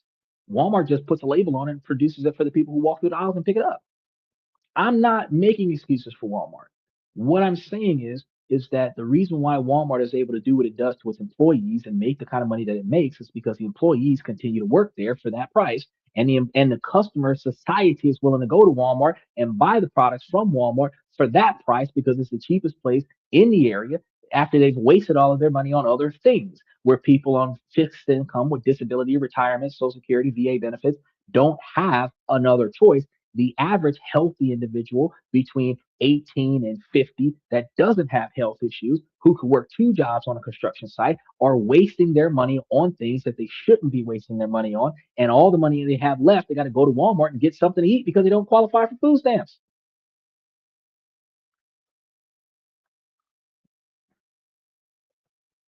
right? But the majority of their money goes to Ozempic and their medications. So I don't see, like, I mean, over 50% of, $1,200 out of $2,000 is like, I don't know, 50, 60%. And Yeah, not fair. Yeah, and we're saying that they're wasting money on these Jordans and this and that. But like, again, like, You, with the person that has the Ozempic, is not wasting the money on Jordans. I'm talking about the other 8 million Americans that wear Jordans, prom dresses, Bentleys just this past 3 months, private jets, all of this stuff just for prom. All their tax money got tossed out the window for one night's event. One of the kids got murdered out there. He was what, $5, $6, $7,000 worth of cash money he was flaunting, and somebody killed him out there. Now his mama's doing a GoFundMe to bury his ass because all the money that she put in that little boy's hands so that he could go to school and show out for his friends, she should have put that towards some damn tuition. She should have bought him a car cash up front so he could drive himself to the prom and then drive himself to work after prom, and then drive himself to college. But poor people waste money on stuff that they don't need to so that they can show off for society, for social validation, instead of having self-respect and self-esteem and self-validation. And that is what stimulates the economy, which makes prices out of the reach of the average individual that is on a fixed income, that is living responsibly on that fixed income. I'm not saying that the people on the fixed income are being irresponsible. I'm saying that the people on the fixed income has a limited quantity of resources, and they have to reduce their standard of living so that they can afford to live on that fixed income, because everyone else that is benefiting from the cheapness of Walmart is going to benefit from the cheapness of Walmart because they're wasting their money elsewhere. That's what I'm saying. It's collateral damage. And I don't think that the average person is wasting money. Like, I mean, you give that, and you talked about that prom example last time I was on here. That's few and far between, And so, like, I don't think that the average person is shopping at Walmart because they blew their money. Like, I just disagree with that. They're shopping at Walmart because they don't have another choice, and everything is too expensive because for-profit corporations have taken part of every aspect of our life: our healthcare, our housing, our food, our transportation, anything you can think of. Corporations got their hands in it, and they're maximizing the profit at the cost of us, not just financially, but at the cost of our health. Corporations have no part in healthcare. They should have no part in education. They should have no part in prisons. They should have no part in what else? I would say, I said education. Well, you get the picture. Healthcare in general. Mhm. Yeah, but picture this though: the average American wastes about $15,000 a year. This money disappears on lifestyle creep, subscriptions, impulse purchases, You're looking at about 38% of Gen Zs that spends over $100 a month on unplanned impulse purchases, 25% of people that have regret for using buy now pay later systems, where the buy now pay later systems are all over the place now, where something that otherwise would have been outside of your reach, 500, 700, $800, that's okay. 6 monthly payments of $50 a month, you can get it today. You've got collective burn of over $2 billion a year buying premium gasoline when they could have otherwise bought unleaded only gas. It was 87, which would have been way less money. So this is just statistics that shows that the average individual wastes way more money, because if you look at the $15,000 a year that people waste every year, on the average American wastes every year on stuff that they don't need, the average American could put $15,000 a year away for 10 years and have $150,000. And at 10% return, they would be getting $15,000 back every year to cover that medical expense that you're talking about. Now, that might not specifically apply to the example that you're giving me, where the person's on a fixed income of $2,000 a year and they're not wasting any money. They're living from paycheck to paycheck and barely having enough money to survive. But the average American is wasting about $15,000 a year or more. Because when you think about individuals that are on a $65,000 a year income, working at Waffle House, Walmart, not Walmart, Waffle House, McDonald's, because fast food restaurants pay a lot of money for night shift workers. You've got individuals that typically could be living a $40,000 a year lifestyle with $25,000 worth of discretionary spending, and they're wasting that money on cigarettes, alcohol, weed, rolling peppers, clubbing, dating, and they don't notice that the money is being wasted because we got to socialize, we've got to cut loose, we work hard, we should be able to play hard.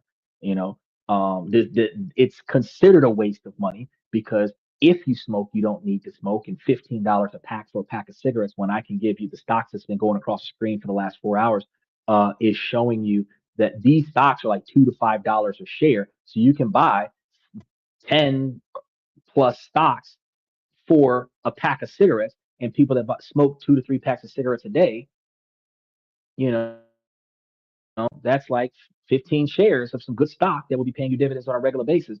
The difference between choosing to make positive decisions towards your future versus choosing to live life to the fullest today is the difference between having the money next year to do better versus spending all your money this year and continuing to struggle. And not everybody can pull themselves up by their bootstraps and build a whole new life just by making a few monetary changes. You're probably going to need a little bit of financial support, which may be going to be one of the reasons why you get into a 4 bedroom location. You and a bunch of other people on disability all live in the same house and spend 25% of what it would have cost to stay in that place, and take the difference and invest that into something that's going to make yourselves greater. But again, if you're on a fixed income and you're doing SSI, not SSDI, SSI won't allow you to sit on more than $2,000. So what you would have to do with that extra money in order for you to build the type of life that you would need to have a better future is overpay on the rent, overpay on utilities, overpay on stuff that is approved by Social Security disability, then take a clump of money somewhere and slide it under a mattress until you can save enough money to go and buy you a car cash up front. And it's backwards deals because they don't want you to, in order for you to get government funds, they don't want you to have a surplus of money because they don't want you to turn a profit off of the government. But if you was to build a trust and you withdrew the money out of the bank into account, and you got an irrevocable trust, or if you got a trust in somebody else's name where it's a revocable trust, it's somebody that you trust that will actually work with you and manage your situation, you can actually take your money and put it into an irrevocable trust and have it managed from a third party that's not you technically your money, and you can still build $500,000. That actually works where you're on disability, the person you're dating isn't on disability, they're not classified on what you've got going on. You set up a trust with them, and you put the money over there, and then y'all live better. It is possible, but the possibility and application are not 100% unilateral with one another. The effort that it takes to take this on paper observation is far more taxing than what a lot of people are willing to do. And that's the reason why it's not widely done. Because if I had the solution to cure poverty and nobody wants to apply it, doesn't mean that I'm wrong about how there is a possibility to solve poverty. It just means that nobody wants to do it. If I have a solution to resolve poor health care. It doesn't mean that I'm wrong because nobody wants to do it. It just means that nobody wants to do it. It is too inconvenient to the average person. And as a result, there isn't an option that satisfies a person in this situation because since they don't want to make the sacrifices required to improve themselves, they're not going to be able to improve themselves. Does that make sense? Yeah, that's assuming that sacrificing is the only way to go about it. And I feel like No, it should be. sacrificing is going to be the only way to go, and you don't have enough resources because outside of sacrificing, the only other option that you're going to have is you're going to have to start putting more money into your standard of living, which requires you to invest more into your standard of living. You're going to have to either do more work to earn more money, start up a business, bring in more money somewhere else, either sell your time or sell your skill set for capital gains, or get extra money and invest somewhere so that you can make the money that you need to make in order for you to do the things that you need to do. But there's not going to be a way that you're going to be able to improve yourself without doing something different somewhere. And that's the problem that not a lot of people pay attention to. That lack of change that nobody wants to do, that lack of change is the reason why a lot of people are in a position where they're just stuck. Yeah, I think it depends on what you want to change. Because if you only focus on changing yourself, working more, working harder, sleeping less, having less free time, renting, doing more with less, then I feel like you're giving the top 1% a pass.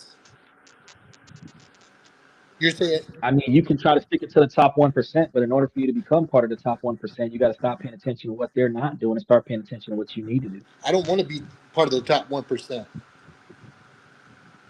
But if you don't want to be if you don't want to be impacted by the top 1%, you still have to do some of the same things. You still have to stop paying attention to what they're not doing and start paying attention to what you need to do.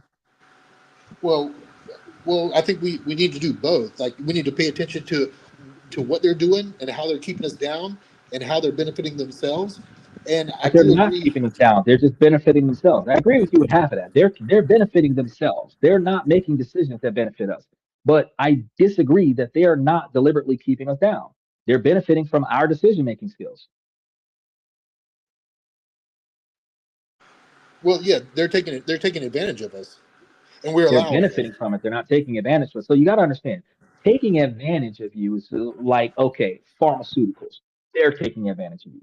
You've got a pain point. They're going to turn a profit off of it. They don't really care how you survive.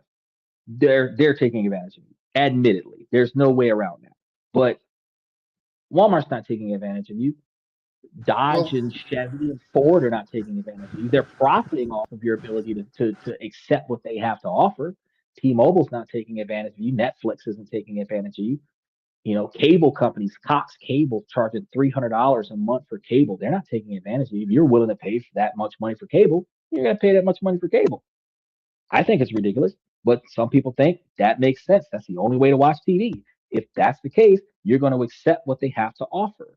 They're not taking advantage of you if you're accepting what they have to offer. When they're not giving you another way out, like this pharmaceutical situation where you either going to risk dying with the insulin or live off of a medication that you can't afford, they may be taking advantage of you because they're setting a price that's outside of your price range. And it actually might be set that way because of the cost to manufacture it. And when it first comes out, it's going to be more expensive than what it is once it's been on the market for 10 years. But the principle of the fact is that outside of all of the entities that we've talked about over the past 8 hours, the manufacturer of the pharmaceuticals is the only one that's going to ultimately take advantage of the people who are taking the medication. Everyone else is just profiting off of their involvement. And that's not the same. Rich people are not bullying you into staying broke. Not you specifically, but the decisions that people make on a day-to-day basis is what leads them to staying broke. Choosing not to go to work because you don't feel good, choosing not to get into investment opportunities with people that you don't like, um, spending money on things that you don't need, spending money on things that you can't afford that you do need, when you could have spent your money on something else that could get you by. These are different choices that people make that is the reason why they're not in the position that they're in. But recognizing that there are alternatives, you have to look at some alternatives and then consider how those alternatives will allow you to achieve your goal. A short term dissatisfaction that leads you to long-term satisfaction is going to be how your life is going to get better. But you can't say that you're going to improve your life without making any sacrifices. That's worse than saying that I can cure pharmaceutical problems and poverty just by coming up with a blueprint on paper over a 9-hour podcast. It's not possible. One, because people aren't going to be willing to do it. To be fair, I didn't say that I should make no sacrifices. I thought I clearly said it should be both. We should do what we can, but we shouldn't also give the corporations and the billionaires and the trillionaires now a pass to take advantage of us. Because if they're making billions of dollars, How are you holding trillionaires accountable, though? that's the thing. We're just because we're not holding them accountable doesn't mean they're not taking advantage of us. Just because we haven't No, stood they're up not taking advantage of us, because this is the reason why I disagree with the taking advantage part. Yes, they are profiting off of our decision making. They set a price that we're willing to pay. You hold them accountable by stop spending your money. That's how you hold them accountable. But because they're profiting off of millions of people, several hundred millions of people, 70% of the population would have to decide that this is fucked up and I'm not going to pay for that. The same way they stopped paying for Target when Target made a racist comment, the same way they stopped paying for Calvin Klein when Calvin Klein made a racist comment, the same way that they stop investing in certain companies when certain companies do certain things. They stopped buying R. Kelly's album after he got convicted. They stopped listening to Puff Daddy's music when he got convicted. There is no reason for them to not be able to do the same thing when it actually truly matters, and say, well, we're going to boycott Walmart because Walmart's not paying their employees enough. We're just never going to shop at Walmart until Walmart starts paying their employees more. The same way they stopped buying Nikes until Nike stopped being a sweatshop in a third world country. You know, we can talk with our money and hold the billionaires accountable by not spending money on the things that we don't agree with. But we then turn around and say, well, we need that, so we have to spend our money on it. If you're not going to, again, have to make another sacrifice, refuse to spend your money in that place where you're ultimately probably going to be spending money somewhere else for more in order to get what you need, while boycotting this position over here where the owner of Target might be an investor in Walmart. Walmart might make less money, but the billionaire is still going to make money. The difference is that Walmart is going to make a change when Walmart stops making profits. That the only way that you can affect a person with money is if you hit them in the pockets.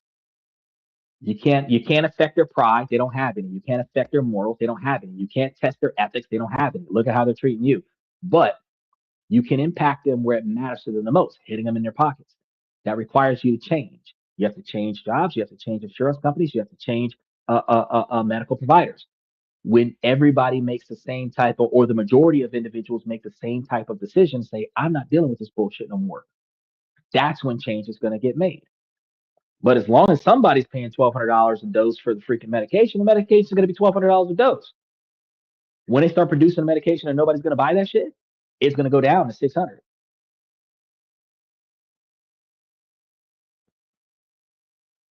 And the difference is between Nikes and the R. Kelly album is nobody needs that shit. Nobody necessarily needs Target. Like, I mean, but people need Walmart. You said it yourself. They can't afford to shop anywhere else. So that's how they're taking advantage of us, because we don't have the option to go elsewhere. The workers at Walmart are there as a last resort, and they don't have the option to all go to Costco. That's not an option. You said yourself that Publix costs more because Publix employees get paid more. That's one reason, yes. But Walmart would have to up the prices of their products in order for Walmart employees to get paid more, and then Walmart won't be affordable anymore. It's a double-edged sword. If you raise labor costs, you're going to raise the price of the product, and if you raise the price of the product, it's no longer going to be affordable for the low-income individuals, the bottom 25%. Which is why we need to cap how much profit they can make. We shouldn't allow them to just raise the prices after we enforce like a minimum wage. They should be allowed to just raise prices to keep their profit levels the same. We should cap that. So you want legislation to cap inflation on profits, and especially corporate greed. And we already did it. Like when we broke up the big banks, under Roosevelt, they were too big. They were too big to fail. And we're in the same situation now, but the big banks are the corporations. There are still the banks, but they're also Walmart, they're also Amazon, they're also Nike, they're all on and on and on and on and on, on and Yeah, on. Google. Google. Go, Every time you Google, Google something, you literally Palantir, Google's become a household name. We don't say research it, we say Google it. Google has right? become the definition of research. Right? And there are other competitors there, right? But if it was only Google, right, and they started charging us a price, then they would be taking advantage of us. No, The Google's same. charging you a price for your cloud storage. I don't have cloud storage. Yeah, but you've only got 15 gigs to work with, and once you go over 15 gigs, they start saying, "Hey, $2 a month for 1 terabyte." Right? I say fuck off. I don't want that Yeah, I know. because But I don't. I see, don't a need. lot I of don't people will need pay it. just so that they don't have to delete their stuff. I'm like, nah, fuck that shit. Let me delete like a bunch of stuff from 10 years ago that I don't need anymore and just keep the 15 gigs of free space. But a lot of other people are willing to pay 10, 15, $20 a month for 2 terabytes, 5 terabytes, 10 terabytes of data space so that they don't have to delete anything off of their phone because they're Right. emotionally attached to the data space. They don't even remember what the content is from 10 years ago. And that's the reason why it's not taking advantage of it. It's capitalizing on hoarding. It's capitalizing on the frivolous spending. It's capitalizing on impulse buying, but it's not taking advantage of anybody because you're willing to spend the money on that. Because you have no other option. You have an option. You can delete your data space. You Well, can sure. stop saving In stuff to the that, cloud. you're right. Yeah, but I wasn't talking about that. I'm talking about stuff from Walmart that you need, your groceries and shit. But you don't need groceries from Walmart. You can get groceries from the food bank. You can get groceries from Aldi's. You can go to other places like BJ's or Publix. Publix might be a little bit more expensive. You got Walgreens, Winn Dixie. We used to have Del Shamps, A&P. There's a lot of different places that you can go to shop. You got farmers markets. You got local mom and pop shops that are a lot cheaper than Walmart that nobody knows about because everybody knows Walmart. Walmart's a household name like Google. And most of us like to go to the super centers because the super centers have food and stuff that's not food.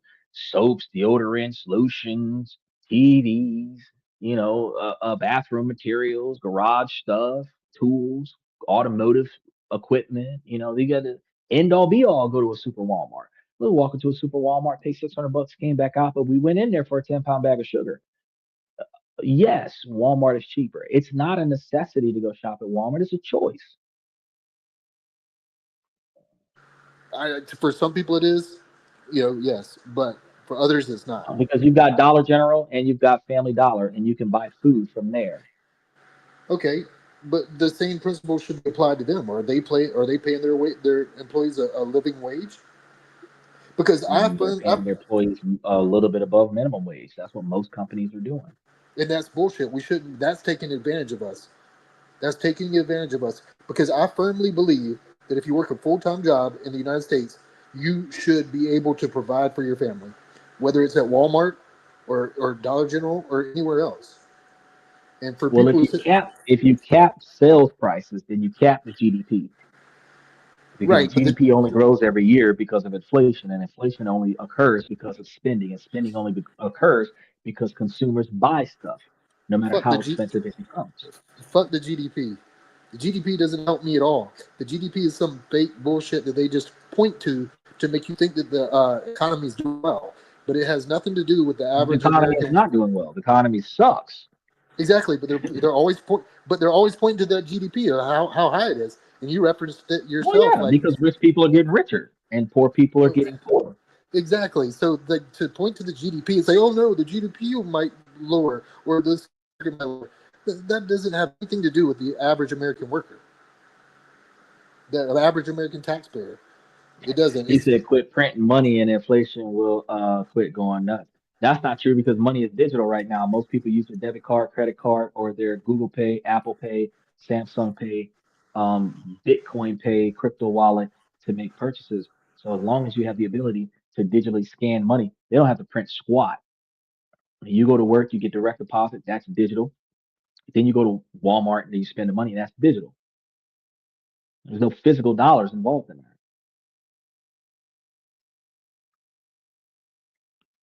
So, I mean, ultimately the core problem, the we want to blame big business because they're the ones that's benefiting from the bad choices, but the bad choices of the average consumer, where people who have the ability to be more responsible with their money, spending $15,000 worth of discretionary money towards unnecessary things, negatively impacts people that are on a fixed income that don't have the ability to have discretionary money, living from paycheck to paycheck. Those individuals go to work because they don't have enough money to live, but they don't have enough money to live because before they became unable to sustain themselves, they did not have the capability to invest in themselves. If they were born in a situation where they were never capable of self-sustaining themselves, they did not have an ancestry that was already financially established, so that they could pass that financial stability on to that individual. So we like I said before, we started behind the line because our ancestors weren't prepared. We started late because we weren't prepared. And now we're pissed off that we can't play catch up to the ones that got leaps and bounds ahead of us because they started with a surplus and they were able to multitude that surplus, where now they have far more right now today than what we'll ever see in 10 lifetimes. But it's not I'm gonna say it again, are not getting taken advantage of when we have an option. The medication thing, they're taking advantage of that because there isn't another option besides taking the insulin. They set that price, and you either take it or you die. That's it. And they're taking advantage of the fact that people are willing to pay that price. That is the only advantage that they are accepting. People are willing to pay that price. But when we start talking about Walmart taking advantage of the employees. No, Walmart's taking advantage of the fact that the employees are willing to accept less for more. But Walmart is not tricking their employees into a financially destitute position. Their pay scale is public knowledge. They have an interview with you and they explain to you how they're only going to give you X number of dollars per hour. If they offer you a raise after a certain period of time or give you any type of sign-on bonus, they're legally obligated to give you that. But there is no scenario where they're obligated to give you anything other than that outside of the regular annual, semi-annual, or every 5 or 10 year raise scenario, just to stay up above minimum wage. And minimum wage is the basic survival wage, not the living comfortable wage. So if we want to get to a living comfortable wage, we need 2 jobs. If we want to have a self-sustainable income, we should probably work for ourselves from home, from a computer, so we don't have to waste money on commute. If we want to better our future, we have to make changes today by doing less now and putting away more now so that we have more later, so that we don't have to struggle later. But we're going to struggle today. We're going to grind today. We're going to Rosa Parks on the back of the bus today so that we can be in a level of freedom in 5, 10, 15 years. But if we don't make changes now, we're going to be worse off in 10, 15 years because everything's going to cost more. We're not going to get that many raises to say that inflation is going to slow down to our raises. It's just going to be a larger and larger gap. So how do we put a stop to that gap? Either unionize Walmart or have legislation that makes minimum wage like $40 an hour. But again, that's going to make the cost of products go up. And again, it's going to offset the wage gap correction and cause another influx of inflation, because more money in poor people's pockets is going to be more money spent in society, which is going to increase the demand. And when you increase the demand before you increase the supply, you give them room to raise the price on the supply. And anybody who's willing to pay the new price for the supply is going to support mass producing that supply at the new price. And that is the foundation of how inflation occurs. So as long as that's a thing where 170 million Americans are willing to impulse buy on something just because it's there, not because it's beneficial, not because it's financially affordable, because it's there, that type of decision making is going to negatively impact the rest of us who believe that is too fucking expensive, or it's not durable enough, or it's hard to access, which forces us to navigate around the decisions of those who didn't give a fuck. That's going to be the reason why you have to navigate around the outcome of the situation, which is the price is the price. It can't be changed.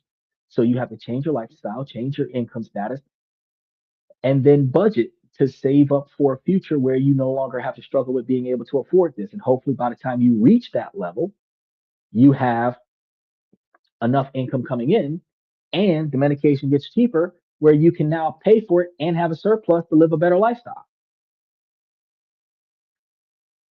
Does that make sense? I mean, I hear you. I hear you. I hear you. I just feel like we should do a lot of the things that you're saying. Save the money when we can. Don't blow it on stuff we don't need. Yeah, sure. But I also think we should look at other countries. Is there $1,200 of Ozempic being sold in any other country? Probably Which one? not. Which one? Not too sure. No. I don't really know because I just heard about the medication today. I'd have to do some research on it. But Sure. I mean, if they set the price like that in America, probably it's going to be sold like that in Hong Kong because Hong Kong is the same price as New York. It might be sold like that in China, but is it sold in 100 different other countries at the same price that they charge America? Probably not, because America is the most wasteful country in the world. Americans will pay that price. That's why they set that price. No, they'll pay that price if they have to have it and if they can afford it. But the problem is people can't, and the problem is that we pay. Well, you say if they can sorry. afford it, but there are Americans that will pay that price even if they can't afford it. They'll rob Peter, pay Paul, borrow money from a friend. They'll cheat the system if they can do it. Americans, you set certain prices in America because Americans will pay that price. Somebody will pay for it. Not everybody can afford it. Right. Somebody will pay for it. No, and that's why they set that price. No, you and set if that. enough people pay for it, that's why it is the way it is. No, you set that price because that price your marketing team has told you will maximize profits. So they don't care if they have a life-saving medication that goes out to only 1 out of 4 people who can afford it.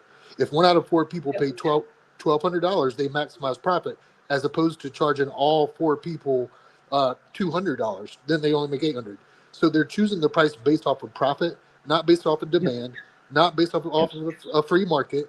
Demand is going to impact their ability to raise the price. So if they thought, 1 out of 4 people pay $1,200, and then 3 people pay $1,200, what if we bring it up to $2,000? Say what now? I said they set the price thinking, well, $1,200. 1 out of 4 people is willing to pay that $1,200. If they find out that 3 people are willing to pay that, 3 out of 4 people are willing to pay that $1,200, then they might say, well, how much? What do you think they'll pay if we threw $2,000? They raise the price. If enough people are willing to pay for the price they set, they'll raise it a little bit more. They might go from $1,200 to like $1,600.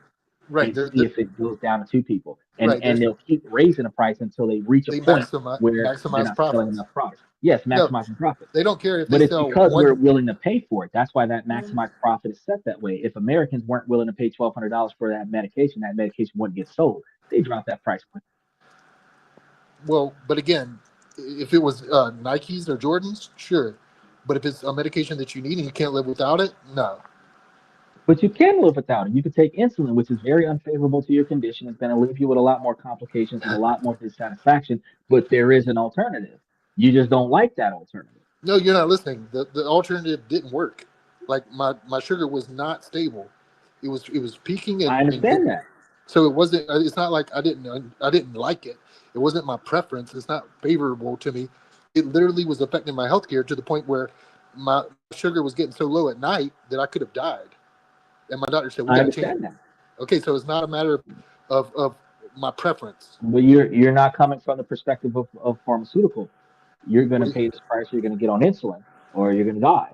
They're not doing it, as you said before, out of concern for you. They didn't make this product to put a stop to diabetes. They made this product to turn profit off of diabetes. And that's the problem. That's the problem. Is that when we're sitting out here, millions of people who need that product and could live better lives from that product, and they're limiting it to the public just based off of profit, that's wrong. Whereas other countries... So you want that product, you need something like that product, preferably at a cheaper price, but that product is the only product you found, and that's the product that you want, because it does what you want it to do. That's the product that I need to regulate my sugar. That's the one that you want because you haven't found anything better. I've tried everything else. None of them did. So, my doctor says that that the research shows that this regulates sugar better than anything else, and so It's the most beneficial one to you, but it's not a need. It's still a preference.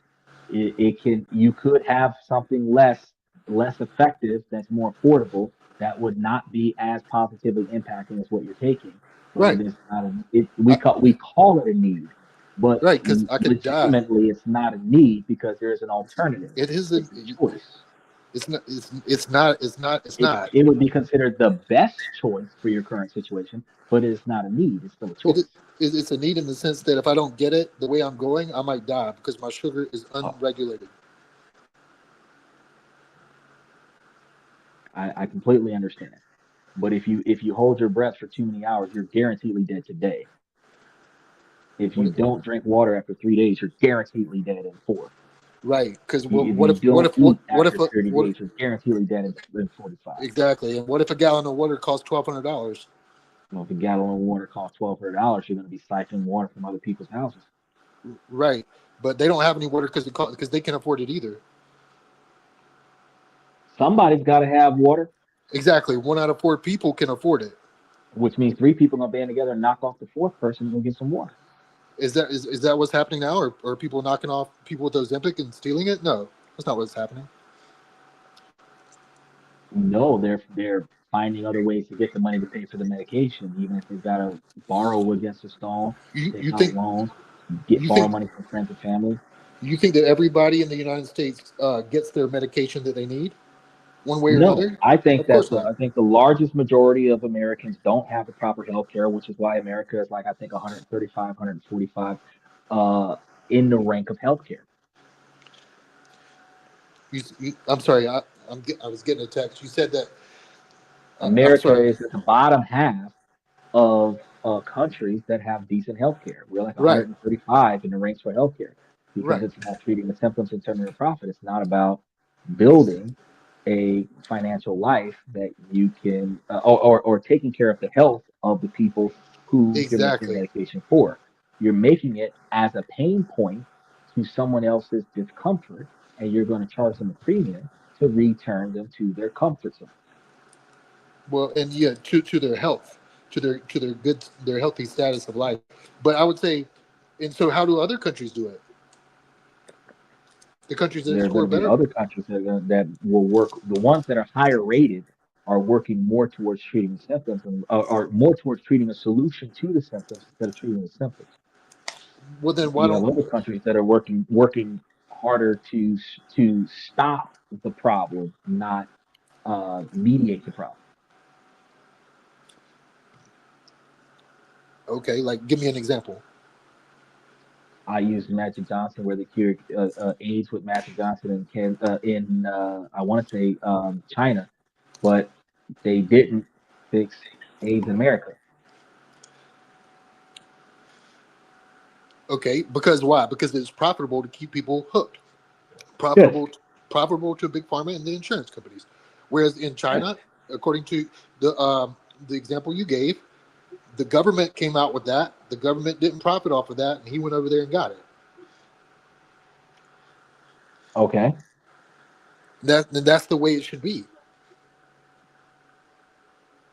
but that's more of a communist model society. They're not fully communist. They're more communist model than America, Right. I but would say, yeah, their this government and other governments like Denmark, Switzerland, uh, some of the Netherlands, some of the other countries that I've covered over the past 6 months are countries where taxation is higher, medical care is more fluid, and people are getting more of what they need directly from the government because the government has more money for the people. We don't nearly pay as much, like they're like 28% taxes or more. We don't nearly pay as much taxes as some of the other countries that you might go to, but the benefits that you get from the system is higher. It's more effective, uh, and they're going to be more towards resolving the problem, not treating the symptoms. Whereas America, it's a bigger profit in treating the symptoms. Steven absolutely. says there has to be another way to get it. I just don't have a solution. I personally do not participate in the healthcare system because it cost me well over 10 grand last year due to a surgery. Right. And Well, some people do without. That's what some people do. If their health can support it, they do without. and even if their health can't support it, they do without, and they pass away, and it's awful, and it's not how it should be. And again, the idea that raising taxes cost us more money isn't necessarily true, because if we raise taxes by, let's say, $2,500 on the average American family per year, but they save $5,000 per year on healthcare, then this really a net savings. It's not an increase in taxes per se. They're No, saving I money. agree with that. The people would have more. They would be able to spend less. The privatized free healthcare would be the standard, and nobody wants to pay more money in taxes. And with no extra money in taxes that's being directed towards healthcare and pharmaceuticals, even if they did raise the taxes, as long as we have the kind of president in office that's redirecting money from healthcare, the budget won't go to healthcare. But if we have a president in office that redirects the money to healthcare and standardize healthcare, then you can get you some free healthcare that'll put you on. That'll take care of your current condition. Right, and that the solution is Medicare for all. And Bernie Sanders did, introduce the legislation. It takes big pharma out of the picture. It takes profit out of healthcare. It it does away with private insurance. Let's Why are you laughing? see how much we got now. Huh? What I'm happened? trying to see which camera's working for which mic is working for us right now. You said you were laughing? Okay. So we got a one mic left. We've been 9 hours tonight. And I appreciate you. But when I mentioned Bernie There's Sanders, gonna you be a started little bit of laughing. feedback because all the headsets are dead. Yeah, there's a bad echo. But Well, I wasn't laughing at the situation. I was laughing at the fact that the microphones aren't working for us. okay, I got you. But have you studied Medicare for all the way Bernie Sanders introduced it?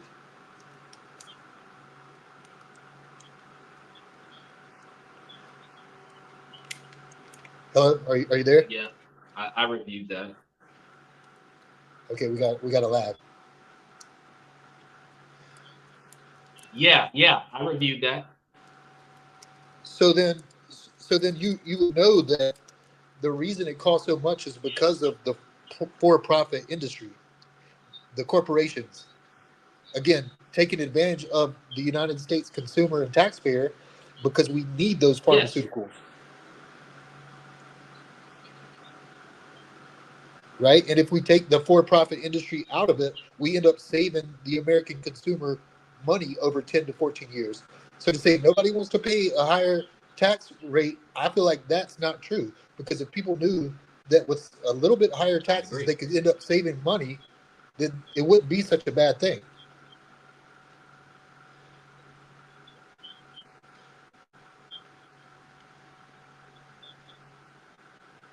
I agree.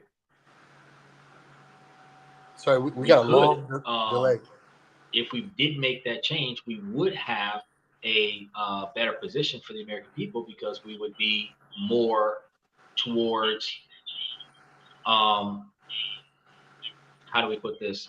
A more standardized system where the stuff that we need we would get, which would actually be more effective for us because in a situation where we're able to do more preventative maintenance on our health, we're able to reduce the cost of healthcare, and that would be cheaper all the way around.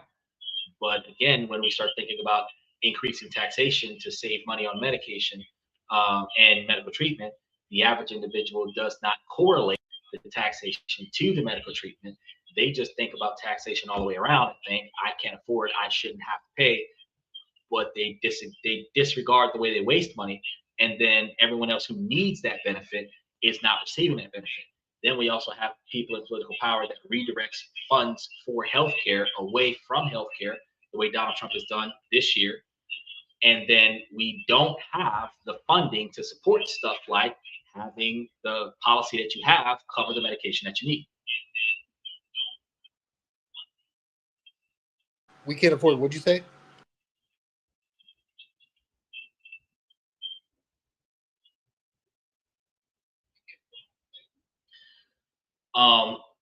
we end up not having the funding to afford the policies that you have to pay for the medication that you need.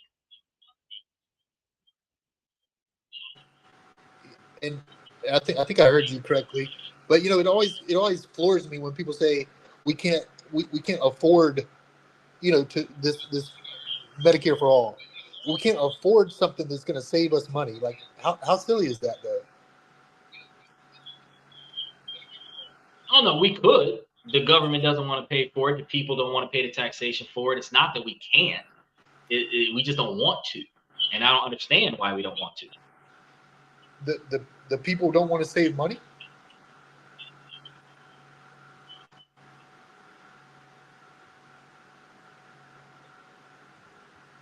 Apparently not. They're not correlating saving money with the decisions with that policy.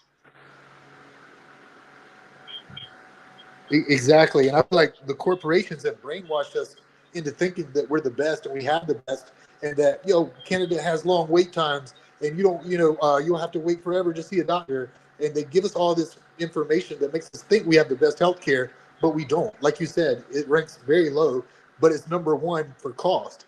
So they brainwash so many people into thinking that we're the best, and it drives me nuts when I hear people saying that it's our fault.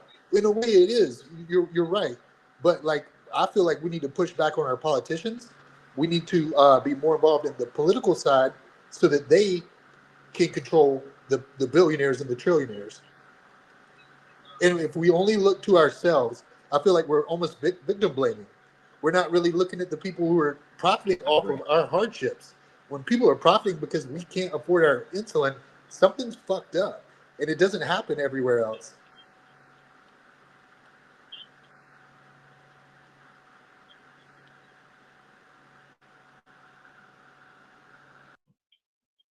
Well, I can agree with some of that, because victim blaming is going to be us, woe is me because we're in a shitty situation and blaming somebody else for it.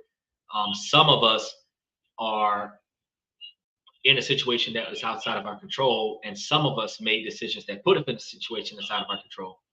So I do agree that we do need to hold those politicians responsible to the magnitude that they vote the way we want them to vote, which is why I've been encouraging people to go find out who your electoral voters are, go find out who your congressmen are, and go talk to them about the problems and concerns that you have, to try to see if they can lobby something or vote on something that can benefit your situation a little bit better. Don't just vote just because they're Republican. Vote because they're doing something that's going to benefit you. But I also recognize that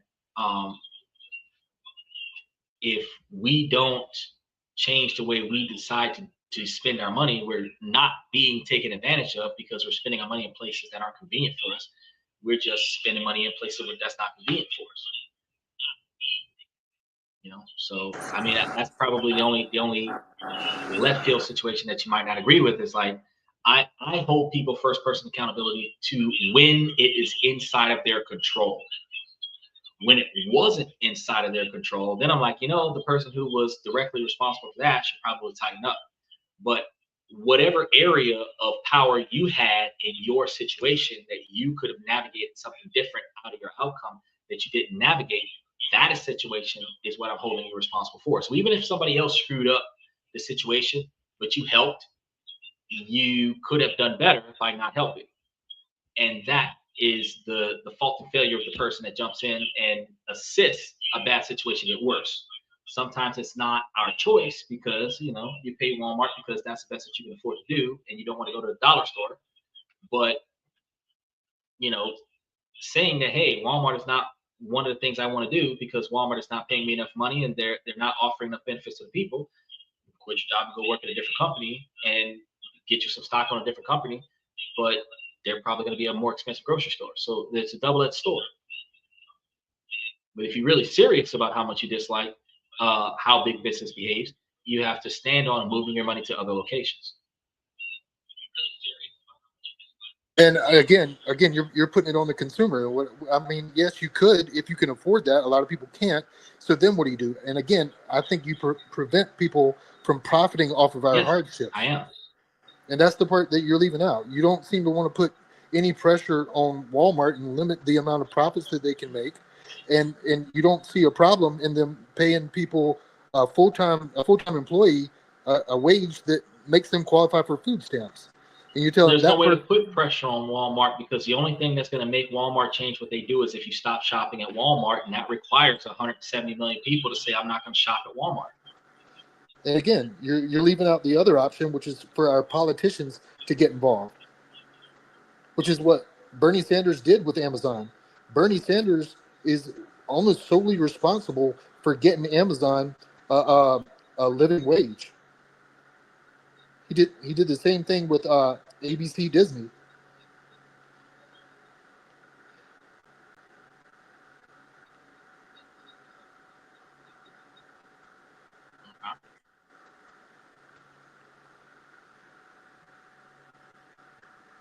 Are you still there? I mean, I understand that. I'm just I'm not giving them a pass. I don't want you to think that I'm giving them a pass. I just think that, you know, it is, in my observation, the consumer's failure, because the only thing that big business is going to respond to is profits. So in order for you to get their attention, you have to take away their profits.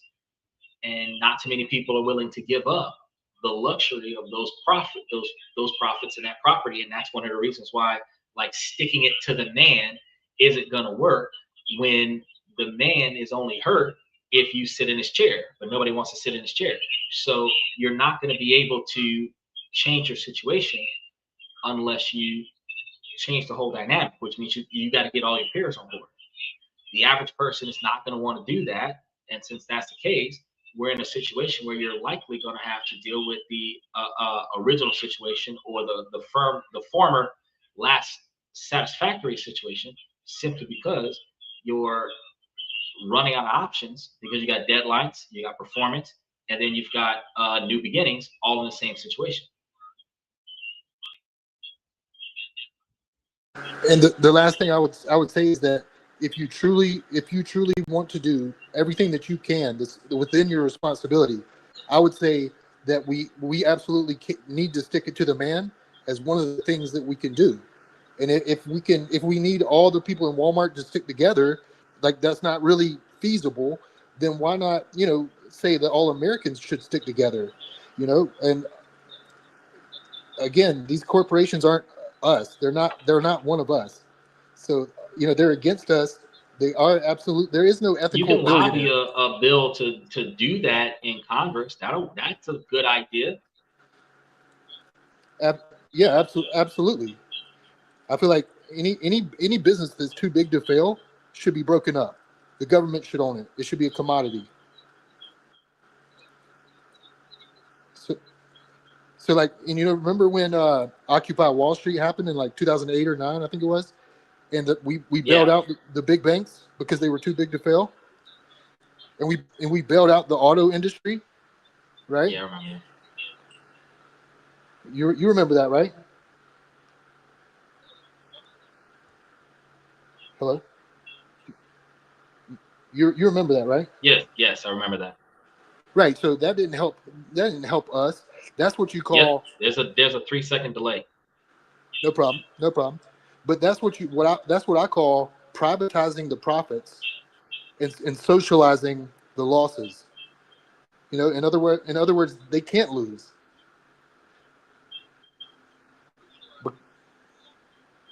No, I agree with that, but that's not taking advantage. You agree with that? That's not taking advantage.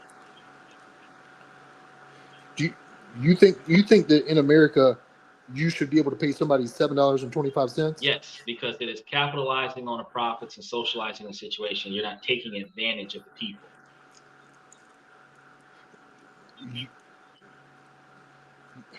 I feel like you're making money off the back of them. To answer your question about the $7.50, I've seen places in Louisiana that's $5.15 an hour, and I don't believe that it is a good idea to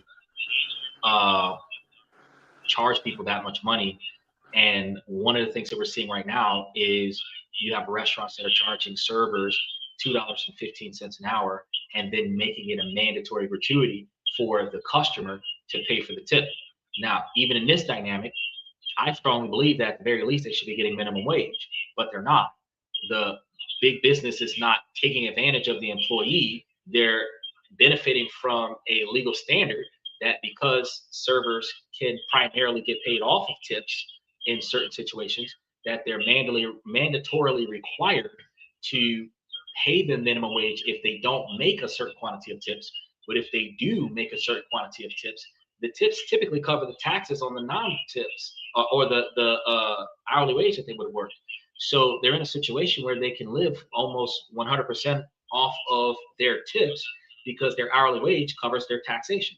Now, what big business does is benefits from our lack of knowledge, because since they have to cover the spread on the employee's salary if the employee doesn't get tipped, they're not going to cover the spread. They're going to instead say mandatory gratuity and force the customer to pay the tip before the customer decides on a tip. So now you're paying an 18% gratuity. You're paying all of these other fees in addition to taxes and buying the food. And then below all of that, they're going to ask you to give another tip on top of that. Well, if I'm giving you 18% and then you want me to give you another 10%, that's 28%. I'm not giving you 28%. What did you do to earn 28%? I don't care about your kids. I don't care about your child support. I don't care about what benefits that you don't get. What I care about is why am I paying 28%? Simply because your job doesn't want to pay you $16 an hour to do what you do. Exactly. And but let's think about this though. In Asia, they're less likely to take a tip from you because they're mandatorily required to only get paid by their wages. Say that again. I'm sorry. They're less likely to what?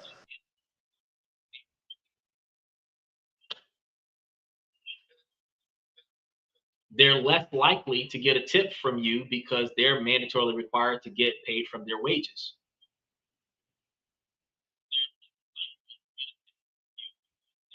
You don't think that's taking advantage of the American worker, the American consumer, the American taxpayer? Like you'll offer the tip and they'll say no. You'll try to tip them and they'll give you the tip back.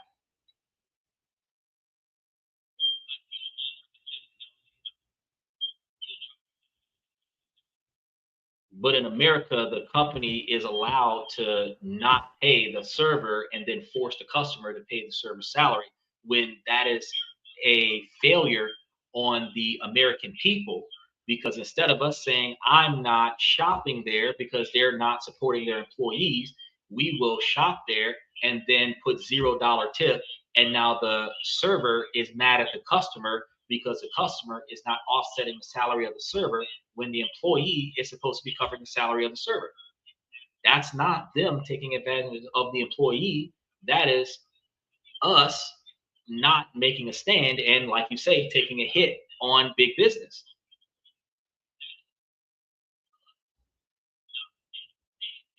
I agree.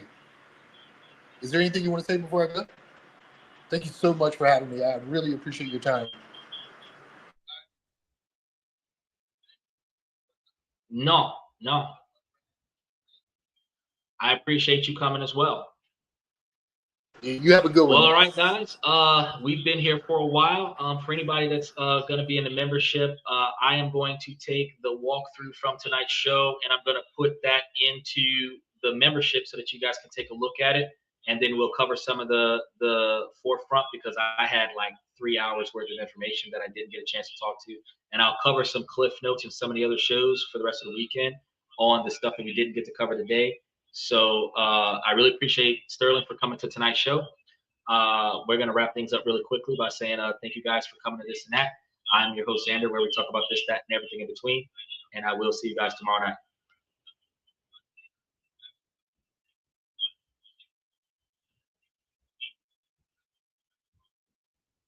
Boy, push that button.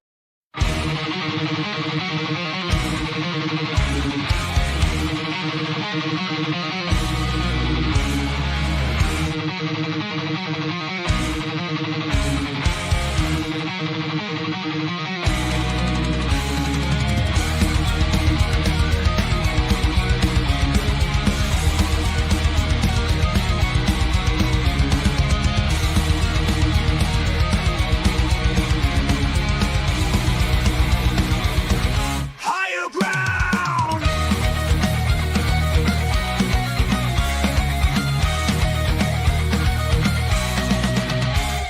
to chase validation, now I validate myself. Building inner strength, putting doubt upon the shelf. No more unnecessary drama, no more wasted time. Climbing higher, constantly making my own climb. Standing on higher ground where excellence is found. My potential knows no bounds, raising the bar, breaking ground.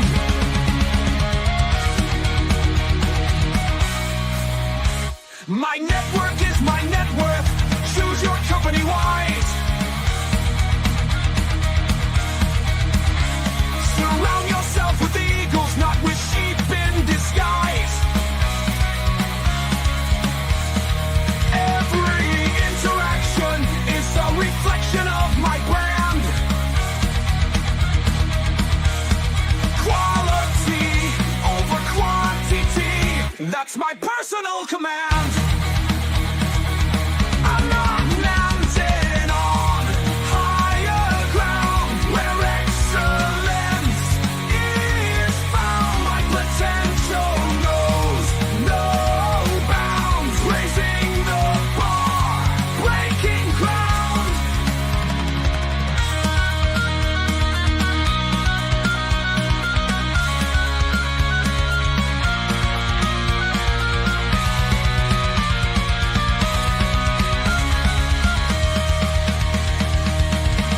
I'm not just living, I'm manifesting my vision, cutting through limitations with surgical precision.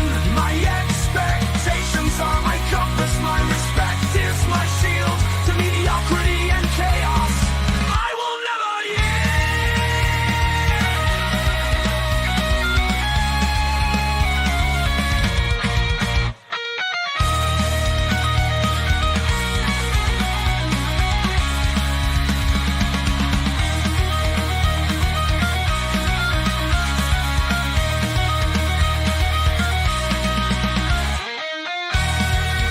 I'm not just living, I'm manifesting my vision, cutting through limitations with surgical precision. My expectations are my compass, my respect is my shield to mediocrity and chaos. I will never yield.